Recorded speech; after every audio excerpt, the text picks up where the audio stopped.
you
Alright, ladies and gentlemen, welcome back to another day of the Western Europe DPC. Division 2, of course, it is an MLP Dota. John X5 joining you once again. Jonathan, welcome back to another fantastic day of Western European Div 2. How you doing?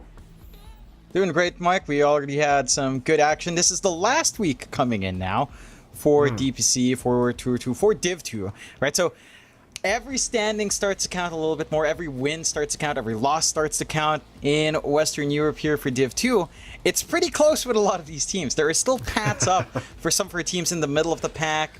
You know, like it's not a secure position for our top two just yet for D2 Hustlers or for Team Secret if certain things go certain ways. So every match starts to count a lot more, and if you want to have a shot in moving up or staying in, you've got to start finding those wins here, Mike. You certainly do, Jonathan. We actually do have a recap of what happened the other day in Western Europe Div 2, so we can have a look at that and see exactly what happened, Jonathan, because there was some interesting results. Of course, we did start with Alliance versus D2 Hustlers. D2 Hustlers, spoiler alert, Jonathan, they are still undefeated in terms of series.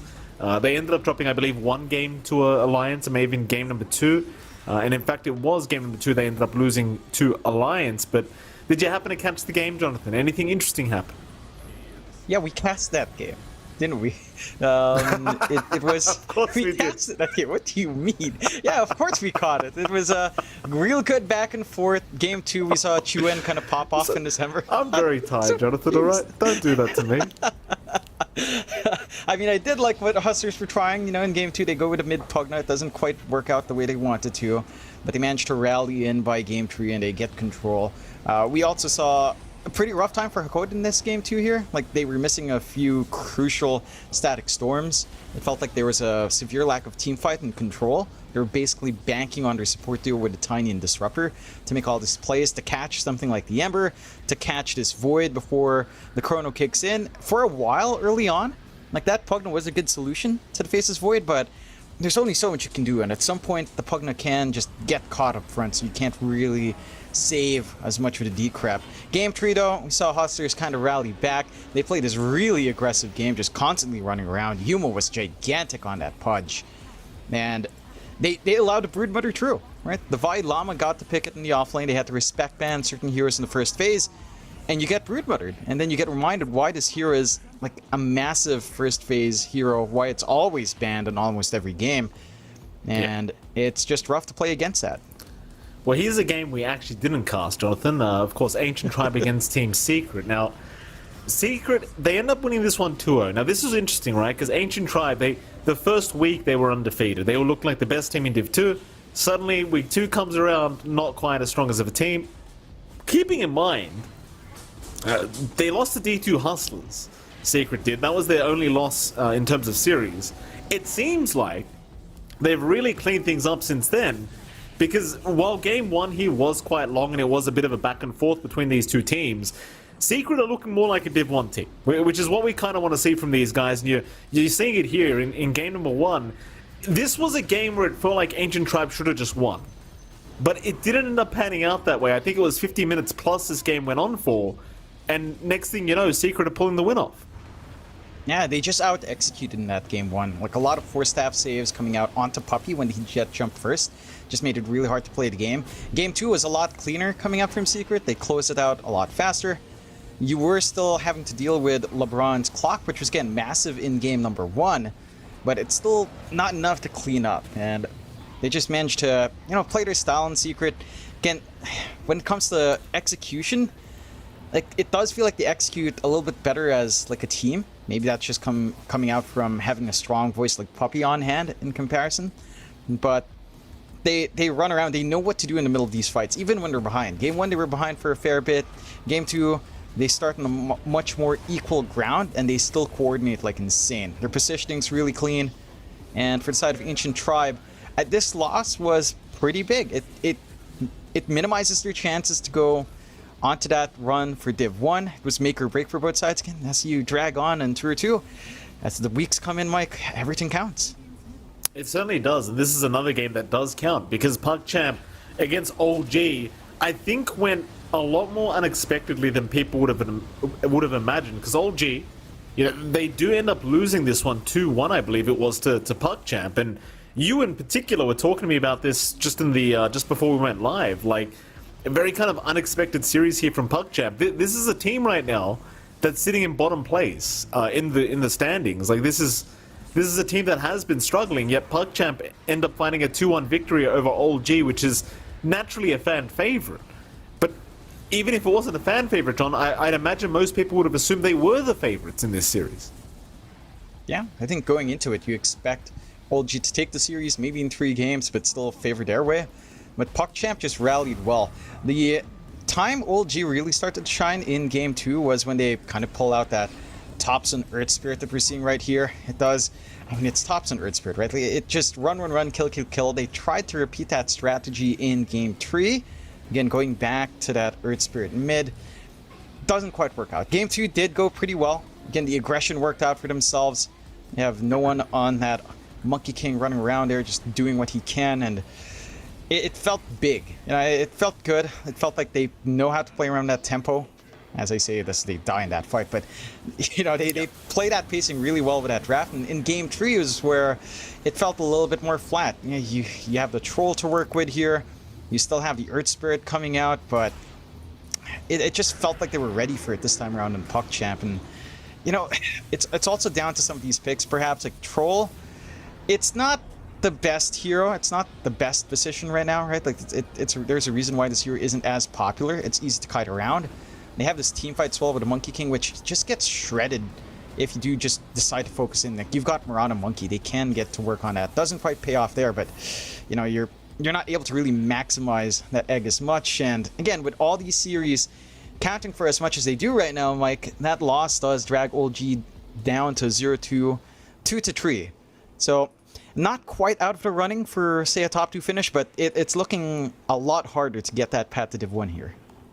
Yeah, I mean, right now, Hustlers and Secret, of course, in position 1 and 2, both looking very, very good to be able to qualify to Div 1, assuming things continue on the same path.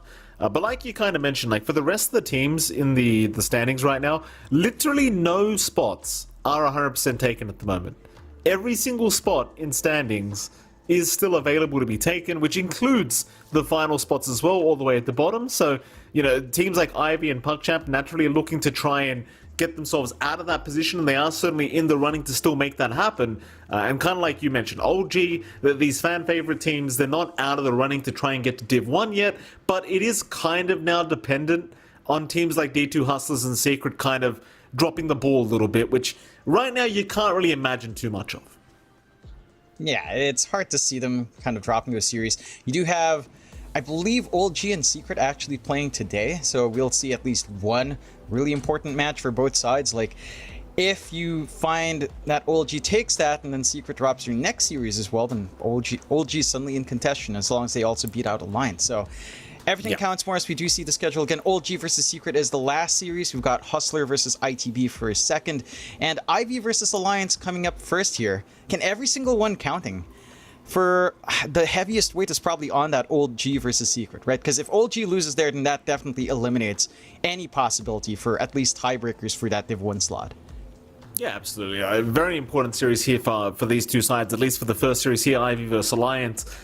Even Alliance still in the running to take a Div 1 slot if they can get some wins or some more wins under their belt in terms of series. This series as well, like you'd imagine it should favor the side of Alliance, and that's kind of the thing. I look forward to seeing how that does pan out. Of course, in terms of favorites and betting, Jonathan, we do have our esportsbet.io. They just launched their recent their watch to earn platform. Of course, you can now earn 3,000 tokens, which is roughly $3 USD per hour, by simply watching Dota 2 matches on esportsbet.io. You heard that right. You can earn tokens just by watching the matches you love without even placing a bet. And best of all, of course, it is absolutely free, and they are committed to providing their users with the best possible experience. So they are excited to engage with the fans with this new way of earning tokens. So what are you waiting for? Head over to esportsbet.io, and of course you can get involved and claim some free tokens for yourself. But Jonathan, Alliance versus Ivy. Again, I kind of talked about the favorites. You can see the odds right there. Alliance 1.34 to the 3.11 of Ivy. Ivy currently in standings, we just saw it. They are sitting tied in 6th spot, which is basically in the danger zone. They are in the red right now. They need some wins. This series is very important to them. But again, it's also very important to Alliance because they are still fighting for a position in the top 2 to try and get up to Div 1 of Western Europe, which this region is very competitive. Like, it's very hard for any of these teams to get to those top 2 spots. So if you do make your way up to Div 1, obviously it's a huge win in and of itself, let alone, trying to contest Div 1 for a major slot. And we're going to see if Alliance can win out this series or if Ivy is going to fight back and try to get to at least the middle of the pack here and get out of that danger zone as Game 1 draft has begun. Jonathan, anything you want to see or you expect to see here from these two teams? So I actually had a bit of a chat with Ponlo. Of course. I don't know why. Yeah, no, I wish him good luck, and he's like, he cursed at me. He asked me if I'm casting. He says it's unlucky. And then he told me afterwards, actually, I suggest we'll pick a Naga and buy Midas and play a 60-minute farm fest with 1 kill every 10 minutes. So hopefully that's not something we see. But Ponlo, sometimes he's not joking about some of the stuff he tells us. So who knows? Oh, Ponlo. I don't know. This guy's such a hater, this kid. He's always going to start problems. And you know what? He's the kind of guy that would purposefully drag out the game and make it as boring as possible just because he knows we're on. He's that kind of guy. I think he holds it against me because I made fun of him at TI 11. I think he's kind of been brooding ever since then. He's just like, one day I'm going to get to TI and I'm going to rub it back in his face. But not yet, Ponlo. Not until you get to Div 1, sir. So the draft has begun. Silence are picked up here for Alliance. Ivy, they do go straight into the Doom and the Mirana. So very kind of meta picks here for Ivy and Alliance. I mean, I can't say Silence is not meta right now. We do see a lot of teams picking it up. So why the hell not just go for it yourself? Yeah, it acts as a safe deny. It can be really strong in the lane as well if you do pair it with something aggressive. So you can kind of try to run down early on. I do like that JMV is just, he's chilling. He's having some food. Yeah, I do believe JMV also did join in for the cast last time around. So, he's switching around, having fun. And I'm keen to see how well he does in this game, because he's a pretty chill dude. I think we ran into him in Stockholm, if I recall right, Mike. We were sitting right next to the dude. Very chill guy. And, well, the position of Ivy's not the best. I think we had small talk. I can't remember, because that's when Slacks was running around with camera as well. So it's kind of chaotic, as long as Slacks is involved. Yeah. It certainly is. We'll forgive JMV. He can forgive us if he did say hello and I can't remember. I mean, it just comes with age, JMV. You understand one day. Your memory will be shot one day too, I promise you that. Pango is the second pickup here for Alliance. Again, this hero, we've seen it so often. New patches coming out. My request is this hero needs to disappear for a year or two. Right, because I feel like we see it non-stop. No matter what meta it is, this hero makes a reappearance. Can't blame Alliance for picking it up, because right now it just seems very strong. And they'll go ahead and take it for themselves. It kind of just offers everything, John. You can farm with the hero, you have mobility, you have stuns with Rolling Thunder, you have disarm. Remember when Lucky Shot did everything? Wasn't there a time where it could disarm, silence, and all the other crap? Like, how ridiculous was that?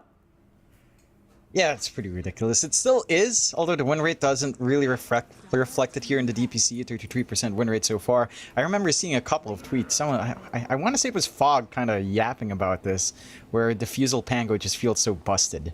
And it is like a major spike for the hero. It's something we've seen rushed from mid. It's something that Chu Wen has done as well the last time we saw this hero pop in. So it's a safe pickup for Alliance. Yep. You know why it's so busted, John? It's because you play mid Pango. You get like somewhere between 10 to 15 minutes you can have Diffusal Blade up. And he swashbuckles you once, you've lost half your mana. Well, that's what it feels like anyway. Especially if you're a support. Like, let's say you're a strength support like Clockwork, and you get swashbuckled by Diffusal Blade Pango. Suddenly you just have no mana.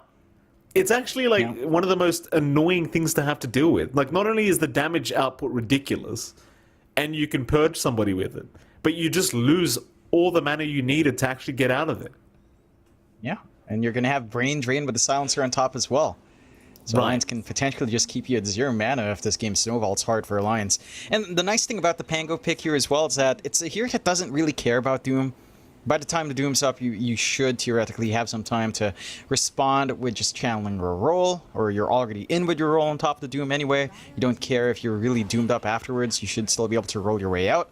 Ivy do get to pick up that Clockwork you just mentioned, so Clockwork into Pango, it can be awkward and Diffusal's up at the same time. And the Clockwork is fairly alright with that. Catching the Pango feels pretty nice, although you can swash out of Battery Assault, which is kind of annoying. But it does give you good jump. It connects really well with your Marana, so you really have some active supports here for Ivy to play around with, play that early aggression. In lane, it's a little bit tricky, depending on where the silencer is. I feel like if the silencer is just allowed to get harassment in the Clockwork and manages to get some move speed up, you're probably not having good lane. If they do run that silencer versus 4, it's still open enough that you can kind of flex around. More than likely just a 5, with like say a melee laner here to deal with the Doom. Assuming the Doom off lane, you have a lot of options for that matchup. We've seen the Slark get crushed there. Maybe something like an Ursa can be a little bit more manageable. You wouldn't mind something like a Lifestealer either. You've got the vehicle and Pangolier. You've got some room later on, but should see the supports being filled in for Alliance. No Naga with Midas, please, Ponlo. Just don't do it. I'm sure Leon Arthur Dota has more sense than listening to Ponlo. Well, what was the hero he played the other day? And I was disgusted because he did buy Midas. What was that? He rushed something on somebody, and I remember I was so upset seeing. I think. Yeah, he played Ench Midas, wasn't it? Yeah, that was game 1. He was like, "Yeah, I'm feeling it. Let's go."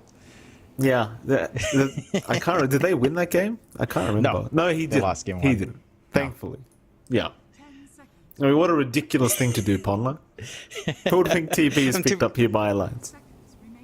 Yeah, to be fair to Ponlo, that game, right, they did feel like they lacked damage. So going for like Midas Ench to scale was not the worst idea. It just didn't get enough farm as he was still, kind of doing pos 5 stuff, i.e. dying. So the idea was right. The execution may be a bit off the mark, but I'm sure Ponlo will grill me for saying that. Say the idea was right, Jonathan. Don't say that. The idea was right. It was right, though. Sometimes Ponlo hits right. It's just, it takes a lot of finesse to maybe pull off some of his ideas. Into the picks. I'm pretty sure Loda would have had a very stern conversation with Ponlo after that game, I'll be honest. You and I, we had the pleasure of meeting Loda in person at Singapore, at TI11. Great guy, by the way. Very, very nice lad to talk to. And if I know Loda, just based off that 10-minute interaction we had with him, he would have some stern words with Ponlo after that game. I would too. Yeah. I wouldn't blame him. I mean, if I was the coach of Alliance and I saw my Ench 5 building Midas, I wouldn't wait for the game to finish, Jonathan, let me tell you. Oh, God. Yeah, I'm sure Arthur also had some words, seeing as the coach. He's like, Ponlo, why would you do that? And Ponlo's like, And that's an argument breaks out. Arthur would have been too busy holding Loda back. Go on, John. Yeah, for sure. Alliance, I mean, the Terrorblade pickup along with the Hoodwink's pretty solid. You've got really good teamfight lining up now. Kind of ties into your Pangolier really well. Your lane with Terrorblade plus Hoodwink or plus Silencer, more than likely a Silencer TB lane. It can actually feel good, but Ivy going to the Darkseer with a Clockwork. So you've got that classic combo. You've got high value in taking Terrorblade Illusions with a wall. You can run down that lane. You've got really good magic damage on hand. It feels pretty good for Ivy. Like, they bait in the Terrorblade. They didn't ban any cores in their own ban phase. So they left it really open for Alliance. And they get probably the best matchup they could hope for with this pocket Darkseer pick. So you have a really good lane. It can be punished if you do run the Hoodwink instead. Like, you surge up, Bushwhack will sort of really annoy you there. At the same time, it doesn't take too much to be on top of that TB. Like, when you know Metamorphosis and Reflections down, the Terrorblade's just so susceptible to getting jumped. You don't really have big saving supports here from Alliance. Again, outside of Bushwhack and lane, it doesn't feel like you can stop that. We'll see how they finish things off. Like, Ivy is still lacking a position 1 here. They can see the TB is their matchup. Sadly for them, they did end up banning, like, the Morphling, which is your... I mean, I don't really know if you consider it a counter now, but Morph is usually a nice kind of way of going against the TB. And now you're kind of thinking, like, what magic dealers we've got or what pure damage dealers we've got against Terrorblade. I'm kind of thinking, like, what pos 1 really suits here? Like, do you want to just go down like the classic Ursa route, which is maybe not so good? It's kind of hard to tell. I guess you don't necessarily need to worry about the 1v1 matchup between position 1s because I mean, it could be a pos 1 Doom as well, don't forget. I mean, I'm acting as if they don't have a pos 1. It could just be a pos 1 Doom because they are also lacking a mid laner. So, in fact, let me just retract my statement, John, because it is probably a position 1 Doom and we're probably looking for a mid lane here. Yeah. I wouldn't mind that for Ivy. I think the lane is pretty decent against anything Alliance might want to pull out. The Centaur was banned, the Tide was banned. comforts left for S4 here. Underlord is one of those options. Beastmaster as well, I'm pretty sure wasn't banned. So they can kind of gun for that. They go to Brewmaster instead, which is one of those pocket picks that we've seen S4 really perform in the Brewmaster. That's the one thing. Like, he does make this hero look good. At the same time, Brewmaster has been pretty atrocious. Like, it's not fair to compare it to Southeast Asia, but I remember Bach played a Brewmaster in Rushed Radiance. There's some really baity builds for that hero right now. I'm pretty sure S4 won't go in for that bait, but it can feel underwhelming. And like, Brewmaster versus Doom, I still feel like that's a stable lane for Doom. The Brewmaster shouldn't be bullied out, to be fair, but you can't really stop the Doom from getting his farm. And they go out with a TA as well, so there's your solution for scaling in the late game. And I like that. Like, the matchup against Pangolier is maybe a little bit more iffy. Swash can do a lot. At the same time, it's TA versus a melee hero. It's really easy to line up your side blades, line up your meld, and just kind of sustain. Once you hit level 4 is when you feel a bit more stable on that TA matchup. Early on, Chuen should still be able to get some good work in with a Swash and Shield Crash, but you've got that scaling on hand for Ivy. You've got the aggression from your supports. You have really good tempo coming out from your offlane. I think the one issue you can see is for Ivy, if it does go off to a slow start, you're potentially looking at 3 heroes farming. Right? Your TA will want farm, your Darkseer is going to want the auras up, your Doom is going to want something like Blink BKB, and that takes time. Whereas for Alliance, you know, we talked about Pangolier, it doesn't need too much. I feel like even just an Arcane Boots timing would, and literally just the Arcane Boots, nothing's probably going to stop you from rolling up and trying to run around with your own supports. A Hoodwink and a Silencer can get really aggressive and deal a lot of damage early on here. Yeah, it's going to be a very interesting game here between these two. It kind of sounds like to me you're erring on the side of the Alliance draft here for game 1, Jonathan. Am I correct in assuming that you kind of favor their draft? I think in terms of tempo, I do. For Ivy, like, I just find it hard to see the Doom, TA, and Darkseer connect really early on.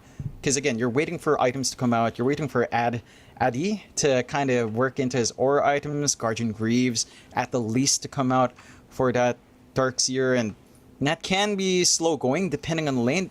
They should have good lanes coming out, but we have seen games where, you know, we see the Clockwork Darkseer and it just doesn't get off to that running start. The first 2 levels are pretty slow.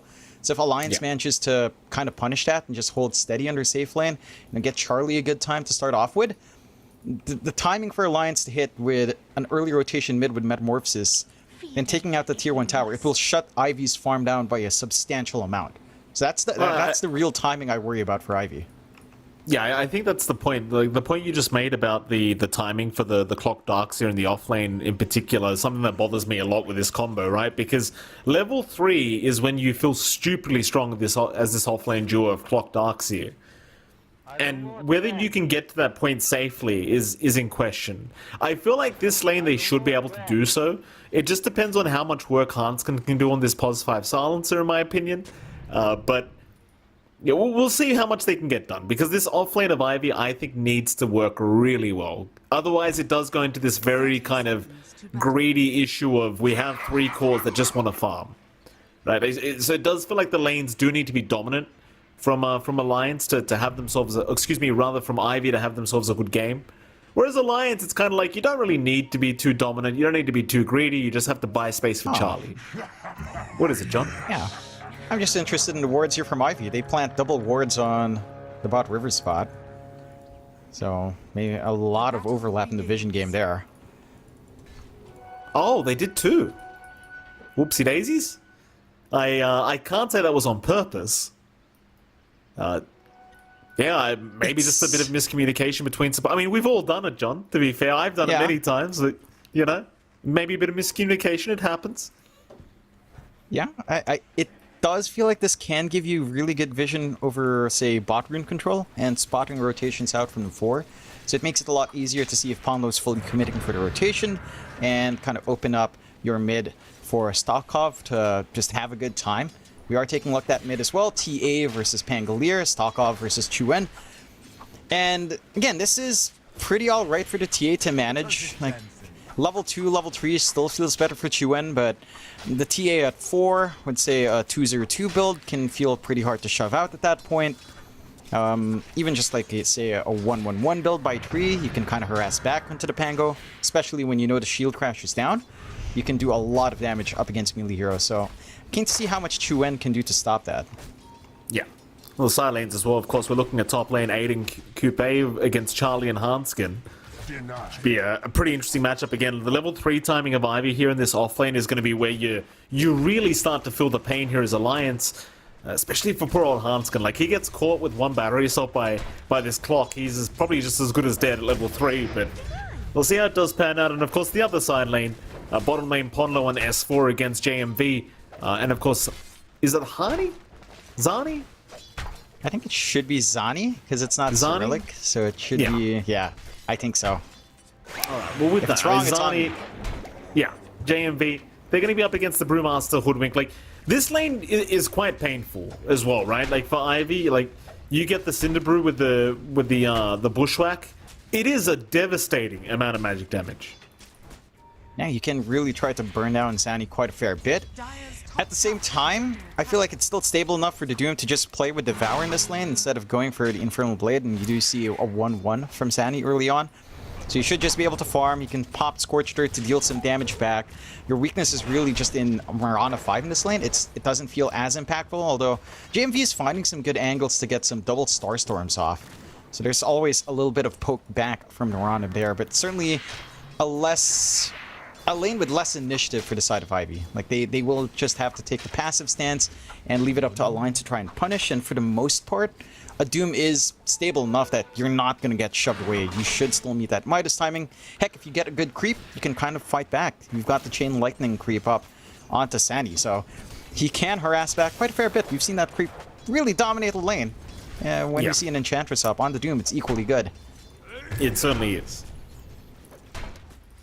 You know, the only thing I could ask for with this this duo of Brewmaster Hoodwink, John, imagine Acorn Shot would dealt magic damage, so proc Cinder Brew. That would be so amazing. Because you could just proc that non-stop. I mean, it would literally make me so excited. As well, top lane Hanskin, he's not looking too excited right now. He'll eat a Fairy Fire up, but it's not going to matter. He will go down. A lot of damage being dealt here with those Iron Shells, as we have hit level 3 on our Darkseer. Even without the level 2 battery assault up, like the Clockwork's still level 2, but it doesn't matter. When you've got the level 2 Iron Shell, it's more than enough. And this is where the lane gets pretty painful for Charlie. He has done a good job just finding CS anyway. So I think for the most part, you're not too upset that the Silencer's the one falling. Charlie's still free to farm. That's the most important thing in this lane.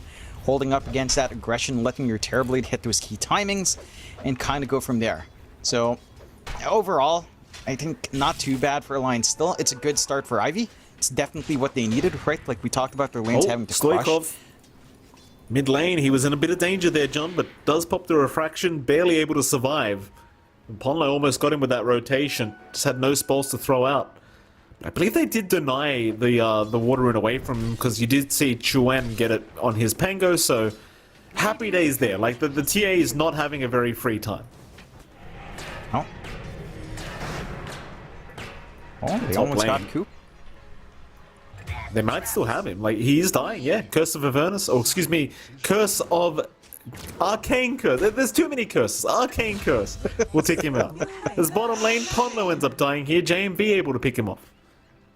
Yeah, so you're off to a solid start already for Ivy. I mean, you're finding some counter kill for Alliance, but it's not really the biggest thing to lose your Clockwork. You don't even lose in.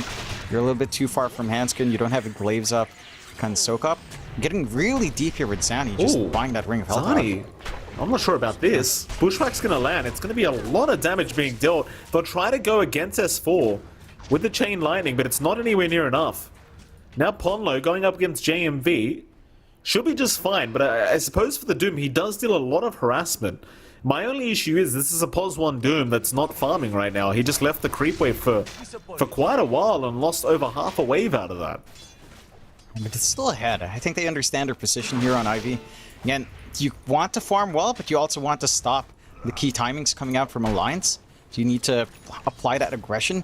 Running up for the energy booster is interesting. He doesn't... I mean, I guess his arcane boots are flying out now with the brown boots coming in, so you feel better in that lane. Spam your spells. S4 isn't the safest, though. Nice little bushwhack there onto JMV.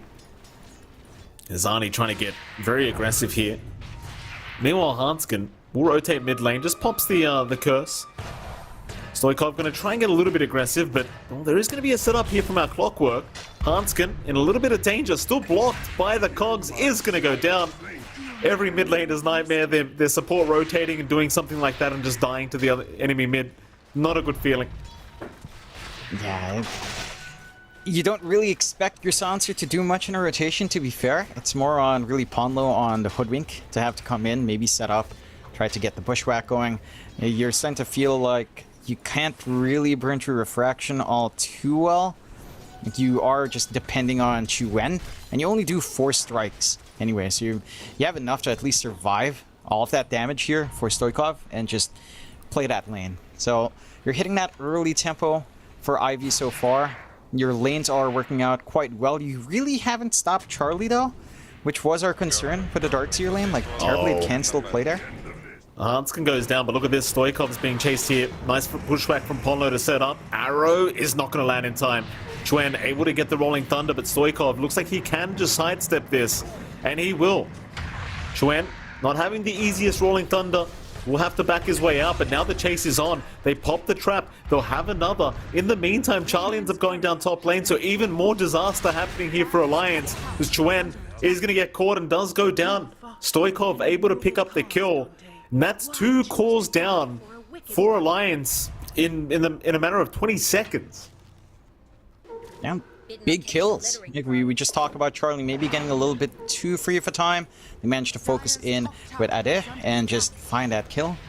And that's the one here you really need to stop. With every lane going this way for Ivy, their tempo is going to be met. Like, you're not going to be too far away from Stoikov from hitting his Dragonlance Desolator timing. Sani, he's going to have his Midas in a pretty good point.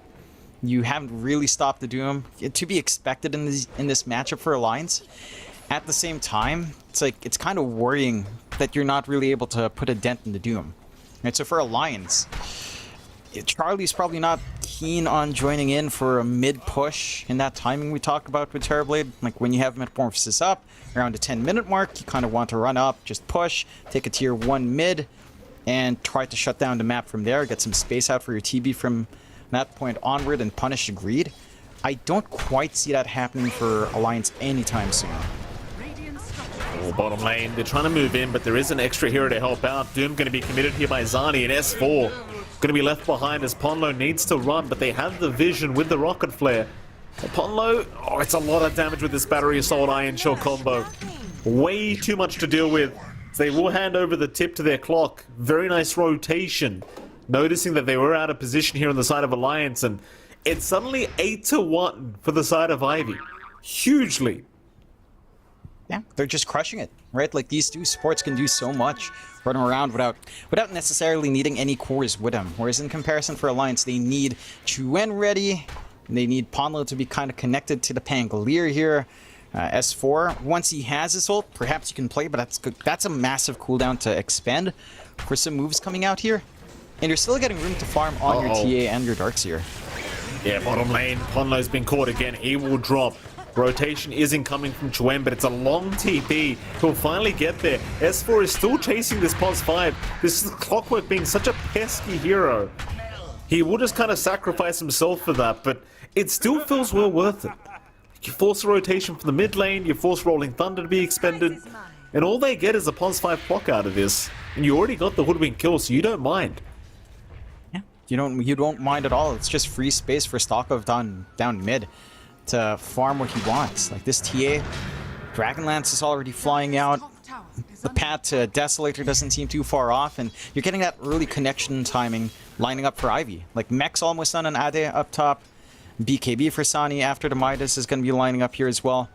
And for Alliance, like, you look at Chuen, his defusal is coming up too. 2 parts away. The recipe is still a long ways off though.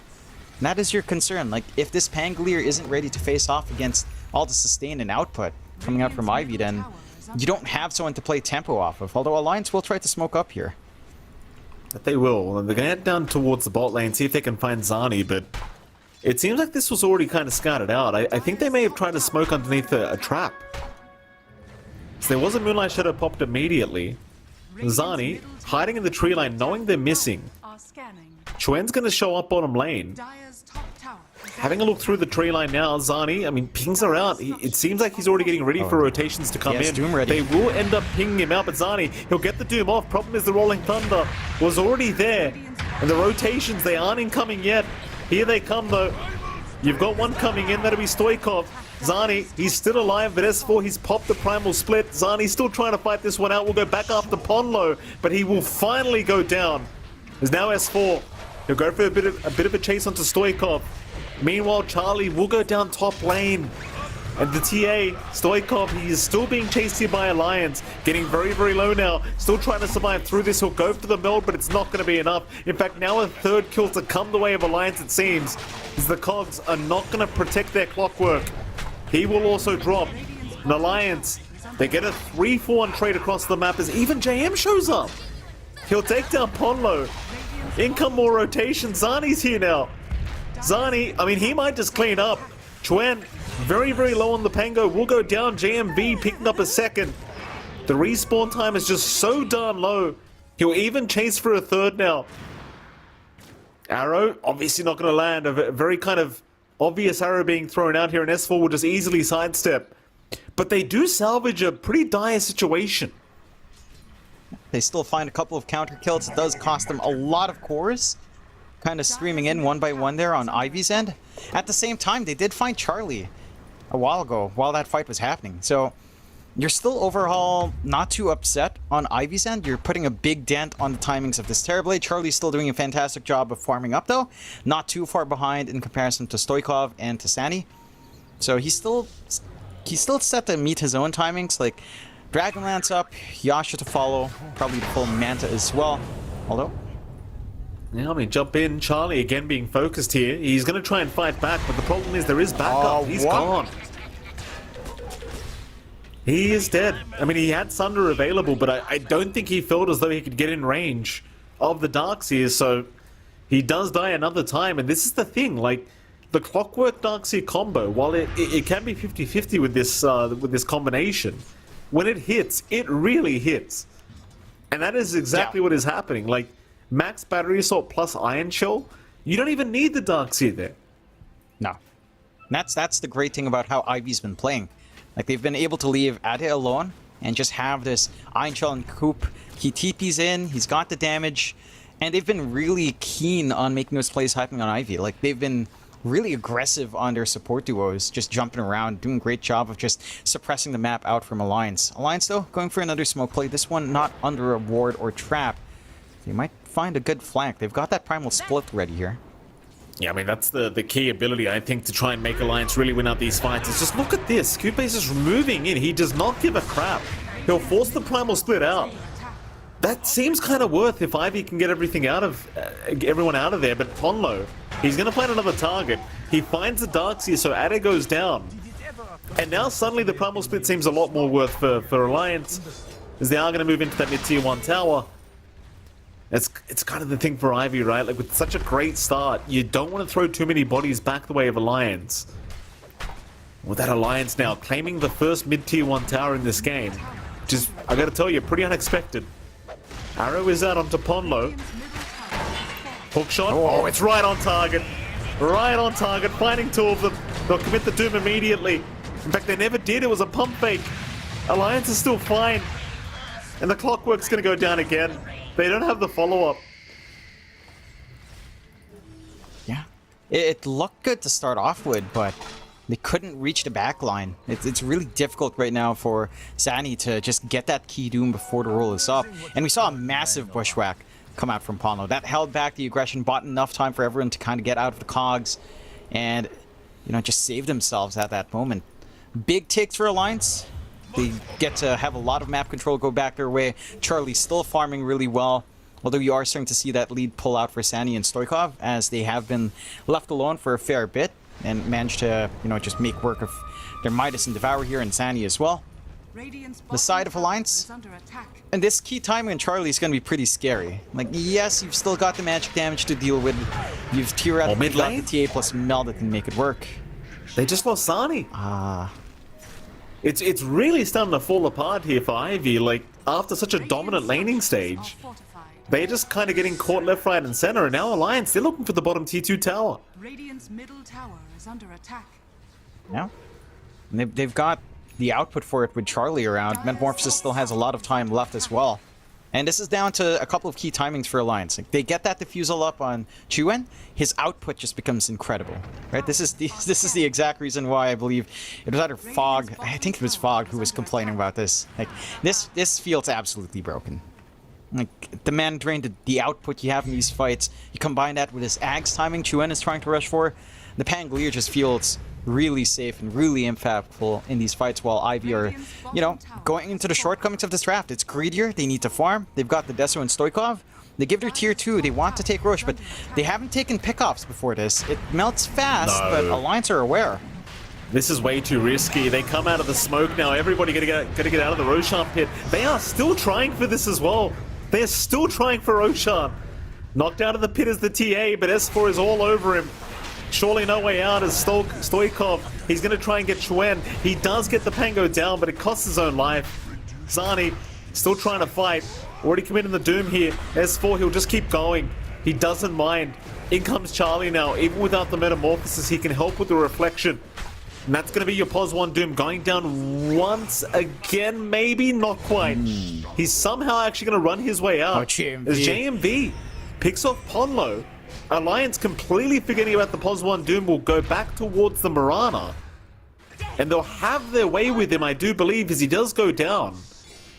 But Roshan isn't going to be free for Alliance. They've got to stick around here because I think Ivy, they are still in a better position to try and force Roshan out of this. They still are. It is a little bit tougher without that Doom up on Sani, so taking that fight, it's not going to be as easy to punish Chuen when the roll is down. They do have Roche Vision with a trap though, so they can tell, and they've always got the Flare from Coop to kind of check that area as well. I think Alliance are fine without forcing Roche themselves. They understand that it's on Ivy to kind of take that tempo. It's Ivy that feels like they have to play this faster, because in a late game scenario, Terrorblade versus all these heroes, it gets pretty hard for the TA to just force out the Terrorblade, right? Like, this hero just has a lot of armor. You tend to go for a lot of stats on the build-up as well. You outrange the TA by a good margin. So you can kind of play up against that quite well. We've seen that matchup go pretty much Terrorblade favored, although some cases you can see the TA kind of work, but it's really down to tempo. Like, the TA has to be ahead. You are ahead for Stoikov, but not by a huge amount yet. They're still hanging around that Roshan pit here, Ivy, realizing it has not been taken. They will stick around. The thing is, had you had the Metamorphosis up on Charlie, he may have made the call to go for it. Now he does have it up, so you certainly want to try and force a fight if you are Alliance. Only problem being Primal Split is still 10 seconds away, but then again, it's only 10 seconds away, so might be time to smoke up as a unit and try to run at them again and maybe swipe that Roshan from underneath their feet. Because Roshan, it is still around half HP. I mean, hell, even if it's full HP, like, as long as you've got meta running, you'll be fine to take it. But it seems like Alliance for now, they're going to sit back and relax. Just happy to deny the Roshan away from the TA at the moment. They'll just keep their farm going. I mean, Charlie is still relatively behind, even if he has found quite a bit of farm now. Still needs a lot more to feel comfortable. Is that it? Has felt, or rather has been caught out here by Ponlo, it seems, as they'll pop the Moonlight Shadow and try to run. Ponlo now might need to be the one to run, because him and Han's going to be chased down by Zani. They're going to be alright. Instead, S4 now being looked at here by Ivy. Surge is there. They're having a look for the Panda. In fact, never mind. They're going to run into Hanskin. There is going to be a Bushwhack to help out. Oh, Doom no. was also committed, but on who? Illusion. What? Oh, he dooms an Illusion. Zani forced to pop his BKB and run. Oh, no, he will TP up, and now Roshan's open. That is an open Roche coming the way of Alliance. What was He drew that an Charlie's Of illusion? the Pango. No. It was Chuen's, I think. It looked like the Pango illusion to me. Just doomed it up, and Chuen rolls in afterwards. It doesn't pan out. They don't check the damage values first. Now, the Roche, it is slower. There is a threat for a counterfight. Although, at it. Yeah, he's been caught out. Like, they'd love to get rid of this Darkseer as well while they're at it. He will be able to just surge away. It's kind of the scary thing, right? Against the Darkseer, maybe he gets a nice vac wall off and you have a bit of an interesting Roshan dynamic going on. But for now, everything's fine. Instead, they're having a look around for this Clockwork and they are going to find him. He'll still run towards the Roshan pit, but the hook shot's perfectly blocked off by Chuen. Very nice positioning there from the Pango. And with that, Roshan is going to go the way of Alliance, and suddenly the net worth lead is only 1k the way of Ivy. And things are looking a lot more challenging as time goes on. That was rough for Ivy. Like, losing your Doom, losing your fresh BKB on Sani as well. Both of those things just not lining up for you. It provides such a huge opening for Alliance to just play that game, even if they don't find big kills. Like, all they really kill off is the Clockwork twice. It's only Coop dropping 2 times in a row, but it doesn't matter. Because you lose the Doom, you lose your team fight. You don't have anything like a blink up yet for Addy, so he can't just kind of go in, try to get the big wall vac combinations going for his team.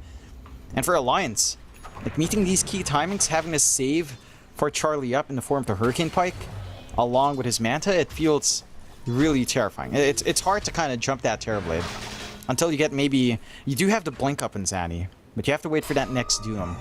Then you have to make that choice though. Like, do you want to Doom up the Terrorblade, even disregarding the Aegis, right? If the Aegis wasn't there, do you really want to prioritize Terrorblade over a Pangolier? It doesn't feel safe either way. It feels like you need a solution for both of these heroes here. It's very hard to tell now for Ivy, right? Because it just had a bit of a... I mean, they had a great start, but it's just kind of been thrown the last 10 minutes. Mind you, now they do have the full BKB up on Stoikov, so they might want to try and make a bit of a play, but they may get also caught out here by Alliance. Scoop's running right into them. Apollo going to see him, but the Bushwhack will not land. Sort of 4-staff away from the Clockwork, and he's going to be okay to back his way out. And kind of ruins the smoke here from Alliance's. They will have to kind of go back to the drawing board, but mid lane, that's a nice Bushwhack, Ponlo. Completely blind onto Stoikov, going to force out the Moonlight Shadow just in case. In the meantime, Charlie's just casually taking T2 top tower. Forced the glyph out, and immediately just backs his way out of it. Still in the area. Charlie, very far forward. Gonna pop the cogs here to try and escape here on Coop. Alliance not gonna see the initiation they wanted. Mind you, they commit nothing, right? They've still got the primal split up, they've still got the meta up, though Charlie is currently being watched very carefully by Ivy. But it's very scary trying to jump a TB that has the Aegis, and they know he's got his whole team on that high ground. They showed when they were trying to jump Coop. There is counterplay ready on Ivy's side. Again, Doom is back up in Zanny. It's just a matter of targeting. Like, in this case, you probably do just want to pin down Chuen. Take the Pango roll out of this team fight if possible, and kind of try to ignore Charlie as long as you can. Clean up everyone else. Take that control away. They're still watching Stoikov here. They're going to find a double damage rune now for Stoikov, so he's going to be very happy with that, I'm sure. But are they going to defend this top tier 2 tower? Like, it's still slowly just being chipped away at by Alliance. Alliance want to force the defense because they've got all their vision around this triangle. They'd love to fight in this area, and it seems like Ivy just kind of accept the fact that they can't fight here. They'll just let it go. Radiant's top tower has fallen. I mean, it's into Aegis, and again, it's a tricky game to find a good Doom target because there are like 2 big targets you need to keep an eye out for. He got baited by the TB illusion. He hit the arrow and he thought he had something going for him, but not quite the case, as Alliance will pick up a Mirana kill for their trouble. And suddenly, Alliance onto the tier 2 mid tower. Gonna have no problems taking this one out. They might even try high ground. Like, you've still got the Aegis up, you've still got plenty of time on the Metamorphosis. And the thing is, when Charlie backs off out of this, he's gonna have a full Skadi up. Well, almost a full Skadi up. And once you have the Skadi against TA, it is not a very fun time for her. It really isn't. You also just have Hanskin getting quite a fair bit of int. And we talked about this potential, right? With Chuen having the Diffusal, with a Silencer on hand. If you look at Coop's mana, I can imagine that with a couple more deaths, just one swash will bring him to 0. And it just feels unplayable. Even if it's not 0, you're not going to be able to get your full combination out in these fights. You're not able to spam out the flares as much from the back line. It just feels really awkward as the game goes on and as Alliance finds some of these kills racking up their way. For Ivy, I mean, the key times for them are still like Blink and Stoikov is big. I would say Ags Octarine for Sani, because once you've got the AoE Doom, it fixes a couple of your targeting issues. Like, you can just theoretically get control over the Terrorblade and the Pangolier if the fight is just right and your positioning is just right here. Yeah. For reference, by the way, like, that defusal, but in fact, hold that thought, because Charlie may get caught here. He's going to be alright. He'll see the clock work, and I mean, he'll just go for the TB illusions. It's about all he can do here. For reference, that defusal blade with the swashbuckle, it'll burn 160 mana every time, and that's basically 3 rocket flares that you're not going to have. So it's just a little bit, it's just such an ugly experience for him to have to deal with. That's without the Ag swashbuckle hitting you when you shield crash. You know, it's just very, very yucky. There's Ivy. I mean, they're going to smoke up rundown bot here, John. They've got an Octarine core now up on Zani on that pos 1 Doom, and he'll TP right down to the bottom lane. It's a nice pincer maneuver. Pono's the one to get the scattered out here with the smoke, though S4, he gets the primal split off just in the nick of time. Can they fight back? S4, he'll lose 1 Bruling. Looks like he'll lose the second, and now he's got caught on the third. So a nice little bushwhack to hold the back for a little bit, but S4, I believe he's just going to be left alone to die. So they do hookshot him up to ensure he does go down. Hanskin eventually popping the global silence, but it's not going to mean much. Does allow him to at least escape with the TP. Problem is they've also found Ponlo. So the Hoodwink should just die here, and they do get the very nice cogs off, though he does push himself out of there. But eventually JMV going to be able to pick up the kill on the Mirana. Those are actually pretty big kills for the side of Ivy. It costs a lot of resources from Alliance to try to bail out. Global silence down, split down for a little bit of time. And Ivy don't really commit too much outside of the hook shot, which is fairly low cooldown anyway from Coop. So you can look to just fight again. Like, they must have spawned that Octarine on Zani, but at the same time, it's not the biggest deal. You're still kind of gunning for the Ags. That's when the big reveal is really lined up here for the Doom. And for the side of Alliance, they're still building up. And it does feel like as this game goes on, it's kind of all in on Charlie. You are looking at the Aeon Disc timing for S4 to kind of take that frontline risk for the team. And more durability coming up for Chuen. Like, even the plate mail coming out here for the Pango is going to feel big in his durability up against that TA. So you really want more armor to be up on your team, as it's really just Charlie that feels secure up against that damage so far. Alliance, they're looking to maybe smoke up again here, John. They're just all grouping up mid. Ivy are pretty much as a team. They are maybe a little bit split up here for a fight, but close enough to get there in time to help out, surely. But never mind, no smoke to break. They may be just hoping for an early Roshan timer, but there we go. They do pop a smoke eventually. Roshan could potentially spawn in 3 seconds. We'll see.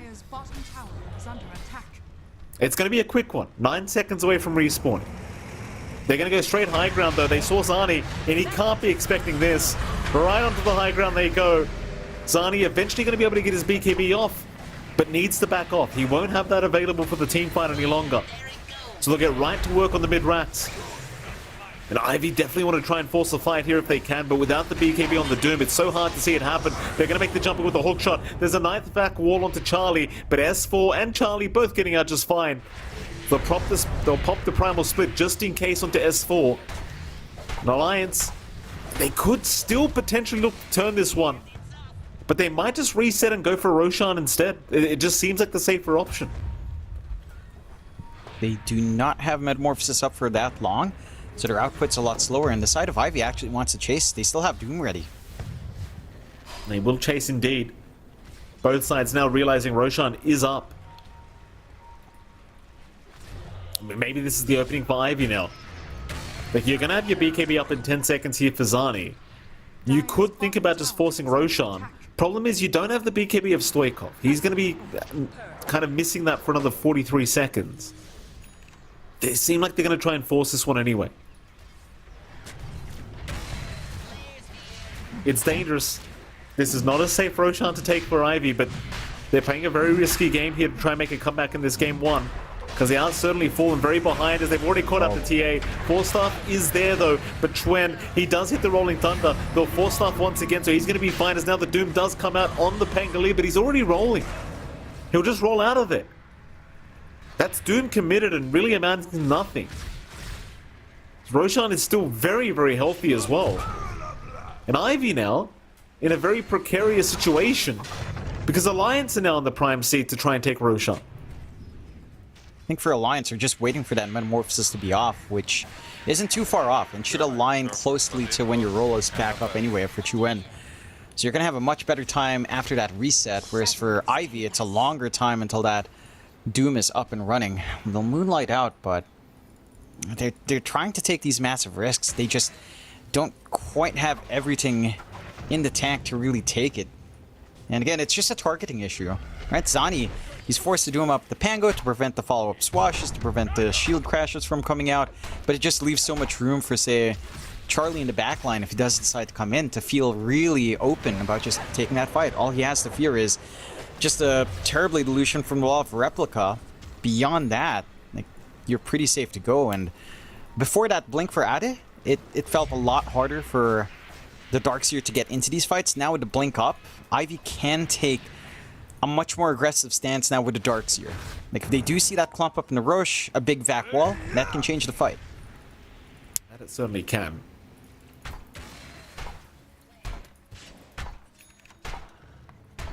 Both sides just staying around the Roshan pit as best as they possibly can. Basher coming out on Chuen, that could be a real deciding factor in this next team fight. BKB now up on Charlie is certainly a deciding factor, it feels like, as the TB now not going to be anywhere near as afraid of the team fight that Ivy has to offer. And you do have more damage coming out on Stoikov very soon. He's looking towards the Daedalus. In the meantime as well, Zani's going straight for an Aghanim Scepter build up on the Doom, as they might run right into each other. JMV and Coop are both getting caught out by S4, but they will force staff away just in the nick of time. The Chuen will go for a bit of a chase here with the Rolling Thunder. Inhibit is there onto the Clockwork. He is a pretty sitting duck here. They do commit the Doom here from Zani onto the Pangolier. Oh, meanwhile, S4, he'll go for the Primal Split. Who are they actually chasing? Everyone's popped BKBs. Stoikov, he will at least take down Ponlo, but now he's slowed up by the Skadi. He's got no way out. He'll try to meld, but it's not going to be anywhere near enough. It's all for the sake of killing off a damn hoodwink. There's Ivy now just trying to get everyone else out of there, but they've also caught another. Hoop's going to jump in with the hookshot to try and save Ade, but it's pretty much save a buddy syndrome here. This Global Silence will be popped. The Darkseer trying to run, but the Silence not allowing him to pop the Surge. They'll even lose the Clockwork's courier in the meantime as Charlie picks up a triple kill on the TB. And now Roshan is certainly going to go their way. No problems here for Alliance. Just didn't line up for Ivy. Like, they get the Doom off to stop Chuen from becoming even more of a nuisance with the shield crashes and the swashes, but the blink forward from Stoikov was right in the path of Chuen on the retreat. So he jumps in, he gets stunned, provides an opening for Alliance to group up, retarget onto that TA, and just get the cleanup they wanted to. It was a very spread out fight from Ivy, and that was from Alliance getting the vision in the first place from the high ground with S4. So they clip the targets, they force a response out from Ivy, and the response is just a little bit too scattered. Alliance, they just come out on top in a big way. The Ags being up in Sani could change things. At this point, you will want to just jump in, Doom yourself, and chase down these heroes you want to keep pinned down. You don't really have too many support staff, 4 staffs. You only have the one on Hanskin, so no 4 staff on Ponlo. Not yet, anyway. So that AoE Doom is going to feel a lot more impactful for Zani in the next fight. And for Ivy, they have to find these openings now. They've got to get this combination of Vac Wall plus Cogs into AoE Doom. If you can catch Alliance in that way, and that team fight feels pretty free for Ivy if Alliance do stay that clumped up for that engagement. Dire's bottom tower is under attack. Certainly in the driver's seat here is Alliance. 1k advantage, which really just doesn't matter anymore. Like, just the draft of Alliance completely online now and just seemingly very hard to kind of challenge. As they are looking to group up and maybe try to force high ground once again. Ivy doing what they can. Hookshot off the mark, Ponlo. Gonna juke that one out with the Glimmer Cape and the Scurry. I mean, you are still seeing the bot wave being forced in by JMV, so it's kind of hard to go through the bottom lane if you are Alliance. And they're not looking to back off anytime soon either. They are clearing every wave that comes at them. So Alliance maybe try to go through the mid lane. There is still a melee barrack standing there, so there's still a pretty nice objective to take if you can as Alliance. But again, they are still just waiting for creep waves to make their way over to the Radiant base. As in the meantime, Charlie now has a full Shadow Blade up with a Chrysalis, looking to build a Silver Edge, but needs a bit more gold. Just move into the melee barracks, and you can see Zani, he's just currently farming at the moment. It's like he wants to build into a Refresher Orb, but it's just such a while away. It's going to take some time, but he's going to let the mid-racks go down. Just take the time to farm instead. Yeah, I mean, this is a lot of space for Alliance to just do what they want in these objectives, though. Like, it's a free push for Charlie. He's just using illusions, backdoor being taken away by the creeps in the mid lane. And they don't have the best wave clear to actually clear out those illusions fast enough, so he gets significant damage off. Like, I get the patience game coming out from Ivy, but these objectives, it does feel like they're falling a little bit too freely. Just very little resistance. Although, Oh, that's a very quick limit cape here. Charlie, he is still perfectly fine. Who was that? I think it was Ponlo with the very quick fingers. Not sure if that was just preemptive, but he seemed to know they were coming, and this makes it so they can't actually get the initiation they really wanted. It's Charlie now going to find a double damage rune, of course. On a Terrorblade, a DD rune, Silver Edge up. He's going to be a scary boy. this should be the fight forced out for Alliance. And they still have a minute and a half left in the Aegis. More than enough time to try to get something going. Inside of Ivy, we need to see a big AoE Doom out from Zani. If he can find his good initiation angle, and they get the follow-up, Ivy still has a fighting shot, but they have to execute. It just feels simpler for Alliance to play this game right now. Here we go. The Daedalus is now up on the TA, so Stoikov, he does have that burst potential. No buyback gold, though. But at this stage of the game, with the way this game's gone, you don't really care for buyback anymore, because this is your last hurrah. They'll make the hook shot. Vacuum is very nice. Charlie taking a fair bit of damage, but he'll just get right to work now with the BKBs up. Meanwhile, Schwen's just holding everyone else back. And so far, Cooper's died on the clockwork. Alliance, it seems like they want to back off. The Aegis, I mean, it's still 50 seconds away from expiring, but without the Metamorphosis, I don't think Charlie really wants to fight. Nah, that's enough to hold him back. I'm a little bit surprised that Ivy and Zani didn't opt to go for the Doom there. Like, we see that huge vac wall with the cogs, but didn't see the full commitment coming out from him even after popping the BKB through the silence. Maybe just recognizing it was really hard to pin down Alliance there. So they just let it go. They know that they can't get any further aggression on the high ground. Aegis will expire with Metamorphosis down, so Alliance can't really gun for more. But they're still in the driver's seat here on Alliance. Like, it doesn't take too long for the roll to be back up, and Chuen is going for Travels up to kind of get control in these waves as well. And they're just still hanging around that area. And they know without the tier 3, someone's got to respond. Stoikov's got the quick burst damage to deal with Creep Wave though, so it's harder to look for that opportunity onto the high ground. And I suppose for Ivy, I mean, you didn't use Doom, so you can still threaten with it.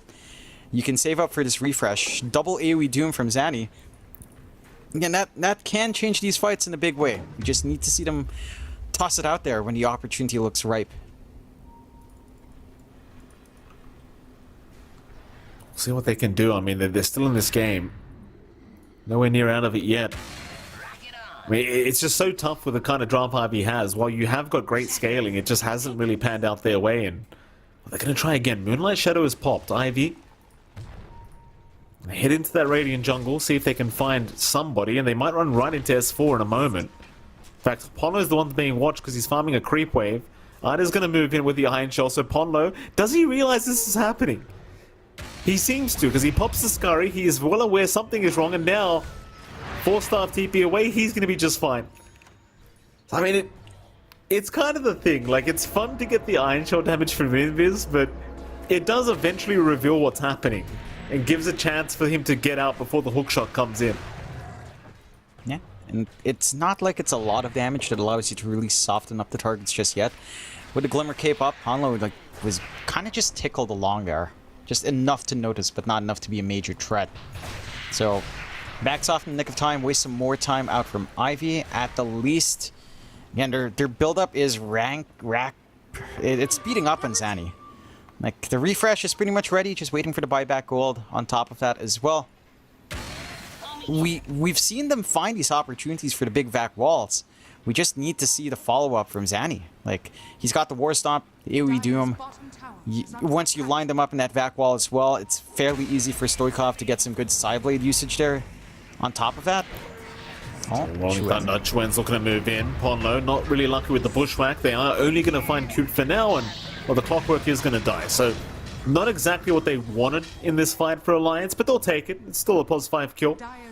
Luckily for Charlie as well, he's got the Axe Blessing up, so only popping the Terror Wave for this.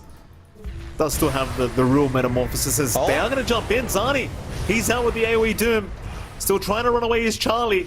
Instead, they'll have to take Ponlo's life away. Charlie going to survive, pops the Metamorphosis. Will run right back towards Vincento and does find him. JM's down, and now they even found the TA. That's the much bigger target. Stoikov trying to blink away. Will go for the fight, taking down Hardskin with him, but it's not worth it. He does go down, and maybe forced to buy back here to defend high ground if Alliance do choose to go for it. I'm a bit surprised Ivy chose to force that fight out. You already lost your Clockwork.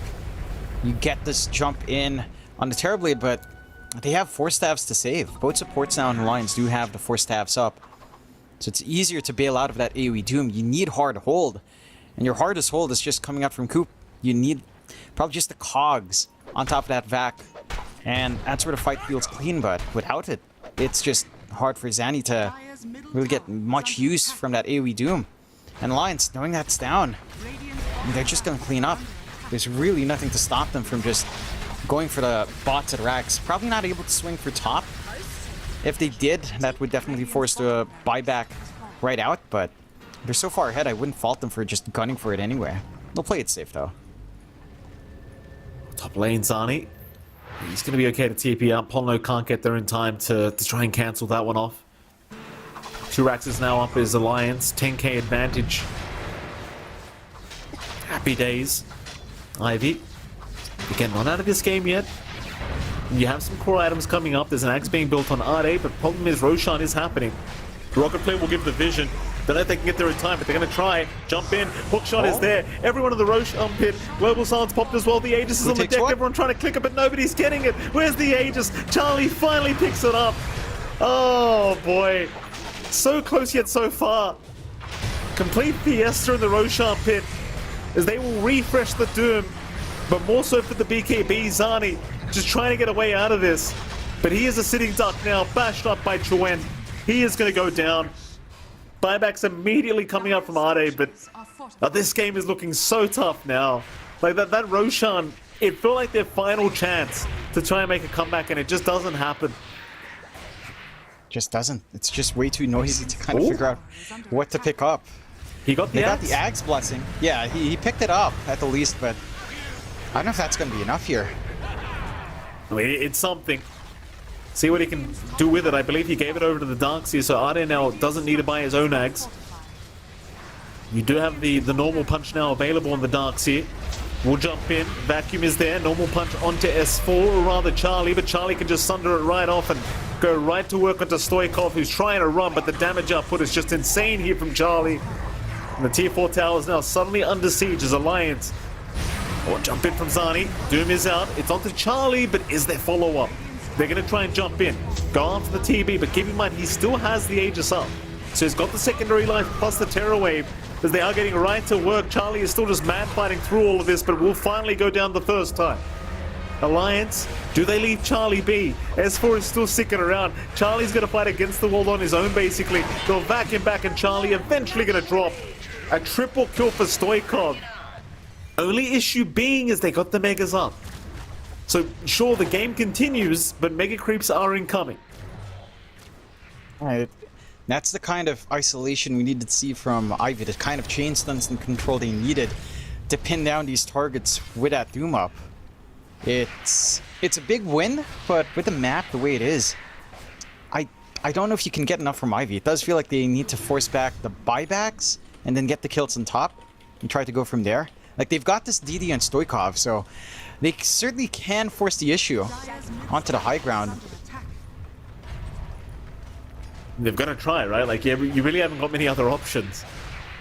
Thing is, the buybacks are there, like, and the respawn timers, they're not that long, so I don't think they're going to quite try for high ground, because even now it doesn't feel like they've got anywhere near the damage to get it done.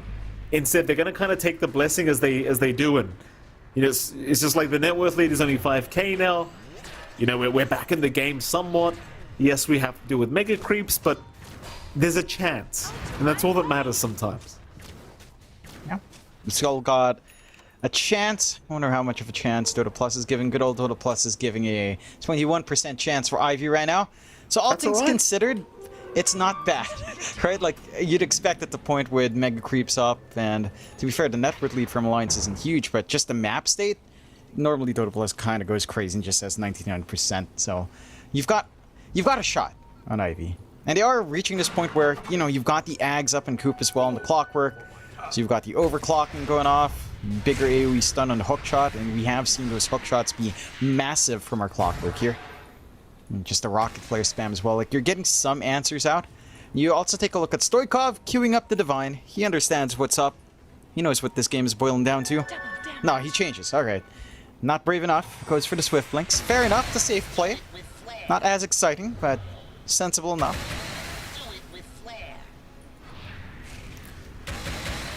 We'll see what they can do. I mean, the Alliance obviously want to put it into this game if they can.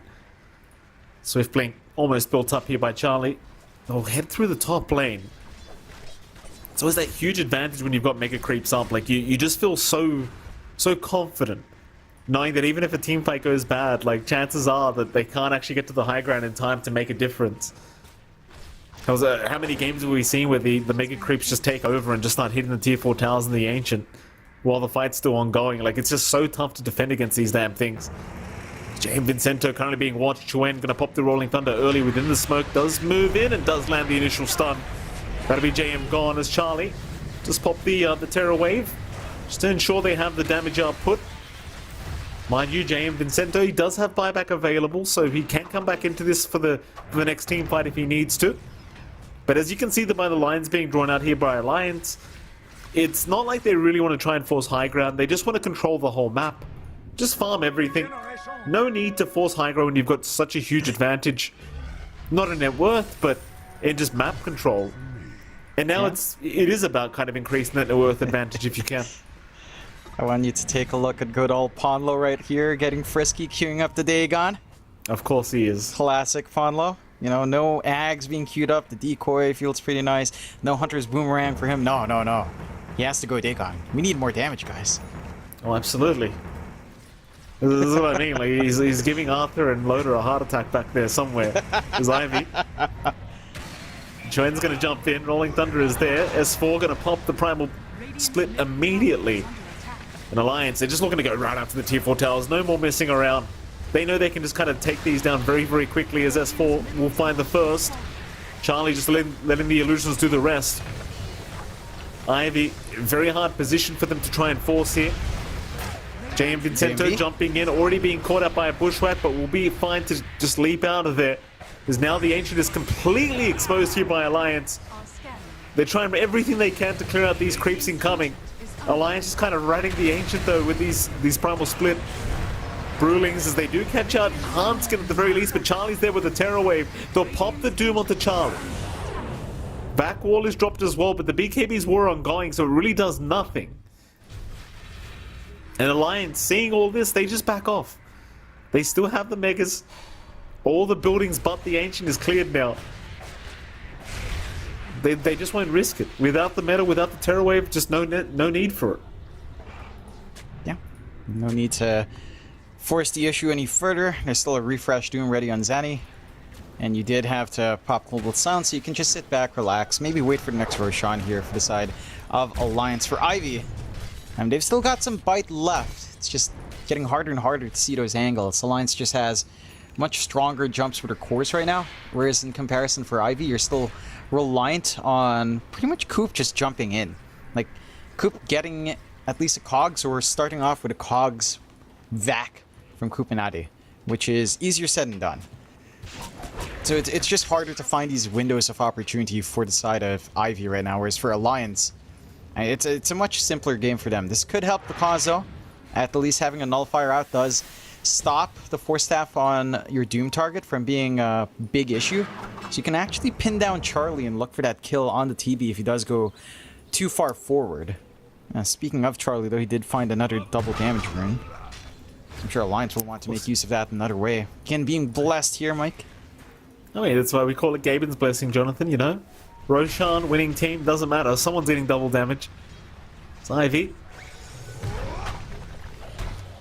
I mean, maybe that's the new map, new patch change, right? Like, maybe after... Oh, hold on a minute. Never mind all that crap I was about to say. Stoikov. Divine Rapier up on the TA now. He's a big boy. You know, I like the timing. The Divine comes out and the Dagon comes out from Ponlo too. Ponlo actually bought it. Oh my god. Can you imagine if this actually cost him the game? Not going for a shard or an Ags? The Dagon? You know the worst part is? This guy spent years being unrecognized, trying to fight for recognition in the process. This guy spent years trying to get a team to pick him up. Right? Great player. I'll give it to him. He's a great player. And then he does this kind of crap. Like, he rushes Midas, he buys Dagons. Like, he's part of a historical org like Alliance that's probably paying him good money to buy Dagons and Midases. I mean, could you imagine? You know, I knew that from the moment we saw his play on Aster Ares that Ponlo's kind of lost it just a little bit. I mean, it works when it works, you know. These are just... This could work. The Dagon Burst could work. This could work, yeah. They found the clockwork here, John. Coops down. He does have buyback. Alliance, they were looking towards the next Roshan, but to jump in, Hanskin, he's already down. That was a quick blow up by Stoikov, but now they've got the Doom caught out. The Doom, I mean, he's trying to survive through it, but the Permastun is out. Buyback, but Ade's already gone. Oh my god. Too much damage. Still, Stoikov's going to try finding S4. That's a nice start. Zani still chasing, they'll even pick off Ponlo here, it seems like, because Ponlo... He tries to run, but there's just no way out of this Doom. And they're still going for more. Problem is the Ancient is currently exposed under attack, so Zani and Stoikov both going back to defend this. As Ponlo has brought back. Charlie chasing down JMB. JMB's fine to TP up. Roshan's still a minute away. This game, it's such chaos here, because it's like Ivy can't get out of the base for enough time. The Ancient is always just under danger now. This is where arguably the PA Ags is massive for Stoikov if he's able to farm it up. Just go straight for the blessing, or if they take the next Roche somehow and snag that away again. Like if you have the TA that can jump in and out of defending and offense, then that's where the game can actually feel manageable for the side of Ivy. And with the Divine Rapier damage coming through here for Stoikov as well, he's got a lot of output. It doesn't take too long to deal with the Mega Creeps. So you have some solid solutions coming out there. Let's see, Roshan almost up. Alliance still in a better position to force that one out if they wanted to. They certainly are. It's just so scary now with the Divine TA. Like, the amount of damage that Stoikov can pump out is a little bit intimidating, I'm sure. As you saw, just a normal hit there did around 1.3k with a crit. That's without the meld. Precious bounty. And it's not like he's really done farming yet either. Like, you could still probably go for a moonshot. I'm sure something else in the books as well. Like, you're 6 minutes away, basically, from tier 5 items, so who the hell knows what's going to come out there. You wouldn't mind seeing, like, a Stygian Desolator coming out for Stoikov. That'd certainly help.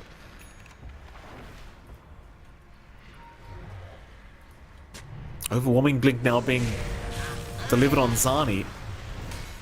Roshan officially available, getting arrowed here, so just kind of stuck in the river.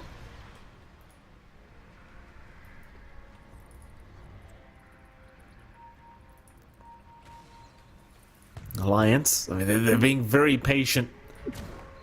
I'm sorry, just look at Ponlo. Like, okay, for a while he actually just had his Dagon in the backpack. I'm like, why do you buy it?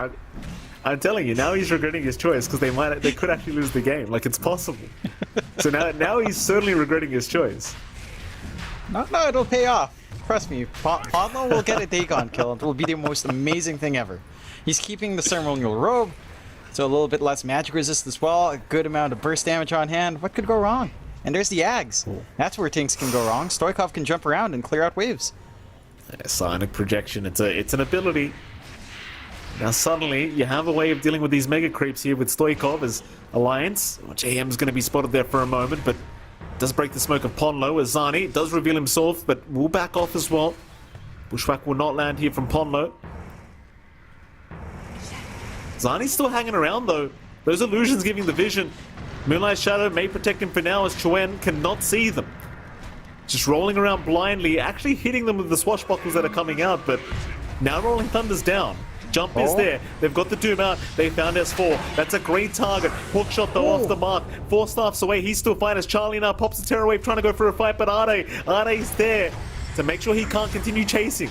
There's your Dagon coming out. I'm not even sure what he Dagon. Just did no damage. Zani, in the meantime, still running away from Charlie. There's an arrow. Not going to land. Meanwhile, they caught the Doom with a Bushwhack. Pomlo picks up Zani, takes him out. That's your Doom down for 2 minutes. They've got Coop as well. That'll be the Clockwork dying. And it seems like this game is well and truly about over. There's 3 heroes are down. 1 only has buyback. No Roshan necessary. Alliance, they will rush for the Ancient. I don't see a way Stoikov can defend this on his own, but he's going to try. Pops the BKB early, but cannot deal with Charlie. Arde, he's going to go for the normal punch. Ponlo will just Dagon the illusion down. And now Ancient is under siege here by Alliance. Still playing it very, very safe because they don't have many BKBs available, but it won't really matter. Chuen will just hold down the TA. They'll take the TA's life eventually. Who picks up the Divine Rapier? Someone wants a stat pad. Chuen will do it. And with that, the Ancient is gone. Stoikov, he'll die maybe another time, but nevertheless, game 1 is over. Alliance, able to take it in 57.5 minutes. And I guess that was the idea from I'm going to defend Ponlo here. That was the idea. John, he was Dagoning illusions. That's why he bought it. Yeah. That's it. You just need to clear out these Terrorblade illusions coming out, right? They're soft, they're susceptible to magic damage. You don't really have much of that. So you get the Dagon, burst them down. And, you know, in that last fight, it did work out. For Ivy, though, they had such a strong start in their lanes, right? They played the laning phase so well. They managed to get these good openings coming out. Coop and JMV really played aggressive for their teams really well. I think Coop deserves a highlight there for Ivy, considering how well he rotated around with all of these iron shells on him from different lanes and just come in and clean up. For Alliance, all they had to do was really hold on and scale up. And with Ivy's draft, it was really all about tempo with that lineup, right? Like, you're looking to just run down and just slow down the farm of Charlie. Prevent that buildup on the Terrorblade, because the core-to-core matchup for the TA versus Terrorblade, it's not a smooth ride for the TA. Unless the TA has a gold lead, it's pretty much Terrorblade favored, even at equal farm. And Alliance just understood that well, gave all the space out to Charlie, and even when they were getting killed off early on, I mean, they were still within batting range of Ivy. Ivy didn't have a massive lead in the way they wanted to have. And down the line, like, these openings they were finding with these vac walls, they just weren't able to follow through and execute on them.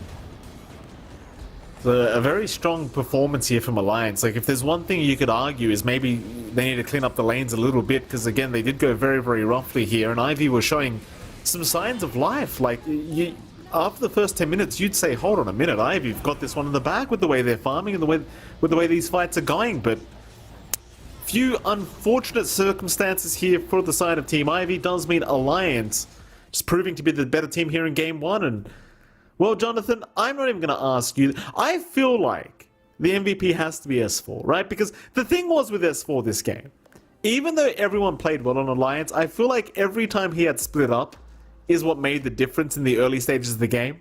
And even though people are going to argue to me, Primal Split's just a really strong ability and you've got to play around it, blah, blah, blah, I thought S4 did a great job. So I'm just going to say S4 should be the MVP.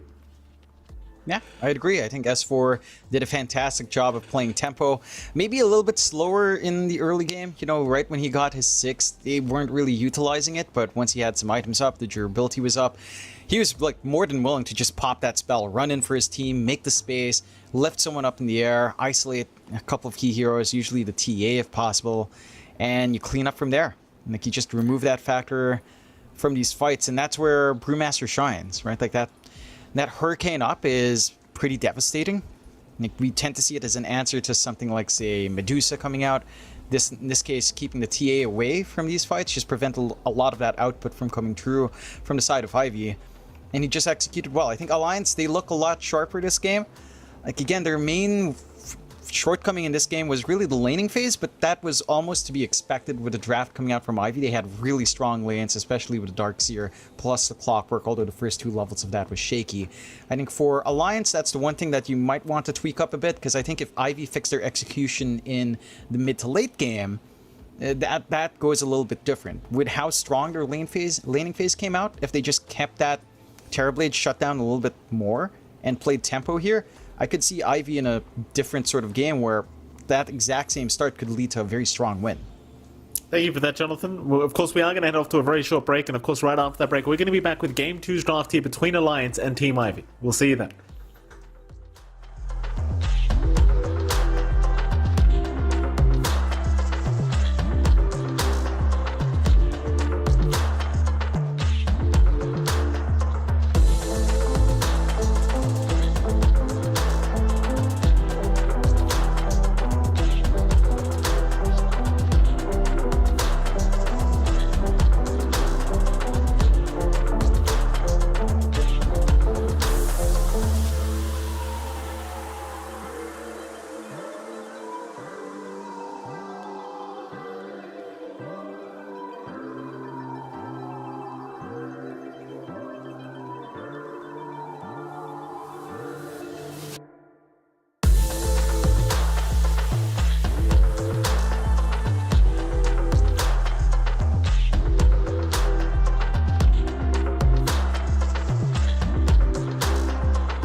Welcome back, ladies and gentlemen. We are here for Game 2's draft between Alliance and, of course, the side of Ivy, and it is MLP Dota and Jonix Fire once again. Jonathan, welcome back, sir.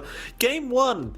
We've kind of said this point a billion times now, but Ivy off to an amazing start during Game 1. First 10 minutes was really just fantastic laning from this side, fantastic rotations, and then it all fell apart, right? Alliance just kind of showing their value as a team as they just continue to just take over after the 10-minute mark. I want you to tell me straight off the bat, what do you want to see from Ivy changed up here to try and force this to a game number 3 between these two? I think I want them to play a little bit more aggressive. Like, again, we talked about the greed of their lineup, right? Once it falls behind a bit, you do want to kind of sit back, farm up, and we saw that come out in the last game where they were trying to build up on pretty much all their cores after having a great start. That great start did come out from mainly Coop and JMV really running around the map well, but the cores were not as willing to necessarily join in those fights. And in comparison, for the side of Alliance, once Chu-Wen was kind of set up with the defusal, he was just ready to go. Once S4 had at least a pipe up, he was more than ready to go as well. So they were just much more willing on Alliance to play this faster tempo game, have Charlie come in when he feels like he can contribute, but otherwise they just play tempo, buy space for the Terrorblade, and eventually Charlie just out-carried everyone. So I think that's one thing Ivy has to watch out for. Just try to pin down Charlie, because he almost always is that win condition coming out here for Alliance. And in that last game, they couldn't snowball past that point where they had a strong start, and they couldn't really shut down the Terrorblade. That's the thing, right? Because I think it was like within the first 3 minutes, Charlie had died 3 times. And it's just like one bad team fight, and suddenly Alliance is just on top. Like, they just had the momentum their way, and you just could not slow them down. It's kind of the things we see a lot from Div 2 teams is like, against better sides, it just, they get off to a good run, and then you have this kind of team fight situation where it's one after the other, right? It's like the classic save your buddy syndrome, where you just can't let somebody die without you dying with them, and then it keeps happening, and it's just this weird domino effect, chain reaction. And it's like, you got to kind of hold back, right? Like, even if your core's going to die, if he's already guaranteed dead, there's just no need for you to jump in as well and die with him. We'll see what happens. Like, maybe Ivy have a chat after that game 1, you know, say to themselves, guys, we kind of had that one in the bag, and you know, we kind of just threw it away. See if they can maybe alter the draft a little bit, maybe make it so you're less on a timer of some sense. I'm not sure. I'm looking forward to seeing what changes they do in this drafting phase. Against Alliance, because of course, again, these games are worth a lot here between these two teams. Like, Alliance, they're still fighting for their chance to have a chance to get to the upper bracket, or rather get to Div 1, which is pretty difficult right now considering how well D2 Hustlers and Secret are doing. But if you can win pretty much all your games from here on out, you do still hold a chance at having that position if you are Alliance. So yes, it's on, you know, it's based on other factors, but it's still important to give yourself that chance. And then, of course, for Team Ivy, like, maybe you don't see Ivy making it all the way to Div 1 with how their standing is right now, but you don't want to be relegated out of Div 2 if you can avoid it, right? Like, you'd rather stay in Div 2 if you can. So, For sure. Again, very important for both teams in this series. Yeah. Just a lot to go for. And again, it's that point in the DPC where you're in the last week, every series just has so much weight on it. And it just means so much to find these wins, to get these losses as well. As you do have the opening draft, Ivy into the Ench, Alliance taking that Dragon Knight and Marana combination. So the anime combo on hand for Alliance. You've got a good answer for the Enchanted Creep. Just with the Marana alone, you can still kind of run this on your safe lane or off lane. I believe S4 does tend to actually play this hero for the side of Alliance. So you can just opt to run the off-lane DK plus Marana. Very stable lane coming out there if you want to go that route here for the side of Alliance. And, I mean, you could still flex it to safe lane as well if the matchup feels good. You see Ivy go back into that Doom, which again, Sani played last time. They could just run it off lane. Kind of more a standard Doom game here for Ivy. It's still open enough. Both drafts are fairly open-ended. There is one thing I'd like to say, Mike. I know it's not on camera right now, but I did take a look at Ponlo's cam. It looked like he had something like cake beside him, so he got some cake after that game, Mike. He didn't get a Really? stern I talking don't to know. about his day. There you go. Oh, yeah, there some it is. sort of There's cake. the cake. Yeah. I mean, I don't know if he deserves it. I'll be frank, Jonathan. Can't reward bad behavior like that for all. I mean, look. To be fair, obviously, like jokes aside, the Dagon build-up makes sense because you can burst down those Dark Seer illusions. I understand, Mr. Ponlo. I'm not such low MMR that I can't understand the concept, but you know. I'm sure at least for a moment there, they were like, wait a minute, what's this guy doing? This guy's lost his mind again. Don't eat that damn cake, Ponlo, you don't deserve it. You know it. Don't touch it. Oh, it's the drink I'm again. curious about what they drink. Yeah, I feel like it's some sort of health shake, but the glass looks so fancy as well. It's like, and look at us four chugging away. It's like, yeah. And, Well, I know get your Alliance healthy has... drinks in. I mean, they have a pretty good chef over there, I believe, at Alliance, so... Unlike me, Jonathan, who has no chef, sadly. So casters don't get shouldn't their you own be the personal chef? chef. You should be your own Me? chef. No. Yeah. No, that's not happening, Jonathan. You sound like my wife now, you know? She's been telling me a lot of that recently, like, oh, you're going to cook for me? You're going to cook for... No, that's not happening. You have to, Mike. Why not? What's stopping you? It's a skill, Michael. I cooked for the crew when I was in Malaysia. I cooked up some chicken adobo. I got the highest compliment from Winter. He didn't die when I gave him food. Yeah, There you go. that is a high compliment. That is true. Well, I mean, Winter gave you the... he gave you the approval by just not dying, which is very, very very good, Jonathan. Yeah. Well done. So the sad reality is, I as feel well, so you blessed. cooked for the whole crew. You've never cooked for me. So... No. So how I do I felt cook for us personally... when we're outside? I felt personally don't have insulted, a I'll be kitchen. frank, when I saw that. When you made adobo. Yeah, but we don't. Yeah, but we don't have a kitchen to cook from. If there is a kitchen, then I would gladly do that, even as a bit, as a bit or a content fees, whatever. It's who dies from John's cooking. Surely for me, your long-term business partner, you would find a way to make chicken adobo.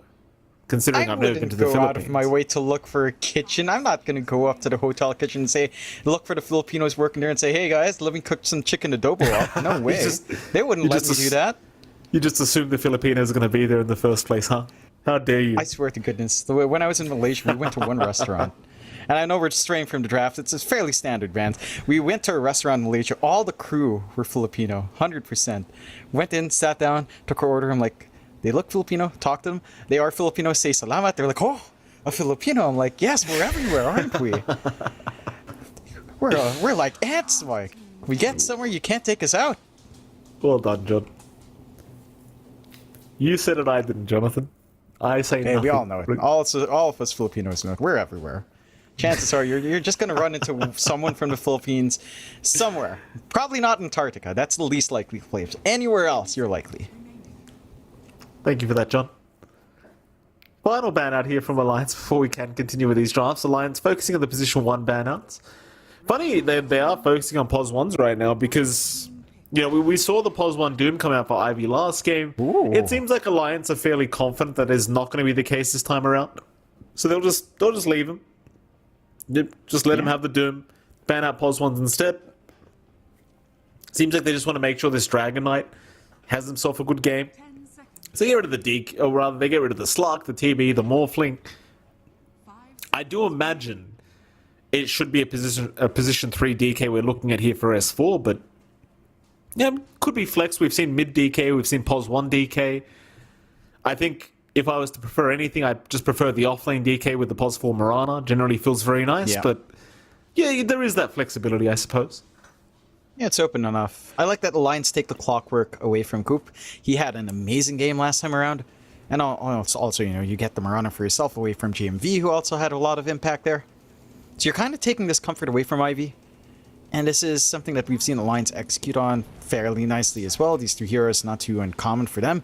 Ivy into the Lesh as sort of the DK answer. So if you are flexing towards mid, DK versus Leshrac favored. Down the line in team fights, you have the magic damage to deal with the DK pre-BKB.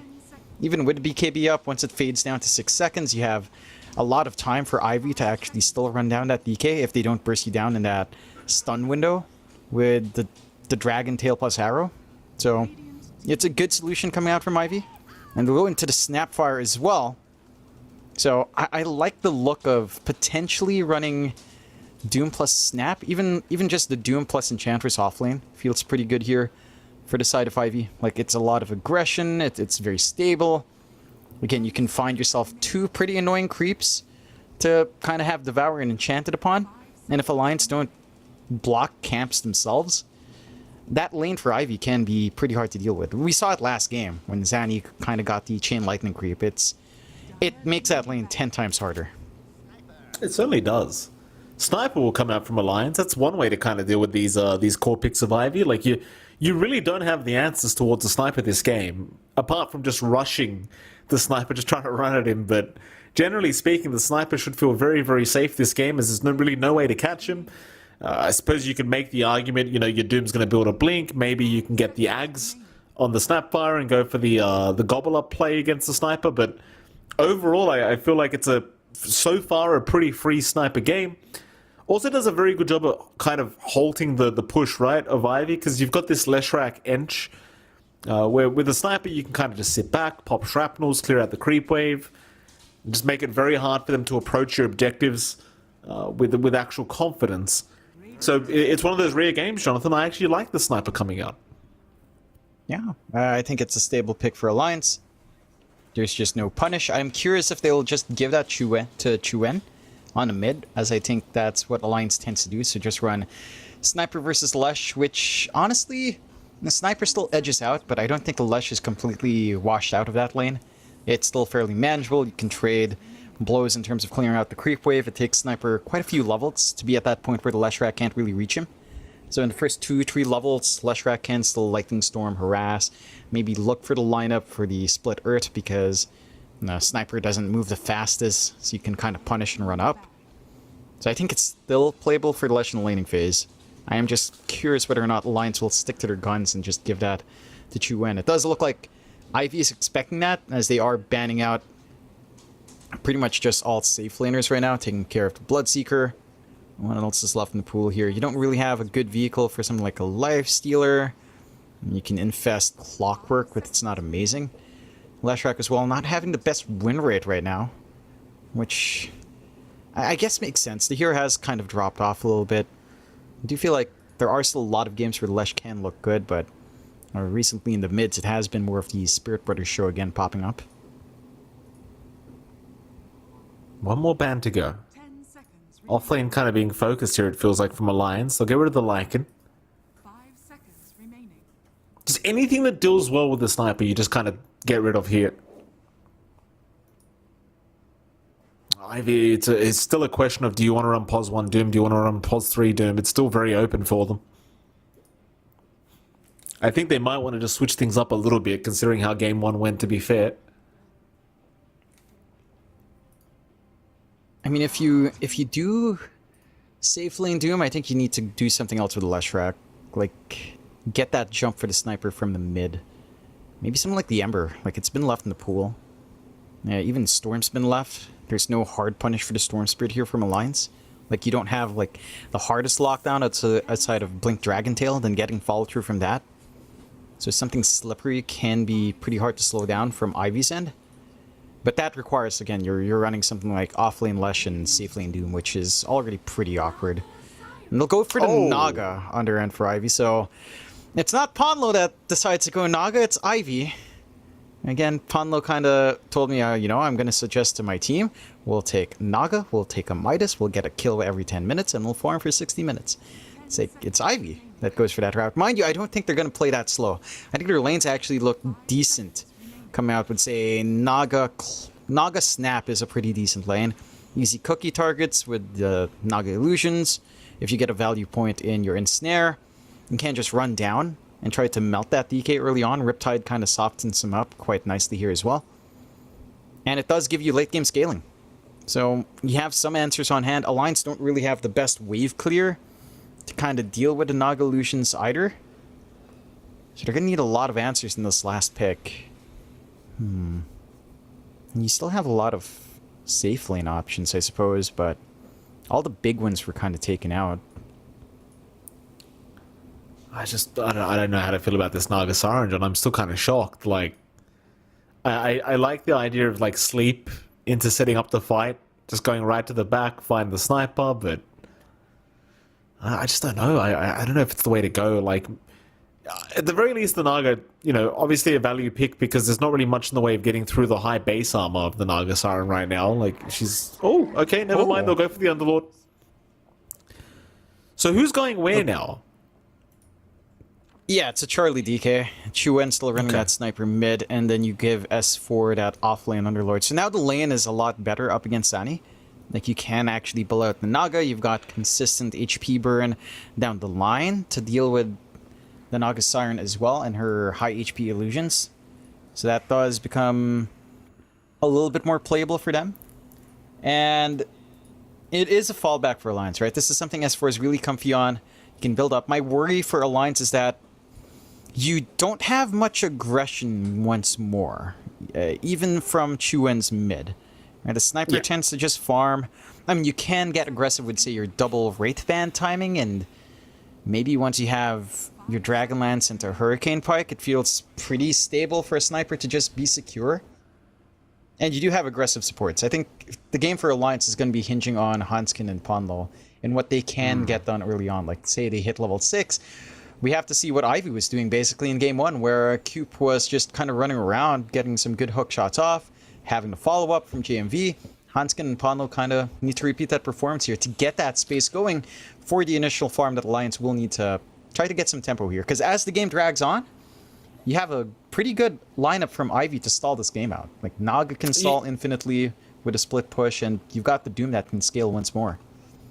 Yeah, it's going to be a very interesting game number 2. I feel like this is going to be one of those slower games, right, where both sides just want to secure a farm, they want to defend their lanes. It's just, let's see how this one pans out. I mean, you could still see a fast game from these two, depending on the start that they get. So, obviously, lanes are very, very important, but you look at both drafts, and you can kind of just imagine both sides are going to sit back and relax for a little bit and just get that initial farm kind of skyrocketing out of control if they can.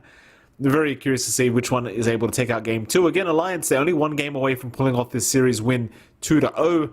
Ivy obviously looking to try and force this to a game number 3 if they possibly can.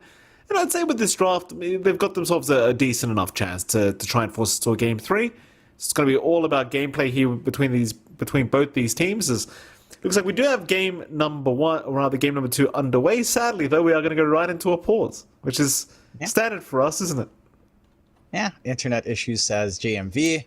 I think we did see, who was it? Stoikov kind of reconnect during the draft. So I guess it happens. You've got 2 Southeast Asian casters. You've got 2 players from Southeast Asia on Alliance. You've got 4 Southeast Asians in this lobby. Someone's bound to disconnect. Even if it's not any of the Southeast Asians, the curse carries on, Mike. Someone's going to have it. The sad thing is, right, is like every time there's a pause in a game that we're casting, no matter who it is, no matter what region it is, all I can ever think about is VT Faded these days. That's all I can think about is just the VT Faded meme. That's all I ever think about, and it makes me sick because I know how cringy the joke's gotten now. But that's all I can think. Shout out to him, by the way, if he is listening. But it's just hilarious. Like, that's all I can ever think about is that someone spamming in chat VT Faded in, which is I must be getting old, Jonathan, because I just find that hilariously funny every single time. I mean, it's a nice, simple joke, right? It is nice and simple. We've gone from... Yeah, it's so weird. We've gone from indie home memes, PLDC, into VT Faded, kind of uniting the region in... kind of uniting everyone in when a pause comes out. So it's good to see that we have progressed in our memeology. He has. Really unfortunate. To be fair, it's funny because we saw him... If we saw him after the fact, and he's actually a pretty nice kid, so it's just, he made some pretty dumb decisions. He's not coming back. But, it doesn't... No, I mean, he's pleasant enough, VT Faded, Jahao is a nice guy. It's just, he did some dumb stuff. All jokes aside, Jonathan, I mean, at the end of the day, the stuff he did, to me, it's unforgivable. Like, it's good that he's been banned, right? Nobody deserves a second chance with that kind of crap, so, I just can't help myself. The meme's just too funny. It really is. It is. Anyway. It is. Moving on. Yeah. Do you remember Tony Stark on T1 before? Oh, Tony Stark. Still don't know who he was. No. Still just don't know who he was. It's Tony Stark. We miss That's all Tony. I need to know. Yeah. Best part is that the guy said to us as well, don't tell anyone who I am. And it's like, bro, everyone knows who you are. Like, everyone knows. I think at this point, the people who knew forgot, so legitimately no one knows. Well, now nobody knows. Now everyone's like, well, who the hell's Tony? Like, you guys talking about the Iron Man movies? No, we're not. We're talking about a player that was named Tony Stark that stood in one day. And it was, you know, a legitimate stand-in, by the way, Jonathan. I don't want to... A bit of a bad follow-up after the VT Fader jokes, obviously, but, you know, it was a legitimate stand-in. Oh, it's getting funnier and funnier for me, Mike, watching you dig a hole. Oh, Split Earth. This isn't too funny. They've caught out the Marana. Hanskin forced to level up the leap early just to be able to get away. Will be able to survive, but obviously doesn't really want level 1 leap at level 1. Bounty Runes, it should be a 2 for 2, though Charlie... Oh, never mind. He'll find a third one for his team. Ivy is still chasing the DK down, but unable to get there. Ponlo, in the meantime, going to run right into Zani, but he doesn't mind because he's got that battery assault up, so they actually can't fight him. Like, he'll do more harassment to them than they can do to him. 2v1. As long as the battery assault is going, and of course now it is going to wear off. So he does need to get out of there. Very action-packed bounty rune timing here at the 0-minute mark. As of course we are going to start off with the mid lane. Chuan is going to be up against Stoikov here in this mid lane. The Sniper vs Leshrak matchup. Jonathan, who do we expect to come out on top of this one? I mean, it feels a lot more stable for Chuan. Stoikov can make some plays if he wants to take the risk, run forward with the Lightning Storm up. The slow is enough to pin Chuan down. And you can follow up with Split Earth. You can just sit back and farm up too. But eventually, once Chuan hits a level 3, level 4, that's when it feels impossible to reach into the Sniper. So you might have to look at support rotations. There is a little bit of action coming out with Coop here. It certainly is. He's getting very aggressive. In fact, Hanskin's the one getting aggressive here on the Maranas. He's actually going to see the Snapfire a second time. Doesn't have level 2, so he's going to get cookied. And he's dead. When he committed all his leap charges for that chase, that's kind of the rough part of it all, is like he didn't even have Starfall to, or rather Starstorm to drop. And sadly, Hanskin will go down. Dire's top tower is under attack. Doesn't have a TP on hand either, so you can't just run back to that lane. It's more time where you've got this solo matchup coming out here for Ivy to play with. Not that you mind too much in Charlie, it is a DK. So you're just able to farm up anyway, get some solo XP. Overall, it doesn't hurt Alliance too badly, although the bonus gold is a pretty big factor for Ivy to control that lane. And that's the one thing in this lane, like you aren't running your Enchantress Doom, so you have a lot more aggression coming out with just these cookie plays you can get out. You already have the Chain Lightning creep as well from Ade, so you can harass Charlie a fair bit, but you don't really care. You've got Dragon Blood, you've got the regen. You can tickle him all he wants, but oh, this would be a bit careful. Charlie, yeah, it's a lot of damage being dealt. They've got that Chain Lightning creep again. You kind of mentioned this during the draft phase, but Charlie's just dead. It's just so much damage. 140 initial damage with that Chain Lightning is... You will see the tip handed over here to Charlie. And, yeah, I mean, you can't underestimate it. Like, the DK with all this armor doesn't really matter when you've got the magic damage to burst out. Yeah, I mean, he felt confident enough trading the right clicks, but with the burn on hand, level 2 Scorched Earth for Ade, it hurts a lot. And he is quite durable as well. He doesn't mind trading right clicks with the Wraith Band up. So it's going to be a little bit slower for Alliance now with those 2 kills bleeding out. And I don't really see any opportunities for you to go for Dragon Tail Arrow as well. Because Coop is staying so far back, and make a move on Ade, it doesn't seem feasible for you to find that kill onto Doom. He is equally as tanky as the DK so far in this game. S4, top lane gonna find himself in danger. Ponlo was trying to save with the Kongs, but can't quite get there in time. So Zani able to pick up a very important kill himself now on the Naga Siren, and it almost feels like a repeat of game 1, doesn't it? Like, just the lanes, especially the side lanes, just not working out in the favor of Alliance whatsoever. It's just they're not able to find aggression. Ivy sees these openings for them to play with. They can run down. You've got pretty passive lanes coming out from Alliance. Despite having these 2 aggressive supports, it's not like they can connect at the moment anyway. So Ivy can just work these lanes out better. Like, you think about top lane for S4, I mean, Underlord is just, by its very nature, a pretty passive hero. Clears out waves, trades right clicks perhaps, but mainly just wants to find farm. And the Clockwork can follow through, but you're double melee into the inch. So JMV can just stand back, keep spamming out this impetus shots. There's no way you can easily clear out these enchanted creeps as well. So every single one has a lot of value for JMV. and you just can't do anything. Like, look at JMV just running down. A couple of impetus shots, the clap from the tomato creep, and S4 is half HP. Yeah. Very, very kind of tough affair here. GMV gonna back out for now. S4 gonna have to play a lot safer here on the old Underlord. We're gonna have another pause as Stoikov, maybe still experiencing some lag issues here with the internet. He's having a pretty decent time right now, 20 and 9, but Chuen's having an even better time on the sniper, 23 and 10. It's kind of the safety you have with Alliance's draft, right? Like if your DK doesn't do amazing, which right now he isn't, you do have a secondary carry in a sense in the form of Chuen on the sniper to kind of rely on. Not that I'm necessarily saying Chuen's going to go the... Oh. Like, there's an emergency or we have internet problems? We'll get clarification. Hopefully it's nothing too hopefully serious everything's here okay. for... Yeah, hopefully everything's alright for Stoikov.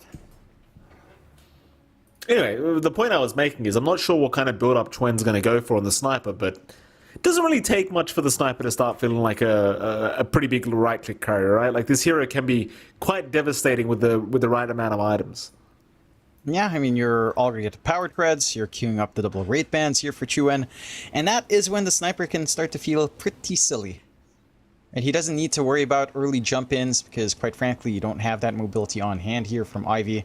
So it's not like you're pressured to go for your early shard, go for the early force staff. You're pretty secure in just sitting back and farming. So you do have that kind of just set for you. Charlie says, going ready.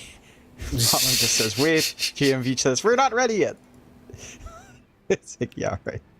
Alright, fellas. I appreciate the exclamation mark here from JM.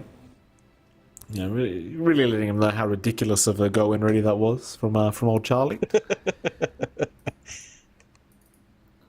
Goodness me. 0-3 again, like a fantastic start here. Everything just going swimmingly for Ivy. Just what I've been waiting for. I'm kind of curious to see what did Alliance say to each other after laning stages like this? Because last game was the same thing, right? Like they have this terrible laning stage, but then they somehow just get together and make it work anyway. I wonder what the comms are like in these kind of circumstances. Like, only the mid lane's going well, bottom's going terribly, top's going terribly. Who's making the calls here, John? Like, who's saying what? Your S4 is kind of telling all of them to calm down. You know, he's the veteran of the team. He's telling them, you know, it's alright, guys. We've got this after laning. You know, it's fine. Our tempo is a little bit later. They have more aggressive lanes. Maybe Ponlo says something dumb in the side. I don't know. I don't know what's a typical Ponlo thing to say. To be honest, all I know is... Because every time me and Ponlo talks, he just curses at me. So it's not really stream-friendly what Ponlo would say. And I'm sure he says something to cheer up the team. 100% he does something. For sure. I mean, they could just look around and look at him, John, to be frank. I think that'd give a laugh to everyone. Why you gotta roast him that bad in his own game? Man? Oh, he's swearing at us every time we try to talk to the guy. We used to be friends once upon a time, me and old Ponlo, but now he doesn't. He's just too cool for us. Just gets the alliance tag, and suddenly he just can't talk to us lowly casters anymore. It's mid lane. Speaking just of like the you devil. in Fear. I mean, don't even get me started on Fear. I mean, obviously, me and him are beefing pretty hard right now, John, as you saw on Reddit. Ponlo, mid lane. Yeah, I mean, he's made a bit of a rotation here, Jonathan. Missed out on the courier just barely, which is a little bit upsetting, but it was just an observe ward. Stoikov, I don't believe, has noticed he's there yet. Very, very sneaky plays here from our Clockwork.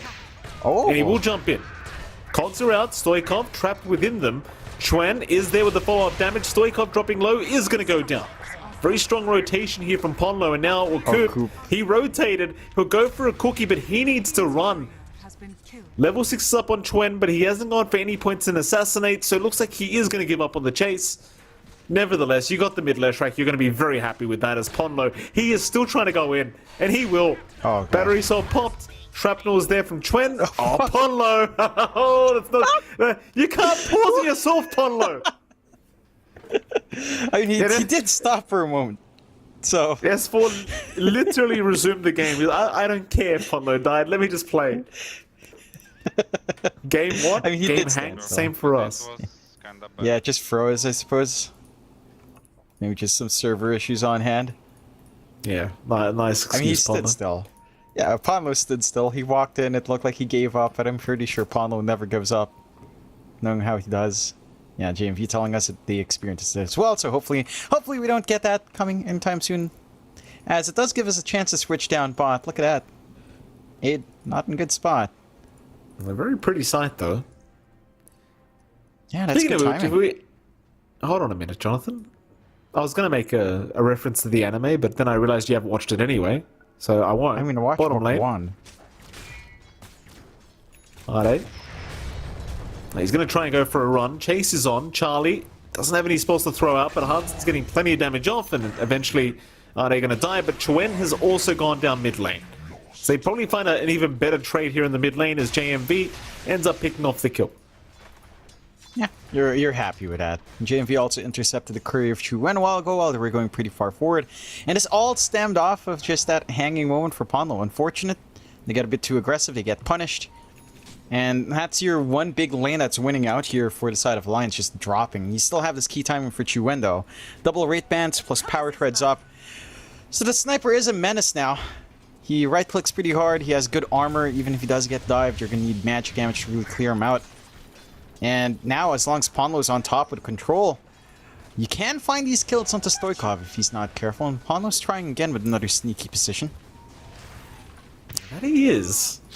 Stoikov, he's going to go for a run. This time around, Ponlo cannot close the gap, but I suppose the thing is, as long as this Leshrac is just running away from the creep wave, you're probably more than happy. As Stoikov, well, they'll get a nice Observer D-Ward off here while they're at it. He pops the Arcane Rune. Meanwhile, bottom lane, there's a bit of a type going on here. Hart's getting very deep. He's going to back his way out. Charlie's just casually pushing the bottom tier 1 tower. Back down to the mid lane. Chuen is getting jumped right now by GMV. Stoikov's going to be there with the follow-up stun, and they will have their way with the sniper, but now Stoikov's in trouble. Still a nice cookie away is going to allow him to get out as Ponlo goes down. So Ivy punishing them for the rotation. Stoikov now with a double kill on the Leshrac. While that was happening, bottom lane tier 1 tower does get denied off, and now Ivy are onto the mid tier 1 tower.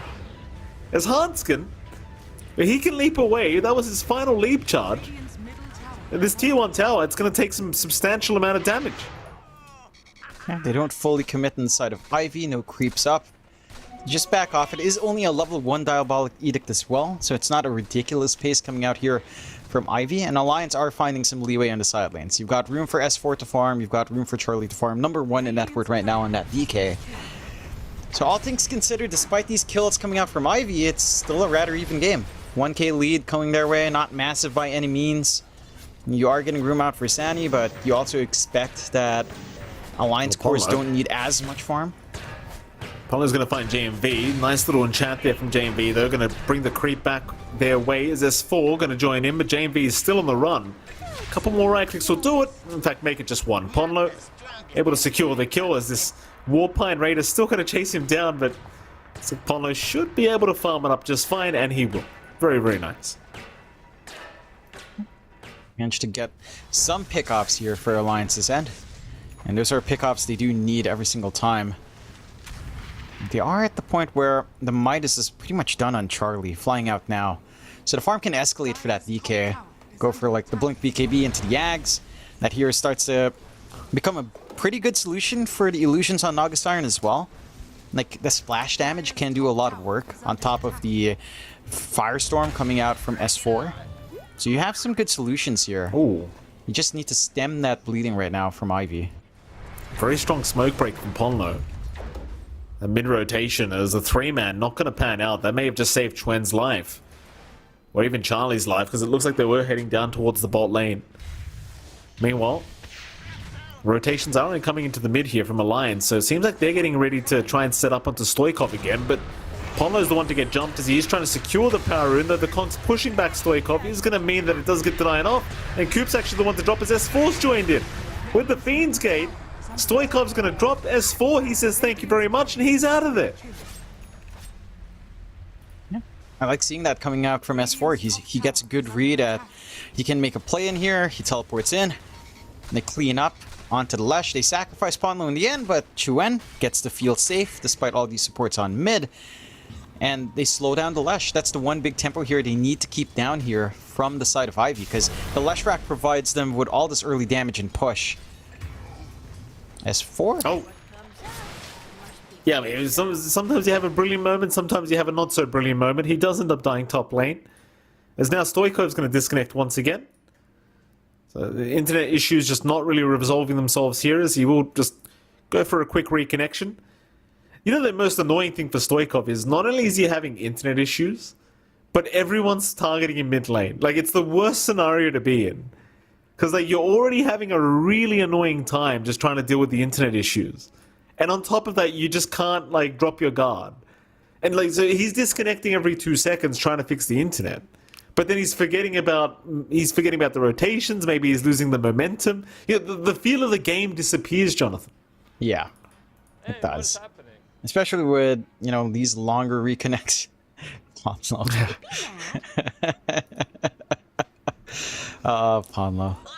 I mean, this is pretty much... Yeah, this is pretty much what you deal with in Southeast Asia, though. Isn't it? Chain disconnects.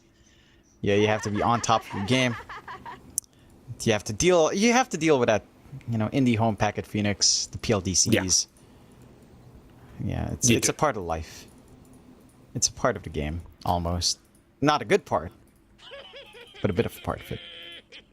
That was the thing, well, off tangent, right? Well, not really, because we aren't talking about internet, but that was the one thing, right? Like, we were in Romania for Tour 1 and Tour 2 of Div 1. And the thing that really caught me off guard, right, is how good their internet was. So we're in a hotel, and I'm getting half a gigabyte speeds, like speed testing, I'm getting 500 megabytes down, and I think it was 250 up, at a hotel.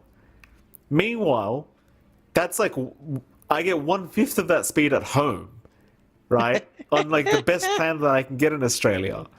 And if I go to a hotel in Australia, like I don't, like half the time you can't even get an internet connection. Like it's so bad. Really? I mean, you can, but it's like this garbage Wi-Fi, and then you do a speed test. It's like under a megabyte download speed, so you can't do anything anyway.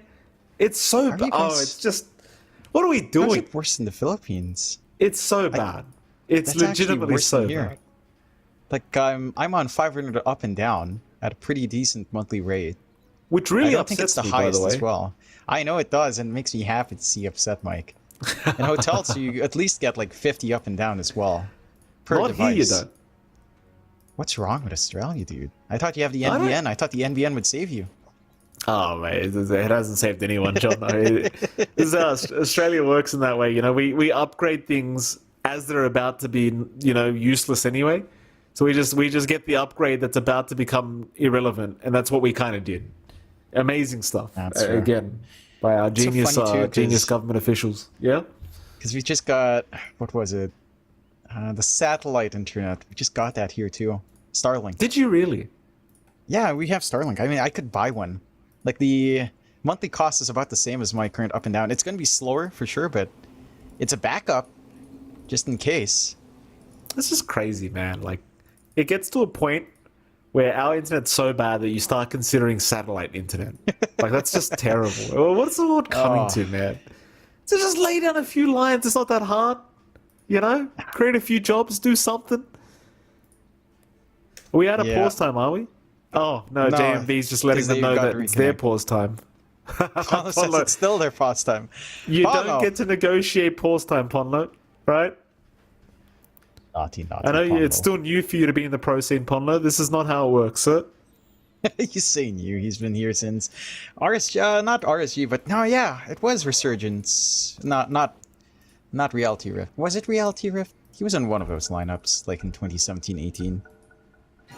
This new kid, as we do get the G, so you can get away from this depressing internet talk. Yeah. Thank you, well, John. not depressing for me. It's depressing for you, but you know. Depressing for one of us. I mean, I would legitimately move countries at this point. Just seeing, like, my eyes have been opened. Anyway, moving on. Yeah. It's more fun in the Philippines. That is her tagline, by the way. Just a heads up. You should really join the tourism board, John. I know how popular you are over there now. Oh, yeah. Got some good takes for tourism here. Oh, good hook. Nice hook shot. Ponlo. Arrow's going to land with the cock setup. Ponlo, he's fighting Stoikov once again. That high ground vision they had with the Observer Ward giving just enough for him to go for a blind hook shot. Boy. Dire's middle tower He does get caught by his song, but it's going to be nothing. Ponlo will happily die for this. If he dies, that is. And he will. Yeah. You drag in the Naga, you force Song out, you drag in Addy as well, and your mid still falls. Like, they still have the output to clear out that mid tier 1. So you find everything. Alliance. Big opening for them as Ivy aren't able to respond in the way they'd want to. Against Stoikov, it's just unfortunate, right? He's been disconnecting, reconnecting, and then, like you said, he's constantly targeted. So every time he's back in the game, it feels like it might as well be paused once more for him when he's dead. And it lost a lot of momentum in that Lesh, right? You're not able to push into mid yourself. You've already got that level 2 Edict. You could shove out the wave now, try to get an opening, but you've provided a ton of space for Alliance to farm. Like, Charlie's just free farming into that BKB. S4 going for the durability. Vanguard up. He can sustain through Zanny, and he tries to harass, and they find JMV.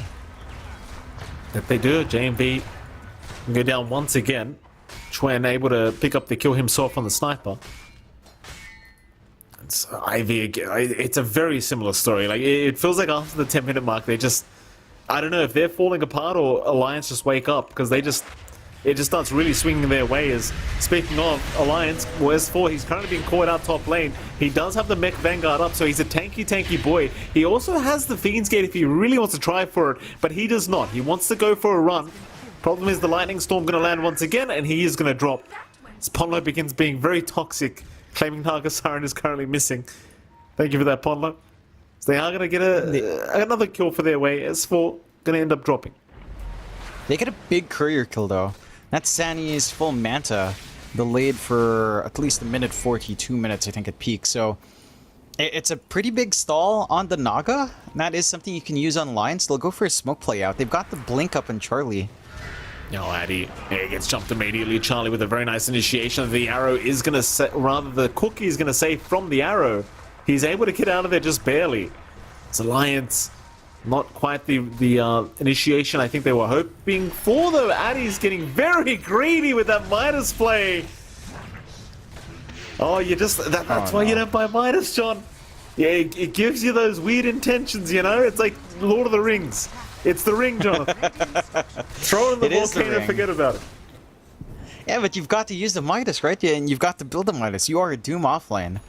So it makes sense. Just getting a little bit greedy and trying to not have a massive Pitus does cost them in the end. And Alliance, I mean, they're just turning around. S4, top lane, he's going to be in danger again. Has the mech up, and he's actually just walking with the Moonlight Shadow.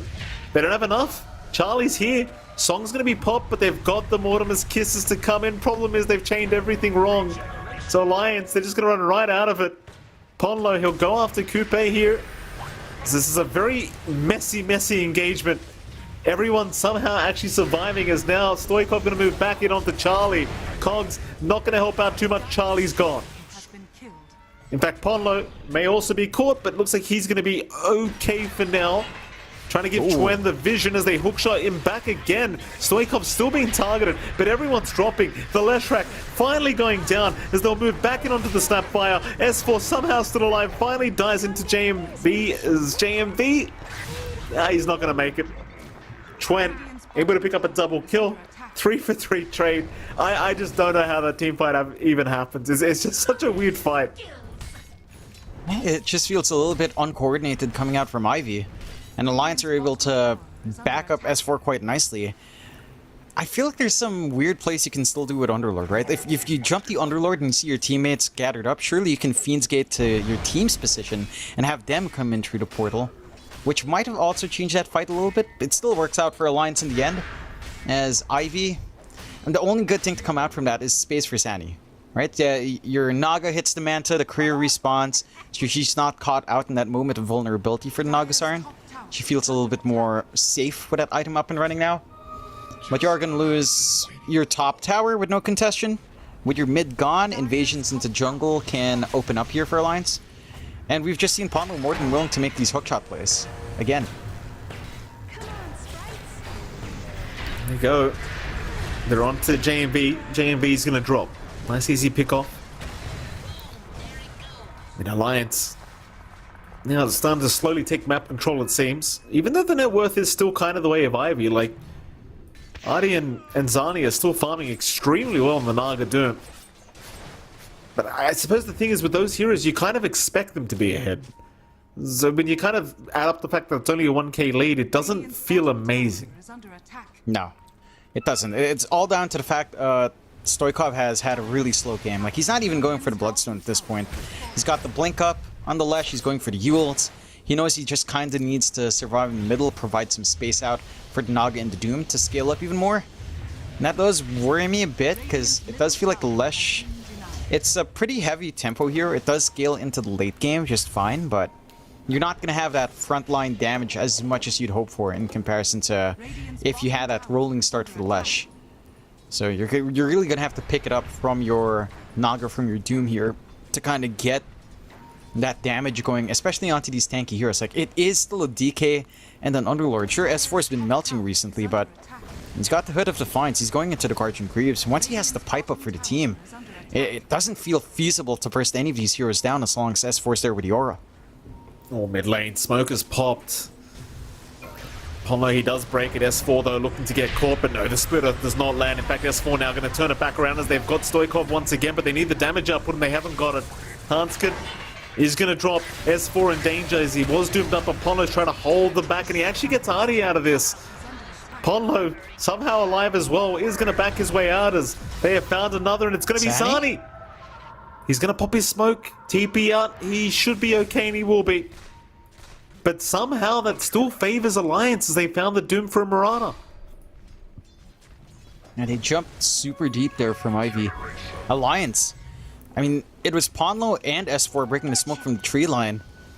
And we see Stoikov just kind of jump in, trying to make a play, but that little Tumbler's Toy save from S4 changes that fight, puts him in a very different position, and allows Ponlo to back him up. They go into the Roche off the back of that. They know there's no Doom to worry about in the jump in. They know the Naga's not going to be able to Song Steal. So they'll take that first Aegis for themselves. It's a big win for Alliance. This can allow them to start to look onto Tier 2 objectives quite safe and continue that invasion on the jungle. They've got the full BKB up for Charlie. Working onto the Yags next. All the timings being met by Alliance and Ivy. And the coordination is, it's just a little bit off the mark. Right? Like, these fights are just not going the way they'd want them to. These smokes are not lining up. And it comes down to how much jump you have, right? Because even if you manage to jump S4, the issue still stands that there's no answer to the sniper here. Outside of just song and run into the sniper, but that's not always feasible. Top tier 2 tower. Gonna go down here, Alliance. You can deal with it, no problems. It seems like Ivy. They're gonna try and maybe focus down the bottom tier 2 tower. Should have no issues with that either. It's already very, very low, so Zani will just take care of it. Though I say that, Glyph was forced out. Rotations are incoming from Alliance to try and maybe defend this. Zani's sticking around. He does not have Song available. Charlie looking for a nice Dragon Tail. The root is there. They're gonna hold him down. The Naga has been caught. Cookie will help out. Zani, though, he really has no great form of escape. They do pop the drums, though. He'll just run. The movement speed bonus is enough to allow him out of there as they just don't have the lockdown. Instead, JMB will tank the gank here from Alliance and will go down for his side. But at the end of the day, Ivy, they still got away with the tier 2 bottom tower and... Oh, Fiend's Gate? Trying to cut somebody off. They actually got Adi. They got the Doom. Hands up. High fives are given. They'll get an extra piece of the puzzle for their trouble. You still lose out on this opportunity to kill off Zani, but you find a nice Doom kill. It's been slow pace coming up for Zani this time around, for Adi this time around, as he's forced to go into like the semi aura carrier Doom, which is alright, but you know, it stalls out your blink BKB timing, it stalls out the potential Octarine refresh as well with the Yags. So you're not going to be this massive Doom in this game, just running around, keeping these targets pinned down.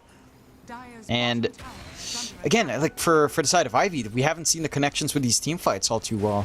Like, they've got these kisses coming through. They've got this early tempo that can come out from Stoikov, but his farm's just been impacted so badly. And he doesn't have that much room to farm here Nonetheless, she doesn't have the mana sustain as well with his item build-up to kind of try to clear out. He is going back for the Bloodstone instead of the Yule, so just going back to the more traditional build, but again, the pacing, it's not as fast as you'd hope it to be. And the Lions just keep that aggression going. Radiant's top tower Run through the is mid lane under they go. attack. Dire's bottom tower is under attack.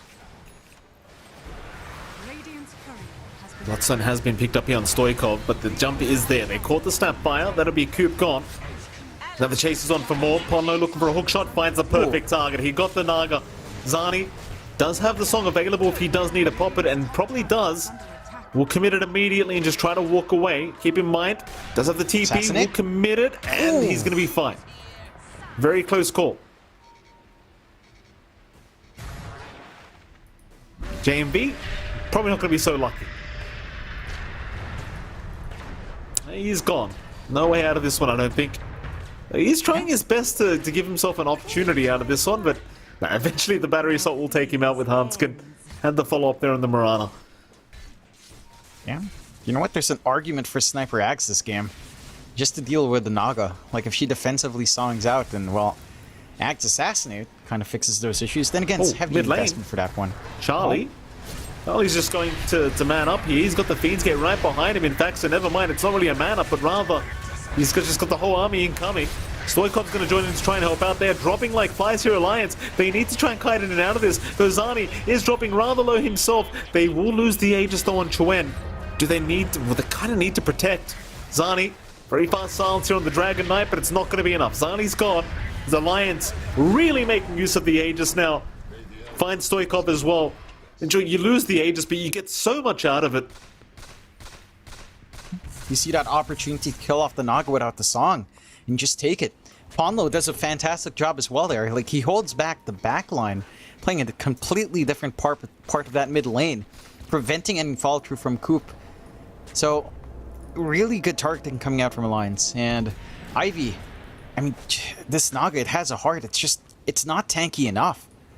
Like, the heart's great and all, but you've got solutions on Alliance to deal with that hero. You've got the output, you've got the range on the sniper, and Chuen with a Hurricane Pike just gets himself in the right position pretty much every time. He dodged out the split earth coming out from Stoikov, and then he dodges out on his resurrection as well with the Aegis. It's just perfect. That lack of lockdown and jump from Ivy, it's hurting them bad.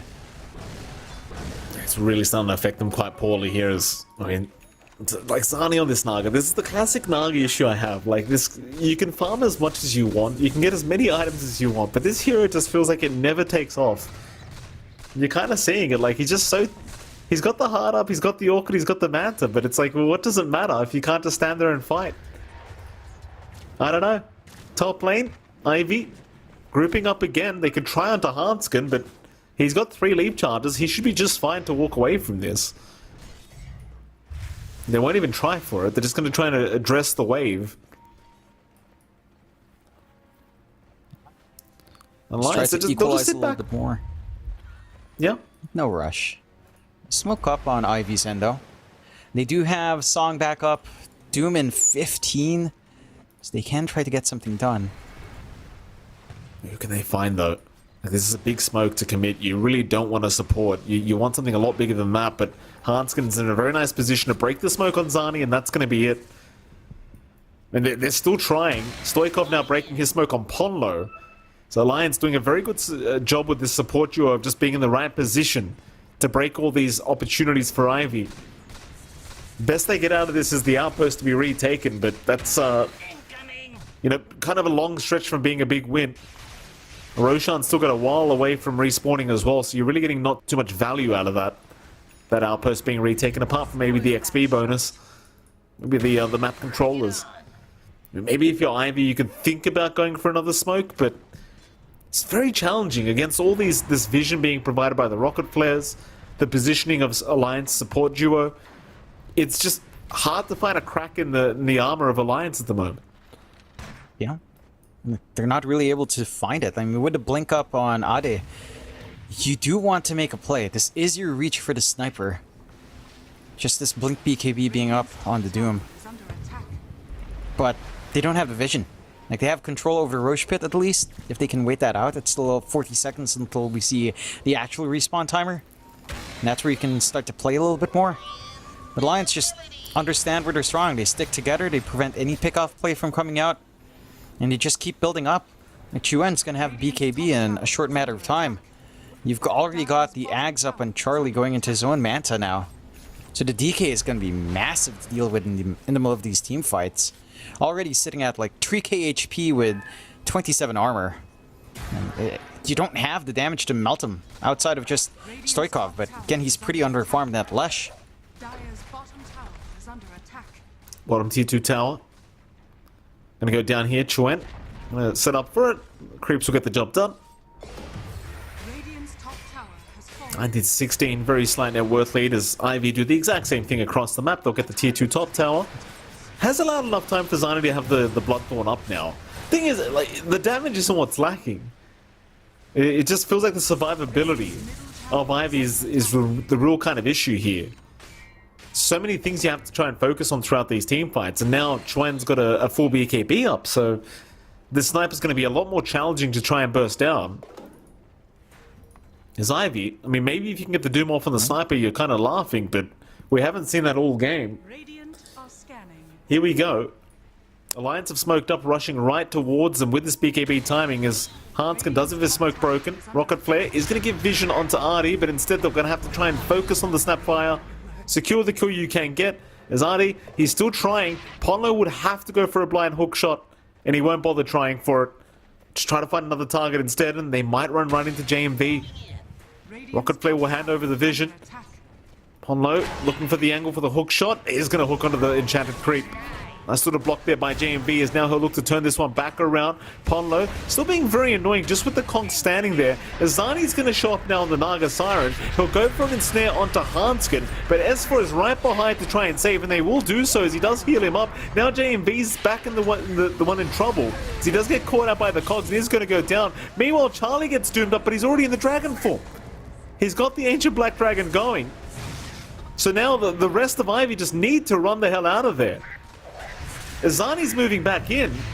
The Doom's wearing off. I don't know about this.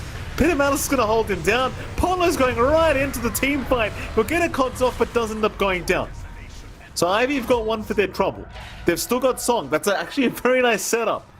But where are you going with this? Where's the follow-up to the Song? They found Chuen. That's what they really wanted. They'll try for the sniper, though he's actually a pretty tanky boy. He survives through a Chuen. He's still fighting back, still trying. Artie's down. Zani's going to move in on the Naga. They do at least get the sniper down. This could be the team fight Ivy's been looking for such a long time. As S4 now going to be targeted. Drop the Fiend's Gate, but the stun is there. They will take him out. As Ivy finally finding some light at the end of the tunnel. Will have Roshan their way. As Alliance, they do end up losing the team fight. It's a dragged out team fight. Takes a buyback out from JMV, but it works out in the end. They're not able to fully focus down Zani. And the Doom coming out was actually big. It prevented any sort of plays, so the control from Dragon Tail not coming out in that last fight. Roche, it's falling slowly. They've got the hook on. They're looking to move in. Charlie, he's in. Aegis, it is picked up by Stoikov. And he'll just run away immediately, or will he? Come back in for Ponlo. Meanwhile, I mean, they've still got Charlie and set up. He'll be forced to pop his BKB to back out of this one. He'll go for a run, but the chase is on. Blink Away is there, and he doesn't really have to worry about terrain, so he'll be fine. As now Hanskin gets caught out. We'll pop the Lotus Orb to try and escape, but it will not be good enough. He is gone. Ivy suddenly looking like the stronger team here in this game too. They're finding their openings. The one thing that you do manage to get there for Alliance is a free shard coming out, and that goes to Chuen. So he has a free concussive grenade despite losing the Roshan, which is pretty big to help the sniper survive through. Like, he did lack some survivability when he was caught in the low ground. If he had something like the concussive onto the high ground, that could have changed that fight pre-Roshan. Side of Ivy. And this is their big spike. Like, this is when the Naga feels scary. It has a decent item lead over anyone else from Alliance right now. At least one big item up with a 4k lead on the Naga. Your team fight's lining up. The Doom is a lot more threatening now with how survivable Ade is. So you can make some plays on that hero. And Alliance, I mean, it's kind of all in on Chuen right now until you get more damage flowing through from Charlie and more durability on the DK. Like, once the Manta's up, the DK starts to feel a lot harder to deal with. And you are close to that timing here, at least for Charlie. You can kind of do a little bit more, but it does feel like as these fights drag on, I mean, with the Bloodstone running on Stoikov, as long as all the heroes of Ivy are on top, you can't really just focus one hero down and burst him. Like, they are durable enough on Ivy to last a long time here. Here we go. They might look for another fight. Mid lane, S4 showing himself. Cookie will land. A lot of damage being dealt to S4 already, but it's okay. They won't make the jump in.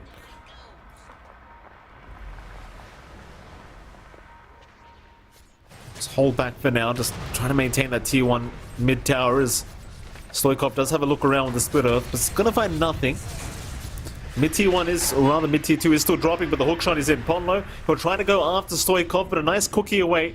It's going to ensure that Stoikov is perfectly fine, and of course, he still had the Bloodstone BKB and the Aegis all up. So it's very hard to see him dying in that. Still Alliance, they are trying to be the aggressors. JMV going to be spotted.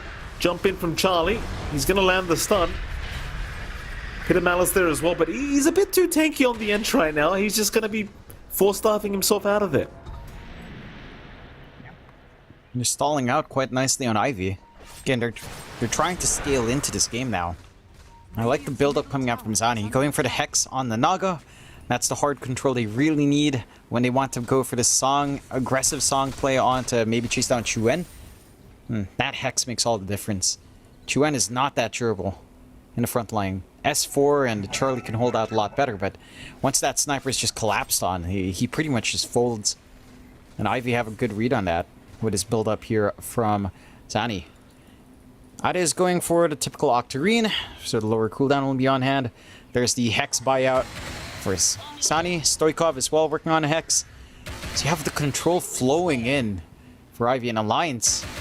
I mean, it's still there, but they haven't been able to find any of these pickoffs that they've been gunning for earlier on. And if they can't do that, then in these wider team fights, it just feels so much harder to manage Ivy now. They've got the AoE damage, they've got control. They've got the output. They're going to try for a big smoke up Alliance. They're still trying to hold on to that tier 2 mid tower. Suddenly all these team fights seem a lot more stressful for them. Ivy will take the outpost away. The Radiant outpost taken here by Ivy now. Still 50 seconds left for the Aegis timing here on Stoikov, so he wants to go ASAP. But they won't want to force it either, right? Because one bad team fight and the game switches back the other way immediately. Problem is as well, you're up against this Aghanim Scepter Clockwork, so the Rocket Flare vision is going to be somewhat insane. Can't really underestimate the amount of damage you can deal as well if you're in close range. You just deal 600 magic damage every couple seconds. It's not very fun to play against. But they won't be able to find the smoke fight they wanted. Aegis is going to expire in 15, so it's all too late here for Ivy to try and take advantage of that Aegis timing. But they can just buy more time for Zani though. Like, he is just so farmed now on the Naga. He's just well and truly ahead of everybody. Yeah. And he's been given the room to just kind of grow into this point as well. Like, he's managed to save himself with that song multiple times now inside of Alliance. The one thing for them is, as this game drags on, you do have really good high ground defense. You've got Underlord, you've got Sniper. You can stall this game out as long as you possibly could imagine. So S4. We're kind. Oh. Yeah, top lane. He's already been caught out here. S4 is going to drop. Ivy. Another kill here for Zani on the Naga. Alliance. Going to want to fight with that S4. We'll try and back their way out. Make sure he doesn't get forced to buy back here if they can avoid it. They're trying to hold the Radiant Triangle underneath their own vision. Thing is, if a fight breaks out, S4 has to buy it back, I think. So they are going to spot them out now, but they're looking to jump in. Charlie, he'll make the jump in on JMV, and JMV's gone. Alright, maybe they can fight. It's a 4v4 now. Ivy just kind of getting caught with their pants down. They'll lose their Ench. And Roshan, it's still 2 minutes away from even thinking about respawning, so no point even trying for that yet. And that last jump on S4, they did reveal the Hex on Zani. Oh, mid lane, Ponlo Gonna get caught. Lotus Orb is there to try and help out, but he is gone. Arrow in the meantime does land onto Stoikov, but the song is out immediately. Zani not risking anything, but he might stick around and go for a bit of a fight. But no, it seems like they'd rather just back out of there. Kind of get the reset going, come back another day. It is, of course, all going to be about the next Roshan here for both sides. So no need to force anything if you don't have to. Yeah. No need to play too impatiently here for either side. You want to be kind of ready for that next big objective. Should line up with around when Sani gets his next song up. You didn't have to expend Doom there on Adi as well. So you've got that ready. And the Hex pickup on Sani's just been massive. Like, he can blink in, Hex, start these fights on his own, get the Fall of Doom from his team without having to expend the Doom out as well. And the side of Alliance, I mean, their draft now just feels a little bit more passive. They're forced to sit back, wait. They need more farm to come true on Chu Wen. He is going for a Lincoln Sphere for protection now. And that should make it a lot harder to pin down that sniper once it's up and running. But the Octarine's ready for Ade. Doom's going to be up a lot more frequently now. They're going to be able to kind of throw it out a lot more as well. Like, they've been much more conservative on the Doom usage here. Octarine tends to let you worry about that much less, especially once you hit your level 20 talent as well, which isn't quite up yet. A bit early on the Roche check for Alliance. See if they get lucky with a fast timer. Ivy are ready to fight into that, though. Like, they are fully set. Alliance are the ones set up here, John. They've got their vision down. Looks like they want to try and go again, and JMB's already been caught out. I believe I heard a Doom in the backside. Who'd they catch? It is Ponlo trying to make the jump in onto the Naga. Siren Zani, though, just going to turn right back around. It's going to be a 1-for-1 to start things off for Ponlo. No, never mind. Ponlo's still alive. Instead, the Doom is out onto Chuen now. They've got the sniper. They'll lock him down with the ensnare, but they need to get within range because Chuen is just fighting back. He won't mind. It's 2-for-0 so far in the favor of Alliance. They will look for another. They have found Zani and the Naga Siren. Arrow is going to connect. Zani, a sitting duck right now, still has the song available, but Charlie's popped the BKB. He couldn't care less for the song. They have got the Naga, and suddenly they can go for a lot more. The snap buy down as well. John, Zani doesn't have buyback goal. Yeah, he bought out the Swift Blink. No buyback. No. At the least, Roshan's a little bit off. You will respawn in time for that objective, so you're only going to lose your last outer tower, which honestly isn't as painful as losing Roshan. So there is still some silver linings left for Ivy. For Alliance, the Moonlight Shadow just saved Ponlo. Him and his Force Staff bailing out. They didn't have dust on hand, or at least the supports weren't close enough to spot Ponlo out. He survived in a sliver of HP. And it just feels awful, because the sniper, the Clockwork stands back, he has Overclock, he has a Rocket Flare to apply. Deep jump from Charlie, but they're making the most out of this opening. Like, they know Roche isn't quite up yet, but they can find at least a tower, maybe even a Rax if they force the issue.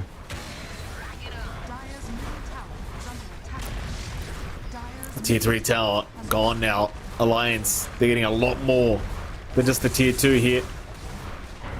Ivy, this is kind of what we talked about, like one bad team fight and suddenly Alliance, they will just start breaking high ground. Charlie looking like an absolute beast here on the Dragon Knight. That mid-rax, it is going to drop. And Alliance, they will back their way out, no problem right afterwards. Ivy now, nowhere near out of this game yet, but again, it just feels like a bit of a repeat of what happened last time around, as the Stoikov actually picks up the old axe now. So Nihilism's up here on the Leshrac. Yeah, that can be useful, especially with his blink. If you can jump in when the BKBs fade or while the Doom's running, and you apply Nihilism onto Chuen, that could be one way to turn these fights around. Just that the angle has to be clean here from Ivy. I mean, Chuen's right there. They don't see him yet, but he is well and truly available to be taken out. The Naga Siren illusions, we'll see him now. Oh. Jump in is there. They'll try. Ade, he's out with the Doom out. It has caught onto Chuen, but he got his BKB off in time, so he's just fighting back. There's a huge mess in the mid lane, but it seems to favor Alliance. Or does it? The sniper now in trouble. They've locked down Chuen. They'll have their way with him. Meanwhile, though, Charlie, he'll just keep going. He wants that Leshrac real darn bad, and they'll find Stoikov, and now they're onto the Naga Siren. Kisses pop, song cancelled. It's still such a mess of a fight. Zani's trying to deal with Charlie. But Charlie pops the BKB in that dragon form, and now Zani's a sitting duck. No cookie available. He'll have to run the old-fashioned way. Rather, no song available. The arrow does connect. Arrow connects as well, and oh, the Naga's gone. Zani, he's trying to run, but there's no way out. He is going to drop. Another lost team fight here for Ivy. They go all in. They have the right idea, jump to win, but they pour all their resources on that and ignore Charlie, who's honestly scaling up to be the real carry here. I mean, they canceled Song to make use of kisses, but then you're stuck in such a forward position on Naga that you just fall. And they're just going to take another set of racks off the back of this. Alliance not gunning for the tier 4s. Maybe expecting buybacks to be ready, but there's no such thing on Ivy. Could have maybe gone for the end game, but we'll play it safe. Roshan is still up as well if they want to go back for that.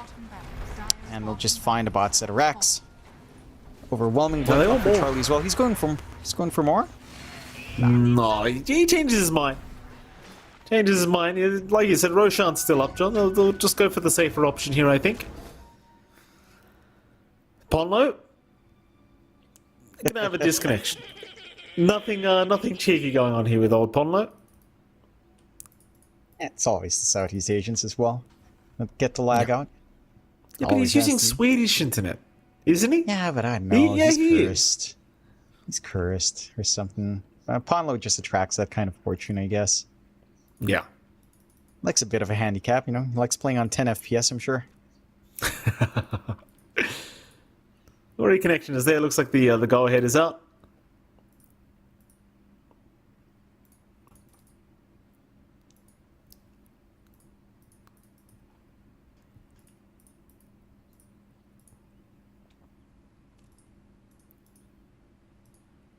It seems like Ivy now the ones that aren't quite ready, as Ponlo's already kind of given the go-ahead, so well, maybe Ivy.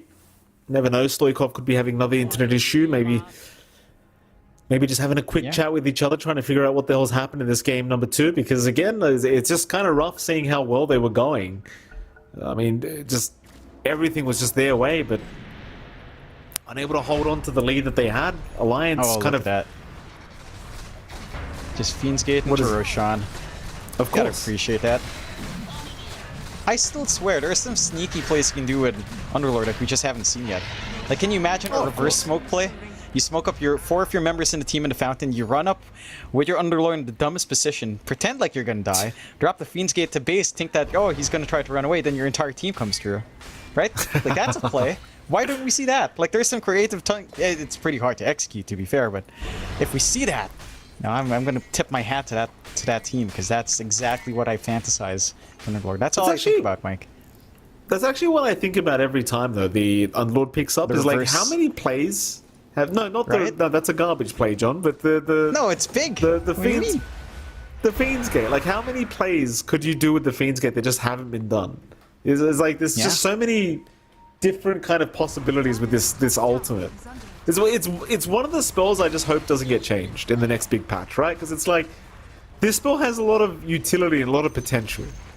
It's like, I just want to see what it can actually do. Yeah, I think Underlord's laning is just atrocious, so we'll have to see that change. But overall... Stoikov, he's right in. Stoikov is seemingly dead, but he pops the Bloodstone, he's alive. He'll keep going with the Nihilism. Ponlo will hookshot him up. Stoikov will finally go down, but he has buyback if he needs it, and he will pop it immediately. Sure. Zani's been targeted. They can't really afford to lose the Naga right now. The buyback, though, so far kind of being wasted as Charlie. No, never mind. He jumps back in. Double stun is there with the AoE Dragon Tail and the arrow to land. They've got a couple. The Snapfire is still locked down as the song is finally going to wear off here from Zani. But it just seems like they can't really stop Alliance from pushing this top racks now. Stoikov pops the BKB, trying to rush it onto S4. S4 being forced off back the way of his team. They are still chasing with the Nihilism now popped. Everyone being ghost formed here in Ethereal, but the arrow's going to land. They've got the left rack locked down for a little bit. Ponlo will go down, but there goes Stoikov. He just dies back. And now with Zani just trapped up on the Naga, nowhere to go but down. He should just die, and he will. No buyback. Ponlo buys back though. He'll get a nice hook shot, but the GG's called. Alliance have got this one 2-0. As Ivy, well, these have been some pretty rough losses here, John, because again, every game that we watched today from these two, it really did feel like Ivy were just ahead for a bit of time, and they kind of just dropped the ball every time. Yeah, they had the early leads, they come out with the stronger lanes, and this time around it just felt maybe a little bit of disconnect in the mid game, right? Like we see Sandy run up with the song, and then the kisses are flying in. He doesn't cancel that time. Next time in this Rush fight, at some point as well, he gets a song to save, and then the kisses come in immediate cancel, which leads to Sandy dying. And it just kind of stems from maybe a bit of a drafting issue where you don't really have the best jump in. Like, you did go for blinks on your Doom and Lesh, but it still felt like your Naga was kind of forced to play with Song as setup more than anything else. And it just put her in such a vulnerable spot where you're running into the sniper, you're running into this output. There are fights that look good coming out from Ivy, but even in that last fight we see right there, like, they equalize on Alliance, and just the positioning, just some of the combinations for Ivy, it's not the smoothest. Also maybe stemming back to a slower start for our Lesh. Like, it was a pretty hard lane for Stoikov to play, and all the disconnects must have really affected this gameplay as well. Oh, it's terrible. Like, you just lose all momentum and all, like, you just lose a sense of the game, you know, if you have to keep reconnecting like that. And you know, God on it, like Stoikov, like, he was getting ganked left, right, and center. He's having internet issues. He's disconnecting. Like, it's just not been a good series at all for Stoikov. And I mean, game 2 especially, like, with so many DCs, he must have had a very, very rough time. You know, props to the guy for keeping his composure throughout game 2, because, you know, it must have been very frustrating for the poor guy to have to play this game out the way it was. But nevertheless, Alliance, again, proving to be the better team, you know. You can't take that away from Alliance. Obviously, a storied kind of organization that, you know, proving over and over again that they might potentially deserve that Div 1 slot. But, again, they've got a lot of climbing to do to get to that spot. Still, they are one step closer now after this series here against Ivy. Nice little 2-0 victory, kind of gives them the points in their favor. And, I guess for Ivy, you get a bit of experience out of this series, but obviously going to be a bit of a tough loss to swallow. Yeah, it kind of makes it harder for them to climb out of that bottom 2 spot. Again, no one's mathematically tied in for any of these positions yet, but it's do or die in the rest of your series. Same for Alliance, though.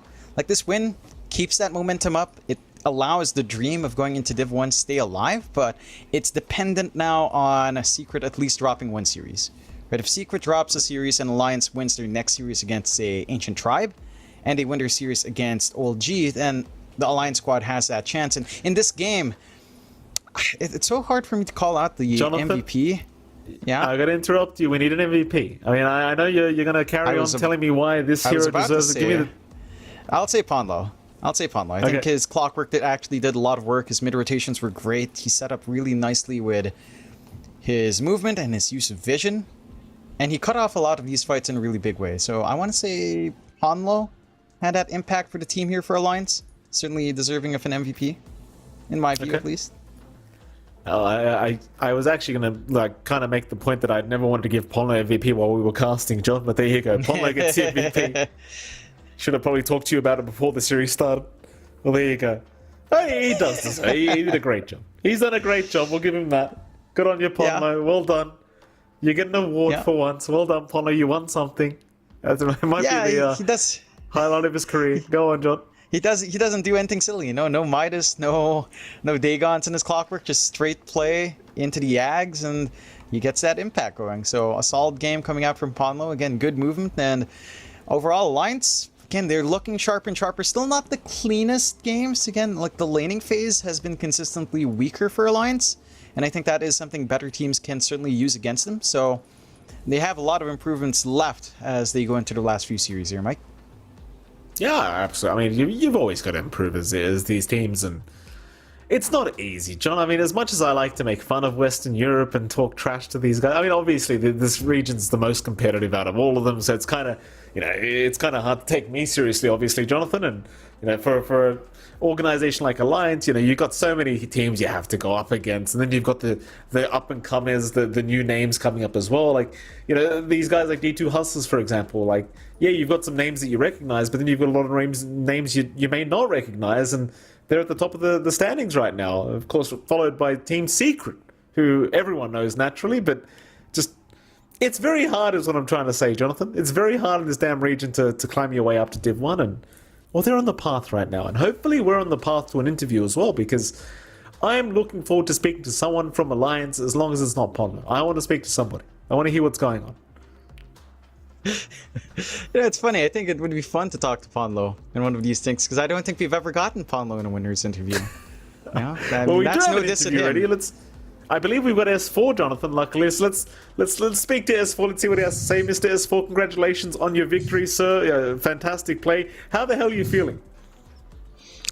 Feel good. We messed up a bit in the early game, but overall we had a good mid game in both games.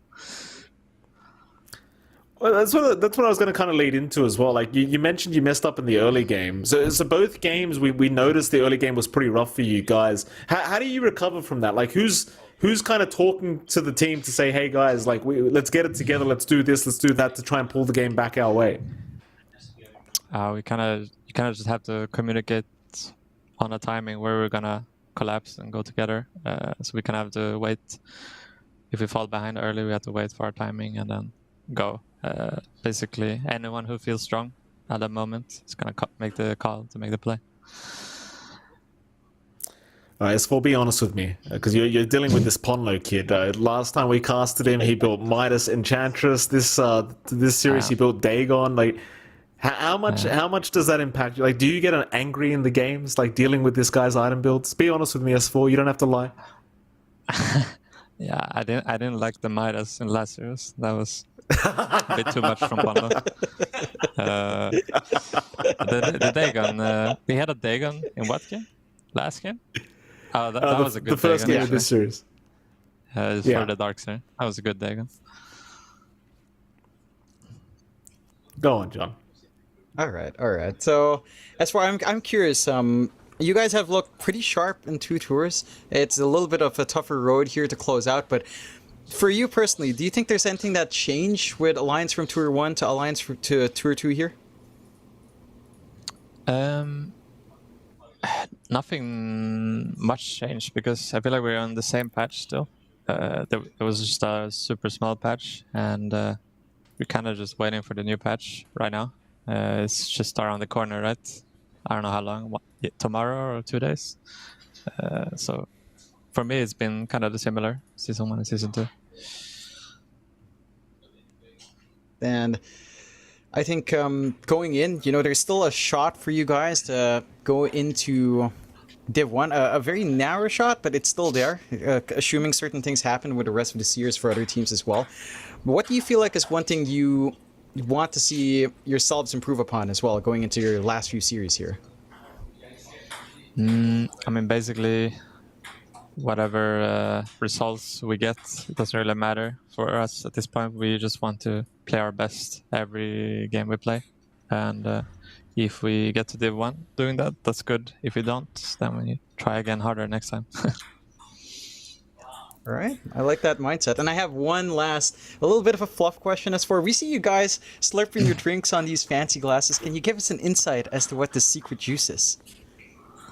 It's some like berries and some kind of mix, yogurt berries. I'm not sure what's in it, to be honest, but it's pretty good. We have it in between games, just to get some energy. All right, sounds like a very good way to build up energy there, Mike. Yeah, it certainly does. As for, it looks like we do have to go, but we appreciate you giving us your time, and thank you so much. Congratulations on the victory. Thank you, guys. Bye-bye. Thank you. Bye-bye. That was the lovely S4. Obviously, a gentleman, Jonathan. Unlike some of the other people in his team, sadly. You heard the man as well. We weren't wrong about the Midas build-up. He wasn't happy. Naturally, you and I, we're idiots, Jonathan. So we only later on in the game realized that Dagon actually made sense on the first game of this series. But nevertheless, any chance I get to take a shot at Ponlo, I'm going to take it. I don't care. Any single time, even if it makes me look like a complete moron, John, I'm going to do it every single time. Regardless, that is it for the series. 2-0 the way of Alliance. Of course, we do have more games coming up, ladies and gentlemen. Don't go anywhere because we have 2 more series coming up here tonight. I believe we have ITB versus D2 Hustlers and, of course, Secret against OLG. What a matchup we have to finish with tonight. I mean, Secret versus OLG.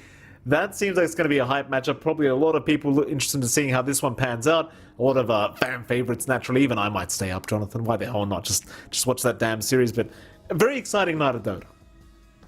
Yeah, it's going to be exciting. Again, make or break. If OG somehow finds that win, then Alliance are potentially still on the running to go into Div 1, assuming that they can beat OG down the line as well. So it's that point in the DPC. Every match counts, and everyone's got to find that win, Mike. Yeah. Well, what else counts, Jonathan, is we've got to go to a break, and of course, right after the break, we'll be back with some more great Western European Dota. Don't go anywhere. We'll see you all again very, very soon. I'll play behind tree. Hey, he bling. He do me again, play around me, and BKB up. I'm just fighting, fight around me. I'll get it, 2 subs. I got 2 subs. 2 subs. Give me life steal, okay? Kill I'm it. dead. Can They fight, know can fight. BKB, they all know BKB. They're dying. Help Underlord. Help. I'm lost, coming. Nice. I kill them all, guys. I kill them all. Look, Naga, guys. Naga. I kill 5 seconds, Charlie. And she's killing the rest also, careful. Naga, guys. Just I have arrow. Next one. Yeah. Got it. Coming. I have damage. Good distract, Polo. Good distract. Kill! What the fuck? How many dispel? Yeah. Oh, he has Trickster Claw. Ang top side. He has dagger, by the way. Oh no. Let's just push. Get Age as a sniper.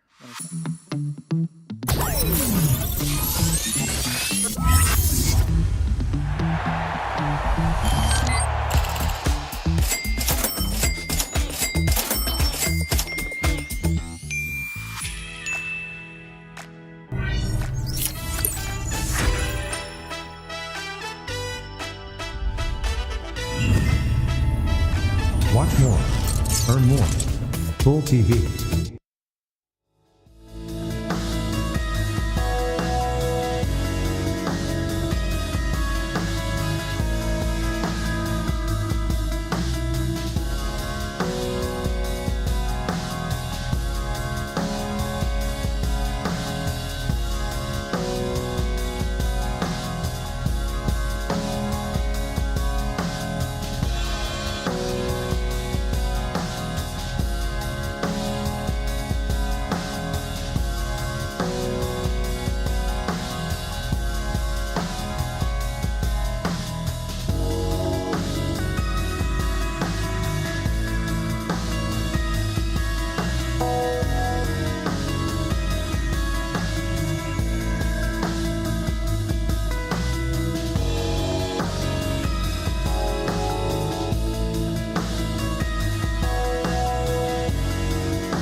Welcome one and all. We've got some Western European action to continue today here in Division 2. Having just witnessed Alliance take down Ivy 2-0, we move on to witness now another incredible series of Dota as we watch D2 Hustlers take on the side of Into the Breach. My name is Snare. I'm joined by Mr. Worldwide. Fluke is with me yet again. Good sir, how you feeling? How you feeling about today, the games, and also potentially this being the last day of watching this particular version? Apparently, this is the last time we get to see 732E. I'm feeling pretty good. I'm a little sore today. I did get a fresh tattoo about 12 hours ago, so I might be a little rough around the edges. But let's see. Oh, it's hard. It's like, it's in here. It's up here. Oh, damn. It's up in my shoulder. But yeah, so I'm feeling good. I'm feeling happy with how the games are going today. Fortunately for Alliance to keep themselves in the race for Division 1 with that win over Ivy. Unfortunately for Ivy, that puts them out of the race, going 1-4 now in Division 2. So a lot of these other series today, this next one, D2 Hustlers versus, Into the Breach. This is another one of those matches that if Into the Breach lose this, they're going to be out of the race for Division 1. So these teams need to make sure that they are playing their best Dota right now, because if you don't get the wins now before the patch drops in a few days, or I mean a few hours, then it's going to be very, very hard for those teams to try and come back towards Division 1. So D2 Hustlers as well as Into the Breach is a must-win series for them, because they need to make sure that they're still in the race for Div 1. Of course, ITB, like you mentioned, still needs to get in the race. D2 Hustlers are leading the pack currently, trying to get in themselves into Div 1. So once we get the odds coming in between the two squads given to us by esportsbet.io, they should be heavily favoring the side of D2 Hustlers. Speaking of esportsbet.io, if you all haven't heard, they are our partner here bringing us this DPC action, and they are launching a Watch to Earn platform. So if you head on over to the esportsbet.io site, head on over to the Watch to Earn side of things, and for every hour you spend engaged in the game, you earn 3,000 free tokens, equivalent to about $3, and that allows you to not just be a spectator to this Dota, but a participant in making sure that you get rewarded and are contributing to this being much more sustainable down the stretch. So that's esportsbet.io. This is the Watch to Earn platform, 3,000 tokens per hour, and there's additional bonuses involved. So go find out more and get involved in becoming participants in the Dota landscape. Moving on into the series between ITB and D2 Hustlers, the thing that also you're mentioning right now, how ITB, if they lose this game, they are 1-4. Suddenly they're contesting with PuckChamp at the bottom of the division, and with PuckChamp and Ivy, in fact. But what gets really scary for D2 Hustlers, if they lose, right now, if they win, they're going to be 5-0 at the top of the division, pretty much guaranteed at that point to either get into Div 1 directly or at the very least be in the tiebreaker scenario. If they lose, though, suddenly they're tied with Team Secret, and this becomes a much more entertaining division. So far, they haven't lost a single game just yet, but this is when you start to see that pressure build up, though, Fluke, because I think when you're further away from getting all you want, you're like, oh, it's chill, we're just playing our same Dota day in, day out. But then when you're this close, a couple of games away, especially for a side like D2 Hustlers, who have been this close before, that's where you can start to see the pressure build, and a couple of nerves might end up cracking. What do you think will end up happening here? Firstly, do you think the odds spread is fair, 1.4 to 2.8? And secondly, do you think that D2 Hustlers will crack under the pressure of going into Div 1? Yeah, it is a very interesting series, right? Because you touched on the fact that they're undefeated right now. They've been able to take some big scalps on their way here as well. It's not like they've had all their easy opponents. They've been able to, I think their biggest victory was up against Team Secret. That 2-1 for them was a hard-fought victory, and they got it done, and now they're reaping the rewards of that. And they've got a few easier series to end out their tour. So the pressure is definitely on for these guys to continue to perform, because every single time that we came into a lot of these broadcasts, we talked about how close this region is. And if they come out on top with a perfect record going into Division 1 after such a big roster shakeup, then you've got to start to look at these guys and be like, hey, maybe they might be contenders for the next tour in Division 1, as we saw Ooredoo Thunders do this tour in Division 1, where they almost got to the major. So I think there definitely is a decent amount of pressure on D2 Hustlers, but they've been able to just play their game the entire time. I think they've been picking their own heroes. Adxantic has been one of those players that I think has just been picking a whole wide variety of these heroes that really puts them in a much better position in the draft. So if they just continue doing their own stuff, don't let it get to them, and just be able to close out the rest of the tour, I mean, these guys are going to be a force in Div 1, I think. Yep, I absolutely do expect them to be a force to reckon with. Getting into our first draft of the day, though, D2 Hustlers 4-0, ITB 1-3, and game 1, ITB found themselves in the position of being on the Radiant side with second pick as D2 Hustlers. I believe D2 Hustlers chose Dire after ITB won the toss, so they went for second pick, and then D2 Hustlers wanted Dire. Enchantress opener helps protect you a little bit against the Beastmaster, helps set up for an Ench Beastmaster type of strat if you want to. So normally the response we've been seeing from teams has been Doom Mirana to this opening inch. There is no Doom in this game. What do you think? Is Mirana just going to come out +1? Yeah, I think so. I believe it was Effie and Sheep were talking about this on the panel just before in Dream League about how Mirana isn't this like end-all be-all counter towards the Enchantress. Yeah, it does mean that you can't really utilize your creeps in the lane or even creeps a little bit later on to, you know, scout high grounds and all that kind of stuff. But I think Mirana just full stop just gives everything you need against Enchantress, gives a way of dealing with her creeps, gives a way of getting away with her with the Moonlight Shadow, and also you've got magic damage to be able to kill the Enchantress. So I think Mirana is just one of those good heroes that you can just pick for a lot of these position 4 players, and they're super happy to play it. Gives you a lot of different options as well for your draft. All you have to do is get a little bit of this setup hero to be able to enable a lot of these arrows, and it just means that you have this hard to kill position for yourself. That means that a lot of these teams are going to have to try and commit a little bit more heavily onto that Mirana, and that might save a few more of these spells from going onto your cores. So I like this opener, and I like the way they play it. This is something that I was just about to touch on from D2 Hustlers, but they beat me to it, is Dalai Lama's Timbersaw has been something they've been utilizing quite a lot in their most recent series. They use it a lot up against Alliance to be able to get themselves a 2-1 victory, and I think he's just looked a lot better on these heroes that enables him to have agency in the game. Heroes that enable him to kind of soak up an area of the map. His team can play around other parts of the map, and he can just really open it up for players like Adxantic to, you know, sit back, farm, and become those big late game cores that he really needs. And D2 Hustlers, the way they play Timber, this is probably something that teams are going to have to look at in the future, is about how do you deal with this Timber, especially in early phase Timber that they can save here with their first pick. The fact that they've got a lot of bans coming into this second phase. One of the things we saw Alliance do the other day when they went up against D2 Hustlers is that once they got into Game 3, although they won Game 2 against the Timbersaw, they still opted to ban it against D2 Hustlers, just recognizing the strength of Dalai Lama. It's just way too good. And in this game, the game gets a little bit easier, right? You know what your support matchups are going to be on the other team. There's Mirana Clockwork. Presumably, Mirana can build Spirit Vessel, so that can help you out. But you're not dealing with some Hoodwink, you're not dealing with Enchantress, you don't have to worry about this overwhelming damage that Timbersaw just can't deal with. There's no Lion potential either. Really like where they picked this up in the 8th. I'm actually really surprised ITB went for the dual supports, knowing for a fact that D2 Hustlers were very likely to pick up this Timbersaw. So intriguing. They should have an answer for this down the stretch. So it depends on if D2 Hustlers, how badly they want to protect the Timber. Where do you see Bloodseeker banned, Ursa banned? If they ban Monkey King as well, then you know that they're like, all right, they're trying to set up Dalai Lama for success.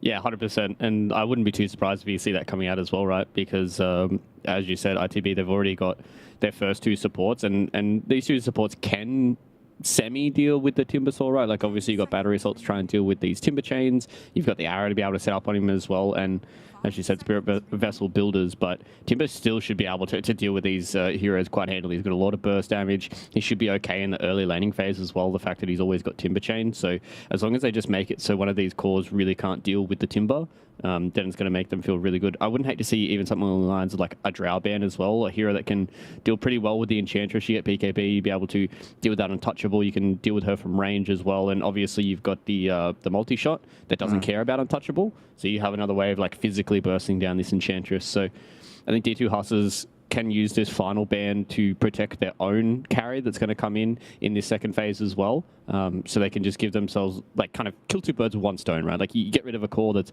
good against the Timber, but also good against one of the cores that you're trying to go for. Death Prophet DP. gets banned out instead. That's such a good hero. I do like the fact that it's removed. Let's see, no DK either for ITB. I would like to see them go for some BKB piercing disable just so they have it. What's kind of rough is that whenever you go for your support opener like this, you kind of have to pick your offlaner in the 15 spots. It's kind of annoying on the side of ITB, but what can you do? So what stands out here? We still have Beastmaster being available. Underlord we've seen as a potential option against the Timbersaw hero a couple times. But they just go for Pangolier. All right, this has been the premier mid laner right now. Ember banned out. Storm is not really that scary of a matchup. They already banned DP themselves on the side of D2 Hustlers, so this Pango set up for success already on the side of ITB. And also with the Bloodseeker ban coming in from D2 Hustlers, right? Like a lot of the big counters for Pango are kind of gone right now. There is one that is still floating around that only really one team has been able to utilize it in Western Europe, and that has been Team Liquid with the Bane. So I don't know if D2 Hustlers are like, yeah, let's try and pick up a Bane, or whether or not they want to go for something along the lines of like Disruptor, which has been a hero that we've seen a whole boatload of. You've got these heroes that are able to give him vision just by being in the front. Timbersaw as well as Enchantress, 2 great heroes, are just taking up space for you. So they're just going to go with one of their cores, which is going to be the AM, and then you're going to be able to couple that up with it with a very strong laner, because right now there's not too many of these heroes that are in the meta that are really good against the animation lane. Yeah, the Slider has been something we've seen a little bit, but I still have not felt the value of Slider, especially against the first 2 heroes from D2 Hustlers. Not that good into the Timbersaw, and not that good in the Enchantress. So it's going to be hard for them to try and find a solution right now, ITB, that enables them to shut down this anti-mage. I think one of the big things about the anti-mage as well, for me, is that in this game, it's interesting, right? Because you have Mirana, Clockwork, Pango. It's not like they lack disables against anti-mage, especially considering you don't really want to buy BKB. However, their disables are kind of rough to hit, right? You're sort of relying on execution for ITB to ever catch this anti-mage. They don't have like easy heroes like Doom. They don't have some Tide Hunter or whatever. So I think this could be a good game for it. Like you mentioned, Slaughter has had mixed success. Yes, you win the lane against anti-mage, but then almost reliably you lose the game. Although this could be a better game for the Slaughter. If they go Slaughter plus Pango, that's an outrageous amount of damage during Swashbuckle. True. So it could be something. I'm with you that I don't necessarily like it. I do love this Disruptor pick, though. Phenomenal in a game like this. Provides a lot of protection for their team. This Timbersaw will go forward, buy you space and time so that you always get off good spells. Enchantress can find vision for you to set up good glimpses. And of course, you just have this Static Storm against Pangolier. Unfortunately, though, Fluke, they don't actually have that much disable on the side of D2 Hustlers. Yeah. I'm looking at this draft. They have literally no hard stuns. The only spell they have to really concern themselves with is the Disruptor Ultimate with the Static Storm. So this Terrorblade, if he ever buys BKB for Attacker, that's it. Like, they can't kill him anymore on the side of D2 Hustlers. Yeah, and I think that's why that ITB wanted to go for the Terrorblade here instead of their offlane hero for Zibe, because they wanted to make sure that they had this good carry matchup for Otaka to be able to come into this game and be able to carry the game if they get through, this scary anti-mage portion, even through the scary Timbersaw portion. So I like that they went for this hero and they're going to leave their offlaner for their final pick. For ITB, I really want to see them ban OD. It has been one of the heroes that Adzentic has played a whole boatload of. It gives you the save for your anti-mage if he ever does get caught out. It gives you setup with the Static Storm, because you can always Aslan Prison, Static Storm on top, and then Pango can't do his weird shenanigans where he shards out of like the glimpse back and all that kind of stuff, and same with the Terrorblade. So he can pop BKB and be fine with it, but I think it just gives you that extra bit of disable and just gives you that extra bit of early nuke damage up against things like the Pango and the TB early on before they get their BKBs. It just allows them to play fast, and it's Adzentic classic, right? It's been one of those heroes that he has been picking up a whole boatload of. They're even picking it in the first phase in some of their series as well, so I feel like that's a pretty big ban that ITB need to try and think about here. For D2 Hustlers, though, I would love to see them ban Underlord.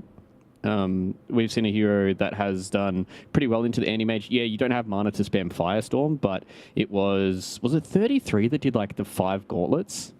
Yes, it was 33. Yeah, it was. Yeah.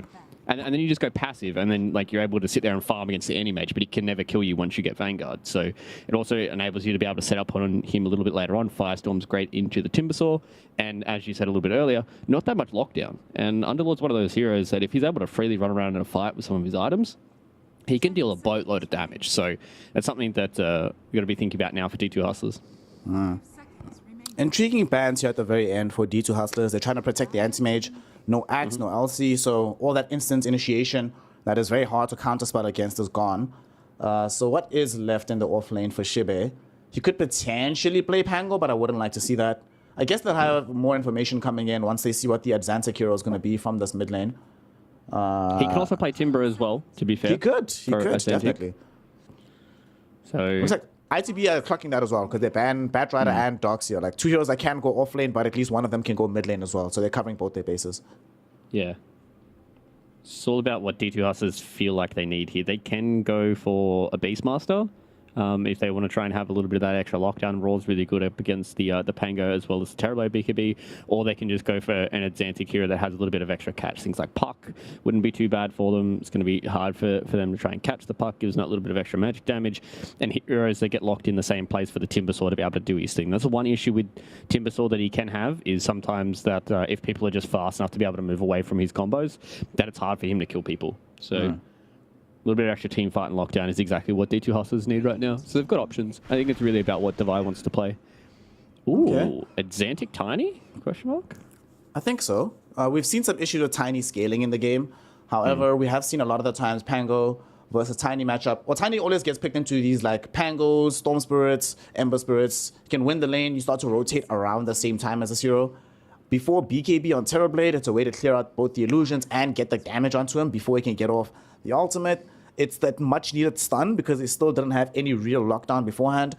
However, there's now a lot of pressure on this Tiny. He's not allowed to lose the lane, like whatsoever. He has to win the lane, has to get that early Blink Dagger, has to be able to match the Pango's rotations. If not, then ITB sort of pretty much have a free map to play with the way things are looking. Although they do like our body from the offlane. I would like to see Shibe play something with a bit more beefiness to allow his team to actually play Dota here. Yeah, I think like you can just go like, you probably don't want to pick Tide into Disruptor. I mean, to me, I feel like Underlord's probably your best pick for ITB. Gives you a little bit of global map presence as well. Can just build a pipe. Yeah, okay, it's just going to be Underlord. And it's like one of those heroes that can lane into the anti-mage. He does have some issues with the amount of damage that D2 Hustlers are going to have early on before he starts getting some of those items, but when you're playing into an anti-mage as an offlaner, it's one of those heroes that you kind of just have to take the L, I think, and you just have to try and mitigate the amount that you lose up against an anti-mage. And then you hope that once you get towards the mid-game, that you're able to deal with him with certain things like spells and items. So I like ITB's draft. Everything is all in on this Otaka Terrorblade, though, which is a bit concerning. Whereas D2 Hustlers, they've got other cores that can scale and do damage, whereas ITB are really all about this Terrorblade. Supreme can do a lot of work on the Pango early on. Pangos can start to carry later in these games when, you know, BKB start getting low and stuff like that, but trying to get him to chain stun like an anti-mage consistently, or trying to get him to chain stun a Timbersaw consistently is going to be hard. So, yeah, I like both of these drafts, and I really have not been able to feel the power of these mid-tidies just yet. I haven't been able to see any of them get over that hump that is that awkward kind of transition in the mid-game, going from being this blink, you know, one tap when you get the avalanche toss combination, and then going into like a late-game right-clicker. So I think if Adzetic continues the form that he's on, he can have a very, very big performance in this game, but he needs to play, I don't want to say perfectly on the Tiny, but he has to play so well just to be able to transition and be a core in the later stages. It's also one of these games where, surprisingly enough, I'm looking at this D2 Hustlers draft, and I don't remember which game it was that we did together, but we saw the Pango into Anti-Mage matchup, and surprisingly, Anti-Mage had a rough time after the Pangolier picked up the Diffusal Blade, just made life much more difficult for AM than it should have been. They still don't have that many disables, and I think this Underlord pick is so perfect. Great against the Anti-Mage in lane, like you mentioned. It's a root against Timbersaw, but crucially, it's percent-based damage against both Tiny as well as Timber. As this game scales, even if Anti-Mage buys heart, it's not going to give him maximum protection. I actually, personally, if I'm honest here, Fluke, I like what I'm seeing from the Hustlers. I like this hype. I like this draft. The question, though, I have for them is execution.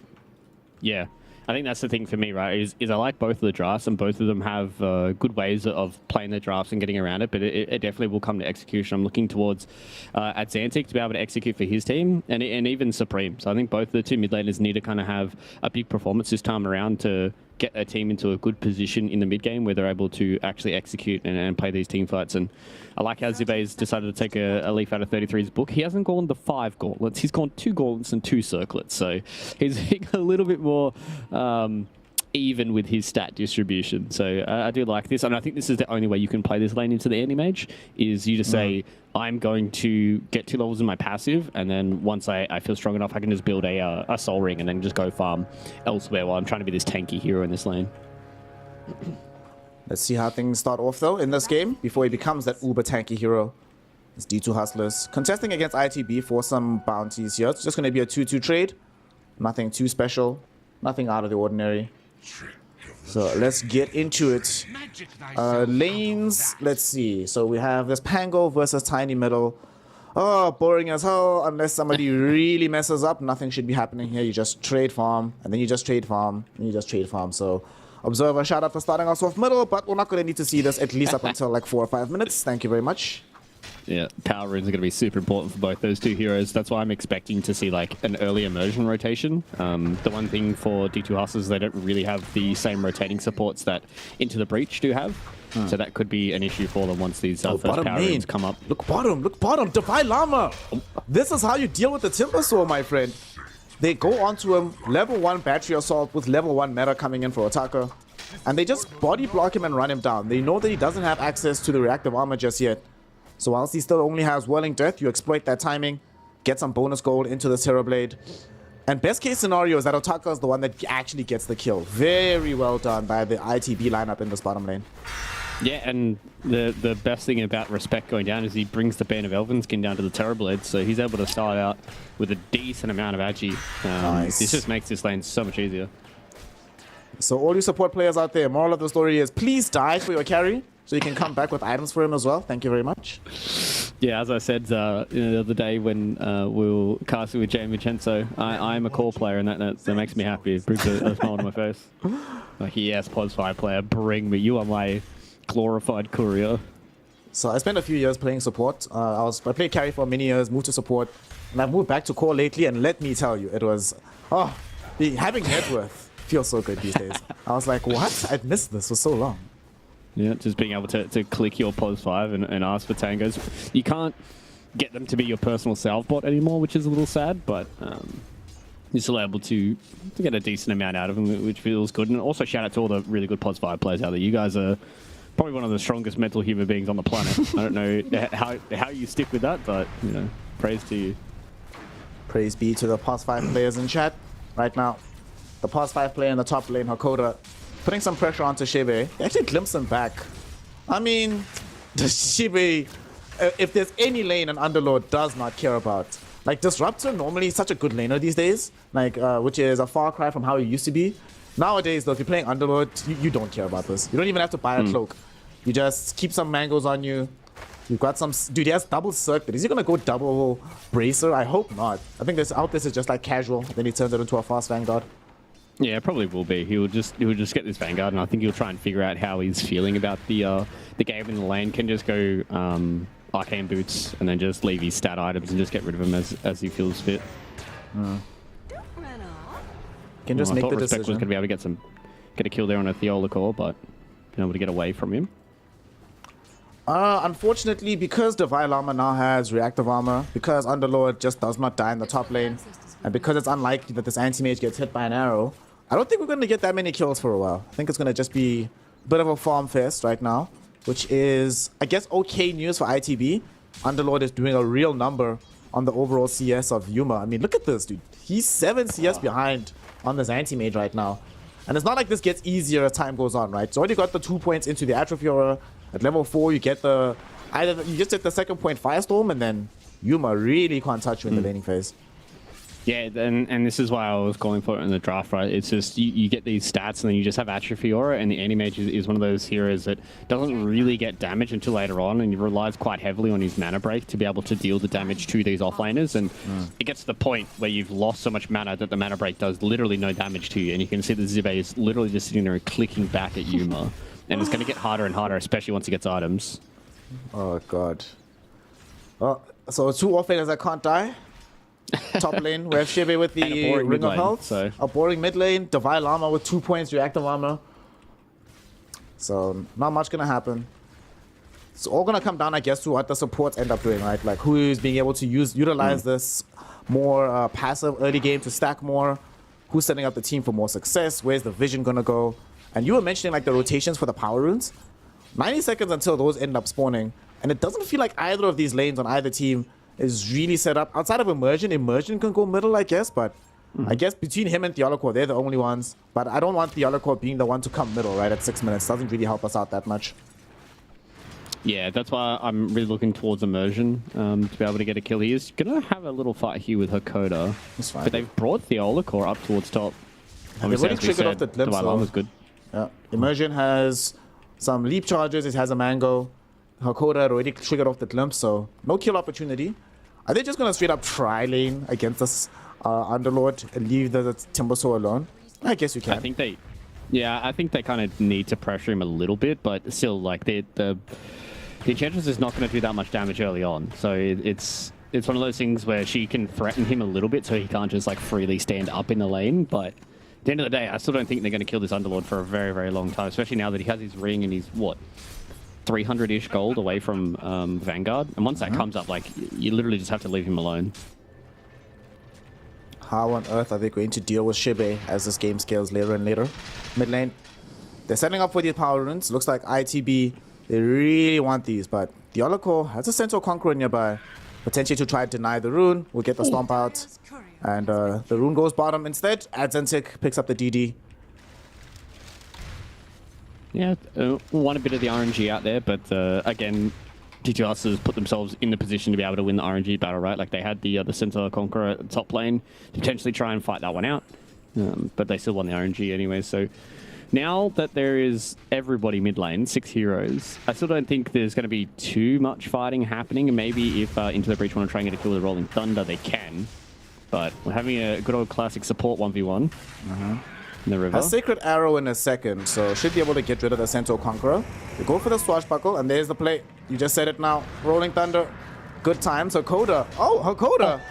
Try it with the outplays. We'll still end up dying, though. At the same time, we do see Dialoko caught inside the power cogs by respect. But Adzentic gonna try and cover the retreat of the Enchantress. And with DD going on to Adzentic, might actually kill off respect, and does so with the tree throw. Okay, 1-1. Although that was some nice plays from Hakoda, sort of just wasting Supreme's Rolling Thunder. Feels bad. It was funny. I was thinking to myself, I'm like, I wonder how long Supreme's going to stay in the Rolling Thunder to see if he could kill Hakoda. But yeah, so Supreme's a little smarter than that. Was able to get the free kill, and both mid laners get a +5 kill, so they're feeling pretty happy with how this is going. I think the biggest thing for me is that the Underlord is really doing a number on Yuma, whereas for the side of Into the Breach, they have a really good lane for the Terrorblade. Otaka's, you know, ahead of the Timbersaw, which is good for them because he can farm a lot faster than what the Anti-Mage can prior to the Battle Fury. And with this new like Vanguard build from AM, he is a little slower to get that Battle Fury in regards to him just getting tankier early on. So Into the Breach, they're probably feeling pretty happy with how this is going. Like Dragonlance is on the horizon now for Otaka. You know, Supreme got himself a solo kill. He's got Rolling Thunder coming back up. Maybe the next Power Rune could be where this game really kicks off. The Power Rune will be grabbed up by Supreme here, as Otaka is also in this mid lane. They really wanted to try and find something off the back of this. If they had level 6 on respect, maybe, but we're very far off from that mark. So Otaka just gonna keep farming jungle. Anti-mages move bottom, so Yuma can tank the tier 1 tower. I love this move from D2 Hustlers, because whilst Yuma is taking the tier 1 tower down bottom, they move Divine Llama top, so that he can provide the protection for their own tier 1. Shibe, as strong as he is, and as good as he gets against Timber later, right now you can't force him out of the lane, so you get to keep your tier 1, you take the enemies, more space for Yuma to try and farm up on this map. Yeah. And this is where Dalai Lama is able to catch back up on the CS and really become a threat on the map, right? We've seen a lot of these Timbersaws go for these much more damage-focused builds. They're gonna still try to get this kill onto Hakoda. Supreme did not trigger out the Rolling Thunder, at least not yet. Has Swashbuckle in a moment. Can they find the vision? Hakoda will get himself swashed up. There's the Rolling Thunder. Is he gonna make another dodge? Not this time. As he gets himself brought down, Yuma will mop up respect in the opposite direction. If I'm D2 Hustlers, this is a W on top of W's. Not only do they not get to pressure the tower, not only does Yuma get to live, but my support dies first, so I get all the experience on the anti-mage. Good times. Yeah, and I thought maybe Adzentic was going to be able to get a little cherry on top, but he wasn't able to find the Terrorblade. And yeah, that's a really, really good trade there for D2 Hustlers. You get the Rolling Thunder out. Yeah, your +5 dies, but it's Hakoda. He's going to be doing that a lot this game, unfortunately. And your Anti-Mage is able to get that solo experience, gets himself full treads. He's not going to go for the Vanguard this time around. I think he understands that this game is a whole lot slower than what it usually is against these Anti-Mages, and he can just go for the full greedy Battle Fury build, not having to get the Vanguard early on. Will mean that he's a little less tanky if he does join a fight, but with the way this game is going, I don't think there's going to be too many fights until we start seeing these big items. Azantic, 100 gold away from the Blink Dagger. That's going to be massive for D2 Hustlers. And for the side of Into the Breach, I mean, they don't really have anything big coming online, especially with respect going down. So it's going to be hard for them to try and match the pace that can be coming out from D2 Hustlers in the next couple of minutes. We see that Hakoda on this Disruptor, he was nearby for the kill, got some experience. The kill that Adzentic got finishes off his Blink Dagger, he's having it delivered now. They do need Hakoda though for a smoke move. And I guess they don't want to reveal this just yet. Do you remember which team it was where they hid the courier behind the tier 1 until they actually went for a smoke play? Yeah, I remember that. Oh. Which team was it that we did? Well, anyway, I don't think he needs to do so right now as he goes for the avalanche toss onto Supreme. Just to save the Yoloko. Supreme's already committed the swashbuckle. It's back now, though. They're turning their attention back towards the Yoloko. Pit of malice from Shibe with the Firestorm. Ensure that they get the kill. Shibe can just Dark Rift back to whence he came in this top lane. So, nice quick pick off for the side of D2 Hustlers. They don't manage to find success with the reveal on the Blink Dagger. That feels really good. You don't die, and you make sure that you are aware of the Blink before it makes a big impact. Feels great. Yeah, it feels really, really good to be able to keep that in your back pocket, right? Haven't been able to find that game. Maybe it was Ancient Tribe, because I do see that there was a tiny, because I remember it was a tiny on the dire side as well. The courier was like, yeah, I do remember that, and those kind of plays are really massive for these Blink initiators to be able to not have to show your Blink Dagger before you get a kill with it. And it becomes paid off. And now D2 Hustlers, with this Blink Dagger, they can just pick up this tempo, and it's going to be hard for Into the Breach to try and fight this, especially if Supreme is the one that's going down, because he's really starting to fall behind on the net worth. I didn't see how crazy it was until Adzentic picked up that Blink Dagger. 1,400 gold behind his counterpart, so he's a decent ways away from this Diffusal Blade, whereas Adzentic can continue to farm and also continue to fight, because he has this Blink and has this Avalanche Toss combo, which can kill most heroes in the game. Where did this gold come from for Adzentic, actually? Because they have similar amounts of CS between the two. He's only about 10 behind right now, but there's a pretty large network differential between the Pango and the Tiny. Where the hell did that gold come from? I suppose they got the tower bottom. Tower gold?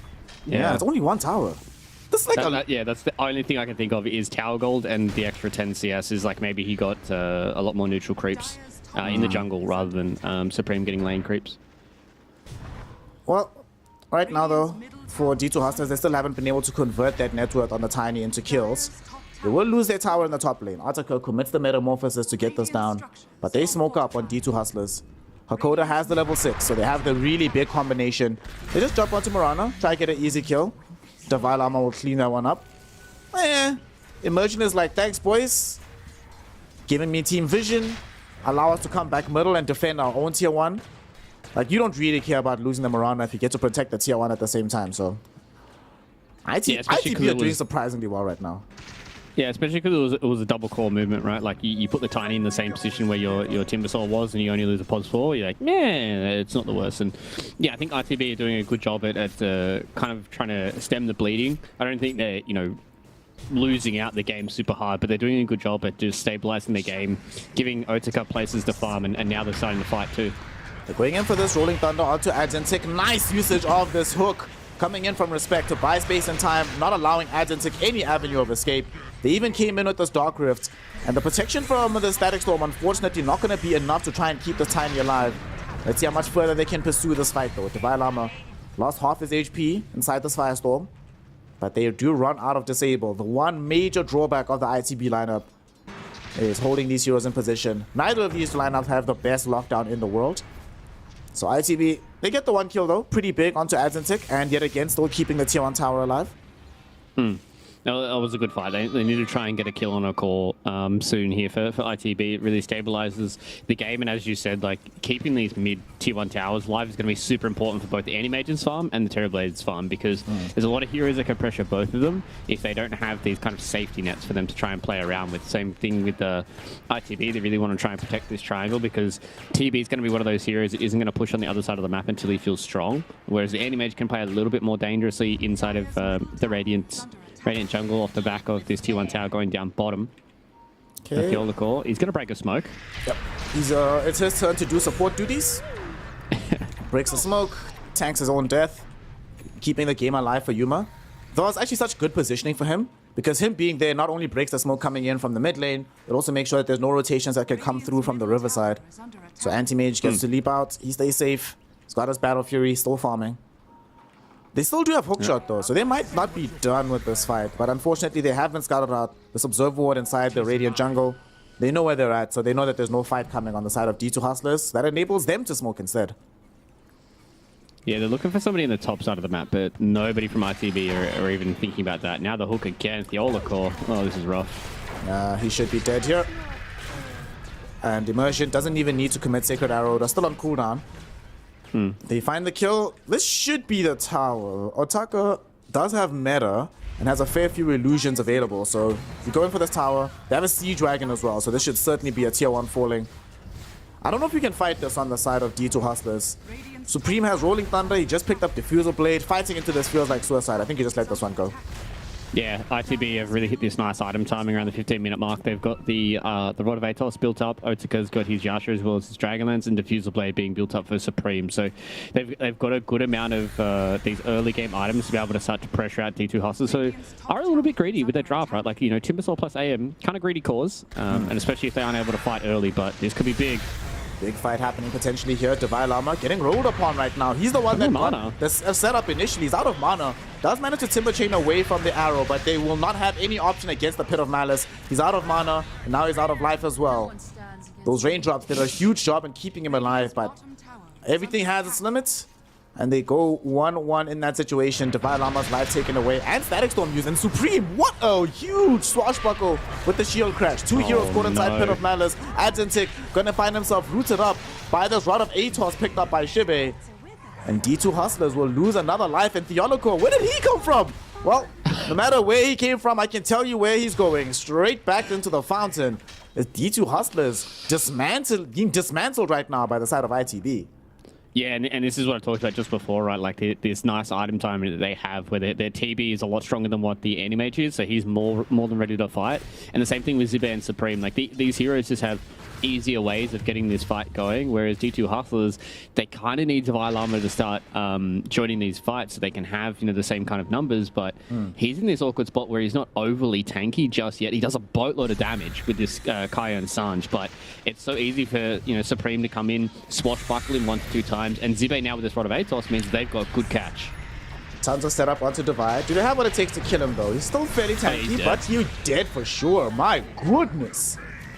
Not as tanky as he thought he might be with the Sanj and Kaya. And they're going right now onto Adzentic as well. This is yet another core.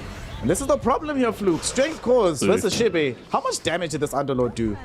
He did most of the damage in that fight against both of these heroes. Yeah, it's crazy. And the thing is with Timber is he needs a way of getting out of this Rod of Atos and Pit of Malice combo, because if Zibe has a merchant anywhere near him, you can pit first or you can rod first, you arrow him, and then you pit after that. And then that means that you have probably about 10 to like the entire duration of Firestorm to be able to deal the damage to this Timber.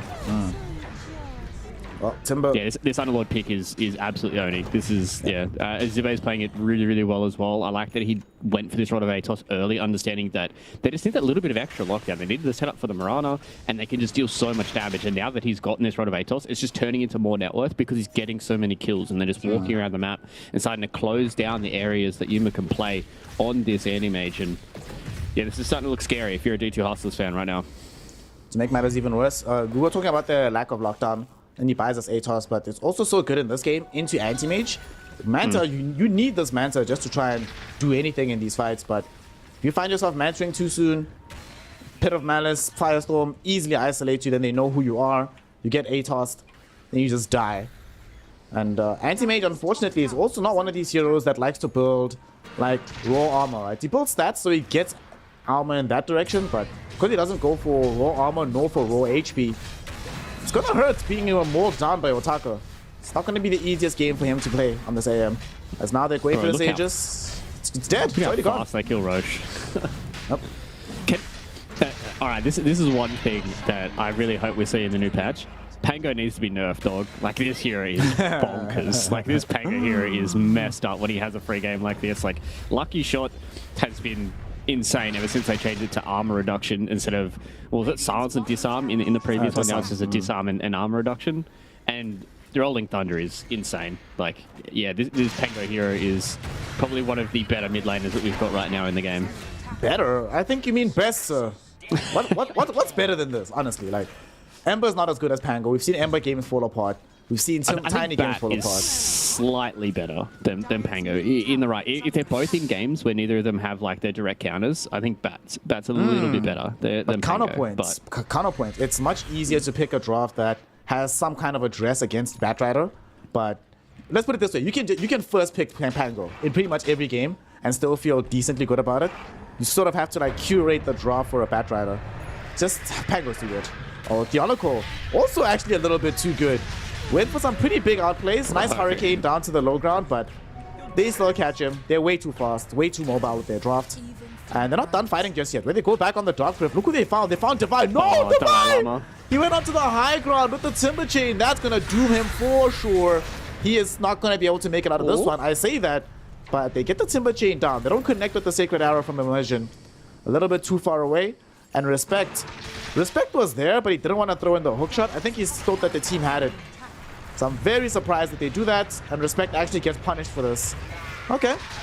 D2 Hustlers getting a little bit lucky, but sometimes you rely on luck. Luck is also a skill, and this time it goes in favor of D2. Is he dead? No, he's fine. He's... Oh my god, actually TP'd out right in front of him. Oh my god. He didn't know. He didn't know. He didn't know. Oh no. Pepe laughed. He lacked the critical information. But yes, Supreme in that previous fight just missed the second stun onto Dalai Lama with the roll up in the Dire jungle. So that definitely would have been a Dalai Lama kill for the side of Into the Breach. But they're playing with a lot of pace. And D2 Hustlers, they need this game to slow down a considerable amount. They need Dalai Lama to get his BKB. They need Yuma to get... I mean, does he need to go BKB as well? I'm not sure if he can go it, because they need the damage and the lockdown from the AM. Oof, damn. Speaking of lockdown and damage, Supreme and Immersion, they have it in space. The inhibit from the Diffusal Blade sets up for the arrow, not connect onto this Theolocore Enchantress. I think BKB, it's probably the best option, because I don't want to see him go hot, because there's already an Underlord on the other side. Maybe Butterfly's not too bad here as a survival mechanism against TB, who hates buying the Monkey King. King Bar. Speaking of Monkey King Bar, doesn't need a top because Divine Lama, like you say, is making space. Unfortunately, that space might come at the cost of his own life. He tried to get away with the Timber Chain. Immersion still alive, but should end up dead on this Divine Lama. No vengeance to claim onto the Morana either. Well, yeah, that's not great. That's not fun. That also is going to guarantee, off the back of that kill, that this Pango likely finishes this Aghanim Scepter within the next 2-3 minutes. That's very, very scary. Yeah. Hakoda? Oh, he's still dead. Alright. Yeah. Well, I said 2-3 minutes. Let's shorten that duration to maybe 90 seconds before the axe comes out for Pango. Just farming. That's doing way too well right now in the early game. Yeah, and this is the unfortunate thing for the draft the D2 Hustlers have, and this is why I wasn't 100% sold on the Tiny, is it's so hard for him to transition when he's behind. Like, he has Blink Echo.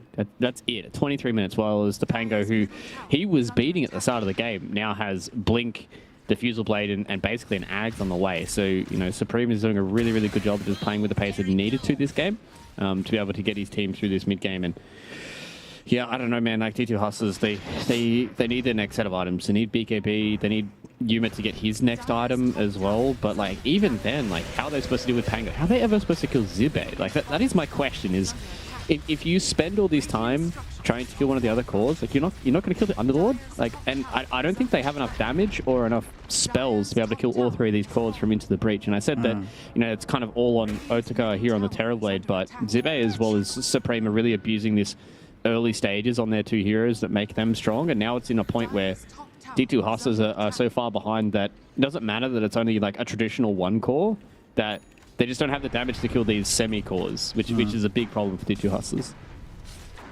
Another problem has emerged now as Terrorblade has picked up the Butterfly for himself. This item has quite a lot of flack lately for not being that great, but in a game like this, nobody on the enemy team wants to buy MKB. The only potential option is Anti-Mage, but Anti-Mage has other options for items in mind.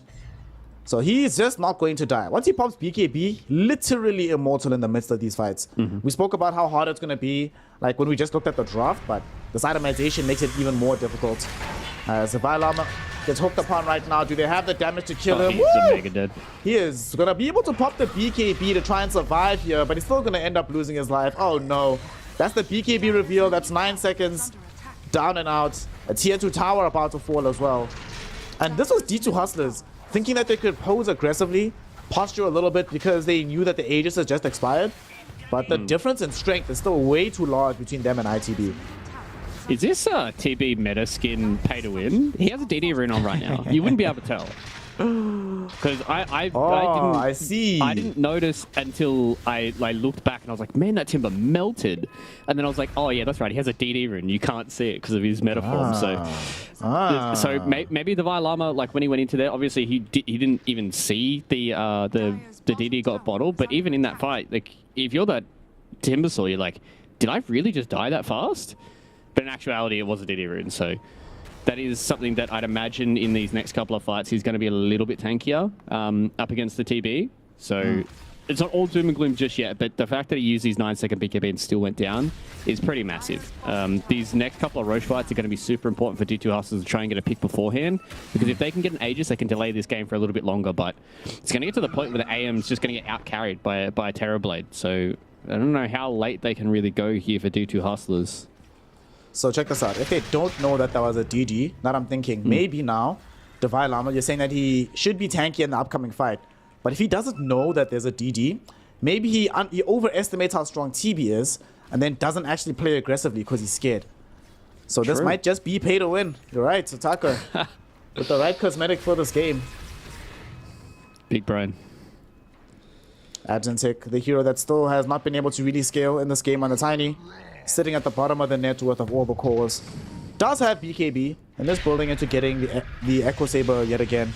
So we'll have some options to keep farming, but unfortunately, the way that this game is going, there's not that much space to keep that farm up. In the top lane, Theological is going to be forced to TP away.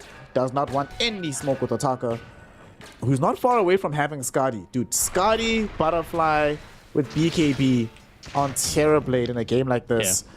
Good luck, AM. And that's even before the Manta style. Doesn't even have Manta yet, but he will have it eventually. Down bottom, though, they're going to try and get a quick pick onto Shibe. They're chasing him behind the tower. There's going to be a bit of malice directly onto Divine Llama. He might be forced into the early BKB. Supreme rolling in with the Rolling Thunder. He connected onto the AM. That's the priority target. He catches him through the Manta style as well. Actually, huge hook shot from the far side of the fight coming in from Respect. Just as the AM was about to blink himself away. Oh my god. And they're going to Dark Rift here, Fluke. They're going to keep the aggression going. They found Theological inside the Dire Triangle. He is dead for sure. The arrow will not connect from Immersion, but it doesn't need to. Shiba gets a dominating streak. And with no anti-mage, this is surely going to be a lane of racks through the mid lane. Yeah, Lana Rax or Roche, whatever tickles their fancy here. Fortunately for Immersion, that was a Rod of Atos stopped Enchantress and he still missed the arrow. So we'll get one little strike on Immersion's record this time around. He hits the hard ones and misses the easy ones. But the way that Into the Breach are playing, man, this is insane. You know, Zibe talked about it when they beat Ancient Tribe, I think it was about that in Western Europe, with how close these teams are, it's much more about team matchups rather than, you know, the form of the teams that are going into this. D2 Hustlers, like a perfect example, right? Completely undefeated so far in Western Europe and Into the Breach. They're 1-3, man. Like these guys are just fighting to even have the chance at looking at going in towards Division 1. And they are dominating these guys in Game 1. Yes, it is a full best of 3, but this has been a pretty even draft. They gave D2 Hustlers a lot of the good heroes at the patch, a lot of good heroes that they've had success with as well. And they're just coming in and they're just playing with, you know, a lot of gusto and a lot of just their movements are just really crisp. I think they've really kind of out macroed D2 Hustlers this time around. And unfortunately for Yuma, he just hasn't gotten in this game. He's 1-1-0 in a 29-minute game with over 30 kills. So like, you know what I mean? it's getting rough. So I forget which game it was. Which game was it? The anti-mage game where he farmed for like 40 minutes, joined one fight, then called GG. And they were just like, well, we can't actually do anything. I think was it like a God King game like ages ago? I swear I've seen God King do the same thing. God King's done a lot of it. There was a recent game, I think it was in NA. The best example I've seen of an anti-mage recently, though, there was a Chinese anti-mage being played by, I think it was Ghost that played it. So what he did is that they were losing the game for 50 minutes, Fluke. But at 50 minutes, he arrived like 7 slots and he was like, all right, boys, let's go. He found like one Mana Void that got an instant triple kill.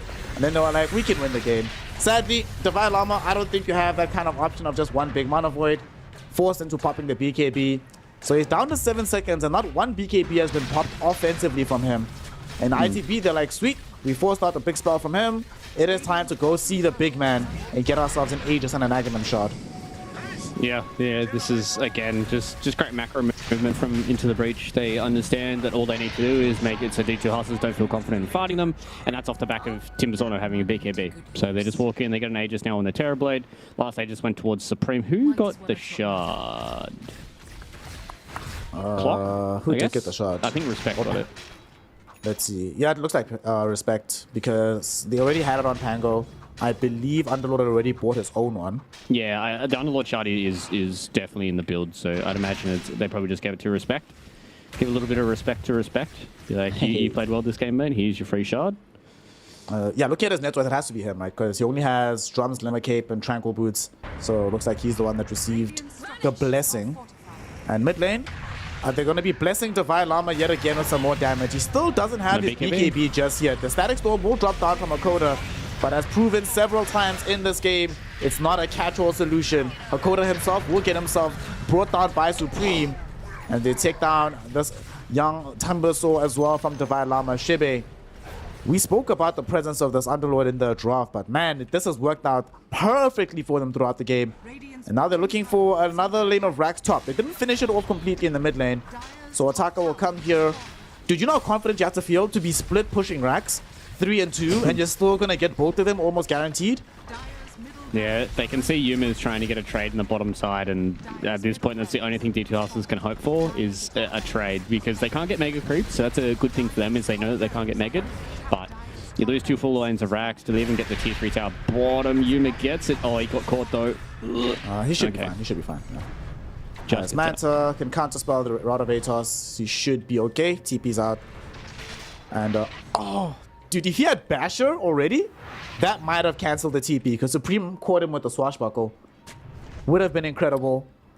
Very intriguing item build here from Supreme to just completely skip over getting the Basher, but given how well he's doing in the game, I think we can... We give him the credit to do what the hell he wants. He's doing too well. Yeah, I think this is the build that I've been seeing Nisha go on Pango. Just turns you into a damage dealing core a little bit earlier on. Speaking of damage, Hakoda might suffer it himself. Forced to go into yet another defensive Static Storm. And yet again, will still die for this one. Jetpack, keeping the clockwork alive. And here comes Supreme, rolling onto the anti-mage. AM, is he going to get arrowed? He will not. I'm not sure, but he definitely gets stunned up afterwards. They're still closing in onto him. Does manage to finally blink himself away. The Timbersaw does manage to bring down the clockwork on the far edge of the tier 2 tower. So that's something. So it looked like there was an Abyssal onto Pango just as the arrow connected. That was a weird set of events, but ultimately Yuma survives, but they still get the tier 2 tower. Is Divine going to try to deny this? No, that's just not going to happen. You have to be careful. You can get a lot of his mana burned here. He's going to be okay with the damage-wise, but, you know, losing a lot of your mana here is going to be a bit rough. He has the Agate himself to pick up now as well for Divine Llama, so he can do a lot of damage in these fights once his BKB start getting lower, but it's just gotten to the point in the game now where they're 19k behind. They've lost 2 lanes of Rax. Oh, Divine. Pops BKB here. There's going to be a glimpse back onto this emerging Mirana. She's dead, but Anzentic not so lucky. Oh my god! Supreme, Shibe, and Otaka eat this tiny alive, and now Divine Llama doesn't have BKB anymore. Needs to be very careful. Yuma, no! He blinked in, but he blinked into the Rolling Thunder, and the Pit of Malice, and the right-click damage from Otaka. He is gone. Buyback is available. Definitely doesn't want to have to use it. Supreme now gets the mop up onto Divine Llama. Hakoda does come back in. Has the Static Storm drop down. He really wants to try and find this. Yuma brought back, but Yuma gets hexed. Yuma gets killed. Supreme doesn't even die for this one.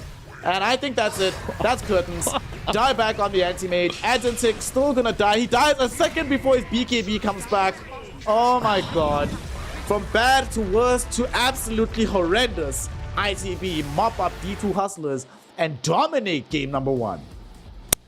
Yeah, dude, that was rough. That was really, really rough to watch there for the D2 Hustler fans. They had a good first 10 minutes or so. I think their lanes went pretty well. They were pretty happy with how Divine Llama was going, but there was just, as soon as the item started to come up here for ITB, that's when they were able to get the roll going, right? Like, they got the Diffusal Blade, they got their Rod of Atos, and that was just kind of their symbol to go, and they just never were able to fight properly here for D2 Hustlers. I think the issue for them was they didn't really have the massive amount of lockdown or the early game items to be able to run around as these 4 heroes. Like, the Enchantress was trying to do her bit, but The fact that Dalai Lama, I think he died like once or twice early on. He wasn't able to transition into one of these heroes that was able to do the damage in towards the mid game. And when you have to go like double BKB on both your calls, like Tiny as well as Timber, that's when it feels bad.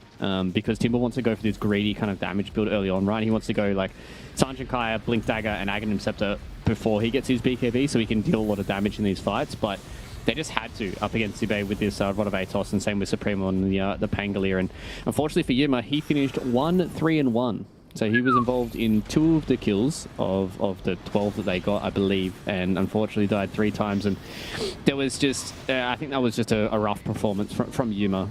It's definitely not the Yuma that we know and expect when we see these guys playing, especially on a hero like his Anti-Mage, that has been one of his better heroes. So yeah, this was a very big start from Into the Breach. The way these guys play, they play with a whole lot of confidence. And I mean, you wouldn't expect that this is the 4-0 team against the 1-3 team, right? Like, this is definitely a series where Into the Breach have proven once again that in this Western Europe region, these teams are all extremely close, and it comes down to a few micro things. You know, at the end of the day, I don't think any of these 2 drafts were better than the other. It was just the fact that Zibe and Supreme, they overperformed. I think they had really good heroes for the game, and they just played extremely well and made this game so hard for D2 Hustlers to play. And I mean, props Into the Breach, man. They need to win this series to have a chance at getting promoted in towards Division 1 to keep the dream alive.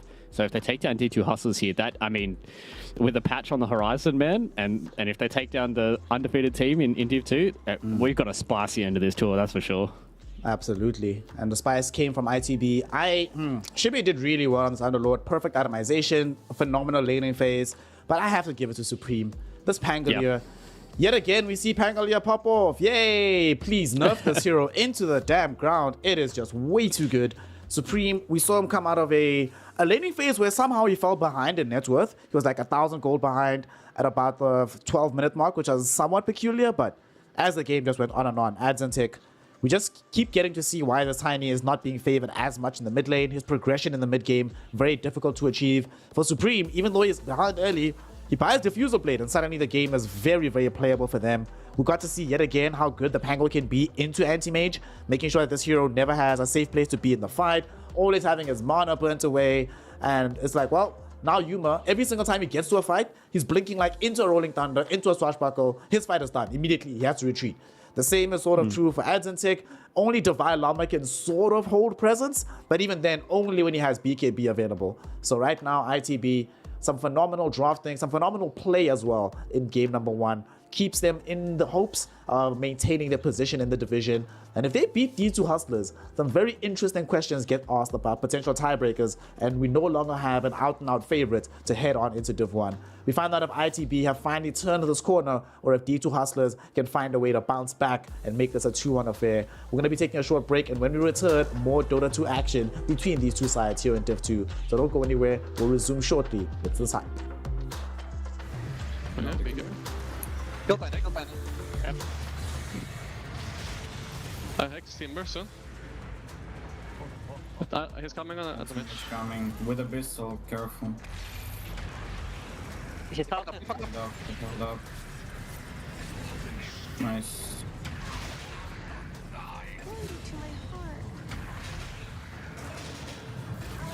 I need help. Oh. I'll hex Anti-Mage.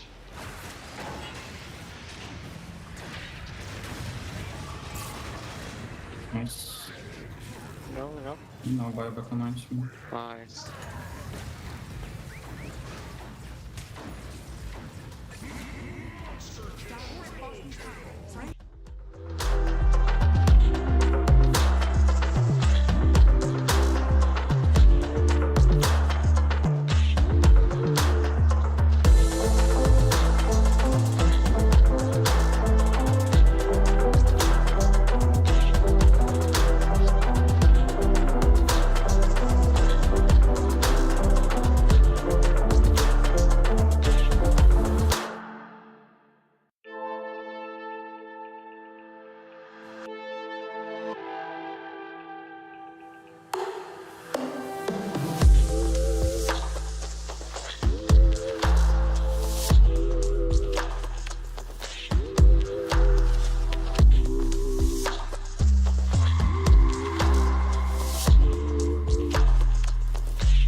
Welcome one and all here to some Dota 2 action. We are going to be witnessing yet another series between D2 Hustlers and ITB. So far, we are at the halfway mark, at the very least halfway for ITB, because they've taken one game away from D2 Hustlers. And if they win, then suddenly things get very intriguing here in the division. D2 Hustlers will be 4-1, tied up with Team Secret, and nobody will really be confirmed for going up. However, if they lose, then ITB will be in a three-way scrap against Ivy and PuckChamp in a relegation battle to see who can even remain in the division. Everything to play for right now. And you know, Fluke, you once mentioned something very intriguing to me right about sometimes you can see which team wants to win more. And you can sort of sense that ITB definitely want this win just that smidge a bit more than D2 Hustlers does at this moment. Yeah, and I think it comes back to what we talked about when we came into this series, the fact that ITB, they need to win this series to stay in the hunt for Division 1. And you can see that these guys are super hungry to do it. We're talking about it in the break. Their next two matchups are PuckChamp and Ivy, who are teams that are sitting at 1-4 right now, who are mathematically, it's impossible for them to be able to get in towards Division 1 with the teams that are remaining. So the way that this is looking here is that if ITB win this series, they can set themselves up for a really good race to the finish, because they've got, you know, no offense to PuckChamp and Ivy, but two of the weaker teams that we have here in Western Europe. So if they're able to get through this series, get the dub, and then go in towards, you know, their remaining two series of the tour, I mean, they can finish off with a really, really good scoreline and then force potential tiebreakers for some of these teams that have to play their remaining series up against big teams perfectly. And I think that's going to be an issue for D2 Hustlers. I don't think they've gotten out of the woods just yet either with some of the series that they got done. Yes, they beat Team Secret, but they still have some big series to go as well. They've got Ancient Tribe as their last series of the tour, which is a team that can definitely take a series off of them. So yeah, this is a very, very interesting series, and you can see the hunger into the tribe as well. Well, let us see if they've got what it takes to get this W for ITB, or if D2 Hustlers will rebound, bounce back, and make this a much better game for themselves in Game 2. We have the second draft available. D2 Hustlers will be playing on Radiant side with second pick, ITB on Dire with first. And ITB, despite beating it in the previous game here, Fluke, they still show respect to Divine Llama Timbersword. They're like, you know what? We dismantled most of this game, and yes, he died many times. Yes, we had a good handle on him, but we still feel like it was a bit too much pressure applied onto us. Let's just remove this from the field of play. Yeah, exactly. And they also get rid of the Outward Devourer as well, which is another one of those strats that D2 Hustlers really like to I don't want to say rely on, but it's one of their like kind of pocket strats, right? Like they just open up with this Adzantic OD, they ban out all the counters in the second phase. The fact that they have second pick means they're able to cover it pretty well. And so ITB, they're like, all right, none of this weird stuff. Let's just leave a lot of these good heroes in the pool, see which ones we can get for the first pick. They've got Disruptor, Enchantress, Doom, Dragon Knight, probably going to be aiming towards the Dragon Knight for ITB, one of the heroes that has a very, very high win rate. Also, Morana is another one of those heroes that has an extremely high win rate here in Div 2. So there's a lot of different heroes that ITB can kind of go for right now, and they want to try and set themselves up for, again, another game that they can play super fast, like they did in game number 1, where they just hit this kind of one item timing, and they can go well, and then they just leave Otaka on one of these heroes that is able to sit back and farm and carry the game for them later on. But you know, for the Rubik, I don't know if that's the strongest opener, if I'm going to be perfectly honest, but it is just a very simple hero to open as your first pick, right? Like there's no issues. Like you're not going to be going into this 1-2 pick where you go, oh, this is a bad Rubik game. You could just potentially have issues where D2 Hustlers get Enchant's Dragon Knight, which is a very, very strong opener. Good lanes, flexibility, and good mid-game scaling as well. I love this DK hero. The more and more I've been seeing this hero, the more I'm like, yeah, you should be picking him as much as humanly possible. A very good hero to have in your drafts. Lots of versatility to use this hero with as well. Very different playstyles from mid, off lane, or safe lane. But also paired with Enchantress, that means that there's two different heroes that can accelerate your push in this game. I love to see it. Presumably going to be the Divine Llama hero. But ITB, they're like, all right, we feel we can protect this TB in the next phase of banning. So Otaka, he gets a bit more priority in this game here, Fluke. The TB comes a lot earlier, gives them the physical damage. Although we do sometimes see DK, Terrorblades can have a rough time into DK with the Breathe Fire. However, the stronger DK gets, the stronger Terrorblade can turn him against you with the illusion. So given that Reflection is available, we might see D2 Hustlers reconsider having this DK as a core hero this game. Yeah, you can always just put it as an offlaner, right, and still try and go for that scale and just have a hero that deals well with the TB. So It is a bit of an issue for them, but at the end of the day, I think you can have a really, really strong lane, and I think that was the thing that we saw in game number 1, was that ITB weren't able to convert any of those strong lanes into kills onto the Terrorblade, and they weren't able to really pressure him all too much. I don't think there was many aggressive movements in towards any parts of his jungle. He was able to sit back and farm. So D2 Hustlers now, they at least know what the carry matchup is going to be for them. They can set Yuma up with a good hero to go into the Terrorblade. They can deal the damage, and also you can give Adzantic one of his magic damage cores to really be able to deal with his TB early on. Things like Zeus has risen in popularity. Puck is also like a really, really good one for them. So I like the TB opener. I think it can be easily counterable, especially with the plethora of heroes that we've been seeing come in towards the meta. But it just shows confidence from ITB, right? Like they're like, all right, we're going to go back for one of our strong heroes for immersion has been the Rubik, and then they're just going to go with the Terrorblade, which seems like Otika's very, very big comfort heroes for them, and gives them a good hero to play around as well. It's pretty easy to build a draft around a Terrorblade, and as long as you keep him alive and get him through those first 20 minutes where he's quite weak, he's a monster to deal with. They're going to ban out all the heroes that Terrorblade hates to play against, so no enemy team Drow, no Darks here. And presumably we'll see them try to remove Morphling from play as well if they feel it's too strong about it. Or Bat. Why did they ban last game? They banned Bat right at the end, right? So they might ban that out here as well. For D2 Hustlers, what do you think they should get after this banning phase? I suppose for them it's a bit difficult to know exactly what to ban because they're not, I don't think, they're probably still talking about where to play the DK in this particular game. But if they go for another support pick, they sort of lock the DK into being a core. But that feels like better than playing DK support, honestly.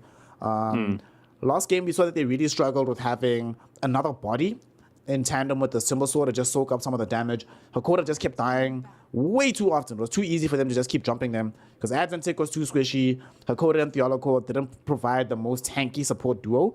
So do you want to see Hakoda play maybe can't play Clockwork, but maybe like someone dying in this game just to make sure that they have that extra tank ability for themselves? Yeah, I think it wouldn't be too bad for them to have an extra body. I think the issue was that Theolacor really just didn't transition into this Enchantress hero that is kind of a body, right? Like, most of the time we see Ench in these games where she's very, very hard to deal with and she just kind of walks in, soaks a lot of these ganks, and even if she does die, she takes a decent amount of time to kill or a few big spells to be able to kill. And unfortunately for Theolacor, he just didn't have that last game, so hopefully they have a little bit of a better time for Theolacor to start to transition into some of these scary enchantresses. I would like to see Hakoda maybe play one of these heroes that gives them catch to kill the TB. Just an easy stun to be able to come in. It's really, I don't want to say it's rough to play Disruptor into Rubik, but Rubik is one of those counters into the Disruptor that makes it hard to have these wombo combo static storms. And especially when you have a hero like TB, you just go to the Shard, and as soon as you get TB outside of the static storm, doesn't have to pop BKB early, he can just meta Sunder whatever he needs to and turn the fight from there on. So it's going to be a hard hero for them to pick because they still need a little bit of this follow-up damage into the Dragonite. They still need to have something that gives them a little bit of catch, also is a little bit harder to kill. I wouldn't hate to see them move this Enchantress into a 5 and then pick Theolacor Marana. I think it just would give them that little bit of extra catch. Yeah, the illusions can soak up some of these arrows, but it's just a harder hero to kill, gives them magic damage, and gives them that little bit of extra catch. I wouldn't be too mad at that. They already have DK as well. We've seen the classic, right? DK setting up for the Marana. It's a tale as old as time. Tale so old they even put it into the anime. So would like to see D2 Hustlers go into that anime route. And okay, there goes Gareth Mead. This hero, Fluke, has been demolishing NA. In NA, this hero has just been crazy in so many of these games. In this game, what do they have? They have DK Slam to set up for the Mystic Flare. The crucial thing, though, is going to be the silence. Terrorblade, yeah, sure, you do buy Manta, BKB, but before either of these items come out, Scareth Mage can be a real nuisance for you. Okay, I see it. Although, this is Scareth Mage with Rubik on the enemy team, so there's some really good spells to be stolen by this Rubik. And if you think Scareth Mage is annoying to deal with, wait until you see Rubik with Sky spells plus the amplified damage coming in from the passive. Yeah, it's going to be hard for them to be able to play this Sky Mage though they want to. Oh, ITB go for the Snapfire and the Ricky. This is probably going to be Zibe playing the Snapfire as a core, just one of those tankier heroes that can build like Guardian Greaves and Pipe and still do a whole boatload of damage, whereas the Ricky can go in the backlines and find the Sky Mage with you just set up with the dart and the smoke screen, and it really doesn't do much. The thing for D2 Hustlers is they just want to have this insanely strong lane into the Terrorblade. Like TB hates laning against Sky Mage because he doesn't have any of these items that we talked about to be able to deal with this hero, and you set it up with something along the lines of like a Dragonite where you just get the Dragon Tail and you're just able to deal with him with like Breathe Fire and all that kind of stuff. So I like that this Sky Mage has been picked up from D2 Hustlers, but Into the Breach are the ones that answer that with good heroes in the Snapfire and the Ricky. Now it's all about D2 Hustlers, about trying to figure out what do they have as an answer to the Ricky. We've seen things like Slardar, Bounty Hunter has been answers to the Ricky, but I feel like none of those are really going to work out here for D2 Hustlers. Okay, this is another hero that is, I don't want to say a counter to Ricky, but deals well into the Ricky. Natural BKB builder, deal damage in an AoE, you're able to catch him out. If you ever get a pulverize on Ricky, he just dies. I imagine that this is going to be mid-Ricky for the side of ITB. They could shift it to a support, but that's where we've been seeing this hero more and more of late. There's also potential for off-lane Ricky, though, for Shibe. If they feel that the lane against the Primal Beast isn't going to go well enough, if they feel like these early timings on like the BKB, Diffusal, Meteor Hammer, whatever Ricky wants to buy, won't be able to match the tempo of the Primal Beast, I guess you just put him off-lane, have him build the Meme Hammer, just push down towers. But I like this Primal Beast. It's also more set up for the Skywrath Mage. Once Primal Beast hits 6, there's kill combos pretty much everywhere on the side of D2. I like this. In the previous game, it did feel like after a certain point, it was hard for them to get kills, but right now, they can really enable themselves to be able to make that happen all across the map. Yeah, 100%. They've got as you said, just some natural synergies with each other, really be able to, pulverize, Dragon Tail, all that kind of stuff. You can see that ITB is still banning out some of these counters to the Terrorblade. We have seen that Dragonite can transition into a position 1 if he needs to, especially into a half-decent lane into the Snapfire. So it's going to be interesting to see what D2 Hustlers is going to look like here when they transition in towards that mid-game. So we'll see what it's going to look like with these last couple of bans coming out. What does ITB need to ban here? I wouldn't hate to see maybe a position 1 ban coming out here as well, another one of these illusion carries. Is PL good? I don't know if that hero is good anymore. I know a few of the other people were talking about it, that PL is kind of stinky, but it still looks good. So, I don't know. Is Yuma a PL player? I think he is, right? He is a PL player. That's the thing. If there is ever a PL game, right, the only thing that PL doesn't like in this game is this Ricky. Like, Smokescreen is a little bit problematic to deal with because we never buy a BKB. Your team, though, can buy Hurricane Pikes and just 4 stars in general between the Ench and the Skywrath. You don't buy a BKB. You don't need to. DK and Primal Beast will do it. You're amazing into Terrorblade. Rubik doesn't enjoy playing into the PL either. Yo, if there's ever a time to pick PL, this would be the game. But the hero, not in the best place right now, unfortunately for him. Yes, I can see that ITB are just trying to go through all their options here, because obviously Dragonite and Primal Beast have a lot of flexibility in the lanes that they can play. Probably just can't play Primal as a 1, but you can play DK in all 3 of the lanes and be happy with it. So they're just trying to make sure that they have this last kind of ban that's going to feel good for them. Are there any other TB carries that are a little scary? I mean, you can't really pick AM. Yeah, they're just going to ban the PL. I was thinking, it's the only core that I'm thinking of right now that could be like a gacha pick, and then just be like, shit, we have to figure out a way of dealing with this Phantom Lancer. So it feels bad to click the ban on PL, but I think you kind of have to do it, because if there ever is a good PL game, this is a good one. I mean, they even were banning Underload on the side of D2 Hustlers, so they were setting up for a pick like the PL. So certainly makes sense. No Tide Hunter as well. Okay, so if you can't pick PL under these conditions, because it's been banned, the only other illusion carry that's left in the game is going to be, what, CK? Because Nagasai has also gone. Yeah. TB's been picked already.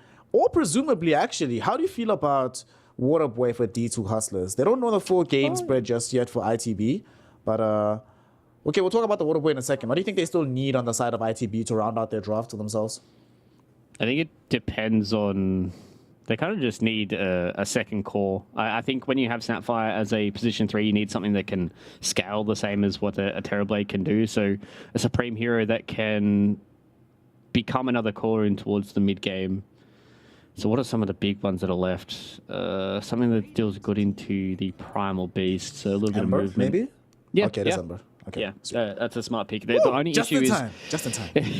the only issue is going into a Sky Mage is a little rough, but you know you can build a BKB and be okay. So yeah, I like this into the Breach draft. They just needed somebody with a little bit of movement, a little bit of a way for them to deal with potential another illusion carry as well. So yeah, I think they kind of hit the nail on the head this time around for ITB, whereas D2 Hustlers, they still have some issues they need to try and deal with. They need to be able to deal with this Terrorblade if the game goes later. Primal could do it early on, but they need somebody to be able to scale and use the space that these 4 heroes are going to create for them. So North Ember being in the game, you want a hero that's going to buy Manta / BKB. Faceless. Faceless is not so bad. They have Scarif Mage damage, they have Edge Discharge damage. Into the Ricky it kind of sucks, but what can you do? I think Luna is not too terrible. I still really like Morphling. I think the Water Boy is my favorite, my preferred option here for D2 Hustlers. Gives them a way to be able to get away from some of these heroes with the waveform. You have Manta Style versus these roots. Eventually become amazing versus Terrorblade. They go Spectre. This is... I don't know if I'm feeding the Spectre fluke, if I'm going to be completely honest with you. Late game, it can be very good, but Terrorblade is, you know, it's not one of these heroes that's afraid to go mano-a-mano versus the Spectre. You can rip this hero to shreds if you're sufficiently farmed. In this game, they have ways to get on top of her. Not just get on top of her, but silence her up as well. Spectre really actually needs to be casting spells in the midst of the fight. I don't know if I like this. Talk to me about this. Fluke, how do you feel about D2 Hustlers rounding out the draft with the Yuma Spectre? I think it gives potential to play all across the map, right? Like, all it takes is these pairs to work together, like DK plus the Skywrath Mage, the Primal Beast plus the Skywrath Mage, and then you can just have the Spectre Haunt on top to be able to basically kill the Ember Spirit or even kill the Terrorblade if you're able to catch them. Also means that you're able to get directly on top of Zube in the backlines. Same thing with the Rubik. Like, these heroes are going to have a rough time of dealing with the Spectre, but you can't go the Radiance build this time around. And I think the Radiance build is really, really good into illusion carries. So it's okay in the game. I think they much preferred the Phantom Lancer, which is why that final bear coming in ITB was so good. There was a few issues. I do like the Morphling shout from you. I think that would have been a little bit better for them. Maybe they were just going to have some issues with the Ricky Cloud, and dart into Ricky Cloud, and then you can just follow up with things like the Ember and stuff. So maybe that was their only issue. They just wanted a tankier hero. But I mean, I've seen Spectre do a lot of work, but Spectre into TB, that can be kind of rough because the Spectre Reflection can do a lot of work, especially if this Radiance build is going to come online for Yuma. So, I mean, into the Breach, they've got a really good draft to be able to get this 2-0, man. Yeah. We haven't seen ITV able to necessarily play at their maximum strength, but today, when it matters most, with their backs against the wall, they are digging deep and are pulling out that hype.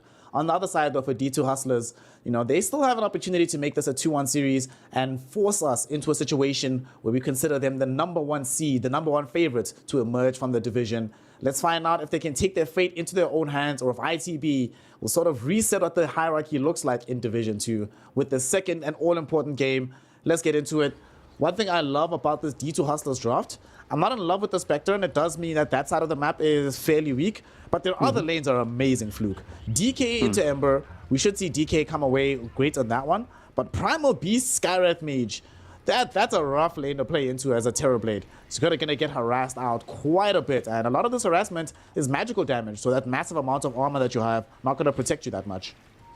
Yeah, it is Hakoda that, pardon me, it is Hakoda that's playing the Sky Mage, so I hope that they do lane up the way you said, right? Like Primal Beast and Skywrath Mage in the duo and the Enchantress and the Spectre being in the bottom side, so maybe it might just be like player preference. I feel like if they go Sky, Spectre, and Primal Beast, that's like the worst possible scenario for them, because Spectre, you just want to be able to keep her alive. You don't want to have to try and go for kills all too much, and the Eng can do a really good job at zoning out a lot of these heroes.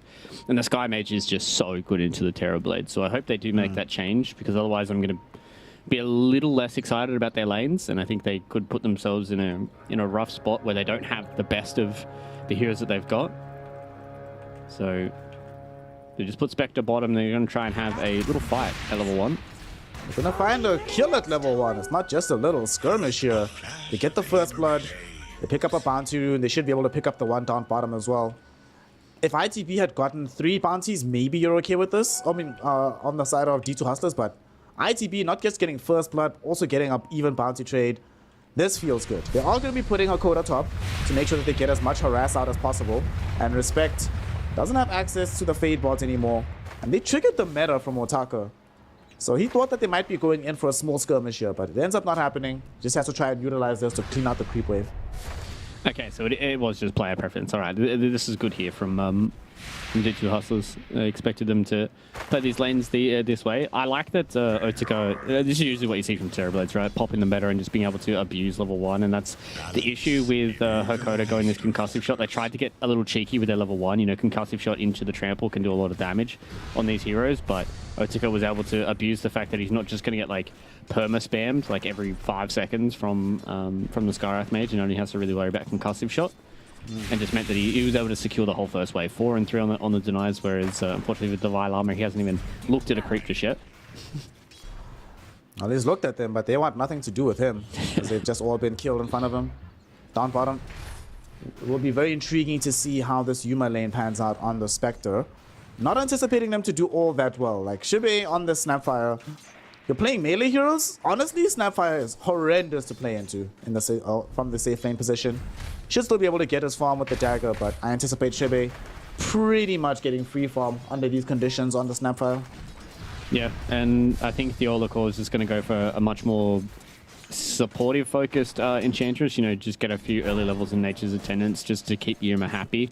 Because it's going to get to the point where they can transition some of these heroes. You know, the Skywrath Mage on Hakoda can make his way towards bottom if they get an early start here for Dalai Lama. So I think if they just keep Yuma happy for the first couple of levels and you know, they should be okay with how their lanes are going. This mid lane though, this is where it's, this is starting to look good here for Adzentic. He kind of did a number on Supreme in game number 1 in the laning phase. So the fact that he has an advantageous matchup this time around with the Dragonite means that should be able to enable them to have this hero again that gets a very, very early Blink Dagger. And this time around, Dragonite is a hero that kind of has just good transitions, right? Like he gets Blink Dagger, he gets BKB, he gets Ags. All of those items are big spikes for him, and their build-ups are really, really nice. You know, naturally tanky hero, has a decent amount of damage with Max Breathe Fire and his Elder Dragon form. So it just makes it a lot easier this time around for D2 Hustlers to play the game, even though it's very similar kind of heroes, right? You got a Blink Initiator that's tanking, does a lot of damage, and Dragonite is a lot easier for them to transition in towards that mid to late game than the Tiny was. So much slower start still. Immersion, we see him down bottom, dragging a huge creep wave. Middle, just Supreme challenging up against this DK. Top lane, though, it might lose the life of Respect. Hakoda trying to take him down, but Dalai Lama also in danger here. Gets lifted during the onslaught, so he can't escape. Fortunately for him, though, Otaka does not have access to the Metamorphosis, so they lack the damage necessary to kill this Primal Beast. Nice plays coming in from Respect, but not going to be enough to keep him alive. And they get the kill in the top lane. Yeah, I thought that was going to be a bit dicey there for Dalai Lama, but as you said, no matter means that it's too hard for them to get that kill. Theola core. No, we don't need this, fam. One more right click from Immersion. Finds the kill. There's no untouchable. And at the same time, okay, Hakoda just denies himself. Just walks back to the tier 2 tower, takes himself out. This is not good. On the bright side, he's been giving up his life for the cause. Prepared to put his body on the line to make sure that Yuma can find some CS. He knows that this game, the laning phase in particular, gets harder and harder as time goes on. But this is nice to be Shiba in this situation, right? You are about to also get access to this Ring of Health, so they really won't have enough harass damage to ever really concern you in the laning phase anymore.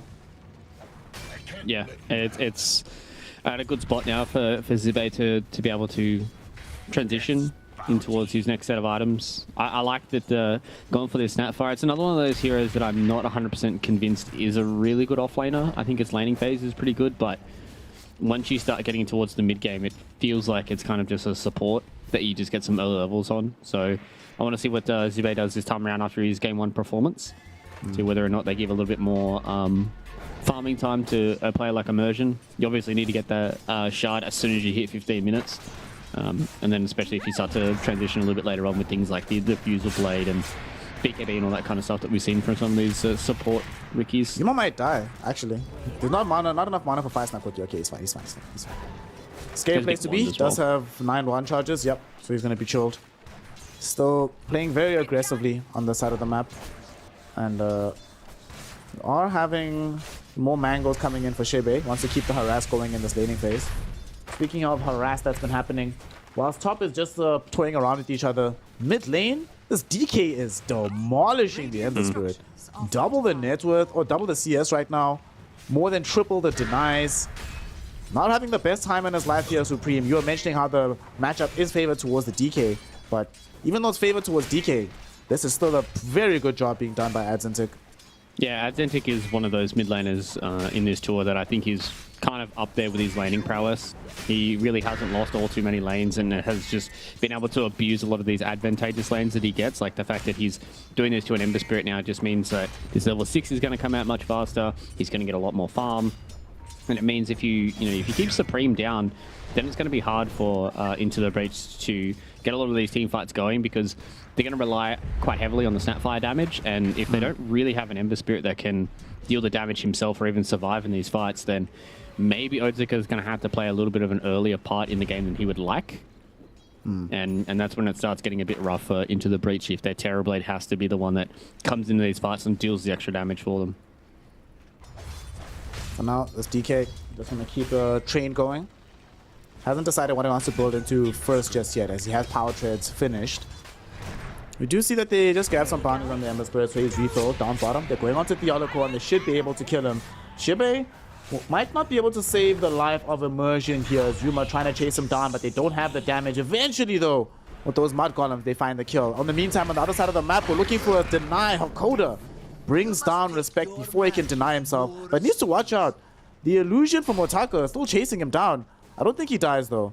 70 HP, he's going to get the bonus armor from the tower. Should be A-okay, even though there's an annoying creep wave chasing behind him. So good stuff across the map here. Oh, there's another fight towards mid, though. I think he's okay. They're just saving Adzentic. Although there's 4 heroes from ITB in this mid lane. Oh my god. I think that's just that's pressure, right? That's pressure from the fact that Adzentic is starting to pull away from Supreme, and we've all been in games like this where you know that you need to start helping out your mid laner because he needs to have a decent start so he can transition to these items like the Maelstrom and get a few more of these stat items, because otherwise he could just be on a feed train. Yeah, the Tomato was almost a hidden little agent there for Into the Breach, taking down Hakoda. He was able to just get away from it. Divine Lama. Oh my god, dies. bro. Dropped down to 70 HP. Also, surprisingly enough, Master Fluke, despite the fact that this DK is done phenomenally in the CS department, yet again, Supreme with net worth, he's the one on top this time around. 2,900. He's actually above the DK somehow. Doing a really good job. They might kill Hakoda in the top lane. Respect really wants to kill. One more right click. He will be able to find it. But he does die for this as well. And Otaka not close enough to mount some revenge play. Nonetheless, though, just by himself, he zones back the entire offlane, giving the catapult wave completely free over towards the Terrorblade. So still really good plays coming in from Respect there. Yeah. I think maybe some of that net worth could be coming from bounty runes. I'm having a look back here and a lot of them are just Into the Breach bounty runes. So could be that. Could also be the fact that I saw Adzentic ferrying himself a lot of regen. There was a few salves and stuff that he brought out to himself. So could just be that's where a lot of the net worth you go was in the consumables. But now this is where Adzentic can really abuse the fact that he's a strong hero. But if he goes down here, this could be bad.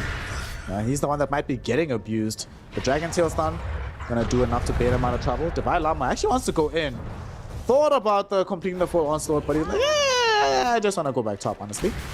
We'll see them contest for this power rune. Nobody else is TPing in just yet. Where is it spawning? Top lane. It's going to be a haste picked up by Supreme.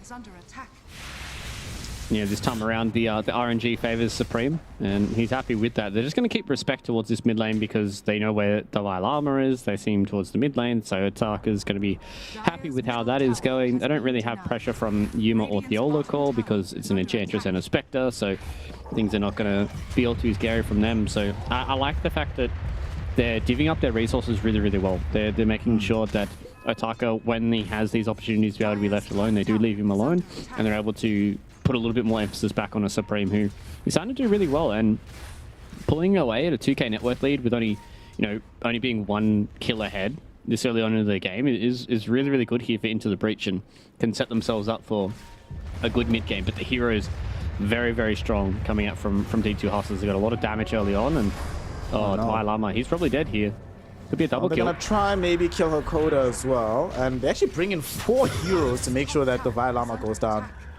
The kill gets taken away by Otaka. Would have been nice if Supreme got it, so that he gets the gold for the rotation, but we'll get some bounties for his efforts. They kill a courier as well, so that's gonna buttress his net worth. The important thing though is that they protect this Terror Blade from going down, kill the Violama. They have lost the tier 1 tower middle though. That's the one thing Ads and Tick did a really good job at. The utilization of the Elder Dragon form to keep constantly poking at the tier 1 tower. Okay, so D2 Hustlers, they haven't made that many moves on the map that are really big just yet though. I think I'm probably just waiting for the Blink Dagger, right, for Ads and Tick. He's not that far away from it either. And top, He's about 500 is Divine away. Llama dead? Oh no, Divine Llama's dead. He's dead again. Oh no. Oh, it's not even Oh, 6 yet, man. no. I know, he's Oh, 100% dude. dead. Yeah. This is rough. I was just about to say that the one disappointing thing for D2 Hustlers is this top lane got no kills. They haven't been able to do really anything. They got, I believe, 1 kill in a respect early on, but the fact that you have this big kill lane with Skywrath Mage and Primal Beast and not being able to transition that into kills onto the Terror Blade is really bad for D2 Hustlers, because you can see now Divine Llama, he's 3 levels behind Otaka. Like, he's really far behind, and a lot of net worth too. And this hero really needs to abuse the early stages, because that's when he's really, really strong, and transition that into his big item spikes. And if you can't do that and you can't make these rotations, it's going to be on Adzantic once again. Once he gets his Blink Dagger to save his side lanes, probably not go anywhere near the Spectre, just try and run around with his Primal Beast and get him back into the game with a lot of these kills that are going to be able to get off the back of, you know, a Dragon Tail Star into Onslaught into Pulverize. Honestly, this game without BKB for Primal Beast is really annoying to play. You have to worry about Sleight of Fist with the chains combo, you have to worry about getting lifted, you have to worry about smoke screen interrupting your spells, have to worry about fire snap quickies. So he needs things to start going a little bit better for him. And unfortunately, he also is needed because they need to make space for Yuma. Yuma also doesn't have that much net worth. We're talking about Divine Llama having a rough start. Spectre has her usual start, and her start is always rough, but without heroes to make space for you, how do you make that recovery happen? They really need Ads and Tick to do phenomenally. They have this Blink Dagger now for him, and they will reveal it. Oh, perfect target. Oh, huge. They found the Ember Spirit. That is perfect. The only way it could have been better is if they had mana for the Haunts for Yuma to come in, but they'll still take it right now. Yeah, 100%. That's exactly what you need to do. You can see the D2 Hustlers understand that this Dragonite Skywrath Mage combination is going to be what's going to bring them back into this game. As you said, Yuma didn't have the Haunt, or didn't have the mana to Haunt, so wasn't able to join that fight. They would have loved to be able to find out Otaka, but he's sitting in this triangle area and being okay. They're going to try and play around this ward as well. Adzantic has the Elder Dragon form, so he's going to feel pretty strong about how this fight's going to go. They've already gotten the stun out onto Respect. Respect is about to die. Oh no, he's not. He stays alive a little while longer, getting off the magic wand, and now they're turning their attention back onto Adzantic. Here comes Supreme. Morty's kisses rain in from Shibe as well, who's also making his presence known, and they're not done just yet. They really want Hakoda, chasing him down with the Slide of Fist. Oh, coming back off cooldown. They don't even need it. Flame God brings him low. Ricky finishes him off. And with the Metamorphosis from Terrorblade, looks like they want to add the tier 1 tower. Hell, they even have the dragon form stolen by Respect, hilariously enough. Yeah, he was able to yoink that one. Surprisingly, he has Fireball as well. He can't use it. That's a weird thing. I haven't seen anybody steal Elder Dragon form in a long time, so the fact that Fireball is just sitting there as a spell is kind of crazy. And this is transitioning off the back of good lanes for ITB, right? They're able to just bring their 5 heroes towards mid. They get a mid tier 1, they get a big kill onto Adzantic, and now they're able to transition that into more space being able to be taken. Supreme's done a really, really good job after being kind of handled in the CS department to stay at parity with the net worth, right? And even after losing a few of these towers, he comes back now with his Maelstrom. He's going to get in towards that BKB, and then he's going to be relatively happy with how this game's going to go. I don't think he's going to die into a combo unless he gets chain stunned with like the Pulverize, and D2 Hustlers just haven't been able to combine their heroes just yet. You know, Divine Llama's still farming in the top lane and looking to see if they can get a kill now with that Adzantic and the Blink, but man, the Spidey senses are so strong from Otaka this game. Yep. Like before they even cross the river, because he was farming the triangle, before they even made it across the river, he leaves illusions and starts the retreat. Knows that something is up. I mean, they have decent vision in the Radiant jungle. And they're like, where could these heroes possibly be right now? We don't see anybody pushing our top. This mid lane is being shoved all the way into the tier 2 tower. So only one place they could be, probably coming for me. Gets out of dodge. Yeah, especially with the ward they have on the Radiant Triangle as well, so they know exactly where any of these heroes need to be. They're like, if he's not top and he's not in his jungle and these lanes are too far pushed out, you know exactly what's going on. The Olacor is going to try and get some information. There we go. Unfortunately, all he gets is a slap on the butt. Hey, that is still information. He's found out where 5 heroes are. Space, boys. I'm giving you vision. That's what's up. He's a mobile ward. That's what's happening. I'm just trying to think of like what's the transition going to look like now for D2 Hustlers, right? Like their Primal Beast hasn't been able to get in this game. Their Spectre hasn't been able to get in this game. TB's really starting to pull ahead of a lot of these cores. And same with Supreme, right? Like it's going to get to a point where they're not going to be able to combo. Okay, I was going to say, like, I need to see a link up between these two cores, Adzantic and Divine Llama, because they have a lot of burst damage, a lot of magical burst damage between the two of them. And I want to see them try and get a kill here onto the TB. This is going to be massive if they get Otaka here. Otaka. Oh my god, this guy, dude. Who is this guy? The Spidey senses were tingling. He does get brought down, though, as they didn't tingle hard enough. He got back there to the tier 2 tower, but not beneath it. Divine Llama, in the meantime, caught out by Supreme. But there's not going to be any follow-up. The rest of the team is inbound, though. They really want to try find these heroes. And Supreme puts his body on the line. They kill off this Divine Llama Primal Beast. Scatterblast does miss, but Hakoda almost certainly going to die. Gives away the Arcane Bolt to boot. At the same time, Adzantic caught with the Searing Chains. Morty's Kisses rain down upon him. They certainly have enough damage for this one. And he had a moment left before he got to safety. But it turned out to be one moment too many. As Shibe gets a double, 3 heroes fall. And ITB lose Otaka, but take a huge amount in the opposite direction. Yeah, being able to transition that back into 3 kills is huge for them. Pushes Supreme closer towards his BKB. Oh, dude, look gets Immersion closer. Look at him. Oh. Dude, with Arcane Bolt. Still no Arcane Bolt. There's a lot of damage from Respect. Respect actually might solo kill him with the help of Immersion. He's dead. Nice. A lot of damage. And I was saying, right, that he just gives Immersion a whole lot more gold, and now the fact that he has his shard, he can transition to kind of whatever item he wants, right? Like, I've seen things like Boots of Bearing, Aether Lens, Diffusal Blade. And he's probably dead now, though. Okay, well, those items are going to be a little bit delayed. Also, boys, I know where the awards are. I found the vision. I figured it out. I have a question. Can you see the Mystic Flare? Yes and no. I can see it this game, but the last time I saw a Skyrath Mage, I couldn't. Okay, because I can't see it. And I remember the last game in North America that I covered with, that we covered, actually, and we saw a Skyrath Mage. Couldn't see it either. Observer couldn't see it, so it's just a visual bug, I guess. But it's 50-50. Like, in every game I've ever seen of Skyrath, you just never know. Some games you can't see it, and sometimes you'll see it for a while, and then it'll just disappear, and you're like, well, I guess there's no Mystic Flare anymore. Which is a little rough for some of these players, right? Like, if they don't see it, then that's like, how you're supposed to know where to run, right? You don't run, you just go in. You force the fight, you just go forward. Yeah, just build a BKB forehead. Hakoda actually loses a fairly decent courier here. It had some wards, enough fluff he had. Let's see if they can kill him here. Immersion drops down the smoke. Oh my god! Sleep Dot, Smoke Cloud, Supreme damage. Easy kill for the Ember Spirit. And this was an Ember that was supposedly struggling. Now he's ahead of the DK, not just keeping parity with him at this point. And he's going to be picking up a BKB fairly shortly. And after BKB, I guess in this game, if you go BKB Lincolns, I don't see how you die anymore as a Ember Spirit.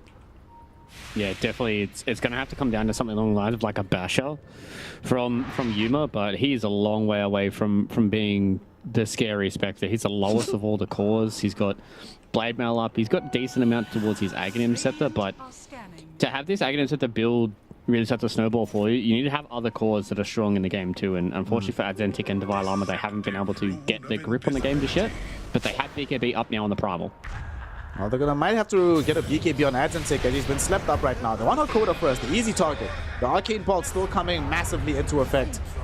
Divine Llama, he has BKB to protect himself. The same is not true for Adzantic, as the Theoloco also joins the fray. Divine Llama considering a Pulverize, but he knows that such an action might get him killed. The jump on, here's Immersion, the Sleep Dart onto this Primal Beast. Primal falling way too low. Even if he BKBs, he's still gonna die. He does manage to hold off, triggering the Super Saiyan form, but his life is nonetheless forfeit. We jump onto Enchantress, finish her off as well.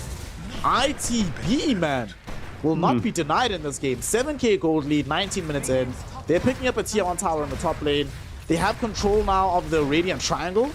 Where on earth is Yuma supposed to farm? And honestly, Fluke, when you spoke about the Spectre and what she needs to do in this game, my mind had to be like, oh yeah, by the way, there's still a Spectre in this game. I completely forgot. Yuma's had no impact, man. He's 0-0 and 3 on the Spectre without even having used the ultimate. They jump onto Adzentic now and he dies to, oh no. Hakoda, Mystic Flare can't even kill a Rubik anymore. Divine Llama can't finish him off. And there's the first haunt. Yuma goes in, but they're like, okay, cool. Respector's dead anyway. Yeah, it was weird in that last fight because Adzentic was like 10 seconds off Dragon Form. So like if they had Dragon Form, they could have BKB'd on Divine Llama, they could have Dragon Form, they could have Haunted, and maybe that was a good team fight for them, right? But they just didn't have things line up for them enough that they felt confident in taking a fight, and they were just like slowly walking back and kiting around, and they eventually just get caught with too much of the movement coming in from Supreme. And now that they've used the Haunt for like what, a support kill, like come on, like it's really not what you need to be able to do here in these early stages, because Otika, he's got a Scardy now, dude. Like, he has 2.3k HP. He doesn't even need to go BKB. Supreme already has his BKB in 20 gold to be able to come out to him. So, like, these next couple of fights, I think you have to overperform for D2 Hustlers and maybe even into the breach into throw a little bit, right? Like, it is going to be so hard for them to win these fights because playing into a BKB on Supreme, a 2.5k HP Terrorblade, like, you have to use so many of your spells to be able to catch one of these two cores that the other one is going to have a free time in the fight. It's like I was talking about in game number 1, right? Like where they have these multiple cores that you have to use so much to be able to kill them, gotten this massive lead of them grouping up as 5 and getting a lot of kills and a lot of towers, that it's just too hard now for D2 Hustlers. I mean, you want to speak about how hard it's going to get, my friend? You neglected one core on the side of ITB. Don't forget, we have a core Snapfire, and she now has full Guardian Greaves pipe 20 minutes into the game. They're jumping onto Adzentic, who still doesn't have BKB, so he is dead to rights. Brought down, does have buyback if needed. And they just got an Aghanim Scepter onto the Spectre, but it's not going to help anybody on the team just yet. The damage output is way too high as ITB find yet another kill. Immersion, he's stalking against Divine Llama. He wants the angle for the sneak dot, and they find it. Oh no, there's no more BKB, Fluke. And they shouldn't be any more life either, as Divine Llama caught inside the smoke screen. Nothing he can do to escape that one. That's 2 cores and Enchantress, and all the while, Terrorblade not even involved in the fight. He's just casually soloing Roshan. Chilling, man. Yeah, I mean, the way they came here to game today, man. They woke up on the right side of the bed. They had like their 8 wheat picks in the morning. They feel good. They definitely came here to play, and we talked about it, right? Like, these guys need to win this series to be able to stay in the hunt for Div 1, and you can see they're super hungry to get this done, and they're playing clean. Really, really clean Dota. Yoloko. Is he dead? No. No, Ember Spirit doesn't want to jump in. Okay, still fine. Alright, like, so what's the game plan here for D2 Hustlers? You're playing into an Aegis, you're playing into uber farmed heroes. The only one that has any items, really. Like, you're still making space for Yuma. He's still not ready to fight just yet. And you still don't have BKB for Adzentic. Oh no, if he dies again, is he ever gonna get this item?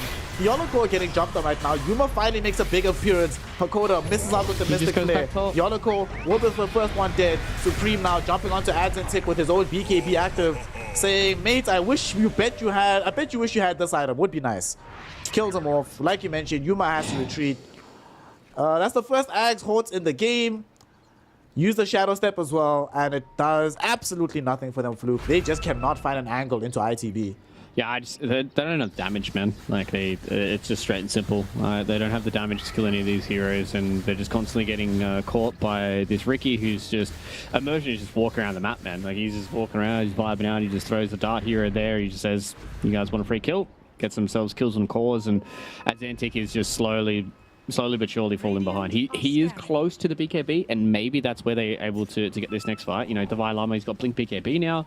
They have items to be able to fight, but the fact that they're 13k behind at 23 minutes in the game, it is too hard for them to be able to perfectly execute and kill multiple cores. Yes, they can kill Supreme. Yes, they could kill Otika if they do play that way, but they have to get this coordinated assault onto one of these 2 cores and then convert that into an objective. But this is an Ember Spirit with an Aegis. Like, Devilama, he doesn't want to blink BKB him. Like, yeah, you might kill him, but it's just an Aegis, and they turn around once the BKBs and the ultimates are gone, and what are you supposed to fight with then? I mean, Supreme, the one person that they do not want to jump on. To make matters worse, Shebe is sitting right behind him with the Greaves pipe, so it's actually an open question if they can kill him at all, or if they'll just find themselves in a situation where he enables BKB and gets a turnaround. Right now, though, smoke break by Devilama. The DD rune on Supreme, which he will activate for this fight. Big horns in by Yuma, but they haven't found a priority target just yet. Look at Adzentik taking so much damage. Will he ever get BKB? Stop killing this man. He is down and out. They're gonna go forward in the fight. Hakoda gets off a Mystic Flare with the Primal Beast Pulverize, and that allows him to kill the Rubik. Unfortunately, though, it might doom Devilama. He gets Searing Chain just as his BKB ends during his onslaught. They catch him on the retreat. They bring him down. It's a 3-for-1 affair. A double damage was utilized by ITB, so that means that they will be able to threaten both Tier 2 top and Tier 2 middle and get themselves even more map space than they had already. Dude, where was Theolocal? Is he just like not in that fight? Where was Theolocal? That's a good question. I think he was top. So, No. I mean, that to me just indicates what's happening right now for Digital Hustlers. I think unfortunately they just are not on the same page today, and they're really getting torn to pieces by an ITB squad that it looks like they are humming. Like these guys seem like they are like a well-oiled squad and really are playing on the same page. Unfortunately for them, that fight just doesn't go well because Devilama, he pulverized at the end, but that's the first pulverize I've seen in the game. And it's hard for you to play with this Primal Beast here if you're not abusing his spells early on, because he does a lot of damage, a lot of magic damage. But if you're just not using Pulverize, that's like a 40-second cooldown. Like, it's hard for you to win these fights. And you can just see that Yuma just doesn't do that much damage in these fights either. Yuma's dead. Yuma's actually 100% dead. Oh, that was sick. Caught out on the other side of the map. Doesn't have a BKB to protect himself, so certainly just going to end up dying here. It's going to take them a while. He's going to lose some HP. And he's actually going to shadow step forward onto Respect. Trying to make some sick play, but not going to be able to do so. In the meantime, they are fighting here around this Roshan pit. BKB popped by Supreme. Dude, Supreme just 1v4'd them and he's actually going to get a kill. This is kind of crazy, kind of buck. DK even left. Be like, well, there's no point me being in this fight. Supreme just on one right now.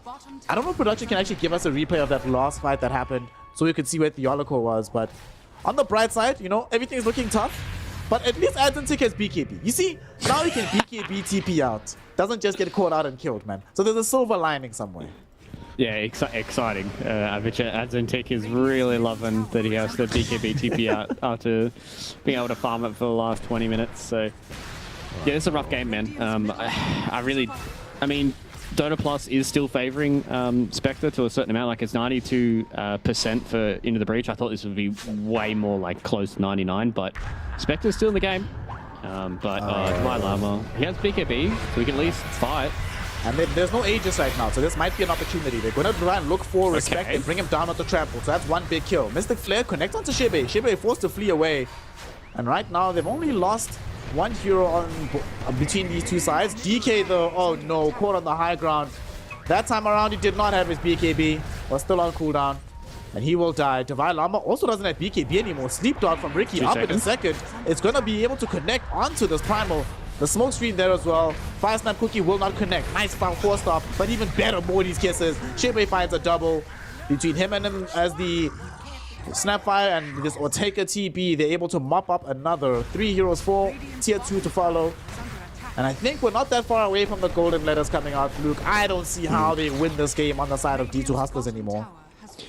Yeah, it's these fights are too hard, man. Like Otaka, like he literally is untouchable. He's what, 10,000 net worth above the Dragonite and 9,000 net worth above the Spectre. Like, and it's not like Spectre is like one of those heroes that just out and out beats TB. And now with Supreme's doing this to your Spectre and your Sky Mage, it's gonna be hard.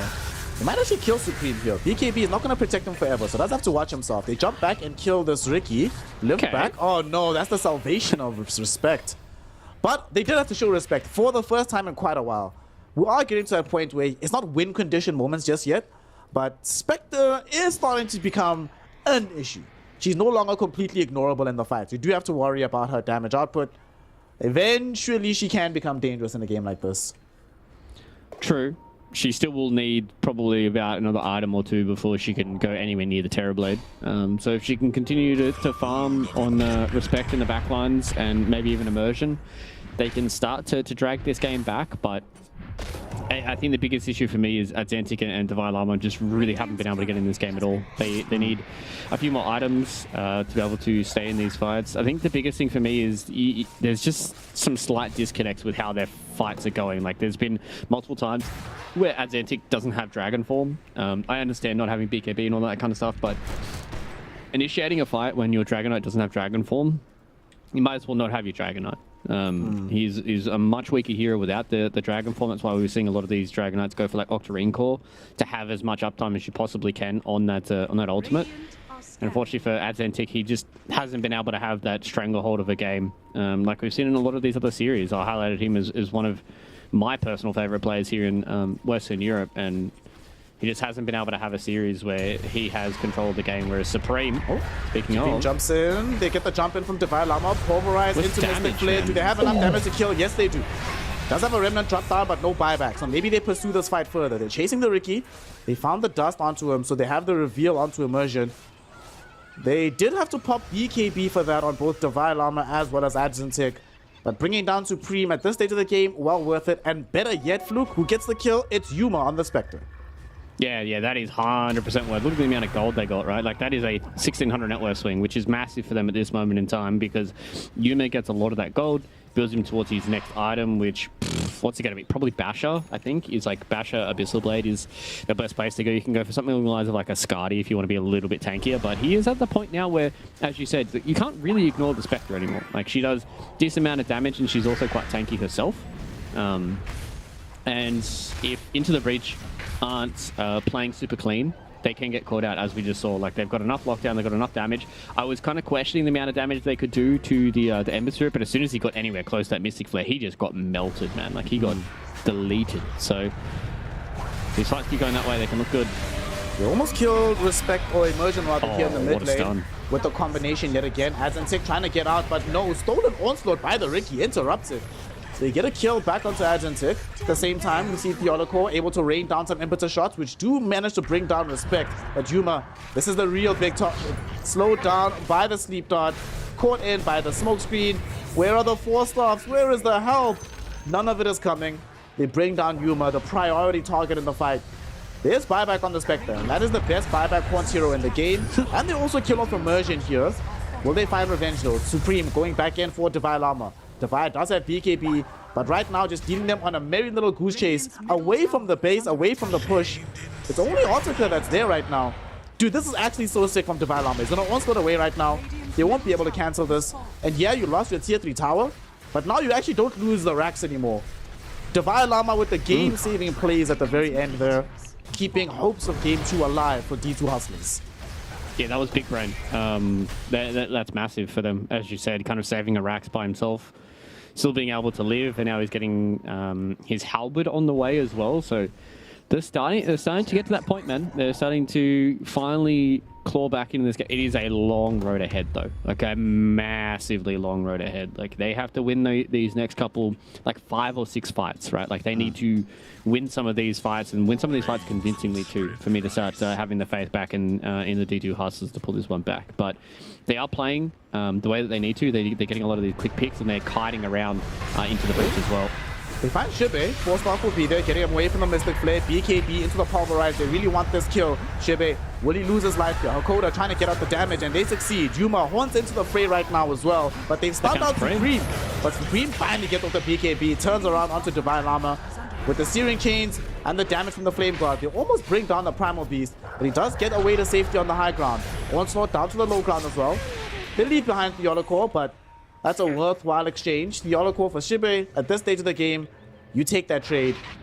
And it's also just as Roshan was back on mine for a contest, so they could still maybe think that they want to try and take it, but unfortunately here they use all their ultimates that really matter. So ITB are like, oh sweet, free Roshan for us. Yeah, that's the one unfortunate thing about that fight. But again, a boatload of gold going into Yuma's pocket. He got 1,000 gold in that previous fight. So They're starting to win these fights, and I think the big thing for me is the way they're kiting around as well is insane. Like, the fact that Divine Llama is still being able to survive in a lot of these fights, he's using the uproar to be able to get himself out of, like, Slider Fish Shearing Chains combos. And they have a 4-staff available now on Theolacore, and whether Theolacore just, like, walks in towards the end there and just says, here, take me, my team's retreating, we're going to take this trade. They do give up Roche, which is Aegis and a Ag Shard, so that's a little unfortunate for D2 Hustlers, but they kind of have to take everything as they're given, right? Like, they can't be like, oh, we need to win this team fight and then get Roche and then get this and that. They need to make sure they're slowly chipping away out into the breach, who are just building this massive lead. And, you know, right now, it's only Otika that's really the kind of end-all and be-all, right? Like, he's 10,000 of their 22k net worth lead, and the rest is kind of just on the supports. So the way that this is looking right now, if they're slowly able to get their Spectre to a strong point, it's starting to be scary for Into the Breach, right? Because Ember doesn't deal with Spectre, and TB does to a certain extent, but everybody else is losing their life around them. Ooh, good job on Merchant. They still pulverize though. Throw it back onto Divine Llama, and he's gonna die. He doesn't have buyback. They jump forward right now. Supreme with his own BKB, zoning 4 heroes away by himself. Morty's kisses follow up. It will be enough to kill Theoloco. Neither himself nor Divine Llama have access to buyback. And this lane of Rax, which Divine Llama was able to salvage earlier on, this time around, there is no such option. Just shy of gold, man. If only they had these bounty runes available to pick up, they could have brought back into the fray. And they have to try to do something drastic here. Losing 2 lanes of Rax, this is where he starts to see the game get a bit too difficult. And unfortunately, it's this TB with the Aegis, and he's just sitting on the high ground at the meta. You really can't jump him. Yeah, you can't get in onto this Terrorblade, as you said, with the Aegis. They're going to lose 2 lanes of Rax, but I'd imagine into the breach now, they're just going to fall back. They're going to be happy with what they've gotten. They didn't get any buybacks, but they got enough out of that they're going to be happy with this. They know that there's only 1 lane of Rax between them and Mega Creeps. And as long as they don't get caught out and, you know, initiated on in these next couple of fights, they're going to be happy with this. So now Adzentic has the Ag's Dragon form. So he's not level 18 just yet, so he's still a little ways away from that, so he won't have access to the Black Dragon. But the way that it's looking, they are starting to slowly claw this game back, but Into the Breach, like 27k net worth of 36 minutes in. I'm you know, huffing a bit of hopium here for D2 Hustlers with the way that they've been playing, but you know, Into the Breach, they put themselves in such a good spot. But if they continue to lose some of these fights, things can start to get scary. They don't just out and out win if this game goes to, like, you know, 50, 60 minutes. If anything, I think they lose out when this game gets, like, ultra late. They don't want to get there though, as no, Divine Llama lifted up, kill off, no buyback on the Primal Beast. He finally does get off the BKB, and he actually doesn't die. Kept alive with the Glimmer Cape. Big plays coming in from D2 Hustlers to enable their captain to live. They also force out a BKB from Supreme. Otika in the meantime though, concerning himself primarily with these buildings. Takes down the range racks. They want more, but they managed to defend at least their hero lives for now. Theoloco though, not going to be so lucky. Yuma making the jump. They want to try to bring down Respect first and foremost, but they can't get him. Pulverized combo onto Supreme. Will they kill this Ember Spirit? Yes, they do. Because he popped BKB earlier on, he was vulnerable to the Ancient Seal of Skywrath Mage.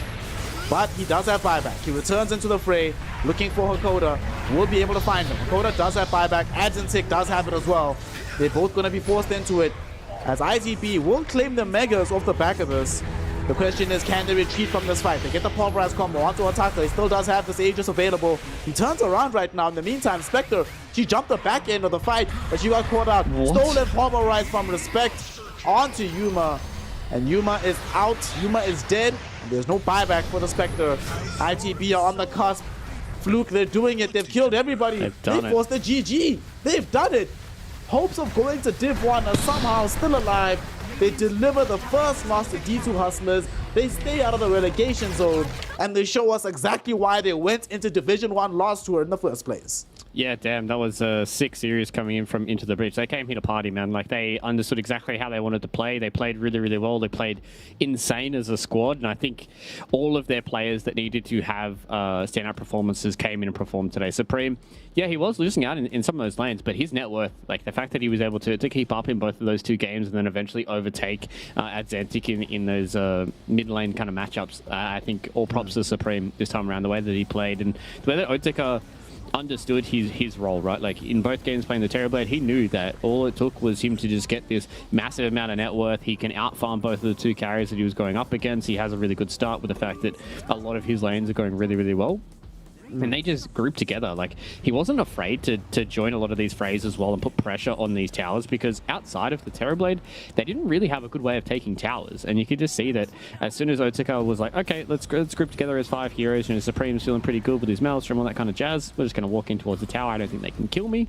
And they just take towers and they take map control away from a Spectre who was getting close to becoming online, but you play Spectre into a Terrorblade and it gets rid of like one of the, I don't want to say her best builds right now, but one of her stronger builds is the Radiance, because you haunt and then you don't have to commit onto a support, because not only does the support, you know, take a lot of damage, yeah, you might not kill them, but you put them at like half HP and force them to deal with the illusion first before dealing with the fight. And if you don't have that Radiance where you've got things like Blade Mail and Aghanim Scepter, you're relying so much heavily on the Desolate just to be able to deal the damage to the support, and you saw Respect in those fights. He got haunted on multiple times and survived because there just wasn't that much damage that the Spectre was doing to him, you know, passively by being around. So it is not really the hero that I expected coming out from D2 Hustlers. I think maybe the Morphling was going to be a little bit better for them, but at the end of the day, I don't think you can take anything away from Into the Breach. The way they played coming into this series, as we said, hopes of going to Division 1 are on the line in this series, and they 2-0 a team that is undefeated in this tour right now. A team that has beaten big teams in this tour, and Into the Breach, who maybe some people had, you know, put a line through these guys, but I mean, the way that they're ending the tour, this is exactly what they needed. Well, it looks like they just needed the power up, you know, the enemy power up at the very end of the line. You know, you're about to die. You need to dig deep for that Super Saiyan prowess. They pull it out right now. First, they beat Ancient Tribe, giving them one of their losses, and then now they take down D2 Hustlers. I must say, I hate to do it, but I gotta do it. Supreme, just shout out to this guy. Phenomenal performance this game as well. I really don't like giving core heroes MVP, and I don't like doing it twice, but I can't take anything away from his Ember Spirit. Major amount of kill involvement, itemized perfectly. Yet again, we saw a situation where he's in the laning phase, supposedly losing out in the CS department. He was being well lapped by ads and tick, but kept very high up in the net worth. Only took a couple of engagements for him to just completely outstrip the DK. And his pace that he set in this game made life so difficult for everybody on the side of D2 Hustlers. How many times did Divine Llama have to use a preemptive BKB very early in the fight because he's like, well, I'm chained up right now. If I don't use it, I'm going to get sleep darted into the Snapfire Quickie Jump, and then I'm just going to die. How many times did we see D2 Hustlers overextending, trying to kill Supreme, and then he debates them into a worse situation than they would be in otherwise? I mean, the reason why Otaka can sit there with 31k net worth, 12, 1, and 15 on a Terrorblade is because all the attention is being directed towards Supreme. So great job on this Ember. And they didn't really have the answer. And this was one of these situations where they had the lane answer in the DK, but as the game scaled later and later, because they weren't able to connect with Divine Llama and Hakoda, it's just too easy for this Ember Spirit to just pop off. So shout out to Supreme. But also another person that we should really be shouting out on the side of ITB is their support player. Respect had a very, very solid series, not just a good game here. And we're going to be having him joining us for a quick interview here to hear how he feels about everything. Respect, good sir. Firstly, very well done on this W. How's the team feeling now that you're sort of in contention to still get into Division 1 and you're not that scared of relegation anymore? It feels good. We lost 3 games in a row, and now we win 2 games in a row. So our confidence is much higher right now. I think everyone's happy for these wins. Okay, that's good to hear. Personally, I don't have expectations of Div 1. I just play my best in every game. Try to. Can you actually talk to us about how you got yourself into the team? Because the names outside of you on the team, everybody else is somewhat of a known quantity. We've seen them in Div 2, we've seen them in Div 1. Where did they find you? Where did you come from? And how did you end up joining the side of ITB? I was just a pop player, got to a higher rank. I was like, when I joined ITB, I was like around 40 or 50. I can't remember. And Milan added me. We played some test games, and I just joined. I'm just a pub player who's lucky enough to participate with ATB right now. I mean, that's kind of how everybody starts, right? You're a pub player, and people are like, oh, this guy is pretty good. Speaking of the first 3 games that you said, didn't go so well at the beginning, it's starting to go a lot better now. What do you think changed in between the first 3 losses into the first 2 wins that allowed your team to be performing better than they were at the beginning?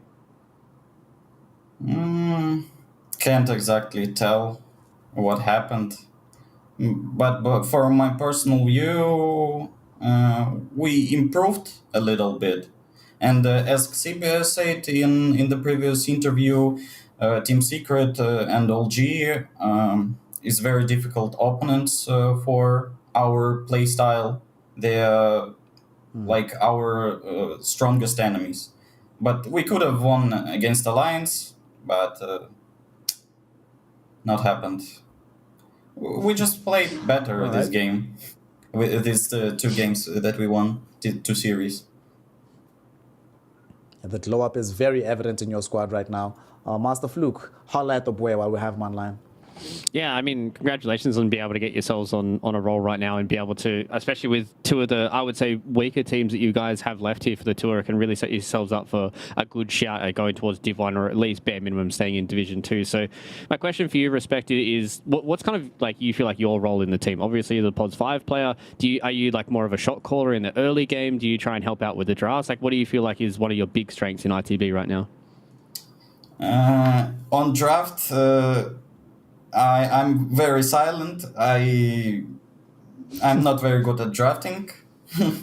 That's my weakest point, I think. But our roles in the team are very even, and because I have no experience in that kind of the teams, I'm like a pub player. I'm still learning, but I think we have even roles. Like everyone getting their 20%. Oh, yeah. So I like when we see teams that are much more even spread when it comes to leadership and ideas. So one more question before I do let you go, Respect. Obviously, in probably about like 20 or so hours, the patch is going to drop and you guys still have a few series to play in Tour 2. What are some things that you want to see? What are some things you would like to see come back in the Dota that maybe have been things in the past? Come back? I don't think I want anything to come back. But I want, for sure, I want to change this map. It's kind of boring already. All these years, I want a global change on the map. It's for sure, and more structures on the map to fight for, not just outposts or towers. Okay. Oh God. Now that you say that, though, now I'm having flashbacks. I hope they don't bring back shrines. You might have just cursed us here, Respect. Double roach. Double roach. Double roach. Outpost Shrines. is better more than shrines outposts. for sure. Yes, thank God. But shrines was. I hated that thing. I think we all did, fam. Well, with this win, you are now on track to still stay in the division, and you still have some very respectable games coming up. Good luck, because those games will be played after the patch hits. So I hope that your team is going to be ready and waiting as soon as the new update is online to try to figure some new things out. But though, thanks for giving us your time, Respect. Good luck, have fun for the games forward, and congratulations for giving the first loss to D2 Hustlers. Thank you. Thanks, man. That is, of course, Respect. Put some respect on that man's name. Yeah. Position 5 player for the side of ITB. They are now 2 wins on the bounce. They are 2-3 in the leaderboard. What's crazy for me here, Fluke, is that they have now the same score as Old G, right? If you'd said to me coming into this that was going to be the case, I would have said you're nuts, but that's what's happening. Old G. So Old G actually now, because of this, if they lose to Team Secret later today, suddenly they're the ones starting to think, oh God, are we in contention for relegation from Div 2, mate? Yeah, that's spooky, and unfortunately for Old G is in 201, they weren't able to even get through the qualifiers. They missed out by a hair to be able to get even into Division 2, and now potentially we could be talking about them getting relegated. I think there is going to be a long road for OG to get relegated. They are a very experienced team, and I'd imagine the pressure is not going to get to them at all. I don't even imagine these guys have pressure on them, to be honest. So I think OG, they've got a few series that they have to try and get through here, and they can play spoiler for some of these other teams. They can even still play for Div 1. They have to win out the rest of their series and do exactly what Into the Breach have to do. But at the end of the day, you have to beat the best to be able to even get in towards Division 1. So super exciting for all of these series, and super exciting to see what Into the Breach can do with a little bit more practice under the belt as well. Yep. So far, we saw earlier on the odds from esportsbet.io were not favoring ITB, but nonetheless, ITB pulled out the upsets. And that's what I love about this region. We've had quite a few different upsets, so it's worth watching every single game.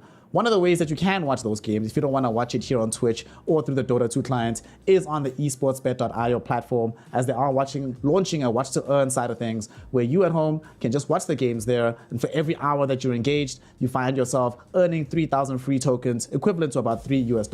That's just yours, clear and clear. You don't have to bet anything, you don't have to stake any money. That's just a reward for involving yourself in this game. It's a very fun platform, and there's more bonuses in store for you if you head on over and find out more about the watch to earn, as well as what else you can get from esportsbet.io, who's been a very amazing partner so far here in the DPC. With that, we are going to be taking a fairly extended break. I don't think anybody, even if you thought ITB was going to win, you're lying to me if you thought they were going to 2-0 D2 Hustlers. But that does mean that we have a fair amount of time before we witness Team Secret take on the side of OG. So that gives you at home time to walk around, get some water into your system, make sure that you are hydrated and feeling fresh for that next series, because it will be a banger as Team Secret take on OG. So until then, for about 40 minutes, myself, Snare, Mr. Worldwide Fluke will be on break. But when we return, the Dota will be happening. So we'll see you then to continue the Western European hype. I have buyback remnant. Go now. I'll stand ticking. Pulverize. Buybacks. Yeah, Zogya. Player on the meta. No, now we come back. I cancel. Spectre on me. This check. Real check. 2 seconds, pulverize. I'll go next.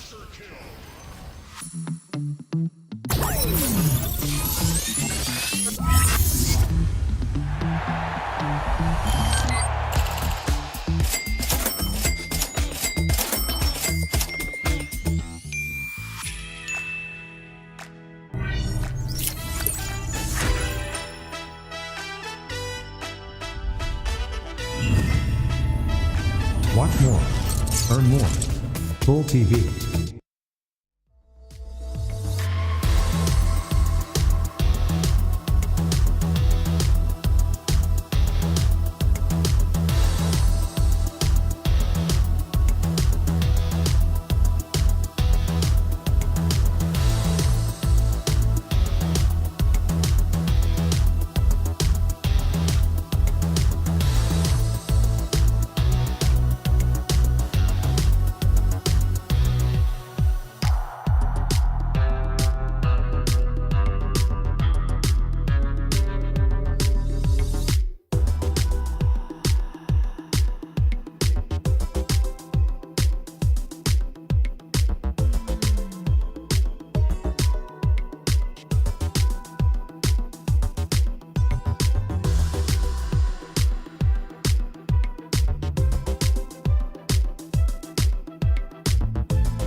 Thank you.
welcome one and all to some Dota 2 action here in Western Europe as Division 2 heats up. We're getting to the tail end of things as we round out the first day of this third week. We see Team Secret taking on the side of Old G in a very blockbuster matchup. If Team Secret wins, they will actually go to the top of the table, given that we just saw D2 Hustlers losing out earlier today. And then of course, if Old G wins, they start to entertain questions about maybe we still get into some tier 1 or div 1 tiebreaker situation.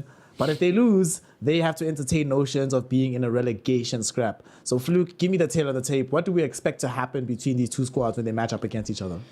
I think on paper, when you look at both these two squads, there's a whole lot of experience across a lot of them. Obviously, Team Secret coming second at last year's TI. Old G have been TI winners across the board, major winners, big performers when it comes to these big games. But unfortunately, going into this series, we're not going to have Rezo. So they're going to have a stand-in with Always Want to Fly coming into this series. So whether or not that means that there's going to be some roles changed around, they're going to try and put Always Want to Fly in the offlane, or whether or not they're going to move Seb on there and then put Always Want to Fly on the support role like he has done in the past. So it's going to be interesting to see how this series is going to pan out, whether or not Old G are going to stick to their same strats and just put Always Want to Fly into a position where he just has to play fast with the team and plays around all of their big cores, whether or not Team Secret are going to try and pull that apart and try and focus more on that safe lane a little bit more. So there are some few questions going into this, but I know between both of these two teams, they're both insane competitors. Team Secret really want to get back to Div 1, man. Like, that is a big thing for those guys. They really want to make sure they're back in there, back in the fight for a major, back in the fight for TI as well.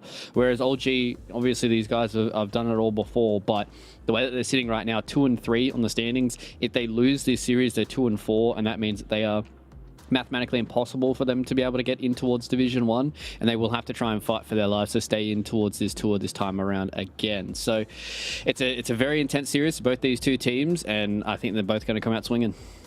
We're both going to come out swinging indeed. Of course, once the odds start to show between these two squads, don't pay too much heed to those because we have seen upsets happening. However, what you should pay heed to is the people that are provisioning said odds. And that is, of course, our partner, esportsbet.io, who are launching a watch to earn platform. So if you head on over to esportsbet.io, you can just earn 1,000 or 3,000 credits, which is equivalent to about $3 every single hour that you're engaged in watching this Dota 2 action. And that allows you to not just be a spectator, but a participant. Get some reward, get some additional bonuses as well through the platform. So head on over esportsbet.io, find out more about watching to earn, and find out more just about how they're supporting our region of Dota 2 action.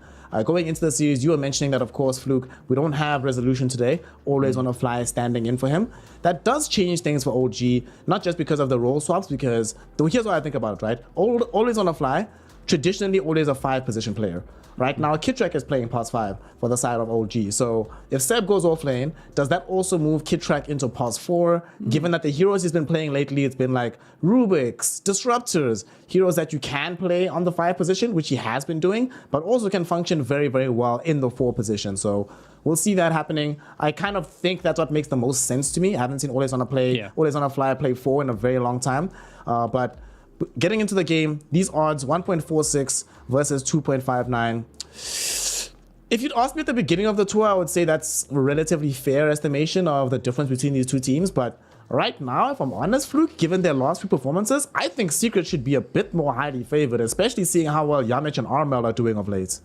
Yeah, I think Secret have looked much cleaner than what OG have. OG are definitely utilizing a lot of their pace and a lot of their pressure in these series to be able to come out on top of some of these much more inexperienced rosters in Division 2 in Western Europe. So I think coming into this series, Puppy and Heen are definitely going to have ideas about heroes that want to make sure that they don't give OG, and heroes that they want to try and play themselves to be able to have the best possible shot in this series. But I mean, the fact that you talked about Armel, he has been a linchpin for these guys. He's been doing a lot of work in that mid lane, winning a lot of his matchups, being able to play a lot of these heroes that can take over the game, things like Ember Spirit, Primal Beast, all those kind of heroes that really allow you to go in towards the mid game and have a strong shout. Whereas for OG, they have Thompson as well. So another hero, another player that is very, very focused on the lane.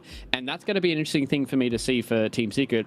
You know, all the stand-ins aside, that mid lane is the one that's unchanged. And that is going to be a matchup between both of those two players that I think if Thompson can get a hero that is a really, really good matchup and puts Armel in an uncomfortable position, position, it might be a little bit harder for Team Secret to have such a stranglehold in these mid-game kind of engagements and be able to pull apart Old G across the map, because the way they play is a lot different to a lot of these other teams. They don't really give you the same kind of space that some of these other teams do. They want to play fast, they want to play in your face, and they want to play as a 5-man group as well. So Team Secret have done a really good job at pulling people apart when it comes to macro movements with their pairings that they do with like Armel and Yamich, and then they put Chrysalis kind of on his own little island, and Puppy runs around and does his own thing. So that's going to be an interesting matchup for me to watch, is going to be that mid lane specifically, about who comes out on top and who's able to dominate the mid game and really put their team ahead. We're going to be finding out exactly what that matchup is going to look like in the mid lane, as we do have a draft on our hands. Team Secret playing on the Radiant side with second pick, as OG will be occupying Dire side here. Secret were the ones that came out with the dub in the coin toss, so it makes sense that they would get second pick for themselves. It's been seeming stronger and stronger as time goes on. And one of the heroes I'm anticipating being very contested throughout this series is the first hero removed by Team Secret. There will be no Disruptor here. Disruptor, amazing. Kid plays it really well. Always on the fly. Traditionally, back in the day, all my old heads in chat will know this guy used to be one of the Eastern European disruptors. So remove it from them. Actually, do not allow OG to even touch or think about this hero. Force them to play something different. And OG, are they going for an early Timber Sword here or a Doom? What do you think with this Monkey King ban? Potential. I think Monkey King has been one of the heroes that Chrysalis has been playing a whole lot of recently, and been able to look really, really strong in that lane. So probably a little bit more of it's a highly contested hero between both of these two teams, so they could be leaning more towards it being a strong hero full stop rather than it being much more of a lane matchup. So I'm interested to see what these first picks are going to be here for Old G. Some of the heroes that they've used a lot of has been Wisp. I'm not sure if you really want to go for like a first pick Wisp. I was going to say Wisp or Enchantress are the two heroes that I'm thinking of for both these two teams. Puppy as well as Always Wanna Fly have been two players that have been playing it literally since the start of Dota 2. So this has been a hero that will be highly contested between both these two teams, and about who can shut down the Ench's presence in these games and who can really come out on top. Before we start talking a little bit more, I love the fact that I saw Thompson on his player camp. He literally just like lounged back and was just vibing out, and I think that goes to show that the way that this team works for Old G is really about Seb's ideas and about how he wants to play Dota, and then Thompson is one of those players that you just give him anything in the mid lane and he's going to do well. Yep. I mean, this even goes back to their runs at TI, right? Half the time you'd see Thompson, he might suggest a hero or two, but for the most part, he's just like, just let me just play Dota. I'll just go wreck some fools. It'll be okay. We see the usual answer. Doom feels good.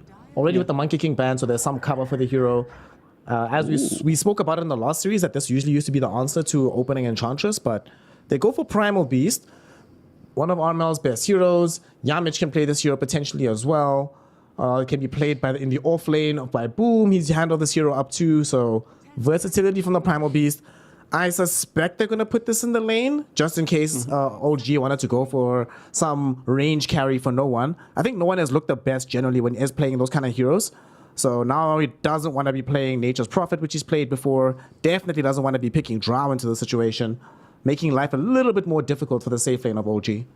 Yeah, there's a few heroes that are really good laners into the Primal Beast, and one of them is the Bloodseeker, and the other one is the Faceless Void. So when I see Primal, they're the two heroes that I kind of think of. I'm not sure if they're kind of first phase material, though. Like, you can pick, like, the Void here and then cover it with a few bands, and then put yourself in a good spot where no one can have another one of these heroes that he is able to sit back and farm while the rest of OG kind of run around and do stuff as this 4-man crew. So wouldn't hate to see it. Wouldn't hate to see them. Yeah, I was going to say, just go for another one of these straightforward, really strong meta heroes right now in the Doom. You can play a little bit more greedy. You can always flex it onto the position 1 if it does look like a bad lane. So I really like the opener from both these two teams. Neither of them has really kind of shown their hands just yet. I'm surprised that the Ember Spirit hasn't been contested between either of these two heroes, either of these two teams. Team Secret have been first phasing it quite a lot for Armel, and he's been able to perform time and time again. And OG, they've got Thompson, so he's able to play all the Spirit heroes, yet be able to play all these weird heroes. I think maybe the only issue for Secret was if they picked the Ember Spirit as their 7th pick, that they were going to get 8th picked Oracle, and then you're sitting there and you're like, yeah, Ember Spirit actually has no lane, and then Thompson has a hero like Oracle that they can cover with 3 more bands in their next phase. There's like so many heroes Ember would be scared of right now. If you go 7, you're scared of Oracle, you're scared of Death Prophet, you're scared of SF. There's just so many things that you don't want to play into. Even this Doom is kind of problematic for the Ember. I saw this in China Like, what Team Secret, their opening hero, they used to do this. Which team was it? I think it was LGD. LGD would do this as their answer to Ember. They'd let you have Ember. They pick Mirana Primal Beast. Primal Beast actually does surprisingly well in the laning phase against the Ember. And then afterwards, the Ember, like once you hit level 6, you guaranteed kill the Ember. You bring in Mirana, the Pulverize Arrow combination. Ember dies. Ember starts to hate life. So I think they were covering themselves in the event Ember came through. Then you shift the Primal to middle. But now that the Ember didn't come through, it's like you said, you can start battling heroes like Oracle to cover for the Ember Spirit. I think they definitely get this on the 15 if it's still available in the second phase. Yeah, I think OLG definitely have that in the front of their minds as well. I don't think I've really seen a draft where OLG have been kind of out-drafted. They have run into some issues with their draft, but I think that's much more about the enemy teams playing well into those certain heroes. So I'd like to see what they're going to go for the second phase. I really want to see them have a hero with a low cooldown stun for OLG to enable them to play a little faster. The Doom is one of those heroes that is quite greedy, and you want to have this ball that you can kind of run at these heroes for Team Secret, who have proven in the past that they like to play a little bit more separated than what OLG do. So if you force them to kind of clump together and you have these heroes that can skirmish early and be able to take Team Secret out of their comfort zone, and they don't have these kind of really good pairs that they can kind of float around the map and give space to Chrysalis, then it means like Team Secret are going to have some issues to be able to run around the map. So I like that OLG are banning out some more of these heroes that enable them to play in these pairs, right? Like Clockwork Mirana is a very, very good combination. You're able to set up for the arrow. Same thing with the Animate. It's kind of on the opposite side of the scale, where it's like a hero that wants to be by itself, but this is where you start thinking about these combinations and these pairs that you have to try and deal with that Team Secret like to play around in the mid game. Surprisingly enough, Secret themselves have banned out the Ember and the OG, so they could still be putting this Primal Beast in the mid lane for RML. For now, they'll just get a puppy hero picking up the Jakiro. Obviously, we have an Enchantress, so you want some kind of solution to the push that's going to come in from that hero. Jakiro helps a lot with the slows. This is also some combination with Primal Beast Mirana. If any of these spells touch you, the other ones will connect 100%. They get some magic damage. It's just fine. Honestly, wait, what do you feel about Jakiro? I feel like this hero is actually underpicked a little bit right now. There's some games I see him, he just looks so good, and then he'll be ignored for like 10 games thereafter. Why do you think teams are just like skipping over the THD and picking different heroes in instead? I think he can have some issues going into certain heroes. I think Morphling is one of those heroes that he kind of has some issues with. Like early game, you do a lot of magic damage to him, but you don't have that burst damage that Morphling really hates. And I think heroes like Anti-Mage deal pretty well into the Jakiro. You got things like the Ember Spirit that like building these early BKBs, and even into like some of the other cores in the offlane, like Doom and Primal Beast and all that kind of stuff. They deal really well with the Jakiro with things like BKB. So it's just one of those heroes that if you build into a lot of BKB cores, you can feel kind of useless in the mid game, especially if you don't get off to a really, really good start. So that's probably the reason why I want to see this hero more as a core. I think this hero as a core has insane laning prowess. He can run into the same issues as I just touched on as a support, but if you're able to build like these tanky items like Guardian Greaves, Meteor Hammer is really good, Aether Lens, Aghanim Scepter, he does a absolute metric boatload of damage, especially once he gets Aghanim Scepter. So it can get very, very hard for you to deal with this Jakiro once your BKB start getting lower and lower. So I want to see more Jakiro. I want to see him come out in the next patch, get a few buffs, and I can start picking him again. Watch, they're gonna buff it and say Ice Path and Macropyre piece BKB. Let's go. Dude, if that happens, I'm going to be so sad. Like, you would just see Jakiro every game, and it's every like, game, BKB is just useless. It's so rough. So OG went for the Water Boy here. As mentioned, Water Boy, great in games where there's not that much burst damage on the enemy team. And right now, Morphling should never, ever get stunned by any of these spells. You should always get away from the Primal Beast. You should always get away from the Arrow. You should never get caught by Ice Path. And if any of them do hit you, you should always get the Morph off. So it should be a very good game for no one in this one. The Phoenix gives them some much needed team fight. They don't have any hard disables easily though on the side of OG, so that does concern me. They're kind of reliant on Enchantress stealing a good creep, Doom getting a Centaur Conqueror, and then Supernova. There's nothing to hold these heroes in position for it. However, what they do have is a lot of sustain. Between all of these heroes, the sustain output is insane. Scorched Earth, Nature's Attendants, Morphling being Morphling, Sunray. On the side of Team Secret, they still don't have that much burst outside of the Ursa. Nobody, like, only Mirana buys Spirit Vessel. Nobody buys Shivas until, like, much later in the game. So this Ursa kind of feels like Chrysalis has his work cut out for him here. He will have a very good lane against the Doom. Will be able to destroy the Supernova in the midst of the fight. And you can, if you have a good enough game, out-carry the Morphling, at least early on, before the Morphling just goes Giga Chad mode. But there's a lot of work for this Ursa to do if they want to run away with this game for Team Secret. Yeah, 100%. I think they need to have some really good lanes, and they really do rely on the Ursa being the egg hitter as well for Team Secret. So I'd imagine this is probably going to be always Wanna Fly's hero. He is known for his Phoenix 5 and has even a picture of himself with Phoenix in the background of his player cam. So this is what I expected from Old G with Always Wanna Fly coming in. I'd imagine it was going to be a Phoenix that they were going to pick, and it gives them a lot of team fight and a lot of ways of kiting around a lot of these other heroes as well. Primal's terrible at killing the egg. The Mirana and the Ursa are the only two heroes that can kind of do it, but if the Ursa is the one that has to focus on killing the Morphling or even killing the Doom, then he's still going to have issues, and Doom can be one of those heroes. If you get the when you're able to purge the overpower as well, the Ursa can kind of feel pretty useless in these fights. So OG, they've got a really good draft right now. I would like to see them pick a no one hero that can try and fight into this Ursa. I feel like this Morphling is going to be Topson's hero. In the mid lane, they've banned out a lot of the good heroes against him mid, the Puck and the Shadow Fiend, Magic Burst heroes that are able to deal with him early on.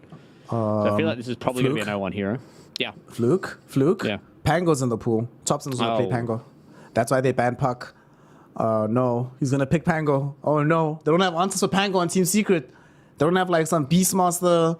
They don't have any silencers right now. I mean, they can last pick Death Prophet, but oh no, yeah, I think if I was him, I would play Pango in this game. It feels like a very fun game, and Disarm just feels so good given that Ursa is the only one. Ooh. But it's going to be Earthshaker. All right. So looks like you're right about Morphling being for Topson then, because this strikes me as a Seb hero for the Earthshaker in the offlane. Yeah, that's what I was going to say as well, right? It feels like this is a Seb Earthshaker to be able to play in the 3. He's going to either have Enchantress or Phoenix in his lane. Very strong lane to be able to enable the Earthshaker. Enchant Totem's really good at just securing last hits. You are a little concerned about the Ursa Jakiro lane. Can deal with you pretty well because you're a melee hero. But you will always have Fissure to be able to fall back on. And now it's about Team Secret, about how they feel with this Primal Beast versus Morphling matchup, whether or not they want to go for something like... They could still go for the Beastmaster. I think BM's a pretty good hero to be able to play into some of these heroes for OG. Your ball's going to be useless in the Doom lane, which is a little annoying, but, you know, the Axes build can do a lot of work for you. They definitely need a good way of either starting the fight or just being a body in the front, because Primal, although he's a strength hero and he's tanky, he doesn't like being the first person in. He likes to try and come in the side and try and find some of these backliners. So maybe an aura builder for them would be really nice. There's a lot of magic damage coming out from Old G. A hero that could soak up the Doom as well would be nice. Death Prophet, maybe? It's a hero that doesn't care that much about being doomed. You show up with Ghost going in the fight. This feels like also a phenomenal game for Spirit Siphon against both Doom and Morphling. You've got a Silence as well. Yeah. Death Prophet feels good. What do you mean? You called so many of these picks today. All right, so we get a DP for Team Secret. Indeed, Boom is going to be playing the offlane to try and terrorize no one. I guess maybe that's why they switched from having Morphling in the offlane. They're like, do you actually want to play Morphling into Primal Beast Mirana? Nah, that sounds terrible. Get me out of here. DP, I do like this Death Prophet. I do think she should be able to do very, very well against the Morphling. It doesn't necessarily solve their burst damage issue that they still have up until this point, but it does give them team fight, gives them a way to bring down buildings, because they were also terrible at that beforehand. But crucially, I think the most important thing about this hero, it's a hero that buys Shiva's God. They desperately needed a Shiva's buyer before this. They have one now. She's resistant to the Doom. Mirana will build a Spirit Vessel to help with the sustain as well. And like you said, she can build auras, right? She goes Greaves, BKB. Don't think this is a pipe game, but just the Greaves BKB should probably be good enough for them. Somebody else on the team can buy drums, and then you just play off of that tempo. It makes sense, this Death Prophet, but I'm still not fully convinced they have all the answers to deal with this Water Boy. This still feels like a very good game for Topson. So hit me with the read here, Fluke. What do Team Secret have to do if they want to stop the Water Boy, or is this too good a game for Topson's Morphling? I think you probably want to see a few ganks come out of Yamich early on. The Primal Beast lane is going to be okay into the Doom. You can start off with the first couple of levels. I think at level 3 is a really good power spike for them to put a lot of pressure onto no one in that top lane. The Phoenix is going to mitigate that a little bit with Fiery Spirits, but you can still do damage with the Primal Beast thanks to Trample. So if they set up Boom to have a decent first couple of levels, he can just fall back to the jungle when Doom hits the 6. They can start rotating towards middle. If they get a kill on the Morphling early on and start to snowball Armel, and he's able to take like the mid tier 1, get towards his first item, head towards the top tier 1 as well. They can put themselves in a really good spot, but I agree with you. This Morphling is going to have I don't want to say a free time, but he's going to have a really, really good time. He's got some good heroes to transform into Jakiro, transform into the Death Prophet as well.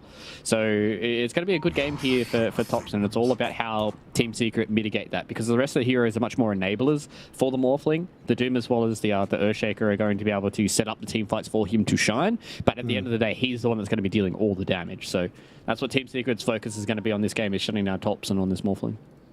Honestly, one of the things I would like to see changed as well, Ice Frog, I hope you're listening right now. If you take over Death Prophet as Morphling and you steal Spirit Siphon and you turn back, please cancel the Spirit Siphon afterwards. That feels a little bit unfair for a hero like Morphling to give him the Siphon and he gets to go back to right-clicking. No. It should be a decision. You choose one or the other. What do you mean, dude? It's not like they did the exact same thing with Earthshaker when Earthshaker Morphling was the most broken stuff. And they looked and they were like, Oh, that's something that we actually didn't even clock, right? They have that combo. It's not nearly as strong as it used to be, thank God. Well, you can't... Can you turn into allies? No. Yeah, you can't turn into allies anymore. So. Yeah, thank God. But even before, when you could still turn into allies, they very specifically nerfed that one interaction. They were like, yeah, this is dumb. We can't do this. Yeah, they were like, as soon as you transform back, you lose Enchant Totem. And it's like, oh, thank God. I think the issue with that is because they were like, you lose buffs, but Spirit Siphon is not a buff. So it's like, you don't lose that hero-specific buff.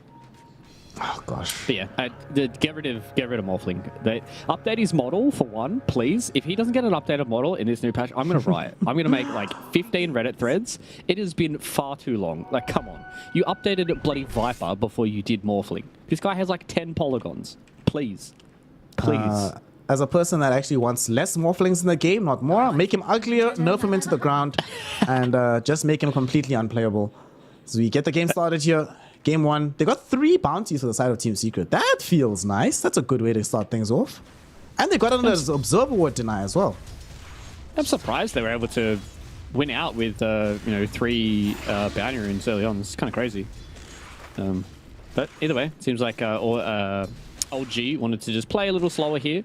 Didn't want to have to put too much pressure on. And in the top lane, this is exactly what I was talking about, right? Like, Boom's still able to put pressure on this lane. I like the fact that they've decided to push this lane really, really heavily, because you don't want to contest a Phoenix early on, because he's a very, very strong hero with level 1 Fiery Spirits. You press out this lane here with the Amethyst just arrowing the range creep, and then you just trample the rest. And then you can just start getting this slingshot coming back to you, right? Because you want to try and at least get some of the farm, because the Doom's going to out-farm you anyways with Devour. But if you get some of these creeps slingshotting back into your tower, you're able to get the experience that you need on this Primal Beast, as we saw in the previous game from Davai Lama. Is sometimes you just don't have the levels to be a hero, and this hero really shines at level 6, hits his his power spikes at 3, 5, and 6, and that's when he's able to really take over a game.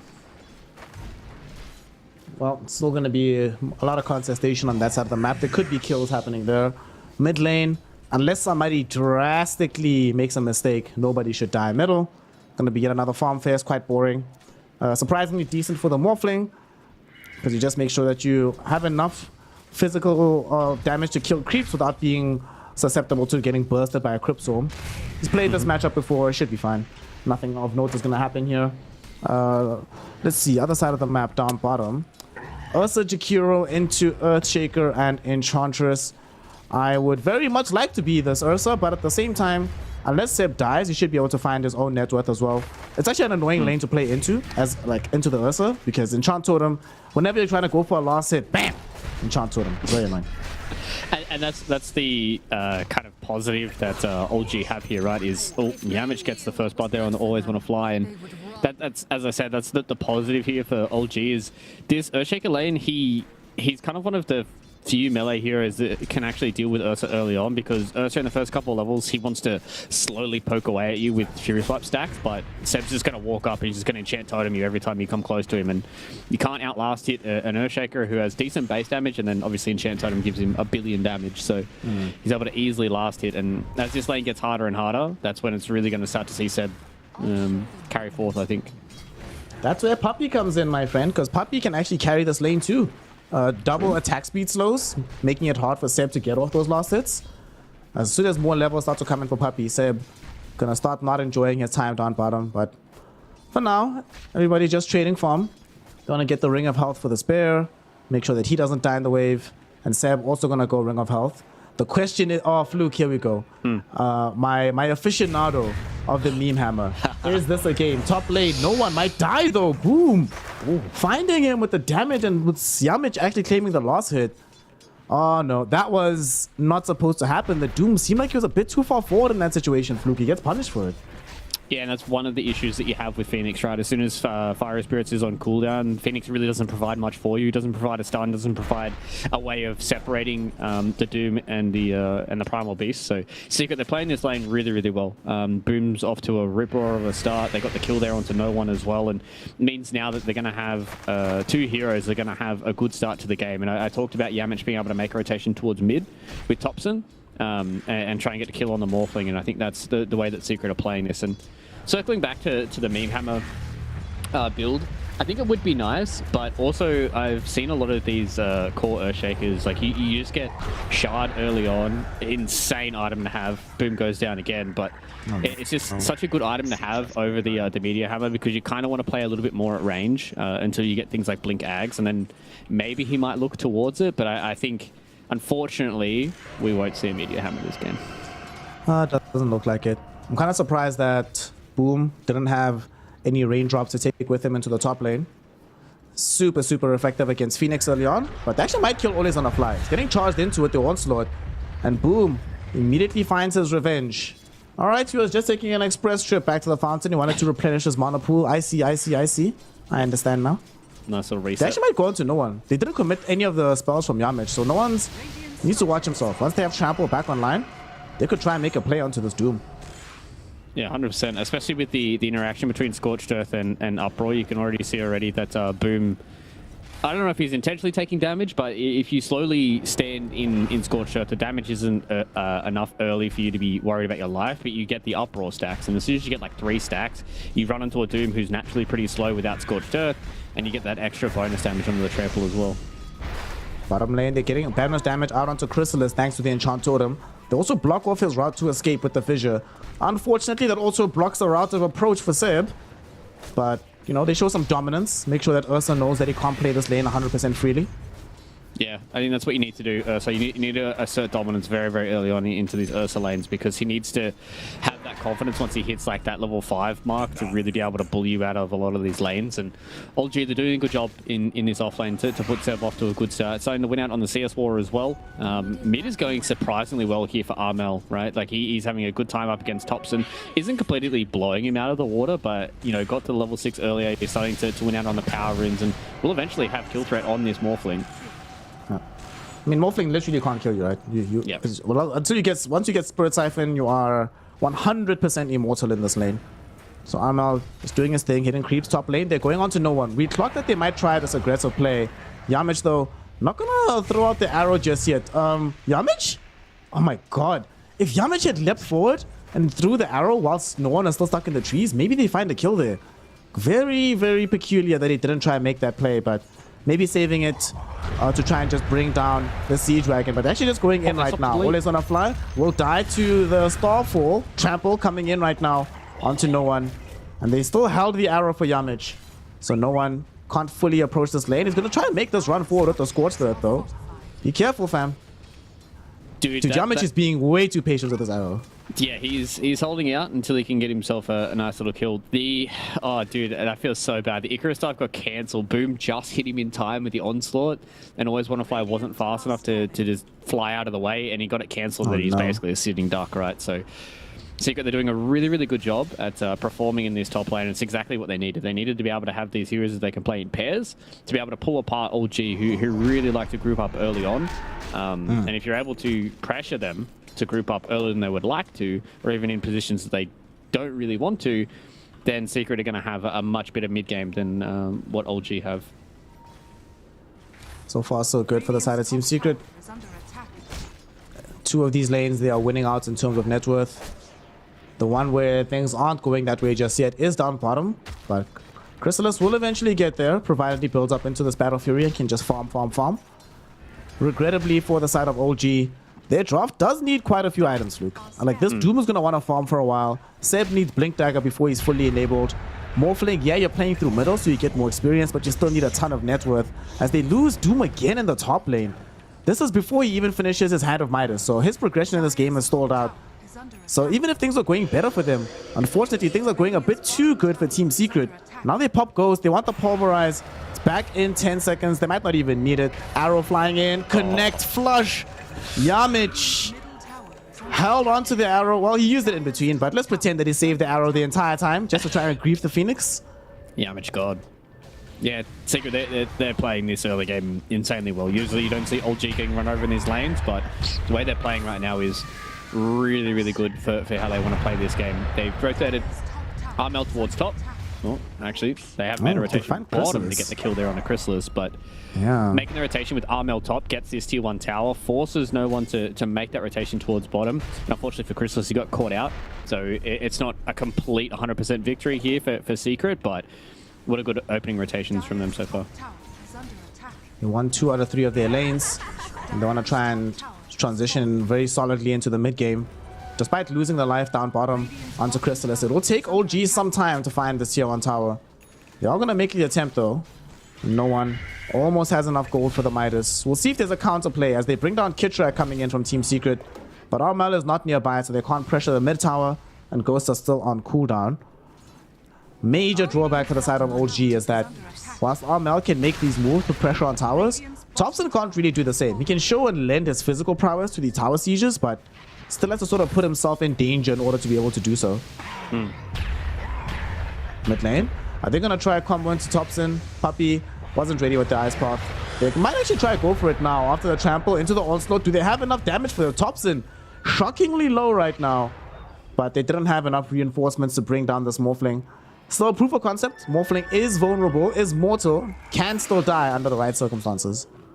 Yeah, if Puppy was there maybe a little bit earlier, they were definitely could have been able to transition that into a kill, but the fact that Thompson literally just TP'd back mid and had to sit underneath a bit of the heals coming from Kitrak, who unfortunately is going to lose his life here, meant that he's not able to just get the farm going. He's doing well here on the Morphling. This is a pretty good game for him. He's able to get to a few of his items. Oh, mid lane. They're trying to go on to Thompson again. They popped Moonlight Shadow for this. Wait, is that all they wanted to do? Okay. I think that Moonlight might have been to get Yamich out. I see. He's hiding behind the tower. Okay, I see. Yamich was in trubs, but works his way out of it. And you can just see like there's this little bit of extra tempo coming in from OG. They rotated Seb as well as no one towards that mid tier 1 tower to maybe see if they could get a counter initiation once they went on the Morphling. But Secret are doing a really, really good job at just corralling Thompson into a position where he still doesn't feel safe, right? Like he doesn't feel safe going mid. There's a lot of heroes around there. He doesn't feel safe in his own jungle. And then it's like, where can you find the space for a Doom, Earthshaker, and a Morphling to all farm before their items? Like, I don't think there's going to be enough space if they lose this tier 1 tower as well. That's right, they're mounting such a full-throated defense of this. However, Team Secret trying to offense here. They go, Ice Path going in onto Thompson. He waveforms forward, transforms into Boom. Onslaught's back onto the Primal Beast. Arrow connects onto him as they're trying to bring down the Supernova. In the meantime, Armel tanked up the Doom, but already got off the Exorcism. So runs into the backline, is able to bring down no one. He's attempting to escape right now. Doom is only going to be online a little bit longer. Has access to a mech as well, so we'll be able to take back the fight. In the meantime, though, Ice Path catches out onto Always Wanna Fly. The Phoenix will die towards the trample of Boom. And now Armel back without Doom applied towards him. Able to Spirit Siphon up, mech up, and they will come in to clear out this tier 1 tower. Chrysalis finally makes himself known. Exits hibernation. Summertime has finally arrived, but OG, they try to take a fight here, Fluke, and they're the ones that get pressured in this mid lane. Yeah, I think it just goes to show that their heroes just really aren't up to early fighting until they have a few of these items, right? Especially up against Boom, who's had such a good start. Same with Armel. Like, they've got Mech, Vanguard up on their 2 tanky heroes, and OLG just don't have the damage to punish them. Unfortunately for Yamich... dude, he hits Nice, him. okay. It actually hit him. He's dead. Bye-bye. Bye-bye, Kid Track. Damn. We talked about this last time we had a Secret Series, but Yamich, man, is like... He's getting back to that old form where everyone was noticing him, right? Like when he was playing things like his Techies, his Task, like even his Mirana, when he was playing in a lot of those Eastern European teams, and now that he's come here on a Team Secret, I was a little questioning about whether or not he was going to be a good fit for the team, but I mean, the way that he's playing, dude, like he's definitely hitting some really, really good form, and Secret really need that to get back into Division 1, right? Like this Western European division is extremely tight, and they need all of their star players to start hitting their stride, and they're really starting to get into some good form here, and this is the Secret that, you know, if you told anyone, without even telling them the roster, oh yeah, Secret's in Div 2, you would expect them to go 7-0, right? Like, you're just like, yeah, it's Team Secret. Like, they'll get through Div 2, and now they're showing that they definitely have that kind of caliber in their team to be able to make this a clean run towards the end. They started off a bit shaky, to be honest, watching them in Div 2, but they've been getting, to be fair, that was also a lot of different things. Armel coming in, playing in his first European team in the mid lane. Boom, playing off lane again for the first time in many years. Yamich having made his first foray into proper Western European action after also having had a fairly extended break, right? Took a couple of months off, not playing any Dota whatsoever. Mid lane, Topson doesn't have Manta style, so does have to watch himself here. Might actually die, and indeed he does. Seb does reveal the Blink Dagger though, coming in with the Echo Slam. Between this and the Supernova, Boom should die, as they'll be able to get 2 cores here. That was also Armel utilizing Exorcism, so they'll take it. Yamich also dies elsewhere in the trees. No one able to find him and kill him. So Old G, despite losing their TI winning mid laner, they're able to pick up quite a few kills elsewhere. This is going to recover the early game quite handedly for them. Yeah, sick counter initiation there from OLG, and that's one big thing they have, right? Like, their counter initiation is insane. Like, if Morphling even lives during that fight and Seb gets the Echo Slam like half a second earlier, Morphling lives, he gets another waveform off, he turns back around, he goes back to farming, and they still win that fight because they have this overwhelming team fight. Doom goes on to one of the heroes, 2 heroes get Echo Slam if they come anywhere near the egg, and it's just going to be the way that OLG can play this game, right? Like, they can always put their Doom and their Morphling in the front lines and counter initiation with the egg as well as the Echo Slam if Secret do overstep, and exactly what they needed to do here for OLG is get that counter initiation going and really start to pull this game back. They are looking to try and get something onto no one. Yeah, I think they know where he is. They see him. Yeah, he's just up underneath the Observer Ward. Onslaught doesn't connect though. Got himself away with the Hurricane for a second, but there will be a pulverized. The Ice Pod connects onto Kid Track as well, so he can't assist in this fight. No one brought down by Boom. And while all this is happening, Team Secret tell Chrysalis that, like, hey man, there's no heroes coming in to contest this. You should probably just go say hi to the big man. Chrysalis obliges, and it looks like Roshan shall fall fairly shortly. He got triple bashed. Like when he first started Roche, he got like triple bashed in a row. It was pretty funny to watch, but that's funny. With the pick off they got, they were definitely able to secure an Aegis now for Chrysalis, a farming Aegis. Don't see too many of them these days, but you know, when you get it at 15 minutes, like, it's exactly what your Ursa needs, especially now with Battle Fury up and ready to go.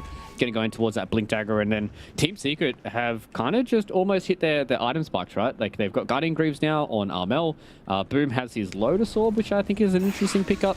And then as soon as Ursa gets his Blink Dagger, they can just keep going and going and going. And fighting Old G without their ultimates up is exactly the what Team Secret want to do, right? Because Echo Slam, Egg, Doom, all big cooldowns, and if you win a fight after they've utilized those ultimates, it means you can just take up so much space on the map, and forcing Old G to either try and fight or give up a lot of this space. Actually a nice Lotus Orb game now that I think about it. I mean, if somebody gets doomed, they probably die, but that's why Mirana's going for the 4-staff. But this Lotus protects you from Seb, so if he goes in with his own BKB, Boom, if he's watching carefully where Seb is moving, as soon as the Echo Slam / Fissure comes out, you immediately dispel it. He can still take the fight. Well, I like it. Does mean that they need to take a couple of positive fights now, though, as they smoke up. Oh no, Thompson, he just waveformed into the Ancient camp. He does get off the strength morph just before he gets aggressed into, but he might still end up dead here. Arrow will ensure that the chain disable is there as they bring him down 100-0 on the Morphling. What a time to be alive, or rather, what a time to die right after you waveform in for an Ancient camp. Feels bad to be Morphling. He's actually having a really rough game this time around. Like, since the laning phase has ended, he's just been under so much pressure on Thompson. Hasn't been able to recover his net worth since then. Yeah, and I think Secret, again, just harkening back to what I said at the start, right? They know that this game is Morphling or bust, right? So if they're able to keep him down, then it just means that Ursa can play a little bit better in these team fights. Their Death Prophet can play a little bit more in these team fights. OG did smoke. They got some really good deep vision down to be able to understand where they can and can't play up against this Radiant side. So that's the way that they can play around it. I think the thing with the Lotus Orb, it's much more about the Fiery Spirits. Just be able to dispel that and at least just make it so that no one can't just instantly go on somebody like Chrysalis who's going to be in the front lines for them. Speaking of, just have the Aegis still. Right. Yeah. Awful hero to jump on. They definitely don't want to do it. Of course, Kitrak, because he's actually in his heart to carry. We've seen this game after game from him. He enjoys getting some of this net worth for himself, normally through kills. But he is farming towards the D-Lance, so they have that bonus damage that's not just coming out of the Morphling. Now they smoke up though. Team Secret, outside of the Exorcism, they don't have the longest cooldowns in the world, so they can try to play aggressively on the map. They'll come across Kitrak, who will very happily break the smoke. He'll get jumped on by the Ursa. Fissure will buy space and time. Let's just jump back. Oh no, Thompson! He got hit by the arrow. Yamich! Stop it, my friend. It's only a game of Dota. Thompson is dead.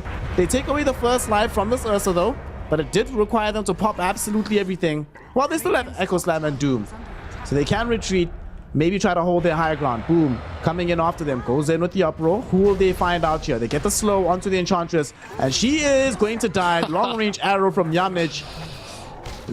Is this man playing Dota, or is he playing Call of Duty with these MLG arrows? What a player. Making this game so much easier for the side of Team Secret. Yeah, they get the Doom out though. They want Armel. Seb has Blink in 10 seconds. Won't be able to follow up with the Echo Slam though, not yet. The Doom pops BKB to try and get this chase down. But Armel's gonna live.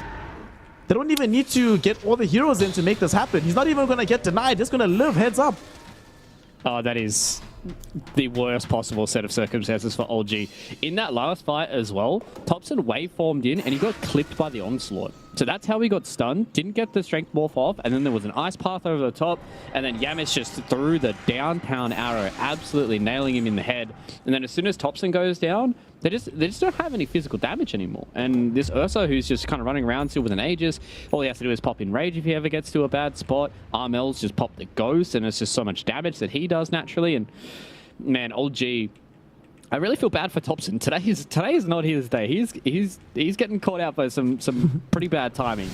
But at the end of the day, when you're playing these competitive matches, sometimes bad timing is just, you know, good play from the other team. And Thompson really needs to try and get a few more of these items so he can start to survive more in these team fights, because if there ever is an opportunity for them to counter-initiate, like OG have so much overwhelming team fight that it's going to be hard for Secret to play around them until they get their BKBs up, right? So Armel's close to his. There's one coming out very, very soon for Boom, and as soon as Chrysalis gets his as well, that's 3 BKB cores, and it's going to be hard for this Echo Slam and this Egg to do much. And the way these guys are playing right now, like Armel definitely was up to the test this time around. I think he's been tested a lot in the past, and being able to come up against Thompson today, he did a really, really good job. And now they're just in such a commanding position for Secret that it's really hard for OG to find these fights, right? Like, no one really hasn't been able to get a lot of his ball rolling. Usually you see Dooms at this point being super far ahead in the net worth with Devour as well as Midas, but he's had to go back for this BKB, and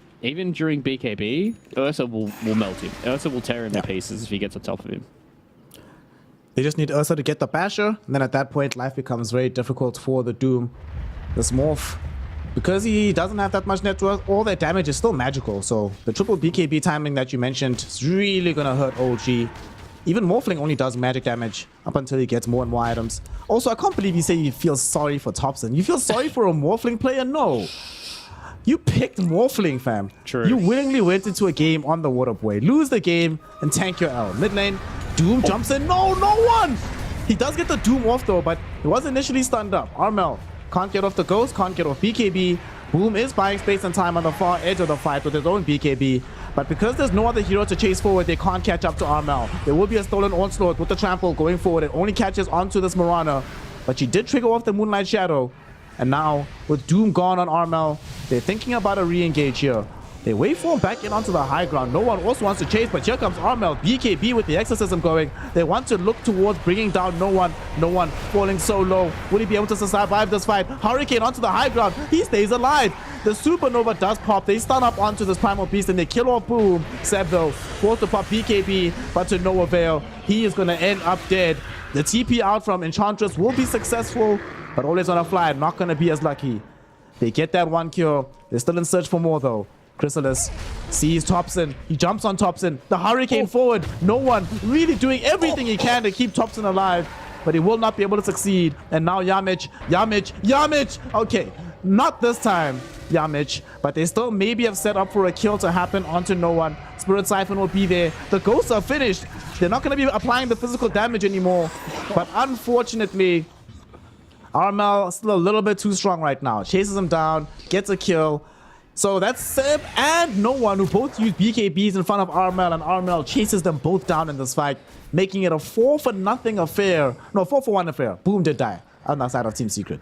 Holy shit, these Secret guys are absolute gamers. Armel is playing these team fights to a T, right? He understands exactly what he needs to put his emphasis on, walks directly past the egg, goes into the face of no one, understanding there's no Doom for him to play around with, and he is the strongest hero in these team fights when the ghosts are going on. And he just pops his BKB, turns back around, and gets that fight in the favor of Team Secret. Also, Chrysalis with a sick little blink dodge on the adaptive strike to get the kill on a Thompson. And yeah, Thompson just isn't able to do much in these fights. He waveforms in, and then Chrysalis is in his face, and he cannot fight this Ursa at this moment. He needs to wait until he has like Skadi +1 item, maybe. Then he can start dealing with the Ursa and play around his waveform timings. But Secret, they have this very, very strong mid game right now with the heroes and the items that they have. That this second Rosh is going to mean there's going to be an Ag shot out on Chrysalis. You could probably even give it to Armel if you want to get the fear, but the fact that he has this shard now means that he's going to be much harder to kill.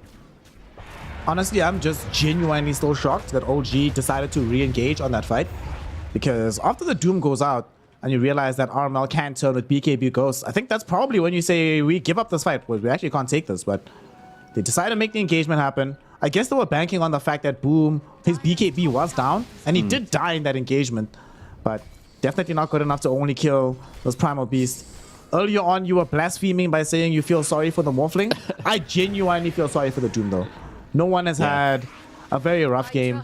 It's one of these things, right? You have so much net worth, you're looking at your items that you're like, man, I've got Blink, BKB, Midas, but who can I actually solo kill? There's almost nobody on the enemy team that if no one found himself by one, that they could just solo kill them. And unfortunately though, Kitrak finds himself falling prey to the MLG arrows of Yamich. My man has a bright future ahead of him in the shooting game scene after Dota. Dude, his arrows are magnetic. Like, I saw that from a little while away, because the way that Kitrak was moving, there really was only one path that Kitrak could kind of walk into, but Yamich was able to size it up and get the kill. I think, just talking about your point about OG re-engaging, they still had Echo and Egg, so they still have a lot more team fight than what Team Secret did, but it was just, they just haven't been able to find that a good Echo Slam just yet to be able to catch up one of these calls pre-BKB and blow them up. Puppey looks like they want to blow him up, but he might just be debating for his team. Arrow, he's alive. Ooh, they're forced to use the Hurricane, and he's still alive. Boom actually kills him. No, he couldn't run away because the onslaught held him in place long enough for Kitrak to connect with the impetus. All right. Okay. That's something. Puppey is dead. That will stall out the game, though, because they abandoned the push they were making mid lane to come and take this fight. So that means that they can recover some of the map advantage on the side of OG. Yeah, and LG, they have to just sit back and farm until they get some more items on their Morphling. I think he needs BKB. Yeah, he's, 1,300 gold away from that now. So BKB on the Morphling means that it's going to be timing for them to fight, but we've already seen Armel not care about BKBs this game. Pops his Ghost, walks in and just says, yeah, righty, I'll deal all the physical damage that I need. And they get rid of these BKBs early on. So OG are playing the waiting game. They're hoping to try and slow down this game enough that they can hold on to more of their T2 towers and try and get a good counter initiation. It's going to be very, very hard for Secret to go high ground into these heroes. You know, Enchantress can peck away at you with Impetus. You've got the Phoenix as well. That's always going to be hard to go into. And obviously Earthshaker has been one of the hardest heroes of all time to go high ground into, because if you just get echoed in a creep wave with 1 or 2 cores, like it's kind of just game over. Especially once he gets Shard, which he has now. Like, the chain stun that Seb has is nuts. Yeah. That is the one thing, right? You were talking about, like, them re-engaging that fight. That was also a situation where Seb couldn't find the initial jump. Oh, Seb, speaking of him, he's dead. No, wait, he's actually not. Yamich already threw an arrow. But Yamich still gonna try and get involved here. Fissure will come back. Blink online in 3, 2, 1. He'll be fine. All right. Rare mistake coming in from Yamich. He threw in a searching arrow before Boom could find the Pulverize. If that Pulverize comes in before the arrow comes out, he's 100% dead, but it doesn't. But that does also mean a BKB charge. He's down to 7 seconds now. Yep. And I feel like he hasn't really been able to utilize his BKB. It is kind of hard game to find a good BKB spot, because you're going into Ursa and DP, like 2 heroes that really don't care about BKBs. So it is hard for him to try and find the good spots to pop this BKB in. Armel's now searching. See if you can find anyone. Oh, no one's on an island. She has Blink BKB. Ooh. Blinks back just at the right moment. Not gonna get caught with this. Yeah, they couldn't see him. All right, you know one thing that we're talking about in the draft? I said that one thing I need to see from Team Secret. I need a Shiva's builder, and this DP is closing in on that item right now. She has Sergeant Kaya, BKB, Guardian Greaves. Still sitting with a casual cloak in lieu of the Wraith Bands, though. And then she's gonna turn this into Shiva's Guard. Once she gets Shiva's, how does DP die this game? How do you kill her? I think you have to echo her and 100-0 her. I think that's the only way you can get it done. They do have 4 staffs to be able to mitigate some of that, but I'm pretty sure that's going to be the only way you can kill her. Is like you blink echo her, you follow up with like Fissure and the enchant totem stun, and then Morphling comes in and just tries to wail on her for a little bit.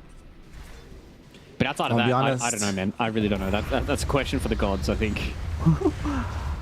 I think the circumstance you outline, thanks to the Sergeant Kaya, like if you echo her, do the full combo from Seb. All right, let's see. So depending on the heroes around, they can maybe kill her because she has so much armor. So she'll lose like what, 1,000 HP off of all the magic bursts, right? From Seb, she'll lose maybe another 600-700 to the Sunray, a couple of impetus shots.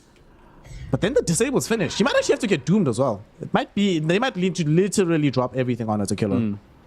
I think so, and they've also got Pipe 4 staff on Yamich now too, so he has Pipe? Making her a whole lot stronger. When did he find Pipe? How does Yamich always get this gold? What the hell is this, man? I don't know. Well, I think he went they're Pipe coming first. in on the side of OG. Oh, Pipe back before stuff. Okay, that Yeah, makes sense. because I remember seeing early on he had a very early hood, and I was like, oh yeah, this is a sick Pipe game. A lot of magic bursts coming out from OG until they get their Morphling online. Yep, pretty much all their damage is magical. No one's still stuck also dealing magical damage. Not really in a position to lash out the physical. Didn't go for like the AC build we sometimes see on these carry Dooms, playing with the Infernal Blade. There will be an onslaught coming in from Doom. Boom. Not going to be able to find a kill just yet. There was an interruption on the Pulverize thanks to this Fissure. Fortunately for Team Secret, but unfortunately for all of us Dota players, Pulverize has pretty much no cooldown, so they can make this move happen again shortly. Dude, it's 24 seconds at max level. What? Dude. Yeah, I don't want to talk about it. It's so good. I mean, I'm a Primal Beast player, so I can't complain. But god damn, what a hero! What a hero! I honestly think this is probably one of, I don't want to say the best hero that Valve's ever made, but the best of the new heroes, hands down. You think it's better than Pango? Yeah, I think he's better than Pango. I think his design is insane. That Pango's so cool, you know? Does his little swashbuckles. Initial Lucky Shot was so much fun to play with. There's been some cool heroes that come out. Dark Willow's been okay. Actually, Primal Beast is pretty cool. Fight happening right now. which might work out for the side of Team Secret. There's a Doom that goes out onto Chrysalis, and there's a Fissure as well. Supernova popped onto the low ground. Here comes the Morphling trying to lance out the physical damage, but even with the double damage rune here, Fluke, he's barely tickling anybody. The Doom's about to finish. There comes the Echo Slam from Seb, but it only connects onto a Doomed Ursa and a Jakiro that was in trouble anyway. They turn around with the Pulverize back onto Thompson. Paul Thompson still trying to survive this fight. Seb dies to the onslaught. Buyback onto Jakiro. Puppy wants to turn his attention back towards Thompson, and there's Yamage. They get the arrow that holds them in position long enough for Armel to finish them all off. The TP out from Always on a Fly will succeed, and Kitrak trying to run away, but he has to know that his time is up. Pulverize back in 4 seconds if they even need it, and they might not, but it's Pulverize. You might as well put him down. Yamage getting a killing spree. 4 heroes dead. All you got was 2 on the other side. But yet again, for OG to get anything, it cost them every single one of their spells, all their BKBs, and it's still not enough. Armel is still standing the strongest hero in this map. Dude, check the fight recap. Oh my, 7,500 damage? Yeah. Wow. Insane. Like, looking at this replay, I thought this was going to go pretty well for Old G. They got the Doom out onto the Ursa. They're able to, you know, at least force him out of the fight, but they just didn't do any damage. They had no damage. Like, even with a DD on a Morphling, he just couldn't do anything to anyone. His Echo was sick coming in from Seb. They clean up on the Chrysalis, but it just means that Armel is untouched. He's dealing so much damage with his Spirit Siphons, dealing so much damage with the Exorcism that everyone just gets brought their pieces, and then Thompson again gets caught out with the Silence, gets turned around with the Lotus Orb stun, and then gets arrowed. And then that's all she wrote for Thompson. If he can't transform back into the Morphling, get the Strength Morph off, he will just die. What's crazy about that fight is Thompson dealt 5,500 damage, but it barely felt like it. Like, you're just tickling these heroes. That's how tanky everyone is right now in Secret. But even when you're dishing out that much damage, it doesn't matter all that much. Erstwhile, you see Armel dishing out only 2,000 more damage, but looking like he's just tearing through these OG heroes. They just don't have the items. They're too far behind, Fluke. Yeah. And that was with a sick 2-man Echo, that was with a Doom on the carry, that was with an Egg that went off as well. Like, all of their teamfight spells are going off. Maybe they might not be able to convert. I think the biggest thing for me is not converting on the Chrysalis kill straight away. Really hurt OG in that fight, and they had to commit extra to kill him. But you can just see, like, Armel is back in some form, man. I don't know what Puppy's been doing with this kid, but he was in a slump for a little bit in SEA, and now he's come over here to Western Europe, and he's starting to kick ass. Boom is also starting to look a lot better. Wasn't necessarily enjoying his time as a mid laner on Team Secret, but as an off laner, it's been going well. Well, I say that, my bad, bro. That was a Costa's curse. That one's on me. But they might still find this kill here. Yamage, stop it! Stop it, Yamage. Stop it. And they also bring down Kitrak as well. Off on its own little adventure. The adventure comes to a very short end as Chrysalis just eats him alive on the Ursa. Dude, Yamage is my favorite player, hands down. What a gamer. How is he always there? This guy. He's just too good, man. And like, this Secret hitting this form at the end of the tour is really, really good for them, because we talk about the patch that's coming, right? Like, the patch is literally very, very soon. Like, we're going to finish this day of games, and then we're going to start to look towards a new patch in, you know, the next couple of hours, right? Like, well, not a couple of hours, but within a day. About 22 hours, we're going to be seeing this new patch. And if Team Secret are playing this well together, yeah, some of the heroes might get nerfed. Like, Death Prophet's probably going to end up in the bin. Maybe Primal Beast will end up in the bin. But if you're playing with this kind of synergy for these players, like, their combinations with different hero combinations are sick. And the way they're playing around Armel, the way they're giving Chrysalis space, the way they're grouping together at the right times, that will take you so much further than what it will if you're abusing better heroes, right? Because with this new patch, nobody's going to know what's good. But if you just understand, hey, these two heroes combine well with their base spells, then you're able to just kind of take over a game if you have these heroes that just naturally work well together. Whether or not they're good or bad in the meta, time will tell. But it's all about how you're playing together as a team, especially in a new patch. And I'm sure there's some big brains on this Secret roster that are going to be able to find and nerd out and get some good source. So yeah, these guys looking scary to end the tour, and props to them. They definitely deserve to be back in Div 1 with how they're playing today. Yep. The level of play has been quite stellar from Team Secret. They've been slowly but surely picking up quite a bit of steam. Now the question is, where do they go from here? 20k gold lead, they have the Aegis, they have a cheese available as well. How do they want to close out this game is the question. They still haven't taken the mid lane of Rax, but that was only held onto by a fortification being popped. They're playing very disciplined. They're going to wait for the next round of ghosts and then pop the exorcism. But now Chrysalis will just happily take down the tier 2 tower. Also, Chrysalis, despite being the core on his team that's been focused a lot in these last couple of fights, has been quietly also having a very good game, you know? It's actually such a luxury when you're playing Ursa under these conditions, where you're not even the focal point of your draft. You can just, if you can die first in a fight and you're the only core that dies and your team still dominates the fight, that feels really nice. He just gets to pick his targets, farm on the periphery. He's top net worth right now, but doesn't even need to be. Oh no, Thompson, no! Guess who's here? Guess who's caught him? It's our boy Yamich. First, there's the Abyssal Blade. They ensure that there is not going to be any escape. Yamich finds the vision. Chrysalis and Boom find the kill. Yeah, and Chrysalis has always been plinking away on this roster, and he's kind of like their insurance policy, right? Most of the time when he's playing a lot of these carries like Ursa and Monkey King and he's Drow Ranger and all those kinds of heroes, he's the kind of player that you want to sit back and give a lot of space to, and you know, this has been a good game for him, and the fact that they gave him Ursa really just enables their draft, because they needed a hero that kind of just goes in and soaks up some spells, right? And that's why Ursa was a perfect carry for them. He goes in, pops in rage, you know, he does a front flip on a few people, and it's very, very hard to deal with, that he's going to soak up some of these spells, so then Boom can find a good angle onslaught in, so Armel can sit back and wait until the Doom's been used so he can pop his Ghost and utilize his Guardian creeps. But it's just great to see the way that Team Secret are playing this, and OG, they are giving a run for their money in the last couple of these team fights. They're forcing them to play this kind of stellar kind of Dota to make it to this point, but 24k behind now, losing 2 lanes of Rax, I'd imagine. Oh man, it's going to be hard for OG. Let's see what they've got on this one. Yamich. Dude, relax. Yamich. Stop, dude. It's just a game of Dota. I think when you're playing against a Mirana and they're hitting like these random arrows, you overthink the way that you're moving way too much.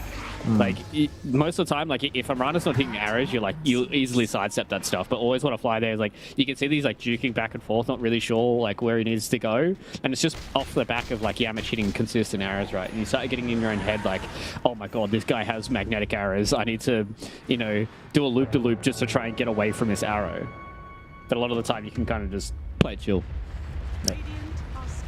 OG will be able to at least stop them from taking the top lane of Rax by posturing in the area. The Aegis has expired now. Boom! Pops BKB. Looks like the team was actually planning to smoke soon, so this could actually be a pretty big deal. They might have to wait this one out. So there they do indeed smoke. It's a full minute that they don't have to worry about BKB, but OG did not see this, so they don't know that Boom is now a viable target. Yeah, popping it after he blinks out of vision again is the one positive out of that, I guess. But yeah, that's where's his hotkey? What was he trying to press? I guess he just fat fingered, right? Maybe because it's next to his blink. I don't know. I'm just going off the premise of my hotkeys where I use like 1, 2, 3, 4. So. You use 1, 2, 3, 4? Yeah. What? Your item hotkeys?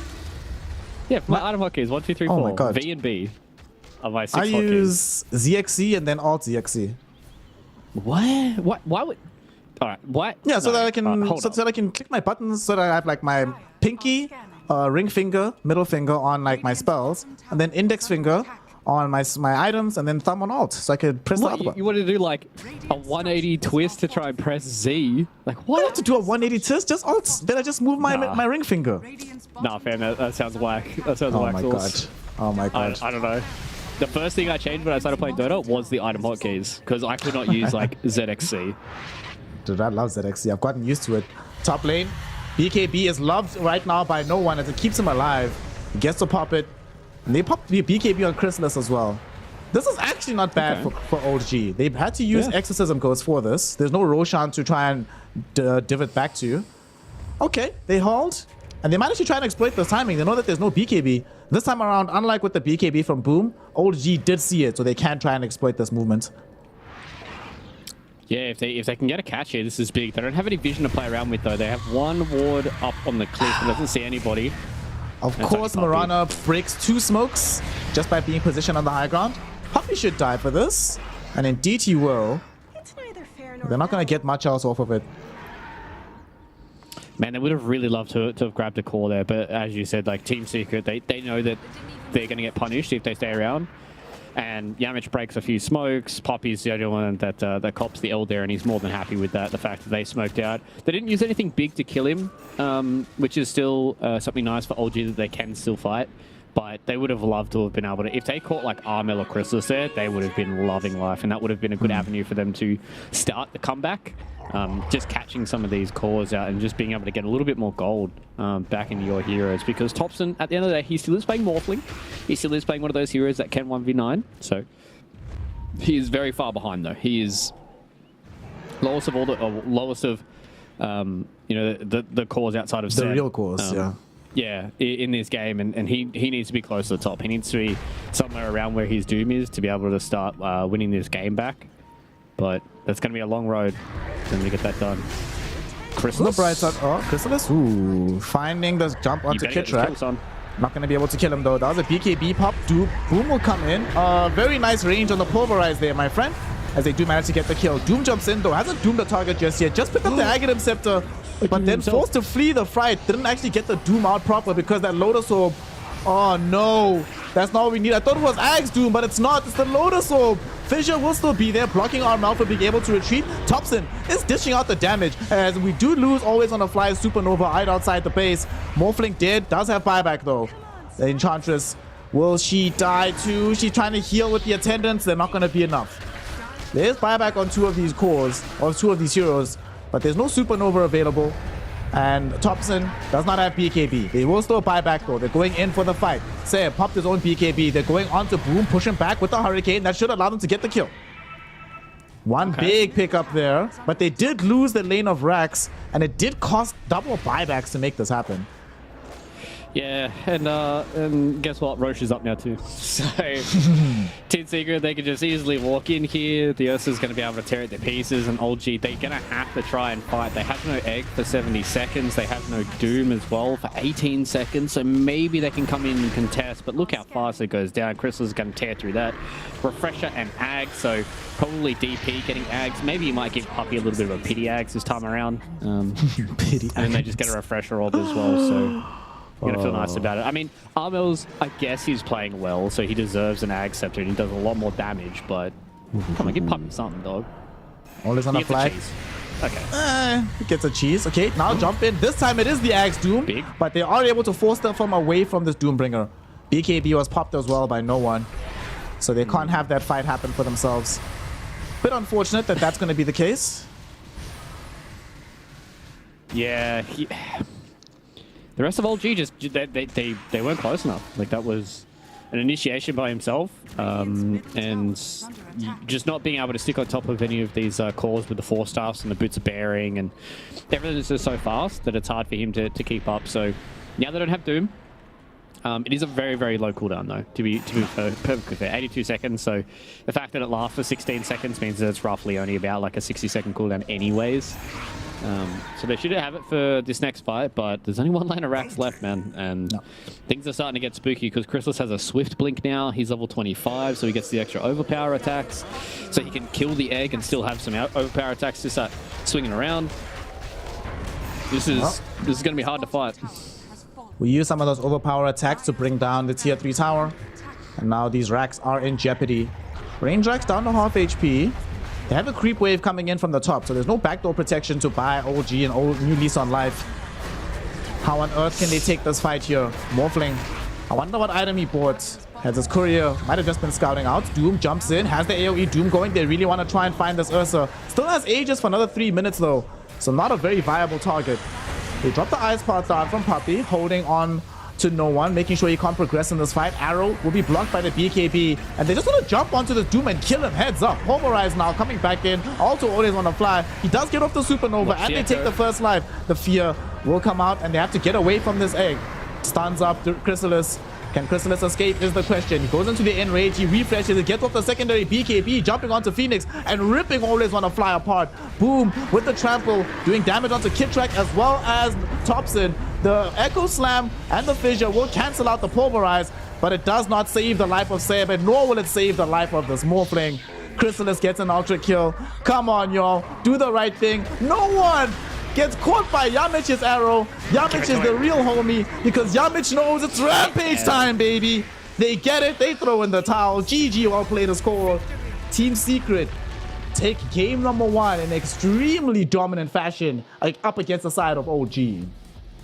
Yeah, I mean, what a good game number 1 there for Secret. To be fair, though, obviously one caveat is the fact that they are playing with a stand-in, but I don't think that takes anything away from Team Secret. The way they've been playing, I think they still would have beaten them even if there was Rezo on the field. But that last fight was really rough to watch. Seb got scouted towards the Dire Secret shop, and Boom just ran at him. Boom understood that if the Earthshaker is nowhere near this fight, then there's no way that they're going to get, surprise echoed. I think Seb was trying to go for like a little backstab and try and catch them before they even go high ground and just get this big echo and start the fight off on their own terms. But the fact that he got zoned out completely by Boom, he had to TP back in towards the base. Fortunately, he was a little bit too late to try and save no one, who wasn't able to catch anybody with the AoE Doom, and you can just see the power of this Ursa, right? Like the fact that he has Earthshock as well as his Enrage, and he has Acceptor now as well. It was next to impossible to be able to take down this guy, and they had to spend so much time and resources to take down the Ursa that by that time Armel had all his stuff back up, and they just dealt too much damage. And Team Secret, they put the power to OG. They put a lot of tempo on these guys and forced them to play a little bit out of their comfort zone. And unfortunately for them, it was just a star-studded performance from the entirety of Secret. Team Secret just played this very, very cleanly for this opening game up against the side of OG. I will say that in retrospect, and just more and more, the more I see these games, I'm very cold on this carry Doom. Just never feels like he has enough of an impact in the game to justify the outlay and gold that you give him. We compare and contrast the help they give him versus the help they give Chrysalis, and then compare the return you get from these heroes. You could probably get the same output from this Doom in the offlane, but Chrysalis was able to take this gold, transition it into massive amounts of damage in the midst of these fights. But we would be remiss to not talk about the real superstar, Armel. This is a good example of how Armel's the real carry here. The Doom is onto Ursa. Ursa is not participating in this fight. He's actually just going to die heads up, barely dishing out any damage, but Armel, just him being alive in the team fight guarantees a massive amount of damage. They looked really, really strong. Shout out to Boom as well. He was very circumspect with when and where to use the Pulverize, and for the most part, it always helped him to find a kill thereafter. Yeah, I think his build was a little interesting as well. The fact that he went like a straight up Lotus Orb. There was a couple of fights where you see he like reflected Doom, even reflected the adaptive strike there to be able to get the kill on the Morphling. So it was an interesting pickup, something that we don't really see from a lot of these Primal Beasts. Usually you see things like Blink, Ags, BKB, all those kind of straight up items that Primal Beast likes to pick. But, this Lotus Orb really worked out. And yeah, just Armel, man, like this guy for a long time has been a very, very good mid laner, and as I said, had a little bit of a slump in the SEA, gone for the refresh into Western Europe, got put directly into Division 2, but now they're clawing their way out of it, and they're fighting. They're taking some big names with them as well. One big thing, I don't feel like this is really the kind of old G draft that has gotten them the win so far in Division 2. Usually we see no one on these heavy farming cores, or maybe something along the lines of like a Nature's Prophet, where they can start to come into those fights where they play with 4 heroes around, Thompson, Seb, and Kitrak. Yes, they don't have Rezo, so their flow has probably changed a little bit here, but usually when we see Old G winning these series so far in the DPC has been off the back of no one really being able to sit back and farm a lot on these carriers and coming in towards the mid game when he's got this massive boatload of net worth. And unfortunately this game, he didn't really have a game. He kind of got rolled over in the lane. He had to try and join some of these fights to get the Dooms out. He had to try and do a whole lot of stuff for them because Thompson also wasn't having a game. So Old G, this is definitely a game for them that they're going to want to forget. And then going into game number 2, I'm sure they're going to be able to reset and get a whole lot of the extra stuff they like playing with. Yeah, because normally they play a lot faster tempo, and Thompson normally enabled to play that faster tempo with the heroes he gets. Morphling, certainly not the hero you envision when playing quickly from the mid lane. Of course, for game 1, I have a bit of conflict here, though. My heart and brain are separated in some ways, right? My brain says to me that Armel was in such a good position in this game. He was the centerpiece, the anchor of most of these team fights. He was the one that they would congregate around if they wanted to make big moves on the map. He did a phenomenal job in the laning phase. He was able to make some very clutch movements in the earlier portion of the game. My head says he should be the MVP, despite the fact that he doesn't have that many kills. Looking at his score does not tell the story of this game. But now my heart tells me, Fluke, my heart says Yamich. Put Yamich on the screen. Put my boy there. This Mirana, he's just been slowly but surely growing on me as one of my favorite players in the division. Yamich was on point with his arrows. Like how he played in the laning phase, they made sure that the top side of the map, where no one was playing with always on the fly, was much harder than it should have been otherwise. I do not think that that's supposed to be that hard. Like it sucks to play into Primal Beast Mirana, but they played it excellently in the top lane. Yeah, they really abused a lot of the times. I was going to say, if it's not Yamich, I'm going to riot, dude. Like, some of the stuff he was doing, yeah, Armel was, playing his hero and doing really, really well. But I think you got to really show the love to a lot of these support players that can enable their cores to do stuff, right? Like I think that was the big thing, was he really enabled Boom to have a good lane because he was able to zone out, always want to fly a lot of the time. He was securing a lot of the last hits with the arrow, the first wave, getting them the range creeps and getting them to this experience advantage, and that transitioned them into kills as well. And then as soon as that laning phase dissolved, he just went around the map and just shot arrows. So it seemed like they were magnetic for most of that game. So Yamich is really starting to prove himself as a very, very good position 4, and his core heroes have looked really, really good. He's good couple of heroes that he has. My one question is, what's he going to look like when he starts, getting pulled out of that comfort zone? I'm sure he's skilled enough to be able to play a magnitude of heroes, but from what we've seen so far, his Tusk and his Mirana, absolutely S tier. But what does he look like when he has to play all these other different heroes, S tier utilization of his spells, S tier itemization in this game as well, going for the pipe when you recognize that OG only had a lot of magic damage at that stage of the game, and of course his movements are on the map. There's a reason he's involved in 30 of his team's 38 kills. We're going to be finding out though if he's going to be able to continue that run of momentum into game 2, or if OG will find themselves with their back against the wall, finding the power, the internal chutzpah that Topson and Seb have utilized to win TI to take game number 2. We find out what happens for the rest of this series after a very small break. So myself, Snare, and Mr. Worldwide Fluke say bye-bye for now. We'll see you soon to continue the Dota, so don't go anywhere.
Welcome one and all for game number 2 between Team Secret and the side of Old G.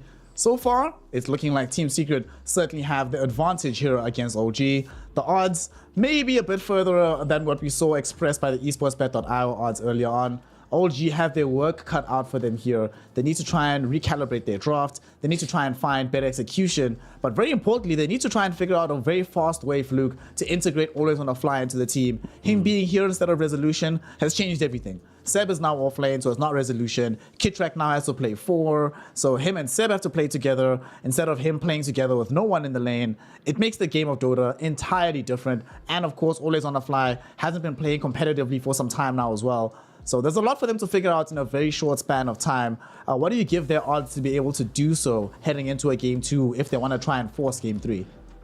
I think it is definitely hard, right? Because you touched on the fact that basically both of their pairings have been completely shaken up. The fact they don't have Rezo means that their supports had to switch roles, and now they've got a new pairing between those two, and then no one has to play with the new player. He has played with Always Wanna Fly in the past, so I think that might be able to rekindle a few things between those two. But this time around, it was definitely didn't feel like the old G drafts that we've seen a lot of in this tour, and I just want to see them go back to that. Just try and give Seb one of his heroes in the offlane, maybe try and aim for the Monkey King yourself. They are second pick this time around, so that does leave them open for some heroes that they can try and go for, especially because I'm pretty sure Team Secret are not going to first pick a Monkey King. So it does give them some options that they can try and play around with, but I just want to see them go back to a draft that I've seen from them before. Give no one of these farming carriers, maybe something along like a Nature's Prophet, an Anti-Mage, a Terrorblade, just one of these heroes that likes to stick by themselves and farm a little bit till they get a few items, and then just run around as this 4-man core. Like, I'm sure Always Wanna Fly, like, he's good enough to be able to just click his spells, right? Like, as long as he's just following instructions and just following along with, you know, Seb and Kitrak, he's going to be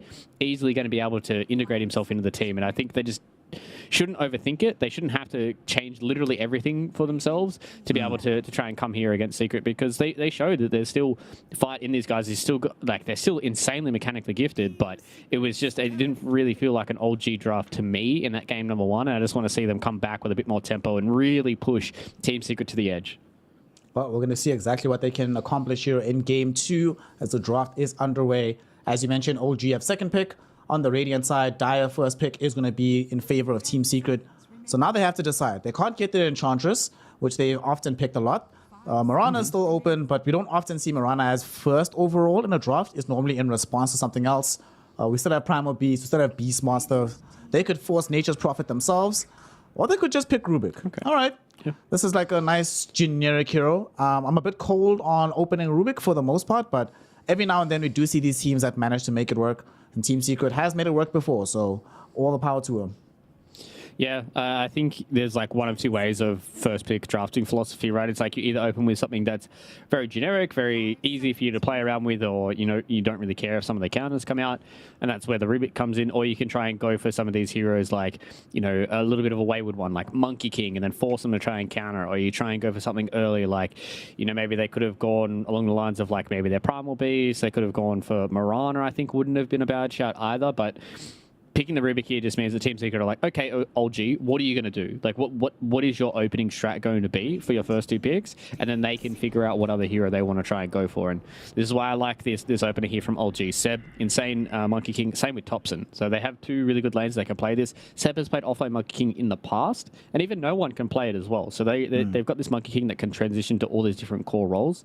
And then obviously, you know, giving Always Wanna Fly his Phoenix is always going to be a good shout. You know, I mean, maybe you get snap fired here, and then you feel a little worse about it, but then you're forcing Team Secret to open with 2 supports, which I've never really liked opening with double supports, unless it's like a really strong support duo, because then you can get yourself into some bad positions. But, I mean, Armel, he did what he did last game on DP. Give it to him again. He might actually still play something else. This could also be the Boom hero. Usually Team Secret prefer to wait for Armel's hero back later into the draft. One of the reasons I also like this Monkey King here, you were mentioning its flexibility, but it also, for the most part, doesn't lose many of its lanes if played as a core. And what we saw from game 1, OG cannot be in that situation again, where 2 out of their 3 lanes are just completely lost, and you have to be playing in recovery mode from that position. Monkey King can play that, but if it is no one's Monkey King, we're very happy to play Death Prophet into that lane, knowing that best case scenario for Monkey King, he draws even. You cannot beat that DP lane as the MK from afar. So I like this approach from Team Secret, just keeping this hero up. And these second phase bans, I do want to see them, at least for Team Secret. You were talking about how OG should draft and play in the fashion that got them the wins that they have in the DPC. Team Secret should just ban those heroes. Ban these playmakers from the mid lane. So no Ricky for Thompson. I don't think you have to take out his Earth Spirit, but maybe you ban the Ember as well, even though, I mean, you have DP, right? You might not have to ban Ember. Yeah, there's definitely a few heroes that you're thinking about here. Maybe Team Secret also go for like an Oracle ban here too. I'm not sure how that lane goes into the Death Prophet. You can kind of keep her at bay with the Fortune Zen, and you have a decent amount of burst damage. Especially if you combine it with something along the lines like a Monkey King, you have that chain lockdown into a little bit of burst damage from the Oracle, so wouldn't be too bad. Have seen the Oracle be a little hot or cold, so I'm not sure if it's something you really want to whip out here in a series that I'm sure OG understand is a shout for them to try and go in towards Division 1. At the end of the day, they're not knocked out of the tour, but it does put them at 2 and 4, which is the same score as some of these teams that are on the bottom. And if you're OG, you want to at least stay in the division here to be able to play through that final tour and get the faces out there once again. So going to be looking to try and find some of these heroes that they've fallen back to in the past. And that's why, Team Secret are just banning these very player-specific heroes, like the Magnus, the Ricky. It's probably going to be, maybe you ban Morphling again, because Rubik really kind of doesn't like that. I wouldn't even hate to see like a Terrorblade ban as well, to be able to go into the Death Prophet, high physical damage burst. You don't really care about the Rubik. He can still kind of whatever from you and you don't really care. So it's kind of up to Team Secret what they want. I could definitely see that being an option. And, I love also how optimistic you are. I've been beating this drum that, well, once you have 3 losses, that's it, you're done. GG, well played, no Div 1. You're like, no, there's still hope. It could still happen. It could still happen. There's a small shred of hope. They would, I mean, if they lose 4, then they're mathematically out of getting into Division 1, but they still definitely have to do their lives here in Div 2. So, yeah, wouldn't hate to see them. I would hate to see them just roll over here in the remainder of the tour, because they've got some important series to end the tour. Like they have the final game of the tour on the 25th of April to be able to finish off against Alliance. And if they want to play spoiler to Alliance, they definitely can, because that's from here on out, Alliance need to win. So yeah, could be something they could do. We'll see how OG approaches the next phase of the spans as they've removed Bloodseeker. Give me Pango. Io. Okay. Ooh. Nope. Dude, okay, wait, what? So if they pick Io here, they have Io Phoenix support duo. Dude, please pick Pango, puppy. Do the right thing. They've already banned Bloodseeker Puck. You're playing into supports that don't do anything. Like, Monkey King can't constantly chain disable you to keep you inside Wukongs.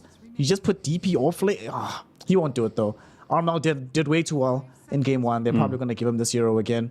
But with this IO, what do you think they're going to match it with on the side of OG? Of late, we've seen that the IO combinations have been Leshrac primarily, but we've been seeing a lot more Storm Spirits as well. We saw that a lot in the second tour in Div 1. We've been seeing a lot more in Dream League as well.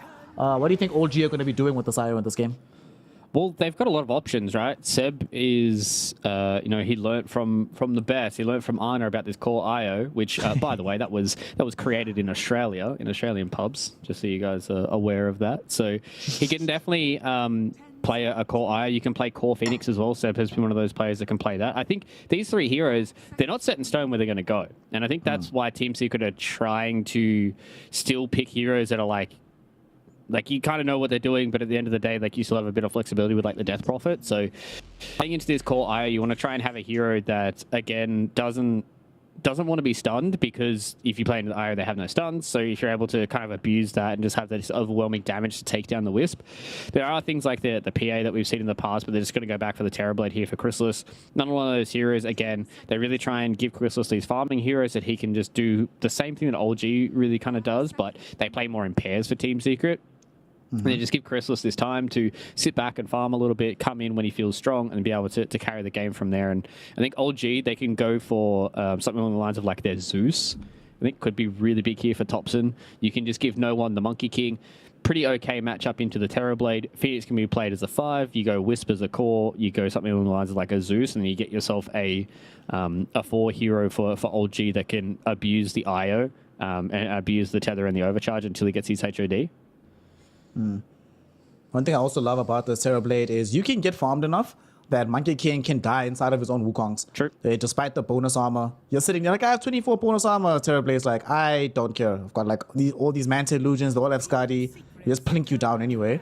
There's a lot more sustain though on the side of OG with the Sunray, with the IO, with the LC now as well. Only Yamich, yet again, is the only person that can build Spirit Vessel. And DP, who was building Shiva's last game, she just gave up on it so many times. She's like, the game is going well enough that we don't need it. But it's interesting to me here that they still stick to this idea of all 4 of their heroes having some form of natural sustain. So everybody has it. And Team Secret, it's only really the Terrorblade that does like overwhelming damage in a very short span of time. The rest of the heroes, it takes a while for their damage to fully kick in. So maybe this could work out for the side of OG. Maybe the idea here is to elongate the team fights and outpace Team Secret in a sustained war rather than an outright damage war.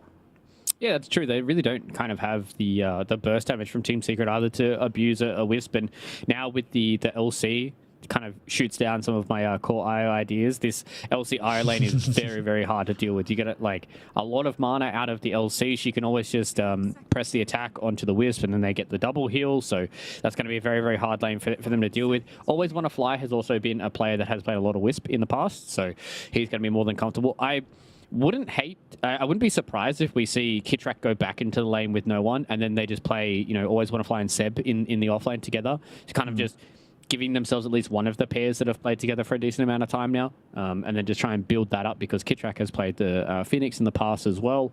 Pretty decent lane. They are lacking a bit on the lockdown, which I would love to see something coming in from Thompson that just gives him a little bit of that extra special sauce.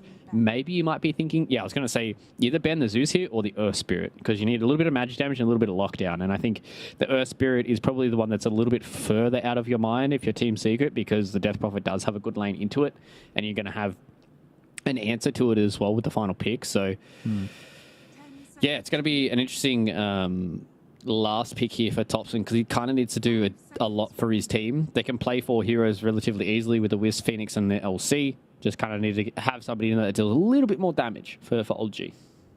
Preferably magic. Need some magic damage. Need a hero that's going to lane well, presumably into DP. But they're thinking about this last ban because they actually don't know if the Death Prophet is 100% going mid. So they need to try and make sure that they cover every single base. They banned out the Venom Monster just before this, so getting rid of her harass potential. That could suggest to me that they're maybe still going for a different hero for no one, that this Monkey King could still be a Thompson hero. You mentioned earlier that this guy does play this hero from the mid lane. So both squads have a bit of versatility and some flexibility coming in for their final picks. OD gets taken out. That could be protecting an Earth Spirit because he hates to get astraled. But let's see what they go for here on the side of Team Secret. At this point in time, what do we still need from them? We don't have that. Them starting fights isn't that easy, right? So we need somebody who's going to go in and make things happen to enable the rest of Team Secret to catch up. I think Team Secret are probably going to go for like Tide Hunter here. The only issue that you have is you can kind of get dueled, but into the Monkey King lane, it's a little annoying. But you're going to have a Rubik who's going to be able to mitigate a little bit of that damage. You can build auras, just go blink into the Ravage, and enables their team fight. You've got the follow up with the Jakiro and the Death Prophet, so something along the lines that can start a fight. They go for the Pangolier, so a hero that gives them team fight and a little bit of lockdown. So looks like it probably will be Boom picking up the Death Prophet, just a better lane into the Monkey if that's where they want to go. But yeah, Team Secret, they've got a really, really good draft right now. God, I was so scared that this Pango was going to go into the hands of OG because this feels like this Pango game is way too good on the side of Secret. Phenomenal into the 2 supports. You're very, very good. We see the mid-Oracle coming out now for Thompson. But dude, you're Pango. Do you really care that much about mid-Oracle? I think it's probably a bit rougher in the lanes than you'd prefer it to be. Roots kind of suck as well. But, the Roots has a travel distance. It's not like an instant root. So you can swashbuckle away from the initial instance, get far enough that the Oracle can't kill you. That concerns me about this Oracle. I like the idea behind this. It's even more sustain that they have now into their lineup. A lot of these heroes shouldn't really be dying for the most part. It is, if you get early levels to Oracle, a shocking amount of early magical bursts with Purifying Flames. But I want to see a hero that scales, man. What starts to happen if we get again to this like 35-minute point in the game? Let's say Seb hasn't gotten that many dual kills. Let's say Oracle isn't progressing that well. It's only this Monkey King to carry the game. This is not the kind of game I think Monkey King can carry all by his lonesome. So I was hoping for like, I don't know, man, some Invoker or something to go in the mid lane. I think I would have been really happy with. Then you at least can set up with kills with like duel into Sunstrike. You have some kind of way to buff up the Monkey King as the game goes on. Oracle, to be fair, it is leaning into the idea of when OG has looked the best in the earlier portions of the game. A team that can run you over before the game even really gets started. So Oracle can help do that, but I don't know. I sort of lack confidence that this is the game for it. What's your feeling on this, Fluke? 24 pick Oracle. You've been calling for it literally every game we've seen OG play. Is this the game where it's going to make an impact for them?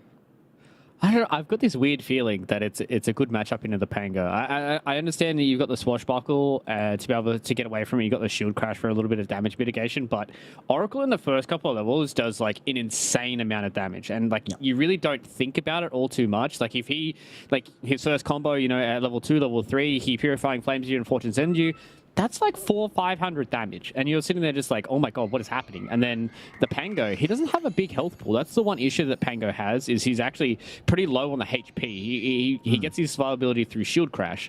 And Thompson has probably played this matchup a whole boatload. And if he gets off to a good start, then OG can just do what they've done in the past, right? And when they play around as this 4-man ball, they get a lot of kills. And that's probably going to mean that Seb's going to get some dual damage. And if he starts getting to a point where he's dealing a lot of physical damage, Boom's going to have some issues with this Death Prophet, because she doesn't like going into physical burst, because she doesn't like building armor until a little bit later on. So, I don't know. I've got this weird feeling that that OG are going to be able to surprise us this time around. But Secret have the much more conventional, much more easier to execute draft than what OG do. OG, they need to start fast, and they need to go hard, and they need to be able to get a lot of kills early on for this 4-man ball to take towers. And then so that way, no one can start to transition and really start to farm up on the Monkey King. But Team Secret, you know, they're just going to play their team fights. They're going to play the game that they have throughout the entirety of the tour. And I mean, I'm excited. I'm excited to see what this Oracle can do, because it's either a magical or useless.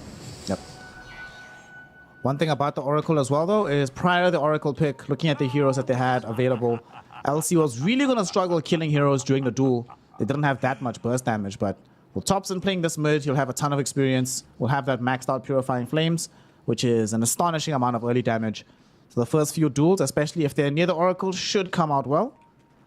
But here we go. Game number 2. All-important game for OG.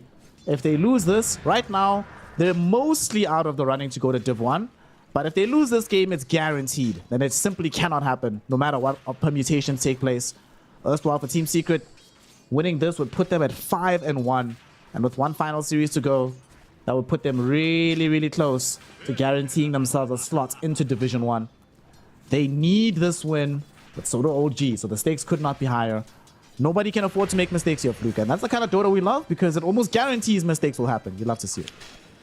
Yeah, exactly. And I think also that OG are one of those teams that I'm not sure if they really feel the pressure. You can see in the player cams that they were still having a good time, even though the game number 1 really didn't go their way. You know, obviously picking up an Oracle in a game like this, you're probably feeling pretty confident with a wacky draft. And they've even made the lane switch as well, which I really like coming out from OG. They've just decided game number 1, that wasn't the way that we need to play our Dota.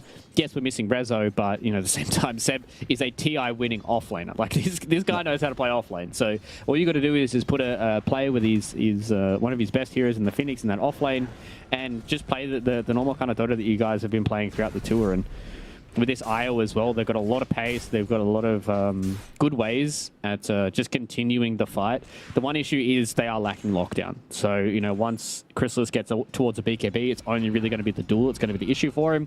But then you always have to be very, very careful about, you know, this Pango roll and even the Death Prophet in these fights if she's not being dueled. Yep. It is Death Prophet off lane, so presumably she might not get off to as hot a start as we saw from game 1 Armel. So it's going to be it's going to come down to execution, first and foremost. And speaking of Armel, had a phenomenal game number 1. Here in game 2, so far pretty much just matching up evenly with this Oracle. Hasn't had to ferry in too much regen, does have a salve heading in though. But the CS difference, fairly non-existent between the two of them. So Armel will be very happy about this. Down bottom, you mentioned in the draft that you want to see them play the lanes partnership that has been working for them. And Kidtrack is playing Wisp. Back in with no one. This will mean that no one should just never die in this lane, right? With this Monkey King. Should be A-okay for all of time, provided the Wisp is nearby. Yeah, exactly. Rubik and DP don't really have that much kill threat on this kind of lane because of the sustain they have with Jingu, as well as, you know, any kind of extra bit of burst healing that Kidtrack can come through. So they just need to be careful not to feed kills towards no one, because Yamich definitely can be susceptible to that. early on, and as long as they come out with a decent Monkey King who gets like this Battle Fury timing, he can start to farm up while the rest of these 4 heroes run around the map. And they have a scary four heroes to run around the map, right? Like Phoenix Sunray, Oracle, and an IO. Like that is the most insane amount of healing that I've ever seen. Like if there's ever a Spirit Vessel game, it's right here. And Thompson, is he going to get the kill? No, he will not. It's only level 2, my friend. If he was level 5, he would have gotten that kill. And now he's out of mana, so Armel can play very high up in the lane. Not scared of getting bursted by the Purifyings. Still though, Thompson doing a marvelous job. Oh, can he deny both range creeps? Okay, he denies the one, prevents Armel getting the other. Okay, slight miscalculation on the Swashbuckle. Doesn't get the full damage. Lose out on a lot of gold as a result on Armel. This game already looking way better than game 1. They are up in the CS. Top lane, Chrysalis isn't able to fully challenge against Seb. Down bottom, this Monkey King isn't getting ran over by this DP. And mid lane, of course, Thompson doing quite well. So this is what we want to see from Old G. Whenever they've been successful is when they get off to these very powerful starts for themselves. Yeah. And oh, Thompson. Nice one. See, and this is what I was concerned about with this matchup for Oracle versus the Pango, is he just gets like spammed out and there's nothing really he can do. And now he's got a full combo. Oh, he misses it. Does he die? Shield crash to the high ground. He's fine. Doesn't manage to catch up with the full combo like you said. Had he gotten that, because he just got level 3 on the Purifying Flames, he actually would have found the kill. Oh yeah, he would have been dead 100%. And then, you know, at that point, if he gets the kill there, he's much closer towards level 6. Then you can, you know, you can probably just skip out on False Promise and get an extra level in Fortune's End. And then at that point, Armel's level 4, he's level 6. He comes back in the lane, he gets double comboed again. Or if he gets vision, he's dead. Armel still alive. Thompson doesn't want to tank too many tower shots, but Armel will be forced to make the very shameful roll all the way back home. Down bottom, almost killed Yamich, but he was forced to use the lift to buy himself space and time. Everything coming up aces for Old G right now, all across the map. And you were mentioning that you want to see a Battle Fury come out from the Monkey King. The last time we saw him play this hero, he went for Diffusal, Echo Saber, BKB, if I remember correctly. This game does kind of feel like he needs to buy a farming item. It might not be Battle Fury, but either be, like, it has to be like Echo Saber, Maelstrom, or Battle Fury. I don't think this is a game where he buys a fighting build. Yeah, I think it all kind of depends on how these initial couple of minutes go for him. If by like 10 minutes he's looking like he's on track for like a really good time to Battle Fury, they can run around the map and make a lot of space for him, especially because the heroes in Old G, they're not going to have troubles killing Telebraid. And I think that's the biggest thing here for Old G is they don't have to worry about this TB just being unkillable once he gets out of the laning phase. So he could be a little greedy if he wants to. And I know no one likes hitting creeps. And if he hits creeps for long enough, he's going to be a force to reckon with, and there's not really many heroes that can deal with him. The Pango roll is going to be a bit of an issue, but if you have Battle Fury getting towards like a BKB, Deso build, even like an Aghanim Scepter, because you kind of want to stand and fight, he's going to be very, very hard to bring down. Speaking of this Pango, he's right now in the triangle. They really want to try kill no one, so he's hoping to find level 6 in the trees, and then they can try and show up with the Rolling Thunder, but it's taking a little bit of time. No one's also playing fairly safe right now in front of the tier 1 tower. His team has alerted him that, hey, there's a missing core. Be careful, my friend. So Team Secret, they will get first blood on the other side of the map, though. Ooh. As they walk down always on a fly. Catch him with some right-click damage from the Metamorphosis. All right. That's pretty nice. That's pretty cool. Lots of bonus gold towards Chrysalis. He's now caught up to the LC in the lane. Not feeling too bad about how the first couple of waves went. Yeah, you have to be careful giving the Terrorblade this early start. He is behind on CS in comparison to no one, but as soon as you get a power in on Thompson, he can easily make rotation towards top, and that's why I was looking to see what the first power in was going to be. It wasn't anything special for Thompson, so he wasn't able to make rotation towards top pre-Sunder for Chrysalis, and he's just going to keep abusing Armel. And this is what I talked about in the before we came into game number 1 was Armel versus Thompson, and you just see always want to fly. Oh, okay, he just, yeah, that's rough. You hate to see that. You're like, I'm getting away, guys, watch me, and then you just see this big giant shuriken flying towards you, and you're like, yeah, I'm dead. All right, see you later, guys. Pray for me. Thompson's coming bottom. Down bottom. Yeah, he's going to make the first big rotation, but he comes at the same time as Armel is arriving. So we're going to have both mid laners involved in this fight. Yamich, he's the first one to fall low. He does die to the Purifying Flames. So we'll see if Kitrak will be able to survive this as well. He does have tether away to get closer to no one. He's still being rolled upon by Armel, but Armel doesn't connect with the next hit. Thompson manages to find a kill onto Boom on the back end of the fight, and Armel is out of the Rolling Thunder, so he's certainly in danger. Tries to survive with the shield crash, but Thompson says no. Thompson wants his triple. That is a way to start a game, and that's how you want to get your first rotation as a mid-Oracle here, Fluke.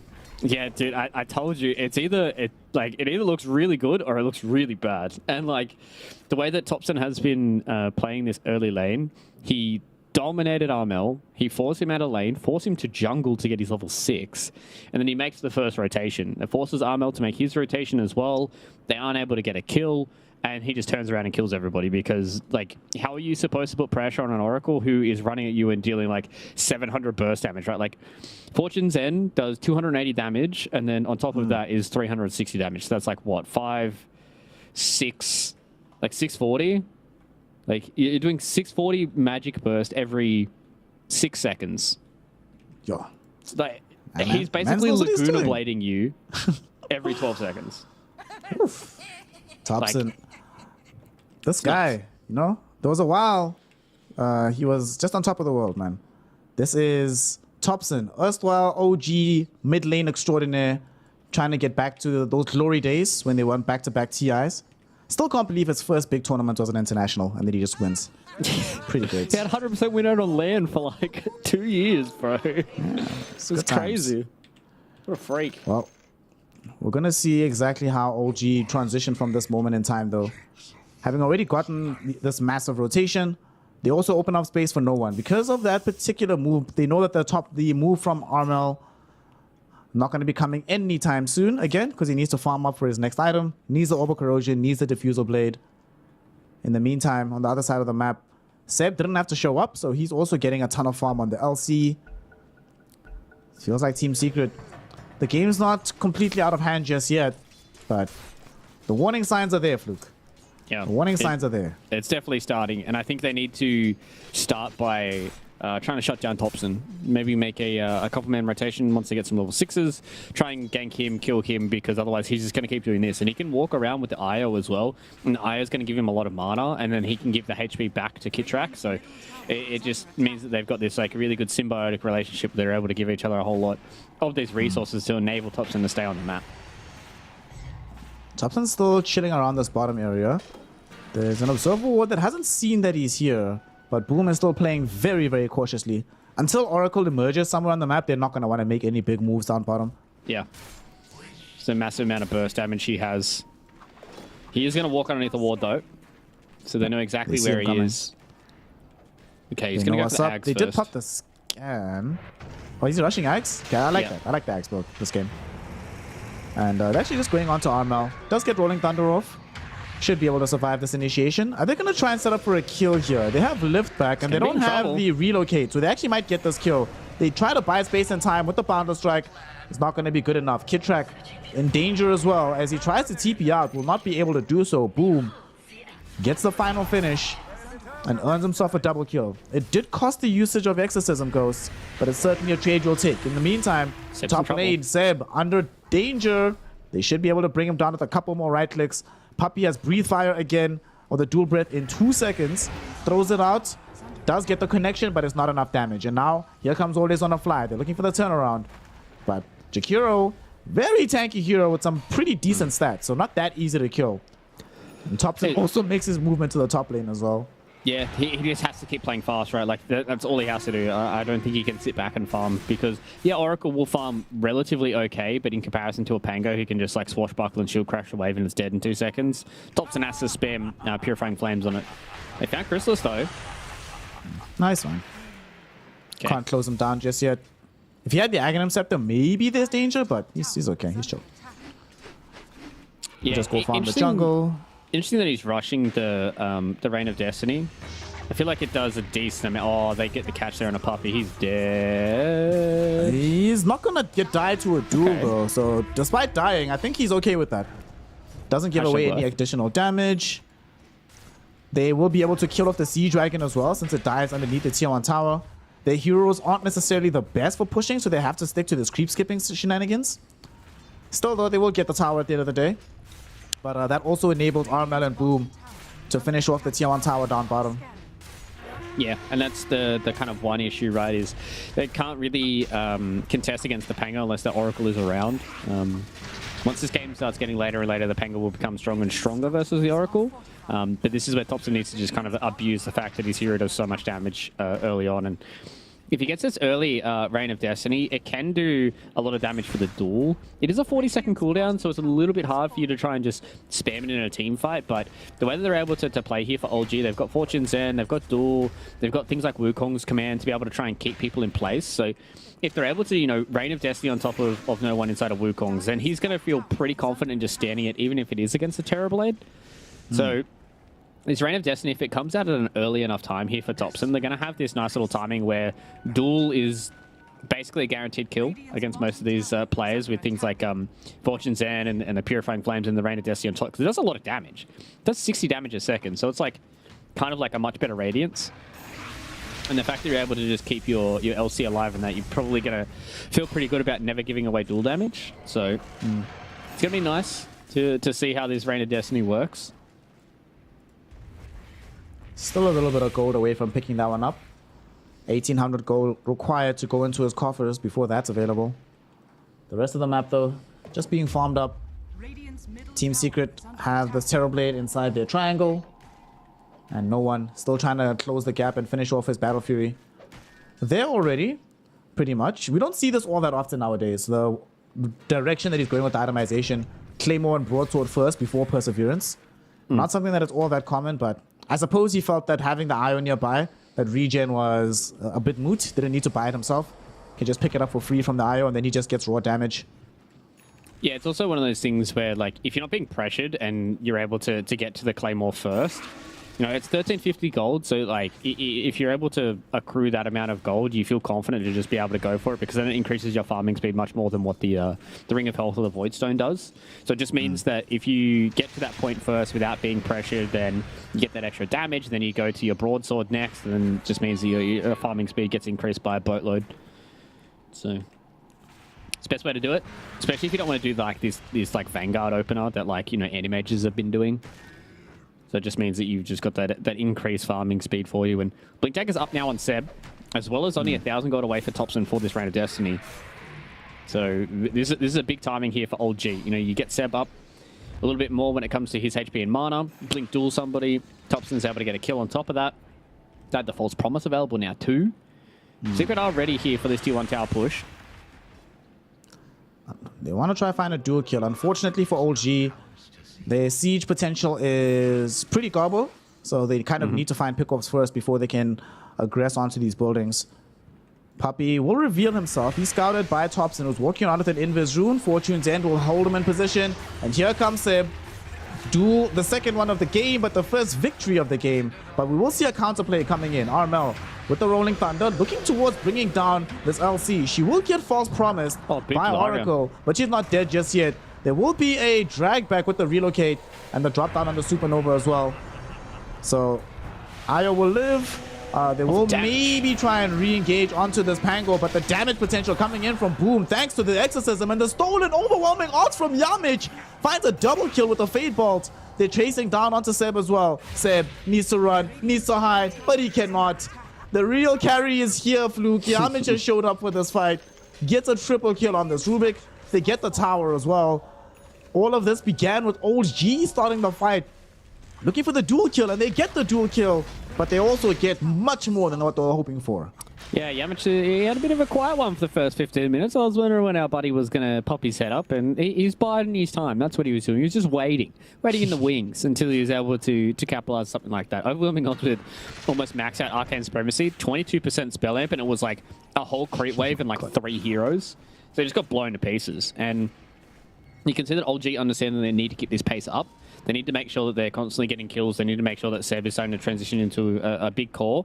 If he doesn't get a lot of duel damage early, it's something that you touched on, right? Like, he kind of just turns into a walking duel, and you don't have that much damage, and it's all about the Monkey King. But they are starting to get a few of these duel wins, and Secret are doing a good job at responding, right? Like, some teams really kind of falter under this pressure of OG just kind of running at them, and they don't really respond in the right way, whereas Secret understand that they just need to start throwing heroes around. They just need to make sure that, yeah, somebody's going to get dueled, somebody's probably going to die, but as long as you get these transition kills and be able to pull some of these heroes back in line with the net worth, then you've always got Chrysalis who's sitting back and farming. He is slowly starting to fall behind no one, and especially if he loses his life, like bottom. Yeah, I think he's gonna die here as he gets brought down here. Thompson has shown up, and there's the Reign of Destiny. And it's gonna be the destiny of the Terrorblade to die in this bottom lane. Team Secret coming in with multiple heroes, but it's too late to find some re-aggression. Unless, though, they wait out the relocate back, and no one hasn't gone back himself. They're looking for the full wrap here. They smoked up on Armel and Yamich. They will not be able to find anybody yet, but now they know that no one is still in the area. Oh no, he tree danced down to the low ground. Will the... Oh no, he got caught! Ozzy jumped onto a tree. That means he is dead for sure. Inhibited by the diffuser blade. And Armel finds the kill with the swashbuckle. That is... Man, no one can just really not catch a break this series. He really just cannot. Gets a quick kill there. Also, just before that fight happened, you know the fight that happened middle that OG lost? Had they won that fight and Thompson didn't die, he would have broken a record for his Aghanim's timing. Unfortunately, because he didn't, he is now sitting at the 4th fastest Ags. Only number 4, not number 1. What are you doing, Thompson? Does he have all the other 3 records? No, he is number 2 and number 3 though. He's number 2, number 3, and number 5 before this. So now he is 2, 3, 4, and 5. And number 1 is a man named Dicky.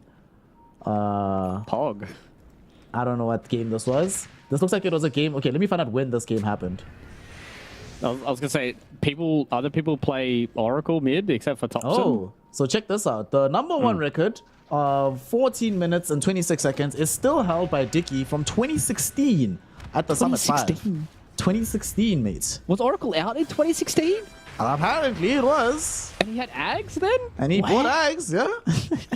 It must have been. It definitely wasn't Reign of Destiny then. I think that's when you had no cooldown on Purifying Flames. I think that's what his old Ags was. Yeah, if I remember correctly, that's what it used to be. Founder Strike connecting onto 3 heroes. No one setting up his team for success here. They've already brought down Puppy. Very early rain dropped down here by Thompson. But they're not going to try and pursue further here. Just a nice free pick off for themselves. That feels good all the time. Yeah, 40-second CD. You're pretty happy with that. Puppy, again, tanking a gank.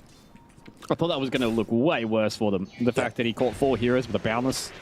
I was like, oh no, this is going to be horrible for Team Secret. They're just going to walk into their doom.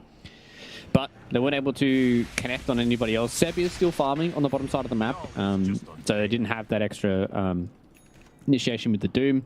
With the duel, pardon me.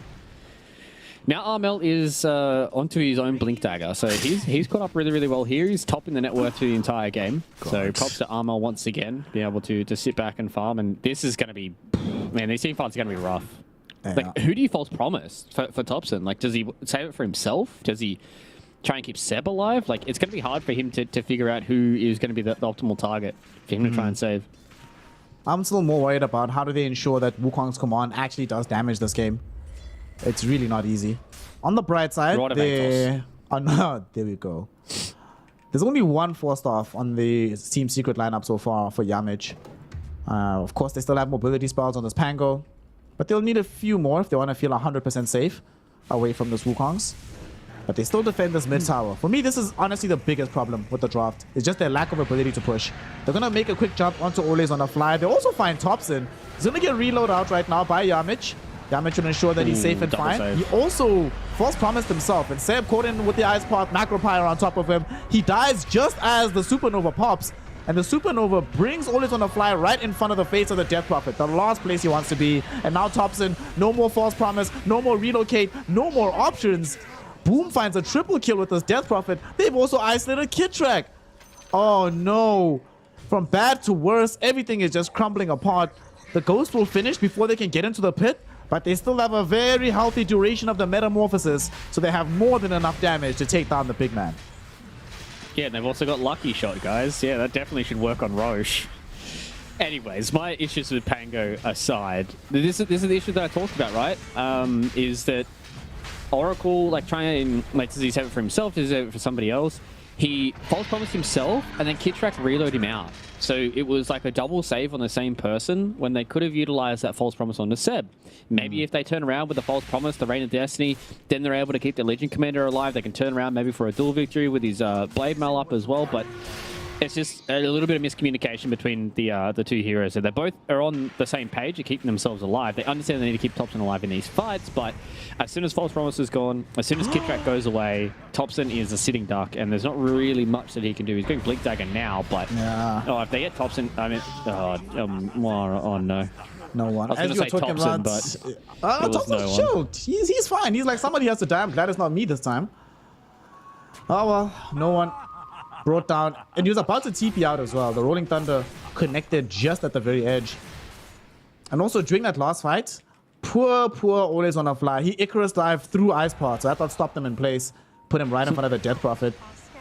They're gonna try and force a fight right now because they're smoked up on multiple heroes on the side of Team Secret. Oh no, look who they found. They found Thompson. Will they get the silence out? No, they don't. Blink. Nice blink away. And Kitrak, he's the one that gets silenced. What a silence. So he can't tether. Oh no. Thompson almost certainly will die here. False Promise. It's gonna buy space and time at least. The Reign of Destiny is nice. It looks kind of cool. It will keep him alive for now, but he's certainly gonna die on the second part of this. They catch him in the trees. He does have a TP out, but very unlikely he gets to use this one. Telekinesis in, and they do find the kill.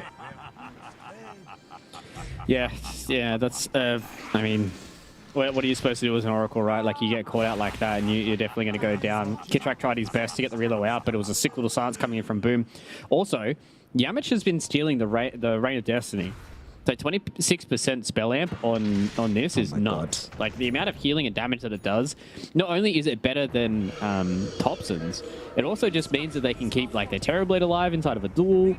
They're able to, you know, just get the extra bit of burst damage when people are locked down by things like Rolling Thunder and Ice Path. Like, this is actually such a sick steal for him to have, is the Reign of Destiny, because look how massive it is as well.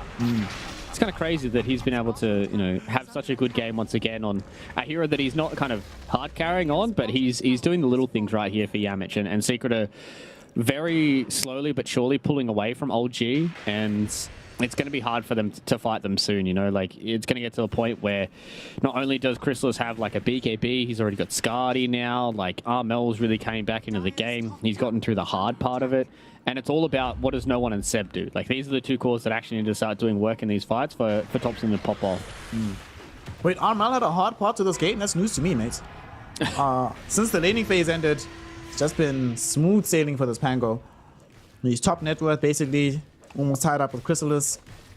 This Diffusal Blade as well makes life so complicated for so many of these heroes. Oracle needs mana, Io needs mana. Having half of it burned away at the beginning of the fight just creates more problems. And no one jumps in, reveals the BKB, but he can't really go off with the Wukong. Look how much damage he's taking from the Terror Blade. Even inside Wukong, he just dies. Rolling Thunder connects forward now to Always Wanna Fly. He's gonna lose his life as well. Armel on a killing spree. They tip Always Wanna Fly. And, dude, we spoke about how Monkey King cannot feel safe inside Wukong's if there's a Terror Blade nearby. There's too much physical damage. I don't think no one got the memo. Dude, Chrysalis has the pay-to-win cosmetic. You can't see the DD rune on him. It's pay-to-win, guys. Trust me. The Steam stonks of this Terrorblade set, through the roof. Absolutely through the roof. I'm buying all the sets right now, guys. Make sure you don't buy them, because I'm going to sell them at 1,000% markup. There we go. The way these fights are going, it's like, who's going to initiate for them? Like, Seb was nowhere near that fight. No one went in with his BKB, thought he was really strong. Went into a DD Terrorblade, and Terrorblade just sits outside of it, man. He's got a Scardy, he does a boatload of damage, and he just absolutely destroys No One. And there's nothing that he can do in that fight, because Thompson's not close enough, Kitrak's not close enough, and LG, this game is really starting to fall away from him. I think maybe another couple of fights, and you could potentially see these guys GG out, because Seb hasn't been able to take a stranglehold of this game. He's only got 10 dual damage, man. He's got BKB now, though. So that's a big positive for Old G, is they have a BKB on their Legion Commander. They can start to walk around with some of these smokes and try and get some pickoffs. But they need to pick up the pace of this game once again, because their cores are really starting to fall behind. Like a DB Terrorblade and a Pango, it is hard for you to outscale them when your mid is an Oracle. Yamich getting a quick lift back onto Seb as they scout out this movement coming in. And Boom is actually going to start the fight in the opposite direction, going in with the Exorcism, silencing up this always on a fly Phoenix, trying to get this early kill. Can they find it? The Reign of Destiny buys enough time that the Supernova does come out, but that means that he doesn't have it available for himself. There will be a duel though that goes in onto the Death Prophet, but Boom is not dying. He's just standing his ground, finally starting to take damage as Monkey King shows up, but it's too late. Guardian Greaves will be there, and they will be able to get the DP out of this fight. They're forced to even trigger the full false promise onto Seb, and he still dies. Boom just dealt too much damage here. And look, Boom's full HP. He's fine. Whoa, I honestly thought that he was going to live that. Because he had, what, like three Purifying Flames on him, and he even pressed the attacked himself. That wasn't enough damage. Jeez. Damn. Yeah, this game is really starting to get out of control. They couldn't kill the Death Prophet, even though that she got dueled. I think that he got a Spirit Siphon off, maybe a Spirit Siphon or two, because there was just so little damage that was coming in from Old G. And if they can't do that to a DP, if they can't punish her when she's completely separated from her team during a full duration, like, you know, Blade Mail, BKB duel, then how are they supposed to kill TB, man? That's my real question, is where does this damage come from? Does it come from a few more items? Does it come from a bit more time? Maybe when no one gets Scardy, but this game is so rough for them, because even if no one gets Scardy, you can see the issues that they have with Wukong's command, right? Like they just can't keep people in place. Speaking of no one, he's dead again, maybe. Getting rolled on right now. Again! Oh, Mel, please, show some mercy. They won't be able to catch him the second time around, but Yamich is there. He has the hatchet. I thought he was safe, but I forgot that hard carry Yamich was in the cut. They should be able to find this kill. He dies. Yamich brings him low with the stolen Purifying Flames. You're talking about Reign of Destiny? My friend, Purifying Flames plus this Arcane Supremacy. Super, super good. Well, another reason also for that last fight, one of the reasons why this Death Prophet didn't die, most of the damage, she only started taking damage when Monkey King showed up. But before MK, it's like, okay, the damage is trying to come from Thompson and Seb. Seb doesn't do any right-click damage. And unfortunately, Thompson has to deal with the fact that Boom has a full Pipe of Insight, has the full Greaves as well. So the kind of magical damage you put out as the Oracle, not the correct type for this itemization on the Death Prophet. Yeah, it's super hard for them to deal damage. And, I mean, I'm just trying to think, is there any items that they can try and go for? Like, you can see Seb's transitioning into, like, an actual hard carry, just going for the MKB. No one's got Scardy that's going to help, but, like, man, like, TB has full BKB completed now as well. He's got something else that's coming out on the Crow. What is it? A Sanj. So he's got Sanj and Yasha, so he's going to be even harder to deal with. Okay, mid lane. They're trying to go for the dual kill. This time around, let's see if they can get it onto Doom. They do commit absolutely everything, but they do manage to find it. They even drop a Supernova, but look at no one. No one is taking damage inside of his own Wukongs. Dying off here. Armel gets away from the Supernova, but with all the heals, they go forward. No! He jumped onto a tree, got cut down by the Swashbuckle, and he's gonna die! His team invested so much to save him, and he throws it all away by jumping forward. Armel, this time, he's the one with the double damage, and he mops up Thompson with the Swashbuckle. Here, Amich, Blink Dagger forward. He's looking for the lift. No, he's looking for the duel. Not gonna get the damage from this. Will he? Oh my god, he actually gets it. Dude, he has more dual damage. Okay, almost as much as Seb. Seb has 30, he has 20. Oh no. Yeah, that was a sick fight from OG, by the way. The way they were able to get that pick onto Boom, absolutely massive. And then no one jumps on a singular tree. I mean, there is a group of like 3 trees, but when you see a Monkey King jump towards that area, it's very simple for you to be able to deal with it. They've got like good ways of just being able to get him off the trees, and you know, Yamich once again cuts the tree, and that was kind of all she wrote. And man, it's just, I thought that was just going to be a good way for them to just disengage. They go, okay, we got a big kill onto Boom. We got a lot of gold out of that. We used a lot of our ultimates. Let's just fall back. Let's just try and get another fight when we have duel back up. See if we can catch Chrysalis next time. Maybe if we can kill Armel, this would be big. But they over-aggress. They get punished, and now Roche is up. They want to try and fight again. Roche is fairly low. Armel, they're looking for Seb. And Seb will get saved by the false promise for now. Jumping onto the back end of the fight. No, they found Thompson. They silenced him as well. Oh, no more Oracle for the engagement. They're going to be looking to bring down Always Wanna Fly as well as he dies. There's a duel stolen by the Rubik going onto the Monkey King. Here's a stolen duel in the opposite direction. What? Seb trying to duel this Rubik. Won't be able to find the kill. Monkey King goes in with the Wukong's command against the TB. TB sunders the IO, killed off the Monkey King, and then follows up with the kill onto the Ball of Light. And that is Chrysalis showing dominance in this fight. Sure, they kill Rubik. Seb able to at the very least get that pesky Grand Magus out of the fray.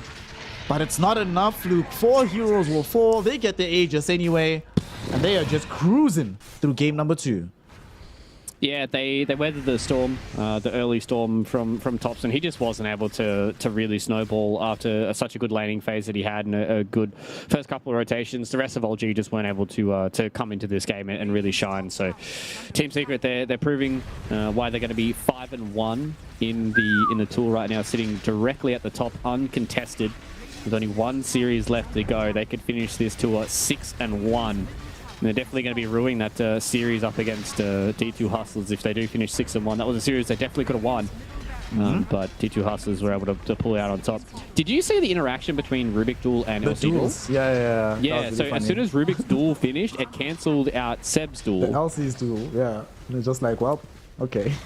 Which is pretty sad for Seb, because that was 100% dual damage for him. Like, he would have got an extra 30 dual damage, he would have gotten 60 damage.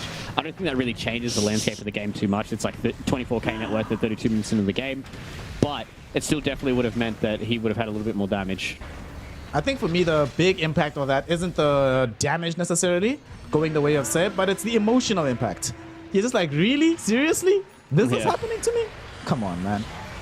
What's also happening is that Kitrak, get him out! Okay. Oh, whew. That was close. Close. Well, sir, that's 2 lanes of Rex through mid, down through bottom. That is a massive net worth advantage, sitting at the 25k mark right now. It's 98% win probability. Still an Aegis on the TB. And what's he buying right now? Is he buying MKB or is he going... Okay, Daedalus. Woo! All right. There's no halberds on the enemy team. No radiances, no butterflies.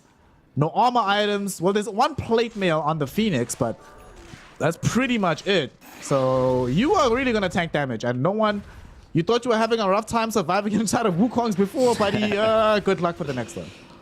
Yeah, and especially because no one's item progression has been stunted. I don't think I've seen him be able to progress past this Ultimate Orb in a long time. Just because it's hard for him to get in these fights. And, you know, False Promise can only save 1 person. Kitrak can only save 1 person. And it's just like, there's just so much overwhelming damage from Team Secret that it's way too hard for OG to stay in these fights. Seb does have a Desolator now, so he's starting to transition into a carry, but he needs to do so much heavy lifting in these fights. He needs to like blink duel, blow somebody up, pop his BKB, and then they win a fight off the back of like a Wukong's and an egg combination. But if they don't kill Chrysalis, he's huge on this Terrorblade. Gonna go for a quick duel onto Boom here. Boom gets sundered out by Chrysalis to save him for now. Will they get off the Guardian Greaves? They do. They force off him out and they lift him to safety. Supernova pops on the edge of the fight, but this Doom, or this young Boom Death Prophet is still alive. Swashbuckle back onto Always on the Fly. He has to get himself out of here though, but won't be able to do so. Brought down by Chrysalis, and Yamage forced off forward with the blink. They really want to find a target, and they will get the bash out with the Swashbuckle onto Thompson. But the relocate will be there. Kitrak finding the salvation. But Team Secret, no matter what, they allow Boom to be the one that dangles further forward because they know they have so many tools to just save him, even when he's the first one jumped on. And oh, I forgot the Ball of Light was coming back, but the Ball of Light forgot to live and she got blown up immediately by Boom. They might just go high ground here to get the Mega Creeps. Yeah, they have to be careful about a lot of this poke that can come in. Are they going to get the first kill? Yes, they do. Seb stays alive. Will he stay alive for much longer though? He's taking so much damage even through the False Promise. Might still kill him. He died last time out. This time he will be kept alive.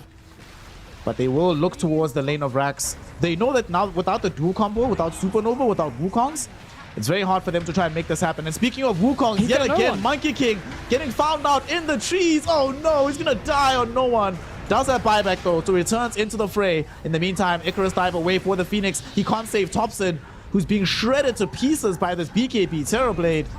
They'll finish off the buildings. They've got the Megas. Armel jumping to the back end. They find Seb, force out a BKB from this LC, but she'll still end up dying. Wukong's command will get triggered out, but no one, you are not safe inside this Wukong's. You are not safe inside this game. And Team Secret demonstrate that this map is theirs. Come on, do it again. Give it to him. No! Always want to fly. Always not helping. Help Team Secret. Help us at the Rampage. But it's fine. GG well played is called. Team Secret, they get the dub. And I must say, Fluke, there on this performance from no one, this game from him sort of showing why evolution happened, why the monkeys had to leave the trees, man. That's not a safe place to be. HY was lying. Do not stay in the trees because Team Secret will find you. Yeah, I mean, Team Secret once again just showing the prowess these guys have. That was a very conventional old G draft. They played with the Thompson Oracle. They even had like the first 10 minutes that was completely theirs. The Oracle was running around the map. He was so hard to deal with. Armel had a rough lane, recovered perfectly though. He understood that he just had to sit back and make sure that he wasn't feeding any kills to the Oracle. He wasn't feeding any more kills to old G. And I think Secret really showed that this is how you need to play against this over-aggressive style, right? You need to make sure that heroes that have these early game spells are able to answer some of the rotations that old G come in with, and just the fact that they're able to hold out and put all their emphasis on the right heroes in these fights. They ran past Seb a lot of the times because they knew that all they needed to do was take out the Oracle or even just take out the Wisp, and they just played really, really well into this draft that had very minimal stuns. They knew they could just kind of roll in, and this Pango pick, as you were calling for in the entire draft, was absolutely magical, and it was so hard to deal with. And unfortunately for old G, they weren't able to win out this series, but big congratulations to Team Secret getting themselves 5-1 right now. One more series to go. Worst thing that can happen to them right now is they go down to 5-2, and then they have tiebreakers between teams like Alliance and Ancient Tribe. So there are definitely teams that are floating around that can contest them for this spot. But the way that they're looking right now, 5-1, all they have to do is win their last series and they're locked in. Yep. I mean, right now, D2 Hustlers are just thanking their lucky stars that they were able to beat Secret, because otherwise they would not have an easy road potentially to get into Div 1, and Secret would already be qualified. What a game. Yamich, hilarious plays coming in here on this Rubik. What a player. This performance from him. Boom is laughing his ass off. He's just having a good old time. Not dying in this game. His team is like, bro, go forward. It's fine. Go. It's cool. We'll jump you. We'll make it happen, and then we'll always reliably save you. We're always gonna have either you're just gonna survive through your itemization, or Yamich and Puppy will be there with the 4-stars to get you out of trouble. I must say, this Yamich 4-star plays just on point, man. The 4-star into lift back with this Rubik kept Boom alive so many times, always forcing OG into a rough position.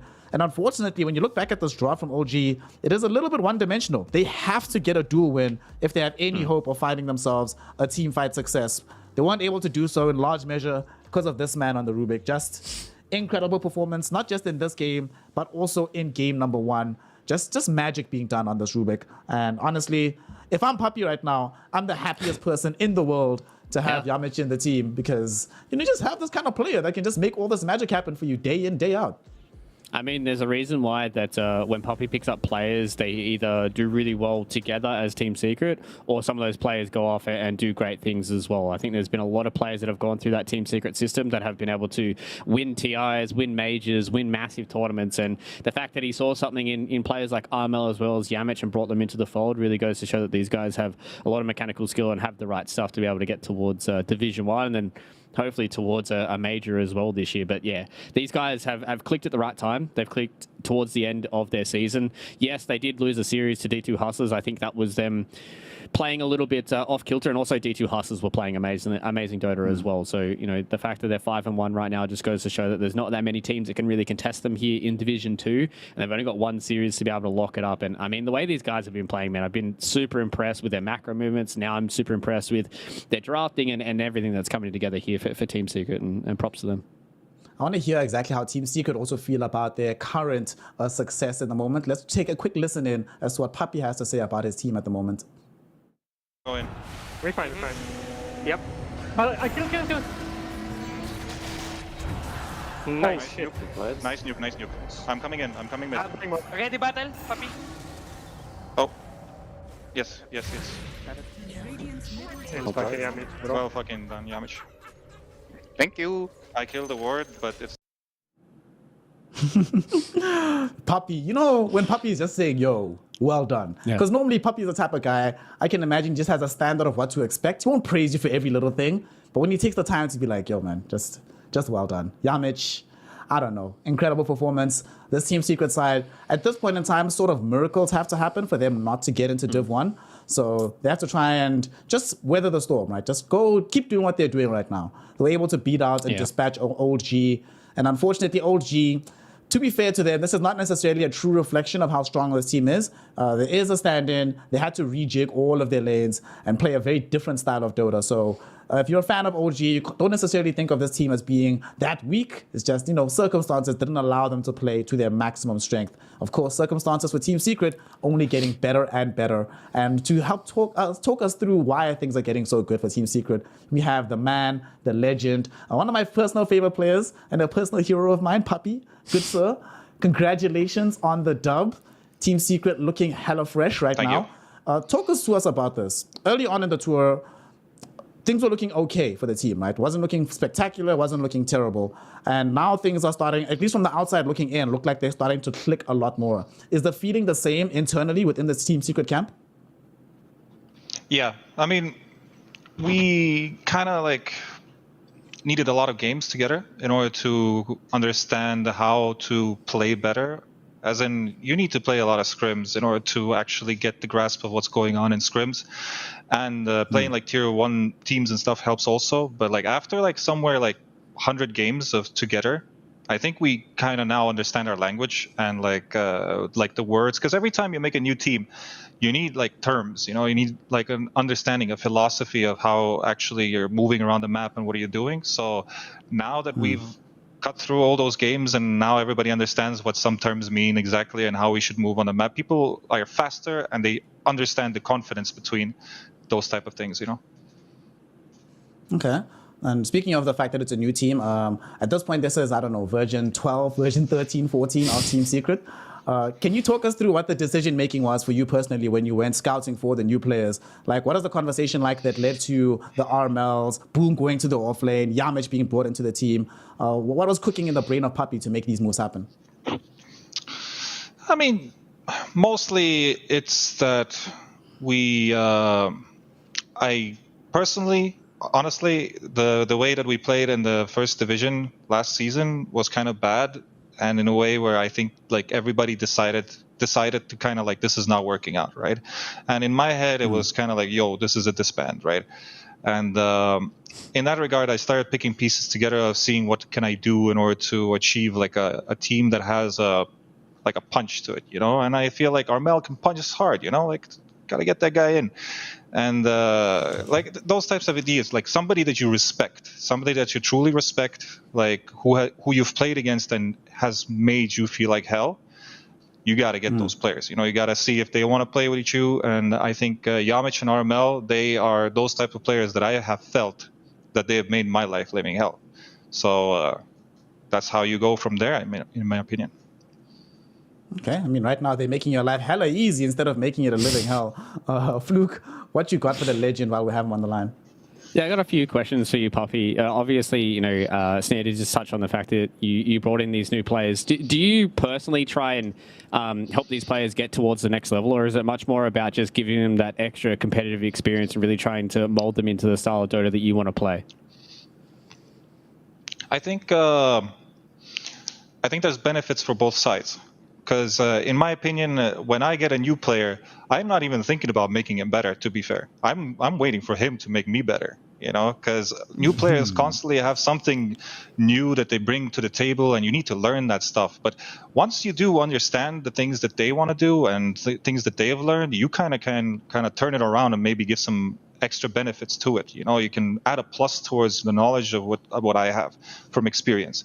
And I think that's the first thing that I think of every time that I start playing with a new player. And it usually works out that way. And obviously, I think when it comes to a player getting good, I feel only a team gets good. One player is not enough to become good. I feel the whole team needs to understand what's going on in the game and where you need to move, what you need to farm, which objectives to take.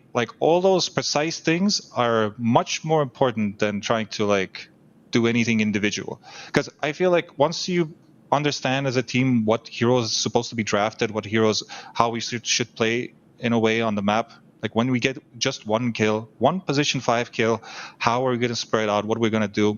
I think that helps. I mean, that's what I bring to the table at least most of the time. And I think that helps every player becoming better. Because there's a type of discipline towards it, where you don't just do random things. You just do you know what your moves are supposed to be.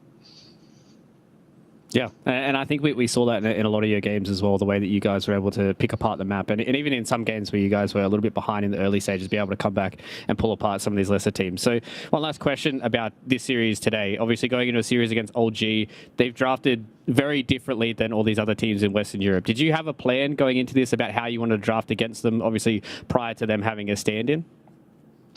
Prior to them having a stand-in, we definitely had a different look on how we want to draft towards them. Like this Monkey King obviously is not going to most likely happen from Seb anymore, because I mean he can play it off lane, but we knew that this is going to be a little bit weird for them. They're not going to accept it. To be fair, I was kind of scared. I mean, everybody should be scared from OG's draft the second game. It's one of those drafts where if the ball starts rolling, you're gonna not notice how fast you're gonna lose this game. You're gonna lose this game in 1 minute. If you make a mistake somewhere, taking a fight is unnecessary, you're going to get pummeled, because you're not going to be able to come back from the game. They're just going to close the map and just take another team fight. Because it's like when they have this Wisp Oracle, all they need to do is just relocate the Oracle right into the pit of everything, because you won't have enough damage to clear. Like these two heroes that are going to be on top. It's like the Witch Doctor Wisp strategy that, Gaming Gladiators are doing. And that's the similar type of strategies.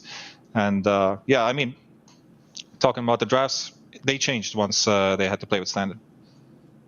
All right, one last question I have here as well. Obviously, Dream League is going on right now as well. Have you guys been able to scrim against some of these international teams that are playing in Western Europe right now? And do you feel like the extra bit of some of these teams coming from other regions has helped you guys a little bit here in your division too?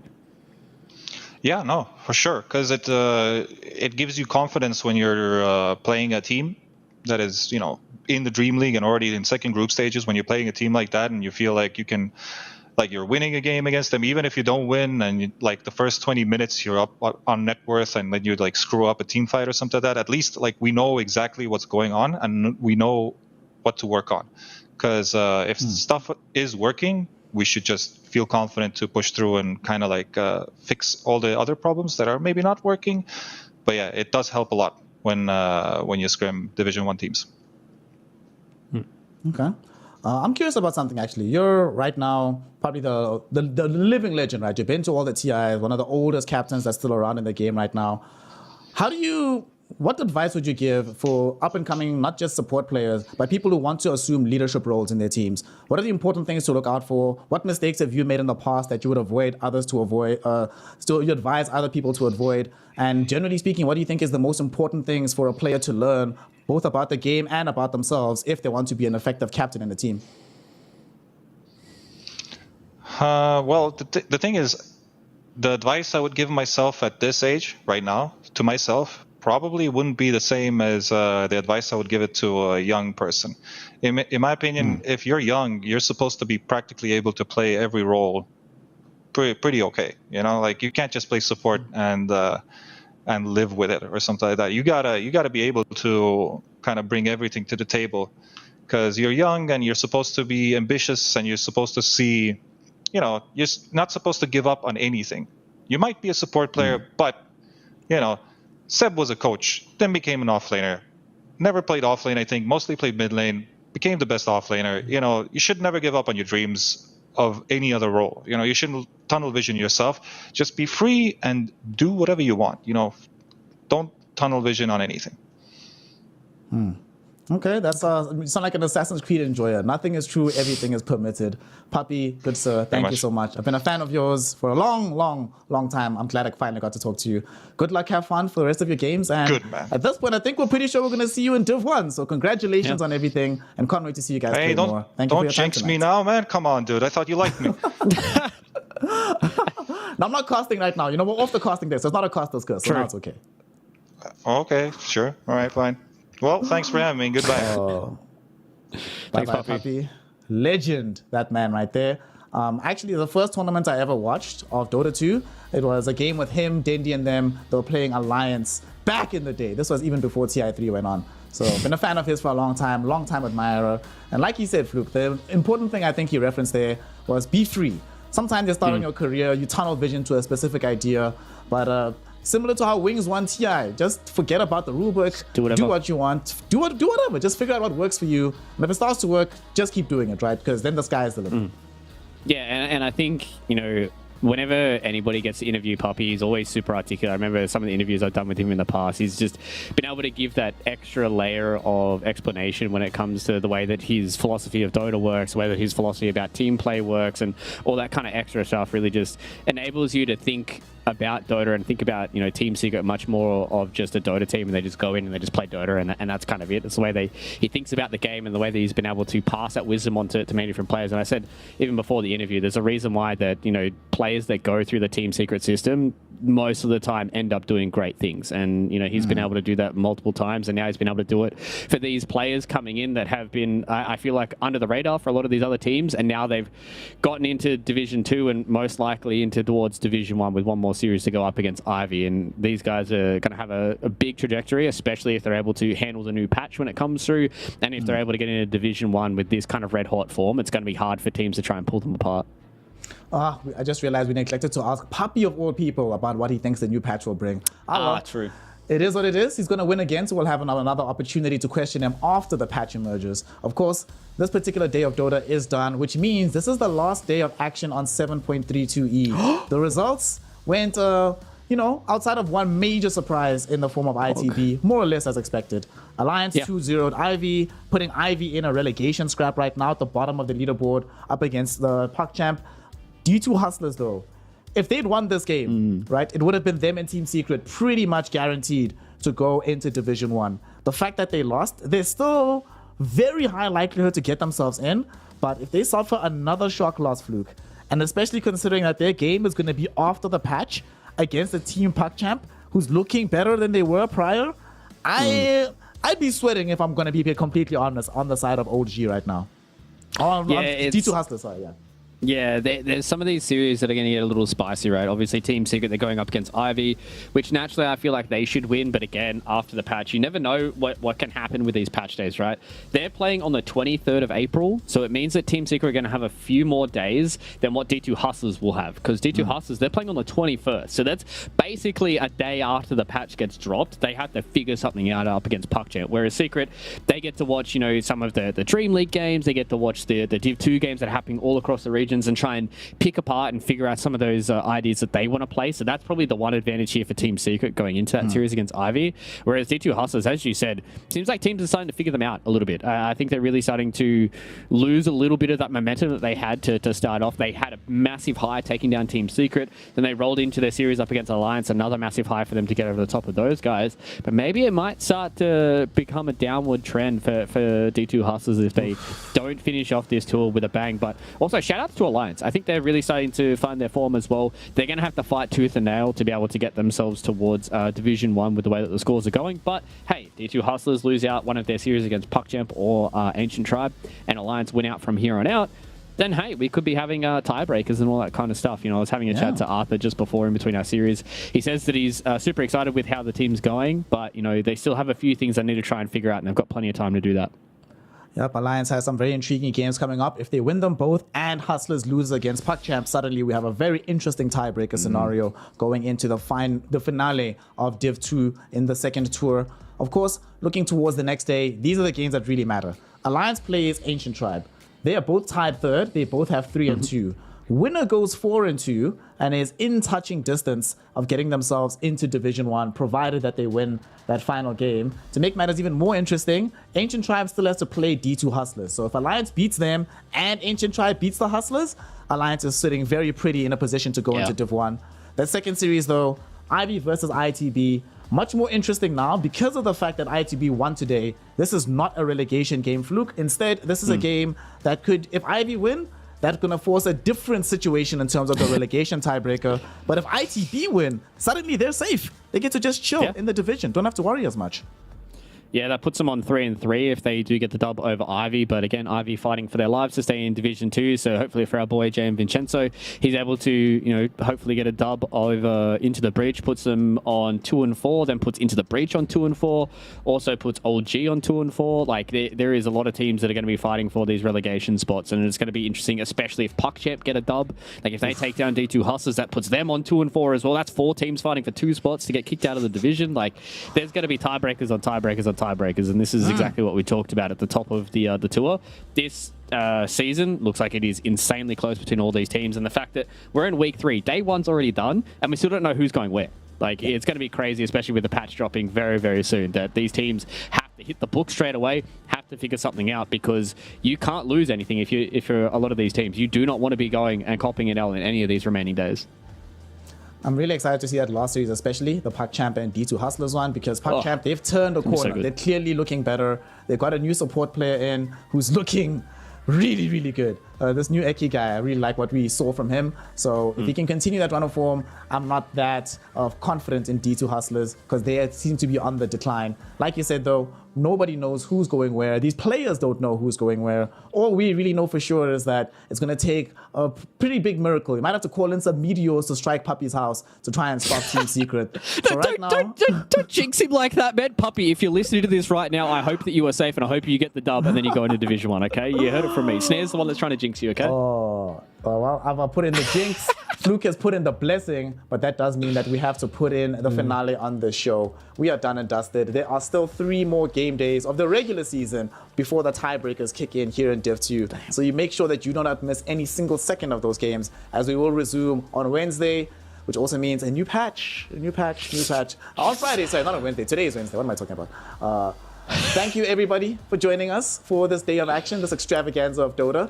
We will see you on Friday, hopefully with a new patch in mind as well. So from myself, Snare, with Mr. Worldwide, Fluke, the PGL crew, we bid you good night, remind you to hydrate, and remind you to show the love you have for the game, not just to yourself, but to those in your life, and come back and share that love with us on Friday. Peace out until then. We'll see you on the next patch, hopefully, and we'll see you for some more Dota 2 action.